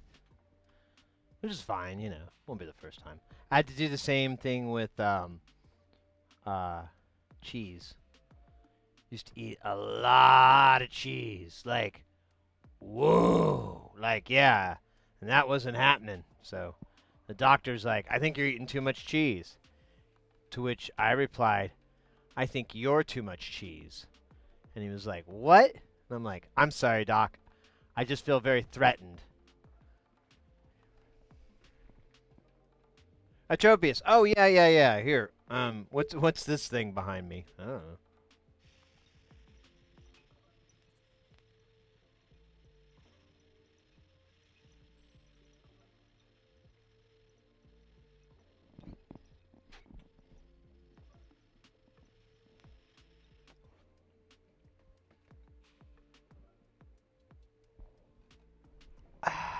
All right.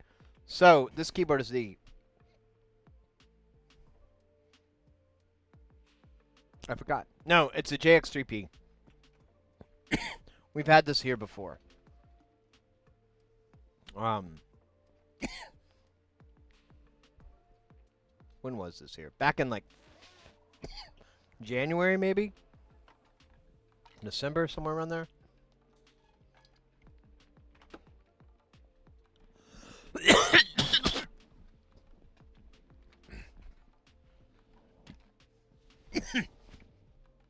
Damn. That was a good cough.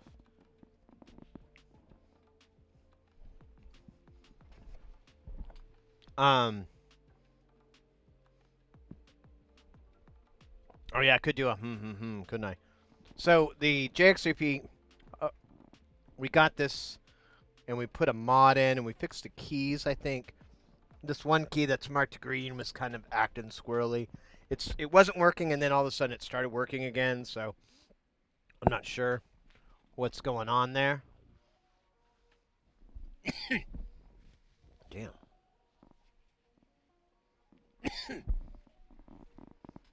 And then, so we applied this mod. And so the one thing that's unique about this board, or this keyboard, is it doesn't have a lot of controls. It has this little map here. They actually sold this controller separately that you use to program that keyboard with. And this company has made a modern version of it using a microchip. It's actually Microchip, the company. And I don't know. I didn't recognize the MPU, but I don't know all their chips. Actually, I know none of their stuff. I know Syntec uses a lot of them because he used to work for Microchip, but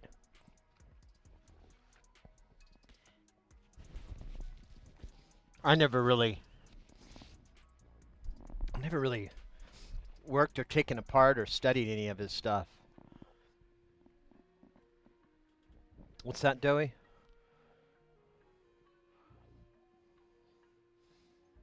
No, it's not working for me. There it goes. That's it.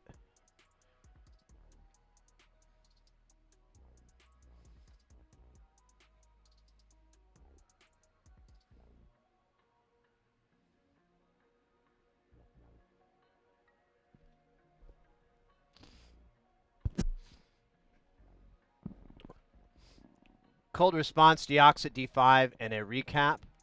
Call it a day.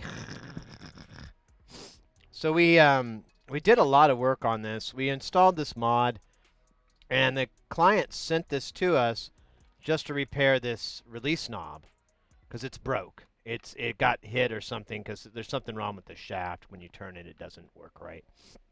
And so I was trying to test it out to see how bad it was, and we couldn't get it. The unit kept saying there's no keyboard there.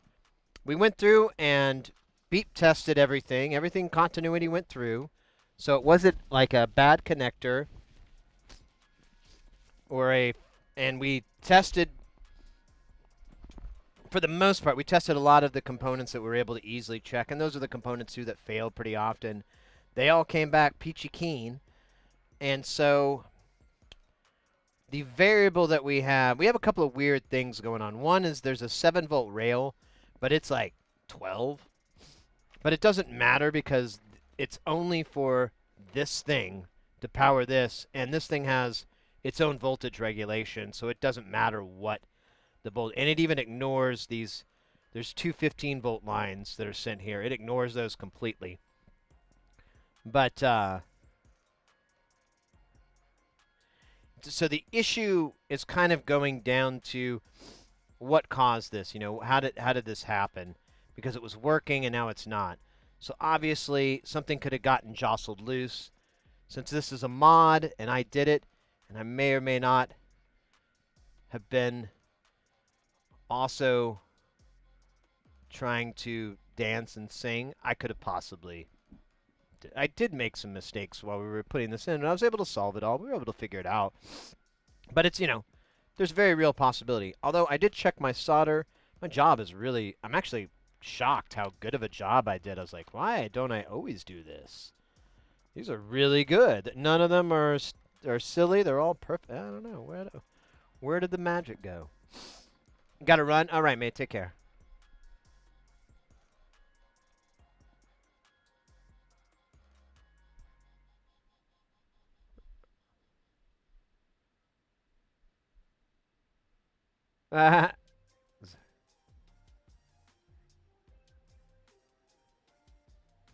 Cool, Andromulus. Hey, glad you're chilling on the way home. Day at the grind. So anyways, oh yeah, I was going through what we've done. So I'm kind of at this point. There's a couple of weird things that are going on that I could have sworn they were the case. And you know what? I could probably go back. I'll go back and look at the streams. I'll find the stream we were working on this. And I'll look and see how this thing works, because here there's a light on here and it's really bright. It's actually kind of obnoxious. And I could have sworn it flashed when anything happened. If you pressed a key, it flashed. If you moved a fader or a button, it flashed. And if you grabbed this controller and you moved anything, it would flash. And all you were seeing was the MIDI activity light. And that does not happen at all. So I'm kind of like, weird. Did something, there's not loose in there. I'm like, what's going on? Why is the MIDI activity light not working? The mod bypasses a lot of the internals of this, so it I don't know. It could be something as simple like the deoxit, to be honest with you, because there is a connector. There's two Molex connectors. I don't recall cleaning or doing anything special to the one that goes between the board and here. It does have a little bit of maybe some factory glue on it, but I think we can cut through it. That's a possibility, but I don't really think that's gonna. I really don't think that's gonna draw much from it. It's worth a shot, for sure. I'm not discounting it, but beyond that, if that doesn't work, if it's same results, the next thing I'm trying to think of is I want to bring out the scope and go along and find out if the keyboard's transmitting. So if we were even getting data from the keyboard into this. Because if it's not, then we need to go down this line and start following the keyboard and be like, whoa, you're supposed to send MIDI data over here. What happened? And then it'll be like, hey, I got my problems right now. Leave me alone. And you're like, well, what are your problems? And you're like, my capacitor broke. My chip saw too much voltage. Oh, I'm sorry. It's okay. We can take care of your chip. I'll do the old Yeller thing and put it out of its misery. And then we'll put a new one in there, a little puppy chip. You can name it Old Yeller 2. No, I'm not doing that. Okay.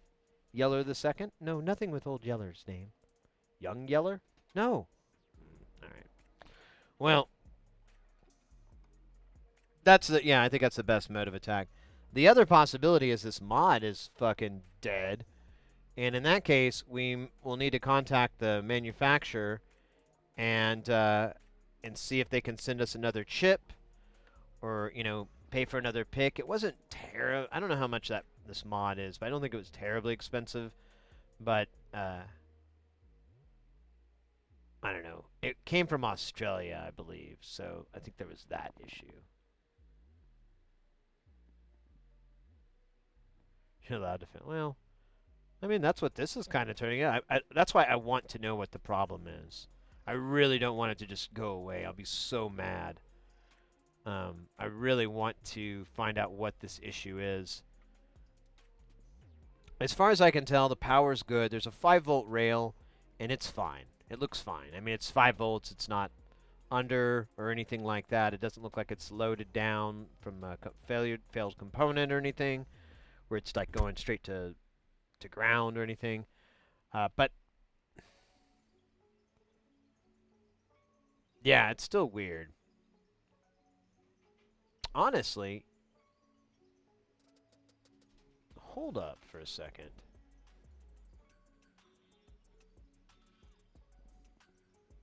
Where's my schematic of this? Did I already close it? What a Doomcough. Oh, here we go. Oh, no, that's right. We were looking at it on a website, and because it has it organized a little bit better. Okay, so here, we'll come into it zoomed out real quick. So here's the circuit that we're dealing. Here's that little board that we're on. So there's 15, but nobody uses that. So we don't need this 15 volt. That means we could replace the 7 and the 5 volt with our power supply. And all we need is this one. There's data. What was it? It was data and busy. So this pin is data. Where does it go? It's this guy right here. I think it's that one. Yeah. Oh, damn it. It goes through this transistor that we didn't test. So we could check out this transistor. Oh, and then it goes through this guy. Yeah, we're going to need the scope. We got to look at this, and we got to see what's happening here. So we could take it off of the system's power if we need to, because we do have 2 channels. We could do 7 and 5, and it would work. But we need to verify that this transistor's working. So one leg's to voltage, one leg's to to 5 volt, and then I think it's 5, yeah? Yeah. One leg's to 5 volt, and then the other's to ground. Well, you know what? We could test it with it unplugged. If we disconnect these, we won't get. It'll be out of the circuit. It's too far out, I think. Yeah. Okay. So before we're done tonight, let's check this, because we can just diode check it. We should get responses. There'll be one that'll be nothing, and there'll be 2 that'll be something.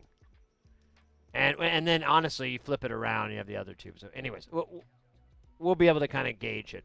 It's what the hell is this? I have no idea what a 945 is, or what its equivalent is, but I can't be too fancy. God dang it. And yeah, there you go. It comes into here. So this is all part of that circuit.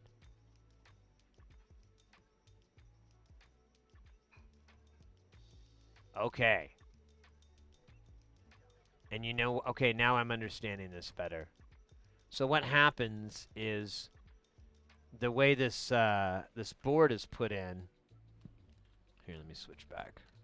Oh, you bugger. Come on. Is that not the right thing? So weird. Awkward. So, okay. So we're coming in on here. And we just need, we don't care about the 15 volt. We just need RXD. RXD. Oi. Oi. Oi. Wait. Oh, there it is. So it cruises along. It goes over this jumper wire. Cruise along, cruise along, cruise along. And goes to a jumper that we break. Okay. Wait a minute. Well, then where does it get the data from?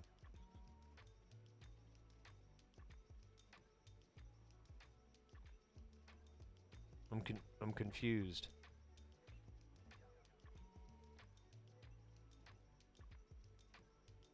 Oh, wait. There's the transistor. Okay. I'm sorry, guys. My bad. So there's the, comes in on the so the transistor is still active, but we, which part did we remove?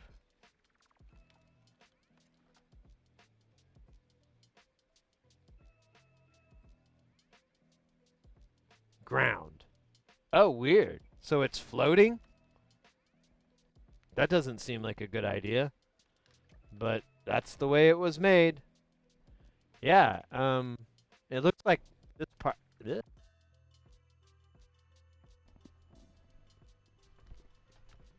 There we go. Okay, that was weird. It looks like this part is cut off.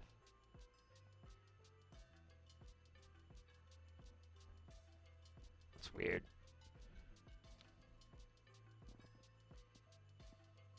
Oh, well, wait a minute. No, no, no, no, no, no. This part is cut off. My mistake.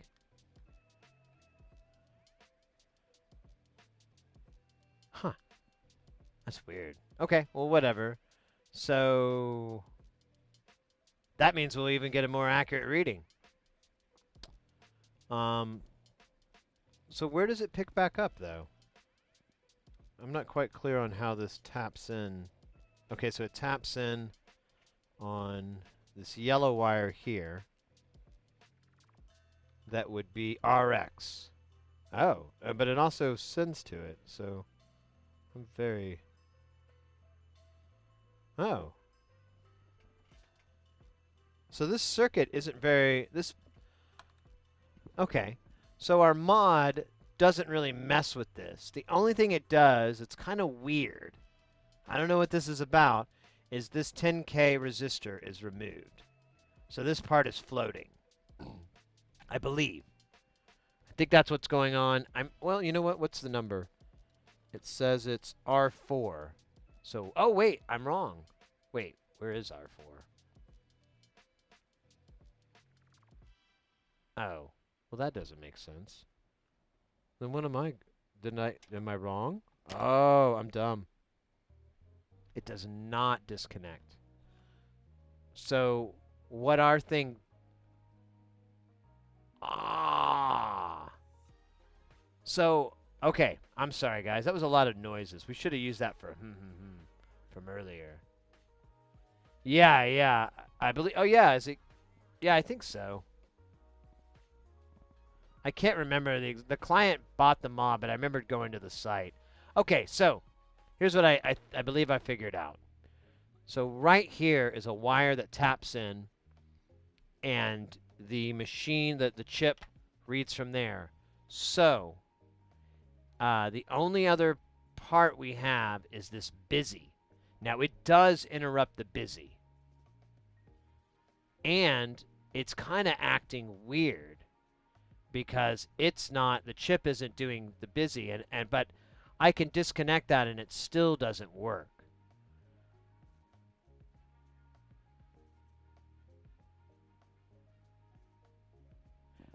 Unless it's supposed to be 5 volts. We could...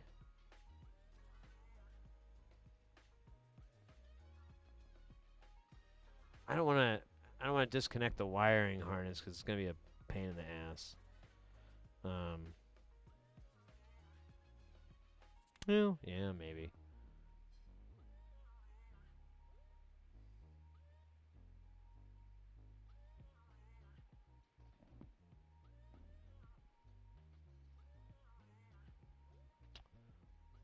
I really don't.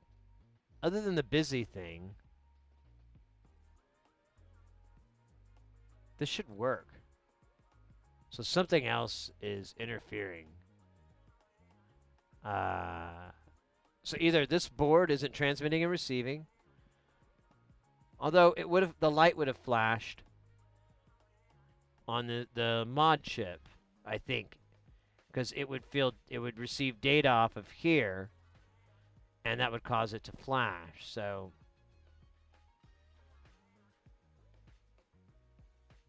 and then we have an issue with busy being at 5 volts here, and then on our mod, but it's broken, so it's actually snipped, but we can read it being 5 volts, and then when we actually probe this, we get 1 volt, like 1.2 volts. It's really weird.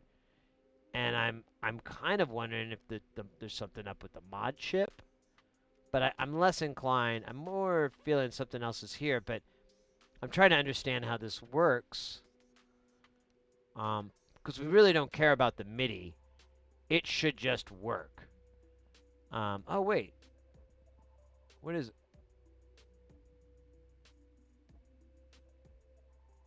What?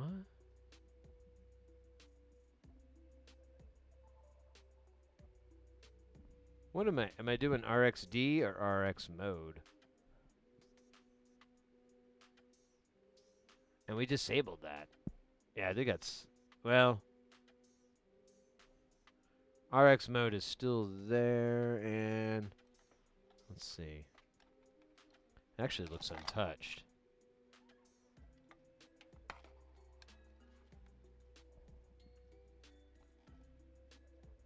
Well, hey, wait a minute. So RX mode is here.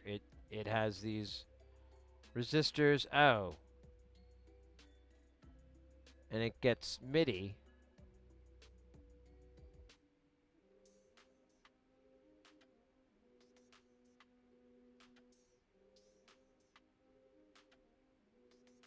Hmm.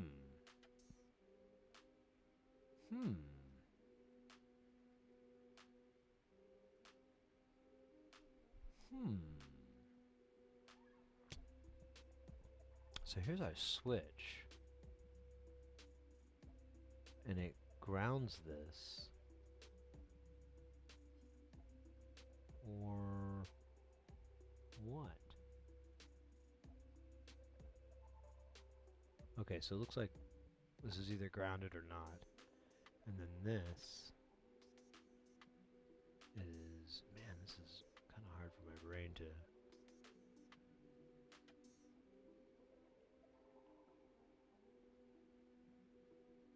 So we got 2 lines, and then we have ground. Okay, so, wait, that doesn't make sense. So that's just always ground?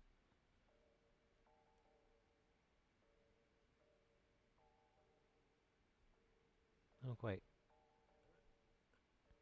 Or it's open? What? Oh, yeah. Okay, so here's open. So it's either grounded or not. So if it's grounded in protect, or it's grounded in this, it'll mess that up. Or if it's not ground, whichever it is. Goes into this NAND, does some NAND-tastic stuff, but it does pass directly to RX mode. Which is MIDI receive, basically. I believe is how this is working. It's a pretty safe bet. There's a DIN here, and there's the ISO coupler, and a resistor and all that good stuff. And then it feeds onto here and goes to our RxD. So receive mode, and then the data. I see now what's going on. I get it now. So if this is grounded, then it's one type of receive mode, and the other it's a different. And then it transmits to these 2 pins and goes to an ISO coupler. Okay. I think I kind of get it.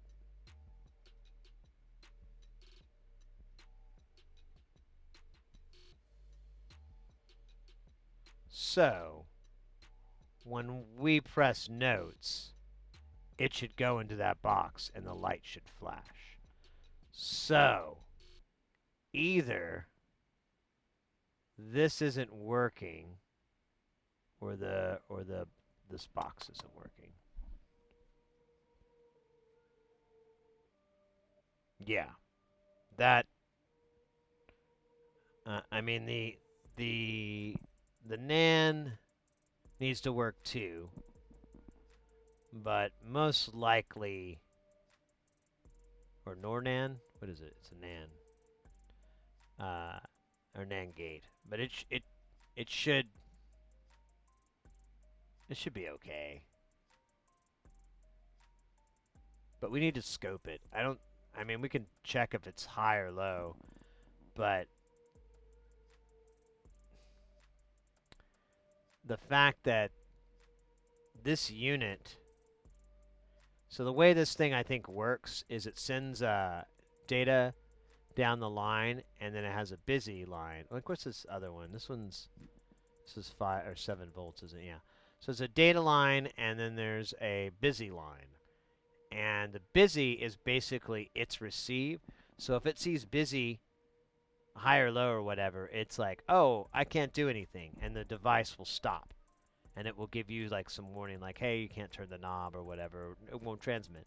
And when busy is high or low or whatever, when it's off, then it receives. And I think its boot up sequence is to send down there, and it should do like a pulse that, or some kind of call that would say, give me a busy signal this many times or whatever. So it could confirm that that's handshaking. And that's not happening because it tries in the beginning and nothing goes down. So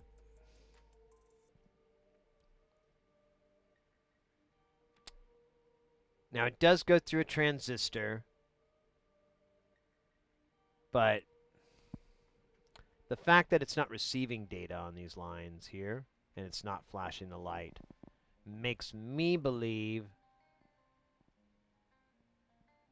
this is acting like a Schmidt trigger. Makes me think that it's either not sending MIDI or this this box is broke. I'm kind of landing on that now that we've talked it out. Thanks, guys. Appreciate that. It's a good heart to heart. I got a lot off my chest about my father and my mother and my brother and my little tiny pet chihuahua, Dave. Those were weird times. Especially since I don't have a brother. Yeah, I think that's what's going on. So, before we dip out here,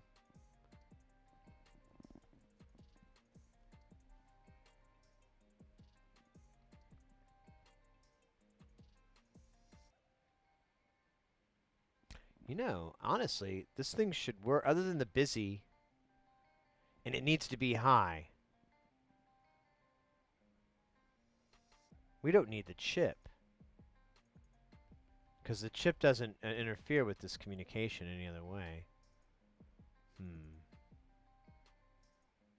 But I don't know what else. I'm not 100% on what else is going on, so I don't want to mess anything else up.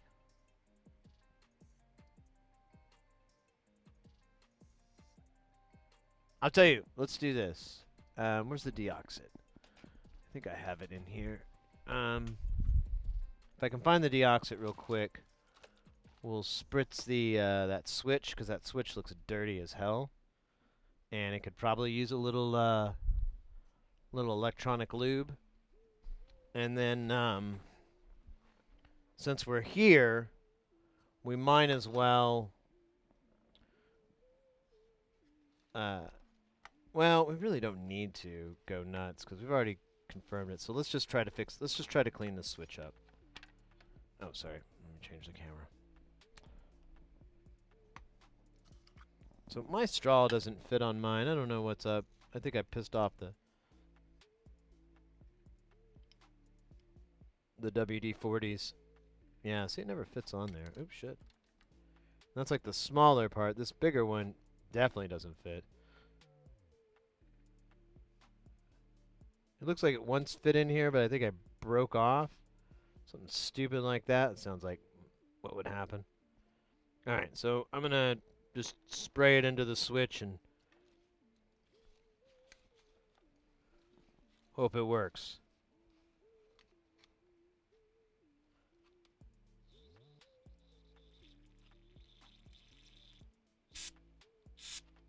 Ugh, I knew that was going to happen. And I shouldn't have worn gloves. I forgot it. Oh well.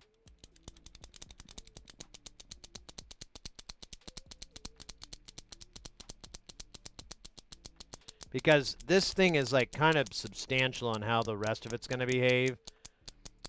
And if it's grounding all the time or it's not grounding or something, we should at least give it a little bit of a chance.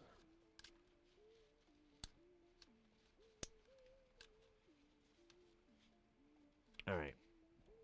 So that may or may not do anything. I'll leave this out for later. Oh my gosh, my stomach.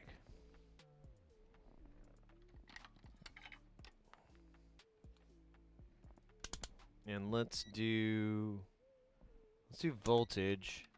Let's power this thing up. Let me get everything out of the danger zone. Danger Zone. Starring Louis Gossip Jr. and Johnny Depp. And Pillman. Okay.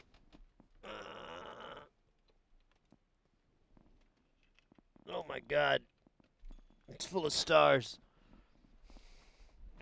So there's our light. So bright. First light I see tonight.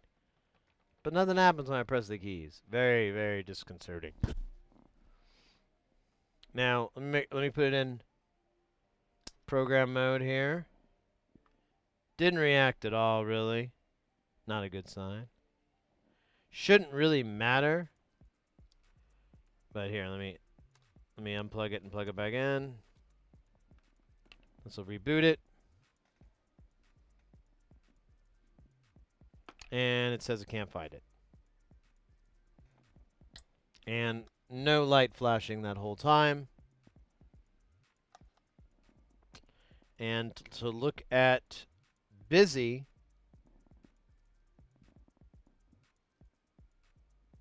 I'm getting 1.1 volts. I don't know what the hell that means. I don't know why it's that. But if I go to busy on the machine here, it's, let's see what it is. Maybe I got it wrong, you know? It's always good to measure twice, cut once.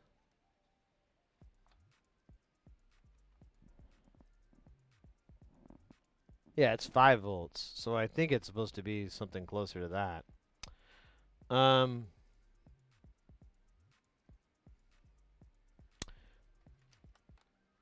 Let's see what's on these program mode and program receive or receive I don't know, whatever. You know what I'm trying to say. The words. Here, I'm going to move this so I can see it.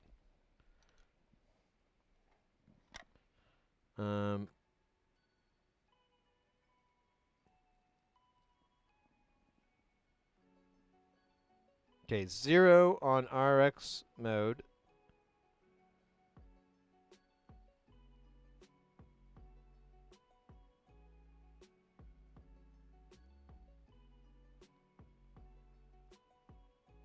Five volts on the data receive, which actually is kind of what I was expecting. So on here, I think we have 5 volts.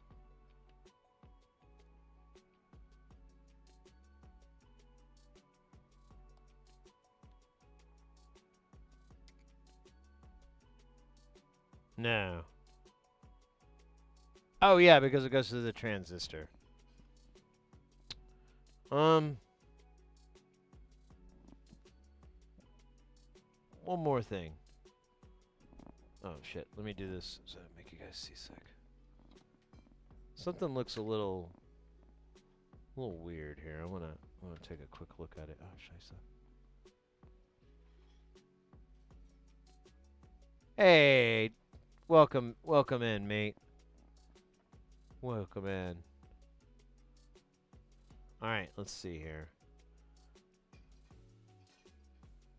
So I don't know, when I was probing it, it was kind of hard to get it to link up. I'm wondering if I should reflow this just a little bit. Just put a little bit of love, a little juice on there, some freshness, and just reflow this a little. Because that ground kind of looks separated. You know what I mean? Kind of doesn't look like it's on the board. I can't tell for certain. I mean, we could zoom in and look, and we could dilly-dally, but honestly, there's a bunch of crud on this thing, and it looks kind of fucking gross, and I'm like, man, it could probably benefit from a little bit of heat and a little bit of love. So let's power this down real quick so I don't inadvertently stick my elbow on a 120 transformer. Again, no, I'm kidding. It hasn't happened yet, and I don't want it to happen. We are having a lot of weird things with the power, but I don't think that's the issue. Although, you know what?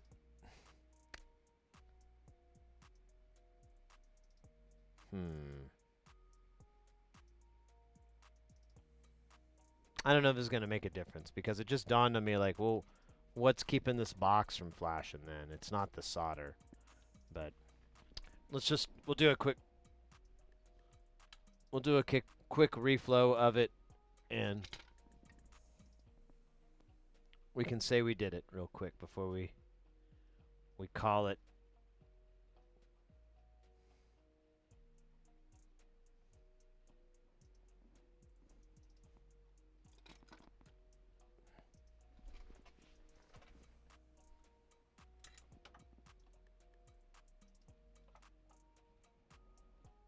Let me get some fresh solder here mixed in. Oh, this is fine.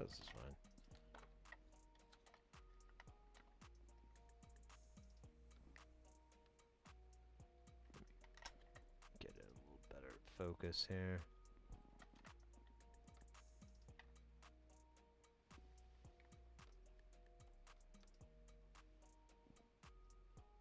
I don't have my fume extractor on, so I'm just trying to blow the fumes with my mouth. Alright. That is nicely reflowed. I'm not worried about that. I guess I could have done the other points, but I don't want to. I just want to prove if it's working or not. If that fixes it, then yeah, hey, guess what? The new solution for 2023. Reflow. Reflow that shit. But I don't think that's the solution. Alright, it's plugged in. On and no. Okay, it still doesn't like it. We're gonna have to. I have my logic probe. I don't want to mess with it though. It's so much. I'd like to set up this experiment a little bit better.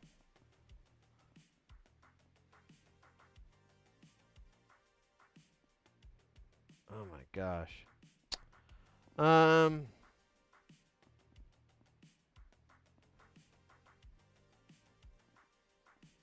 me just check something.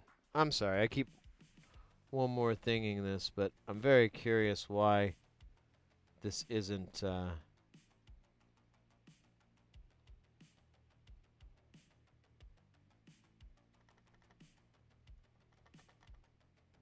yeah.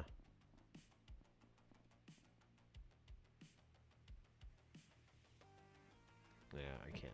My meter doesn't see nothing. It just says it's 5 volts, which is what's going to come out.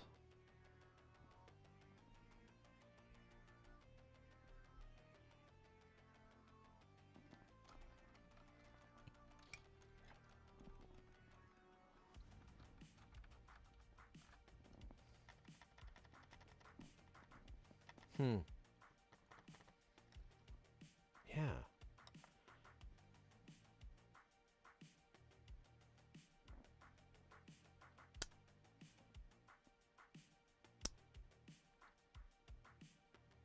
Shouldn't matter anymore. Well, that switch kind of matters, but I don't think it... I think the center, the right protect, is disabled. Hmm.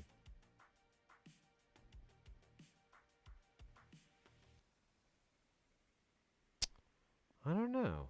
This is weird.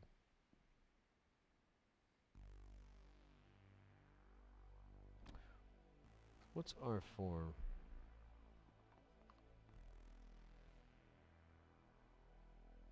Oh, okay. Oh. We do. We do. Oh, wait. Do we? Yeah, we do interfere with R4. Oh. Oh. Well, then what's... Standby.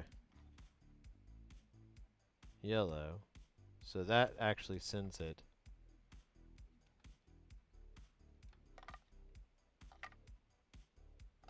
But doesn't connect to the NAND. Or the NOR, or the Nancy. Okay. Well, where does it tap then? I don't understand.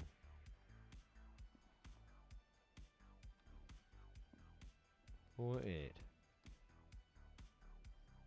So, I just realized this bypasses the the NAND. Yeah.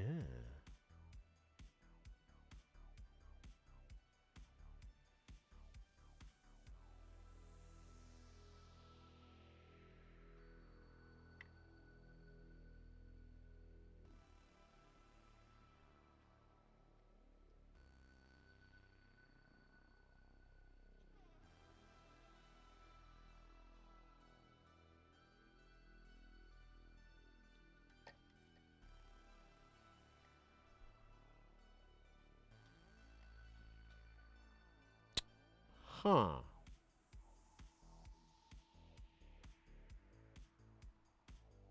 I'm very confused now. Okay, so it comes in on the red.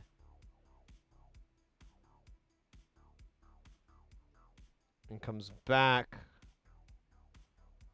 on the yellow. Now I understand. So, this mod does interfere with this functionality. With this being able to work or not. And it's acting like it's jacked up. Like it's busted.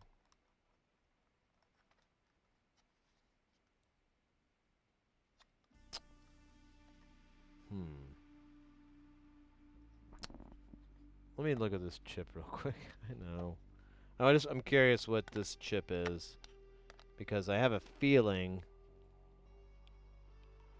that we won't do it tonight, but I could prep for it. It could be the pick. And it may be, I want to get down the model and everything. And then we could try to read it.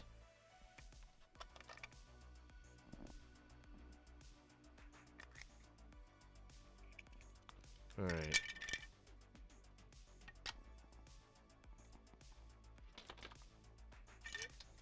Oh shit. All right, I'm gonna take a picture of it.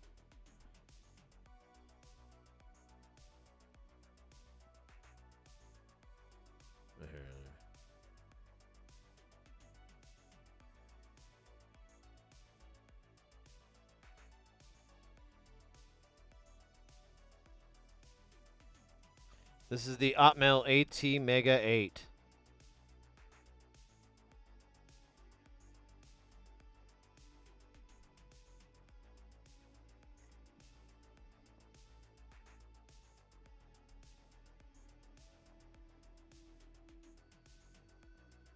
And it's acting like nothing's happening. I think it may be. I don't know. I think it might have broke or something. I don't know why.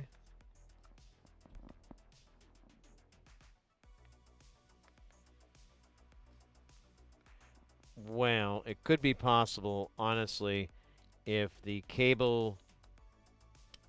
I don't know. If there was problems plugging in the cable, and it saw 15 volts at the 5. Or 15 volts on but they're far enough away. Like data and ground are next to each other. And then the pin in the middle is high voltage. So it's maybe possible that it went down the wrong path and burnt out this chip. Oh shit, there's the wrong screw. It's possible. Did I do it? I don't know, maybe. I don't think I did. But we're gonna fix it. We'll make it haul. I'll first I gotta verify the chip's not working. So I'll look up later on and see about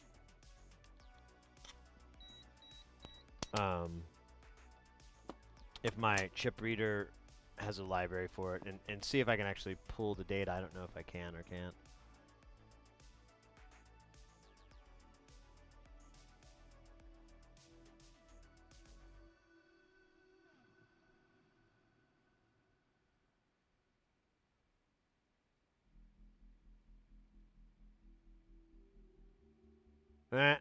That's funny, Doey. Hey, Furball, welcome in. Ooh, a dab. I like that.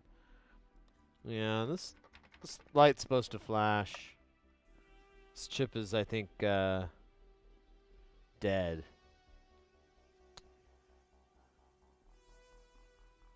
Which is a bummer.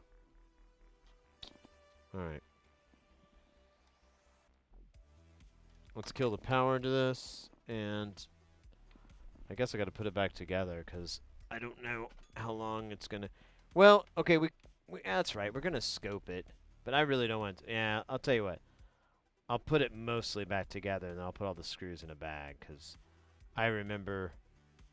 Well, you guys remember. It's such a butt in the pain to put this thing apart and take it together.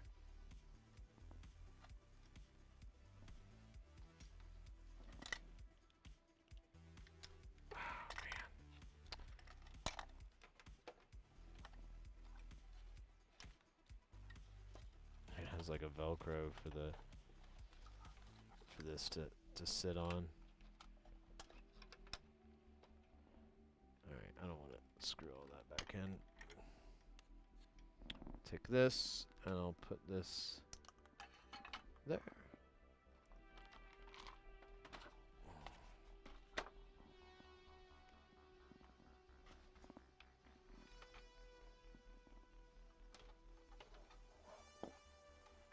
You know what? I changed my mind.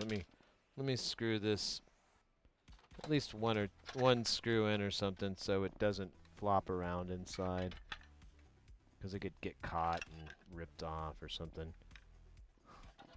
1 in 3 chances of having your dick ripped off.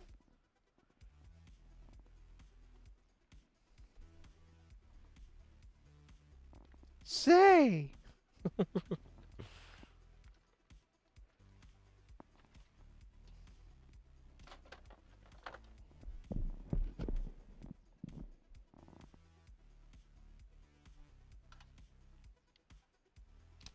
Where'd they go?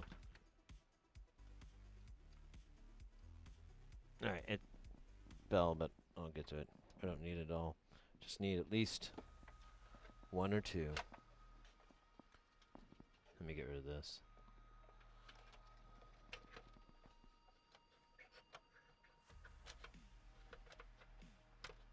There we go. We'll finger screw this in. Finger screw.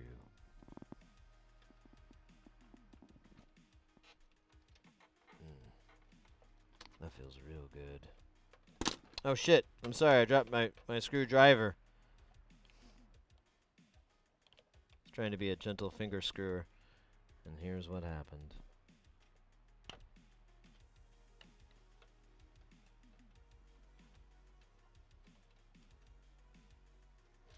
God damn it.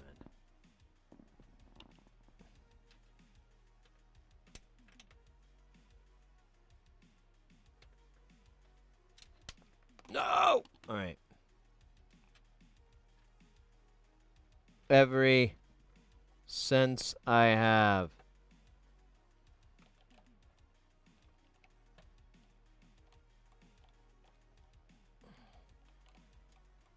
Alright, it's just spinning, but that's fine.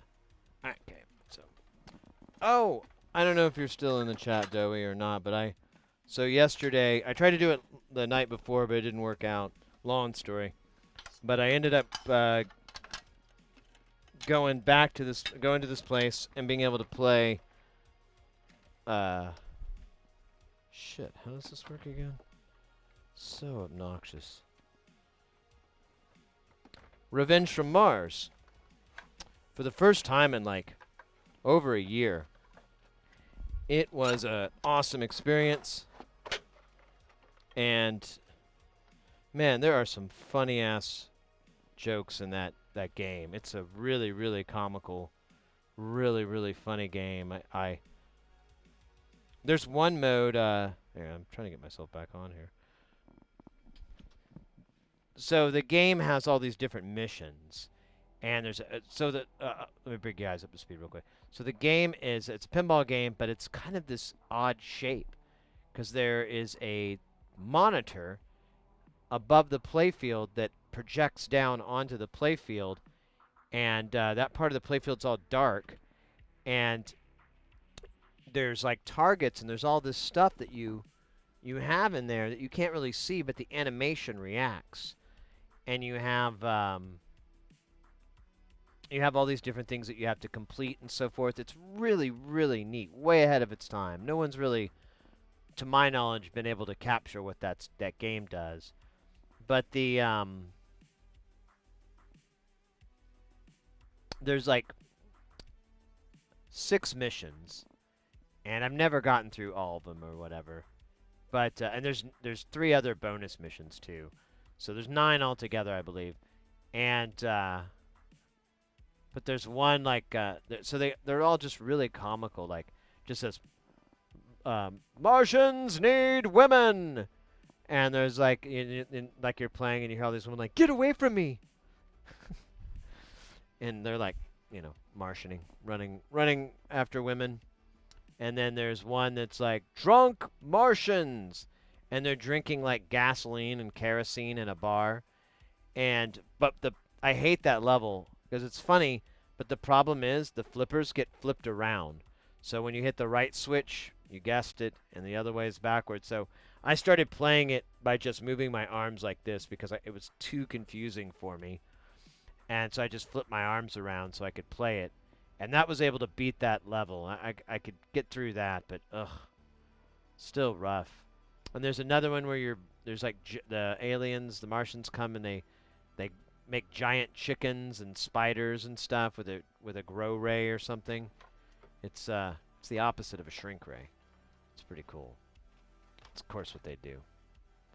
They bring our most challenging weapon, the grow ray. But yeah, it's a really fun game. It's really unique. That one, it did have a LCD monitor, not a CRT.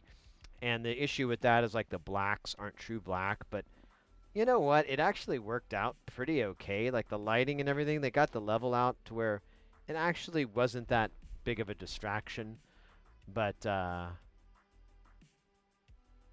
your hot dog stand. Oh, Joey, were you hearing me talk about Revenge from Mars, or did you just step back in? I didn't know if you were. I was calling for you earlier. I didn't know if you were here or not. But I played that the other day, and it was awesome. I really, really,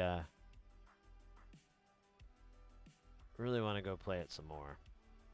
Might do that soon. Might be a nice little place to go and dump it. No, I went to this place. I tried twice, and the second time I finally made it.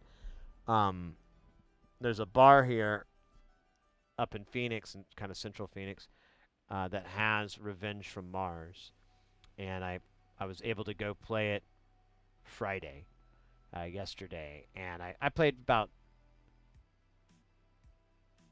10. I think I played 14 games on it.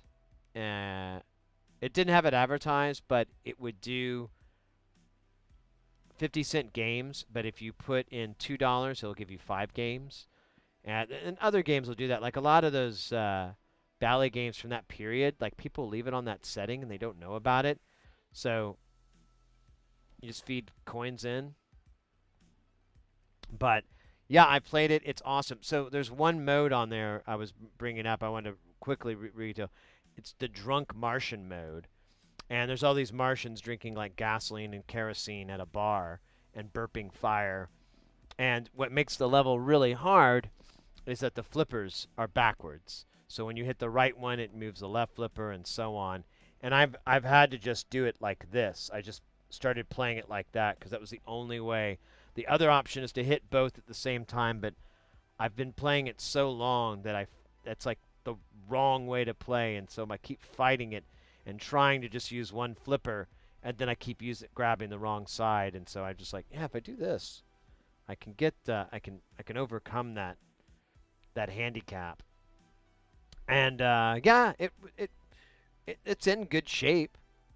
It's much better than the Addams Family. I couldn't find any place to play after the stream the other night, so I ended up going to this bar that I know has Addams Family, but it was mentioned like, man, it's not in the greatest of shape. I'm like, well, let's find out what that means.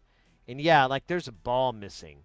And if you load up multi-ball and there's like load up parts for it, because that game doesn't do any launching. Like if you drain, there's no launch. It doesn't have a ball save or anything. Everything has to be manually done. And it would kept locking up. Like you drain your ball and it would wouldn't proceed forward. And then it would start doing the lost ball thing. And then it'd do that for like a minute, like 4 or 5 times. And then all of a sudden it would release all of the locked balls. And so you'd have a multi-ball after you drained that you didn't ask for. I'm like, yeah, this is going to be a legit score. I can't wait to make it. I can't do anything with it. Oh, well. And honestly, it just hurt. I could not get a decent score on that game at all at that place because it was just so janky. But it was still fun, and it still did the random click, click. And who named our group Click, Click, Click?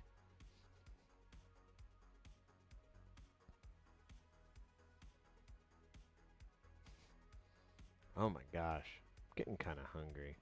What time is it? Oh my goodness, it's almost midnight here. We should see what's going on tonight.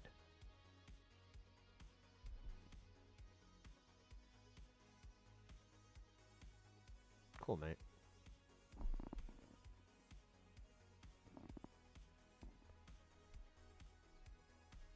Yeah, let's GTFO. It's I didn't expect to go this late. Let's see if we can find some sci-fi, sci-tech action. Sci-fi. Sci-tech. I'll take any sci, really. A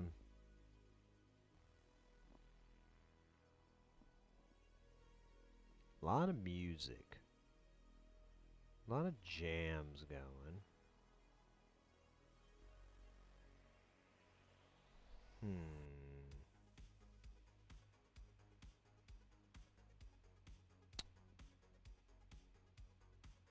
Ooh. You know, we haven't rated them in a long time.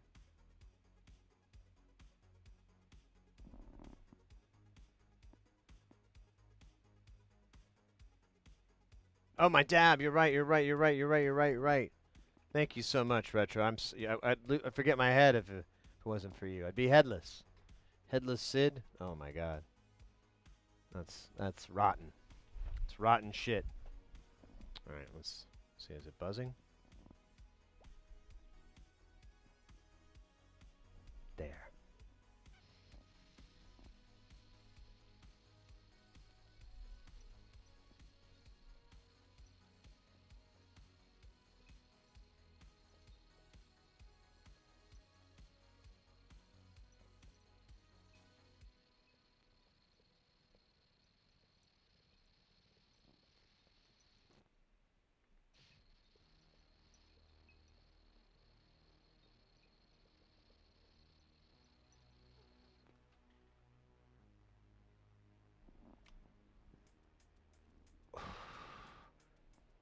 Nice.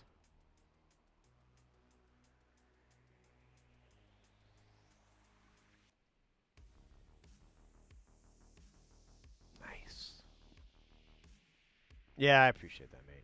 Always, you're doing good work. Doing the Lord's work. Yeah, mate. I need to get out of here. I need to get some food in me. And hang out with the missus a little bit. Hang out with the chompers a little bit. Do all that stuff in between. So guys, tomorrow is Squiz Fest, and let me pull up the deal on there. Oh, here we go. Oh, I never did that, did I? Okay, that explains it. All right, well, here's the details on it. For Squiz Fest, we'll be performing tomorrow, and then we'll also be doing Tuesday's stream is going to be for Synthon, the Golden Shrimp Guild will be performing on Tuesday. I think it's at 1 o'clock if I remember right. So, oh yeah, what's my time on? I thought they can't both be 1. What the hell? Oh, hey, I was giving you guys the wrong time. So Squiz Fest, I thought it was 1 o'clock. It's actually 8 p.m. Oh, that's good news. I thought I had to like get up early. I got a little bit of time. And then Synthon is at 1 o'clock. That's what's going on. And then I'm not exactly sure about Wednesday and Thursday this week. We'll kind of have to see. It's my wedding anniversary, so but we usually don't do anything. But if we can, I wouldn't mind trying to spend some time with the missus. But it's not that big of a deal. We don't mind. But I will be streaming. I'm gonna go to the Game On Friday, and then Saturday we'll hopefully do a stream from there, and then we should be back to normal for a couple of weeks. Then we'll have a week of Jamtown, and then we're gonna be in Chicago for Synthon. We'll be doing stuff there. It's gonna be supergeil, as they say. Today was absolutely amazing, guys. We had, I mean, this was ridiculous. Like the amount of raids that we had, the amount of love from the communities. Let's see, let me look at the raids here. We got raided by quite a few. Channel Gorf, Astronomy Show, Rise of the Podcast. Jeez Louise. I made it sound like there wasn't. I mean, there was one more after that. I didn't do it. And then we also got a boatload of followers. We're almost about to tip it over. We've got a little bit more to go. We've got about 22 more to go, but we're at 4,528. That's kind of insane. It's kind of rad. Yeah, maybe we can make it to. I'm hoping we can make it to 5K by the end of the year. Seems totally doable, but you know. Oh, did I hit enter? I don't think I did.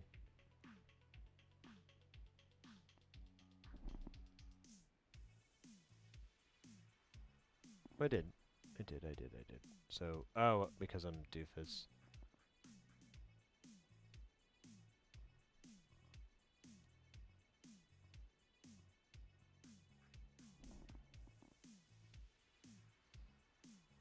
So yeah, this whole week's going to be pretty interesting content, and I've been teasing you guys. I've been trying to work on some other content too.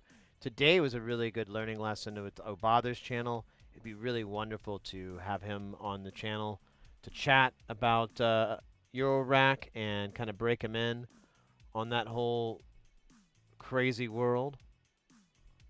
But we'll see. I got a lot on my plate right now. Guys, I gotta thank you all, everyone tonight. It was wonderful. I had such a wonderful time. You guys were absolutely the jam. I was bragging about you earlier when we were chatting about what a wonderful community you guys are and how truly, truly great, how lucky we are and how truly great you guys just really are. I cannot thank you enough for being so awesome and respectful and cool and chill with everybody. It really just makes this whole thing a lot more easy to do, a lot more enjoyable to do, and I just want to make sure you guys know I always appreciate it and I always recognize it. With that being said, let's see. Oh wait, do we have a cool shot? Ooh, there you go. There's a cool shot. There you go. With that being said, let's GTFO. I was looking for somebody to raid, and let me make sure they're still on. Yeah, they're still working, so let's do that. I think a little bit different. We haven't raided. Where is it? Oh, I'm sorry. We haven't raided Sand Experiment in a long time. Sand Experiment, they're a great art stream. It's a light table with sand. Very, very amazing, detailed, beautiful artwork. Very relaxing stream to chill in. Great vibes, great atmosphere. And yeah, she's awesome. Exactly. She's a really fantastic streamer. Loves to answer questions. I think I'm putting you guys in the best possible hands that I can see on Twitch right now. There are some music out there right now. I suggest you guys check it out. Those links I gave will definitely put you in touch with what's going on so you can find some of that music out and get some of those jams in your jam box. Let's go ahead. Without further ado, let me make the raid happen. Oh, I gotta write it. Damn it. All these job things. There we go. Raid is activated. Gratitude once again from myself to you all. Have a fantastic rest of your weekend. Be safe. Be careful. Think about your friends. Think about your loved ones. You know, watch out for them. And thank you one more time, guys, for a wonderful night, wonderful evening. Take care, y'all. Oh, wait, I should turn the music up. Music up. Oh, wait, it doesn't work like that. Ooh. Gonna drive my hot rod into your house, baby. Oh, I can't put the thing up? That's weird. Gonna drive my house into your hot dog, baby. Don't you know that I believe in you? And you believe in me. Gonna drive my hot dog house into your home when you're alone and on the phone. And I'm rocking on my hot dog house, my hot dog home. Hot dog home. Oh, all right. Well, all right, guys.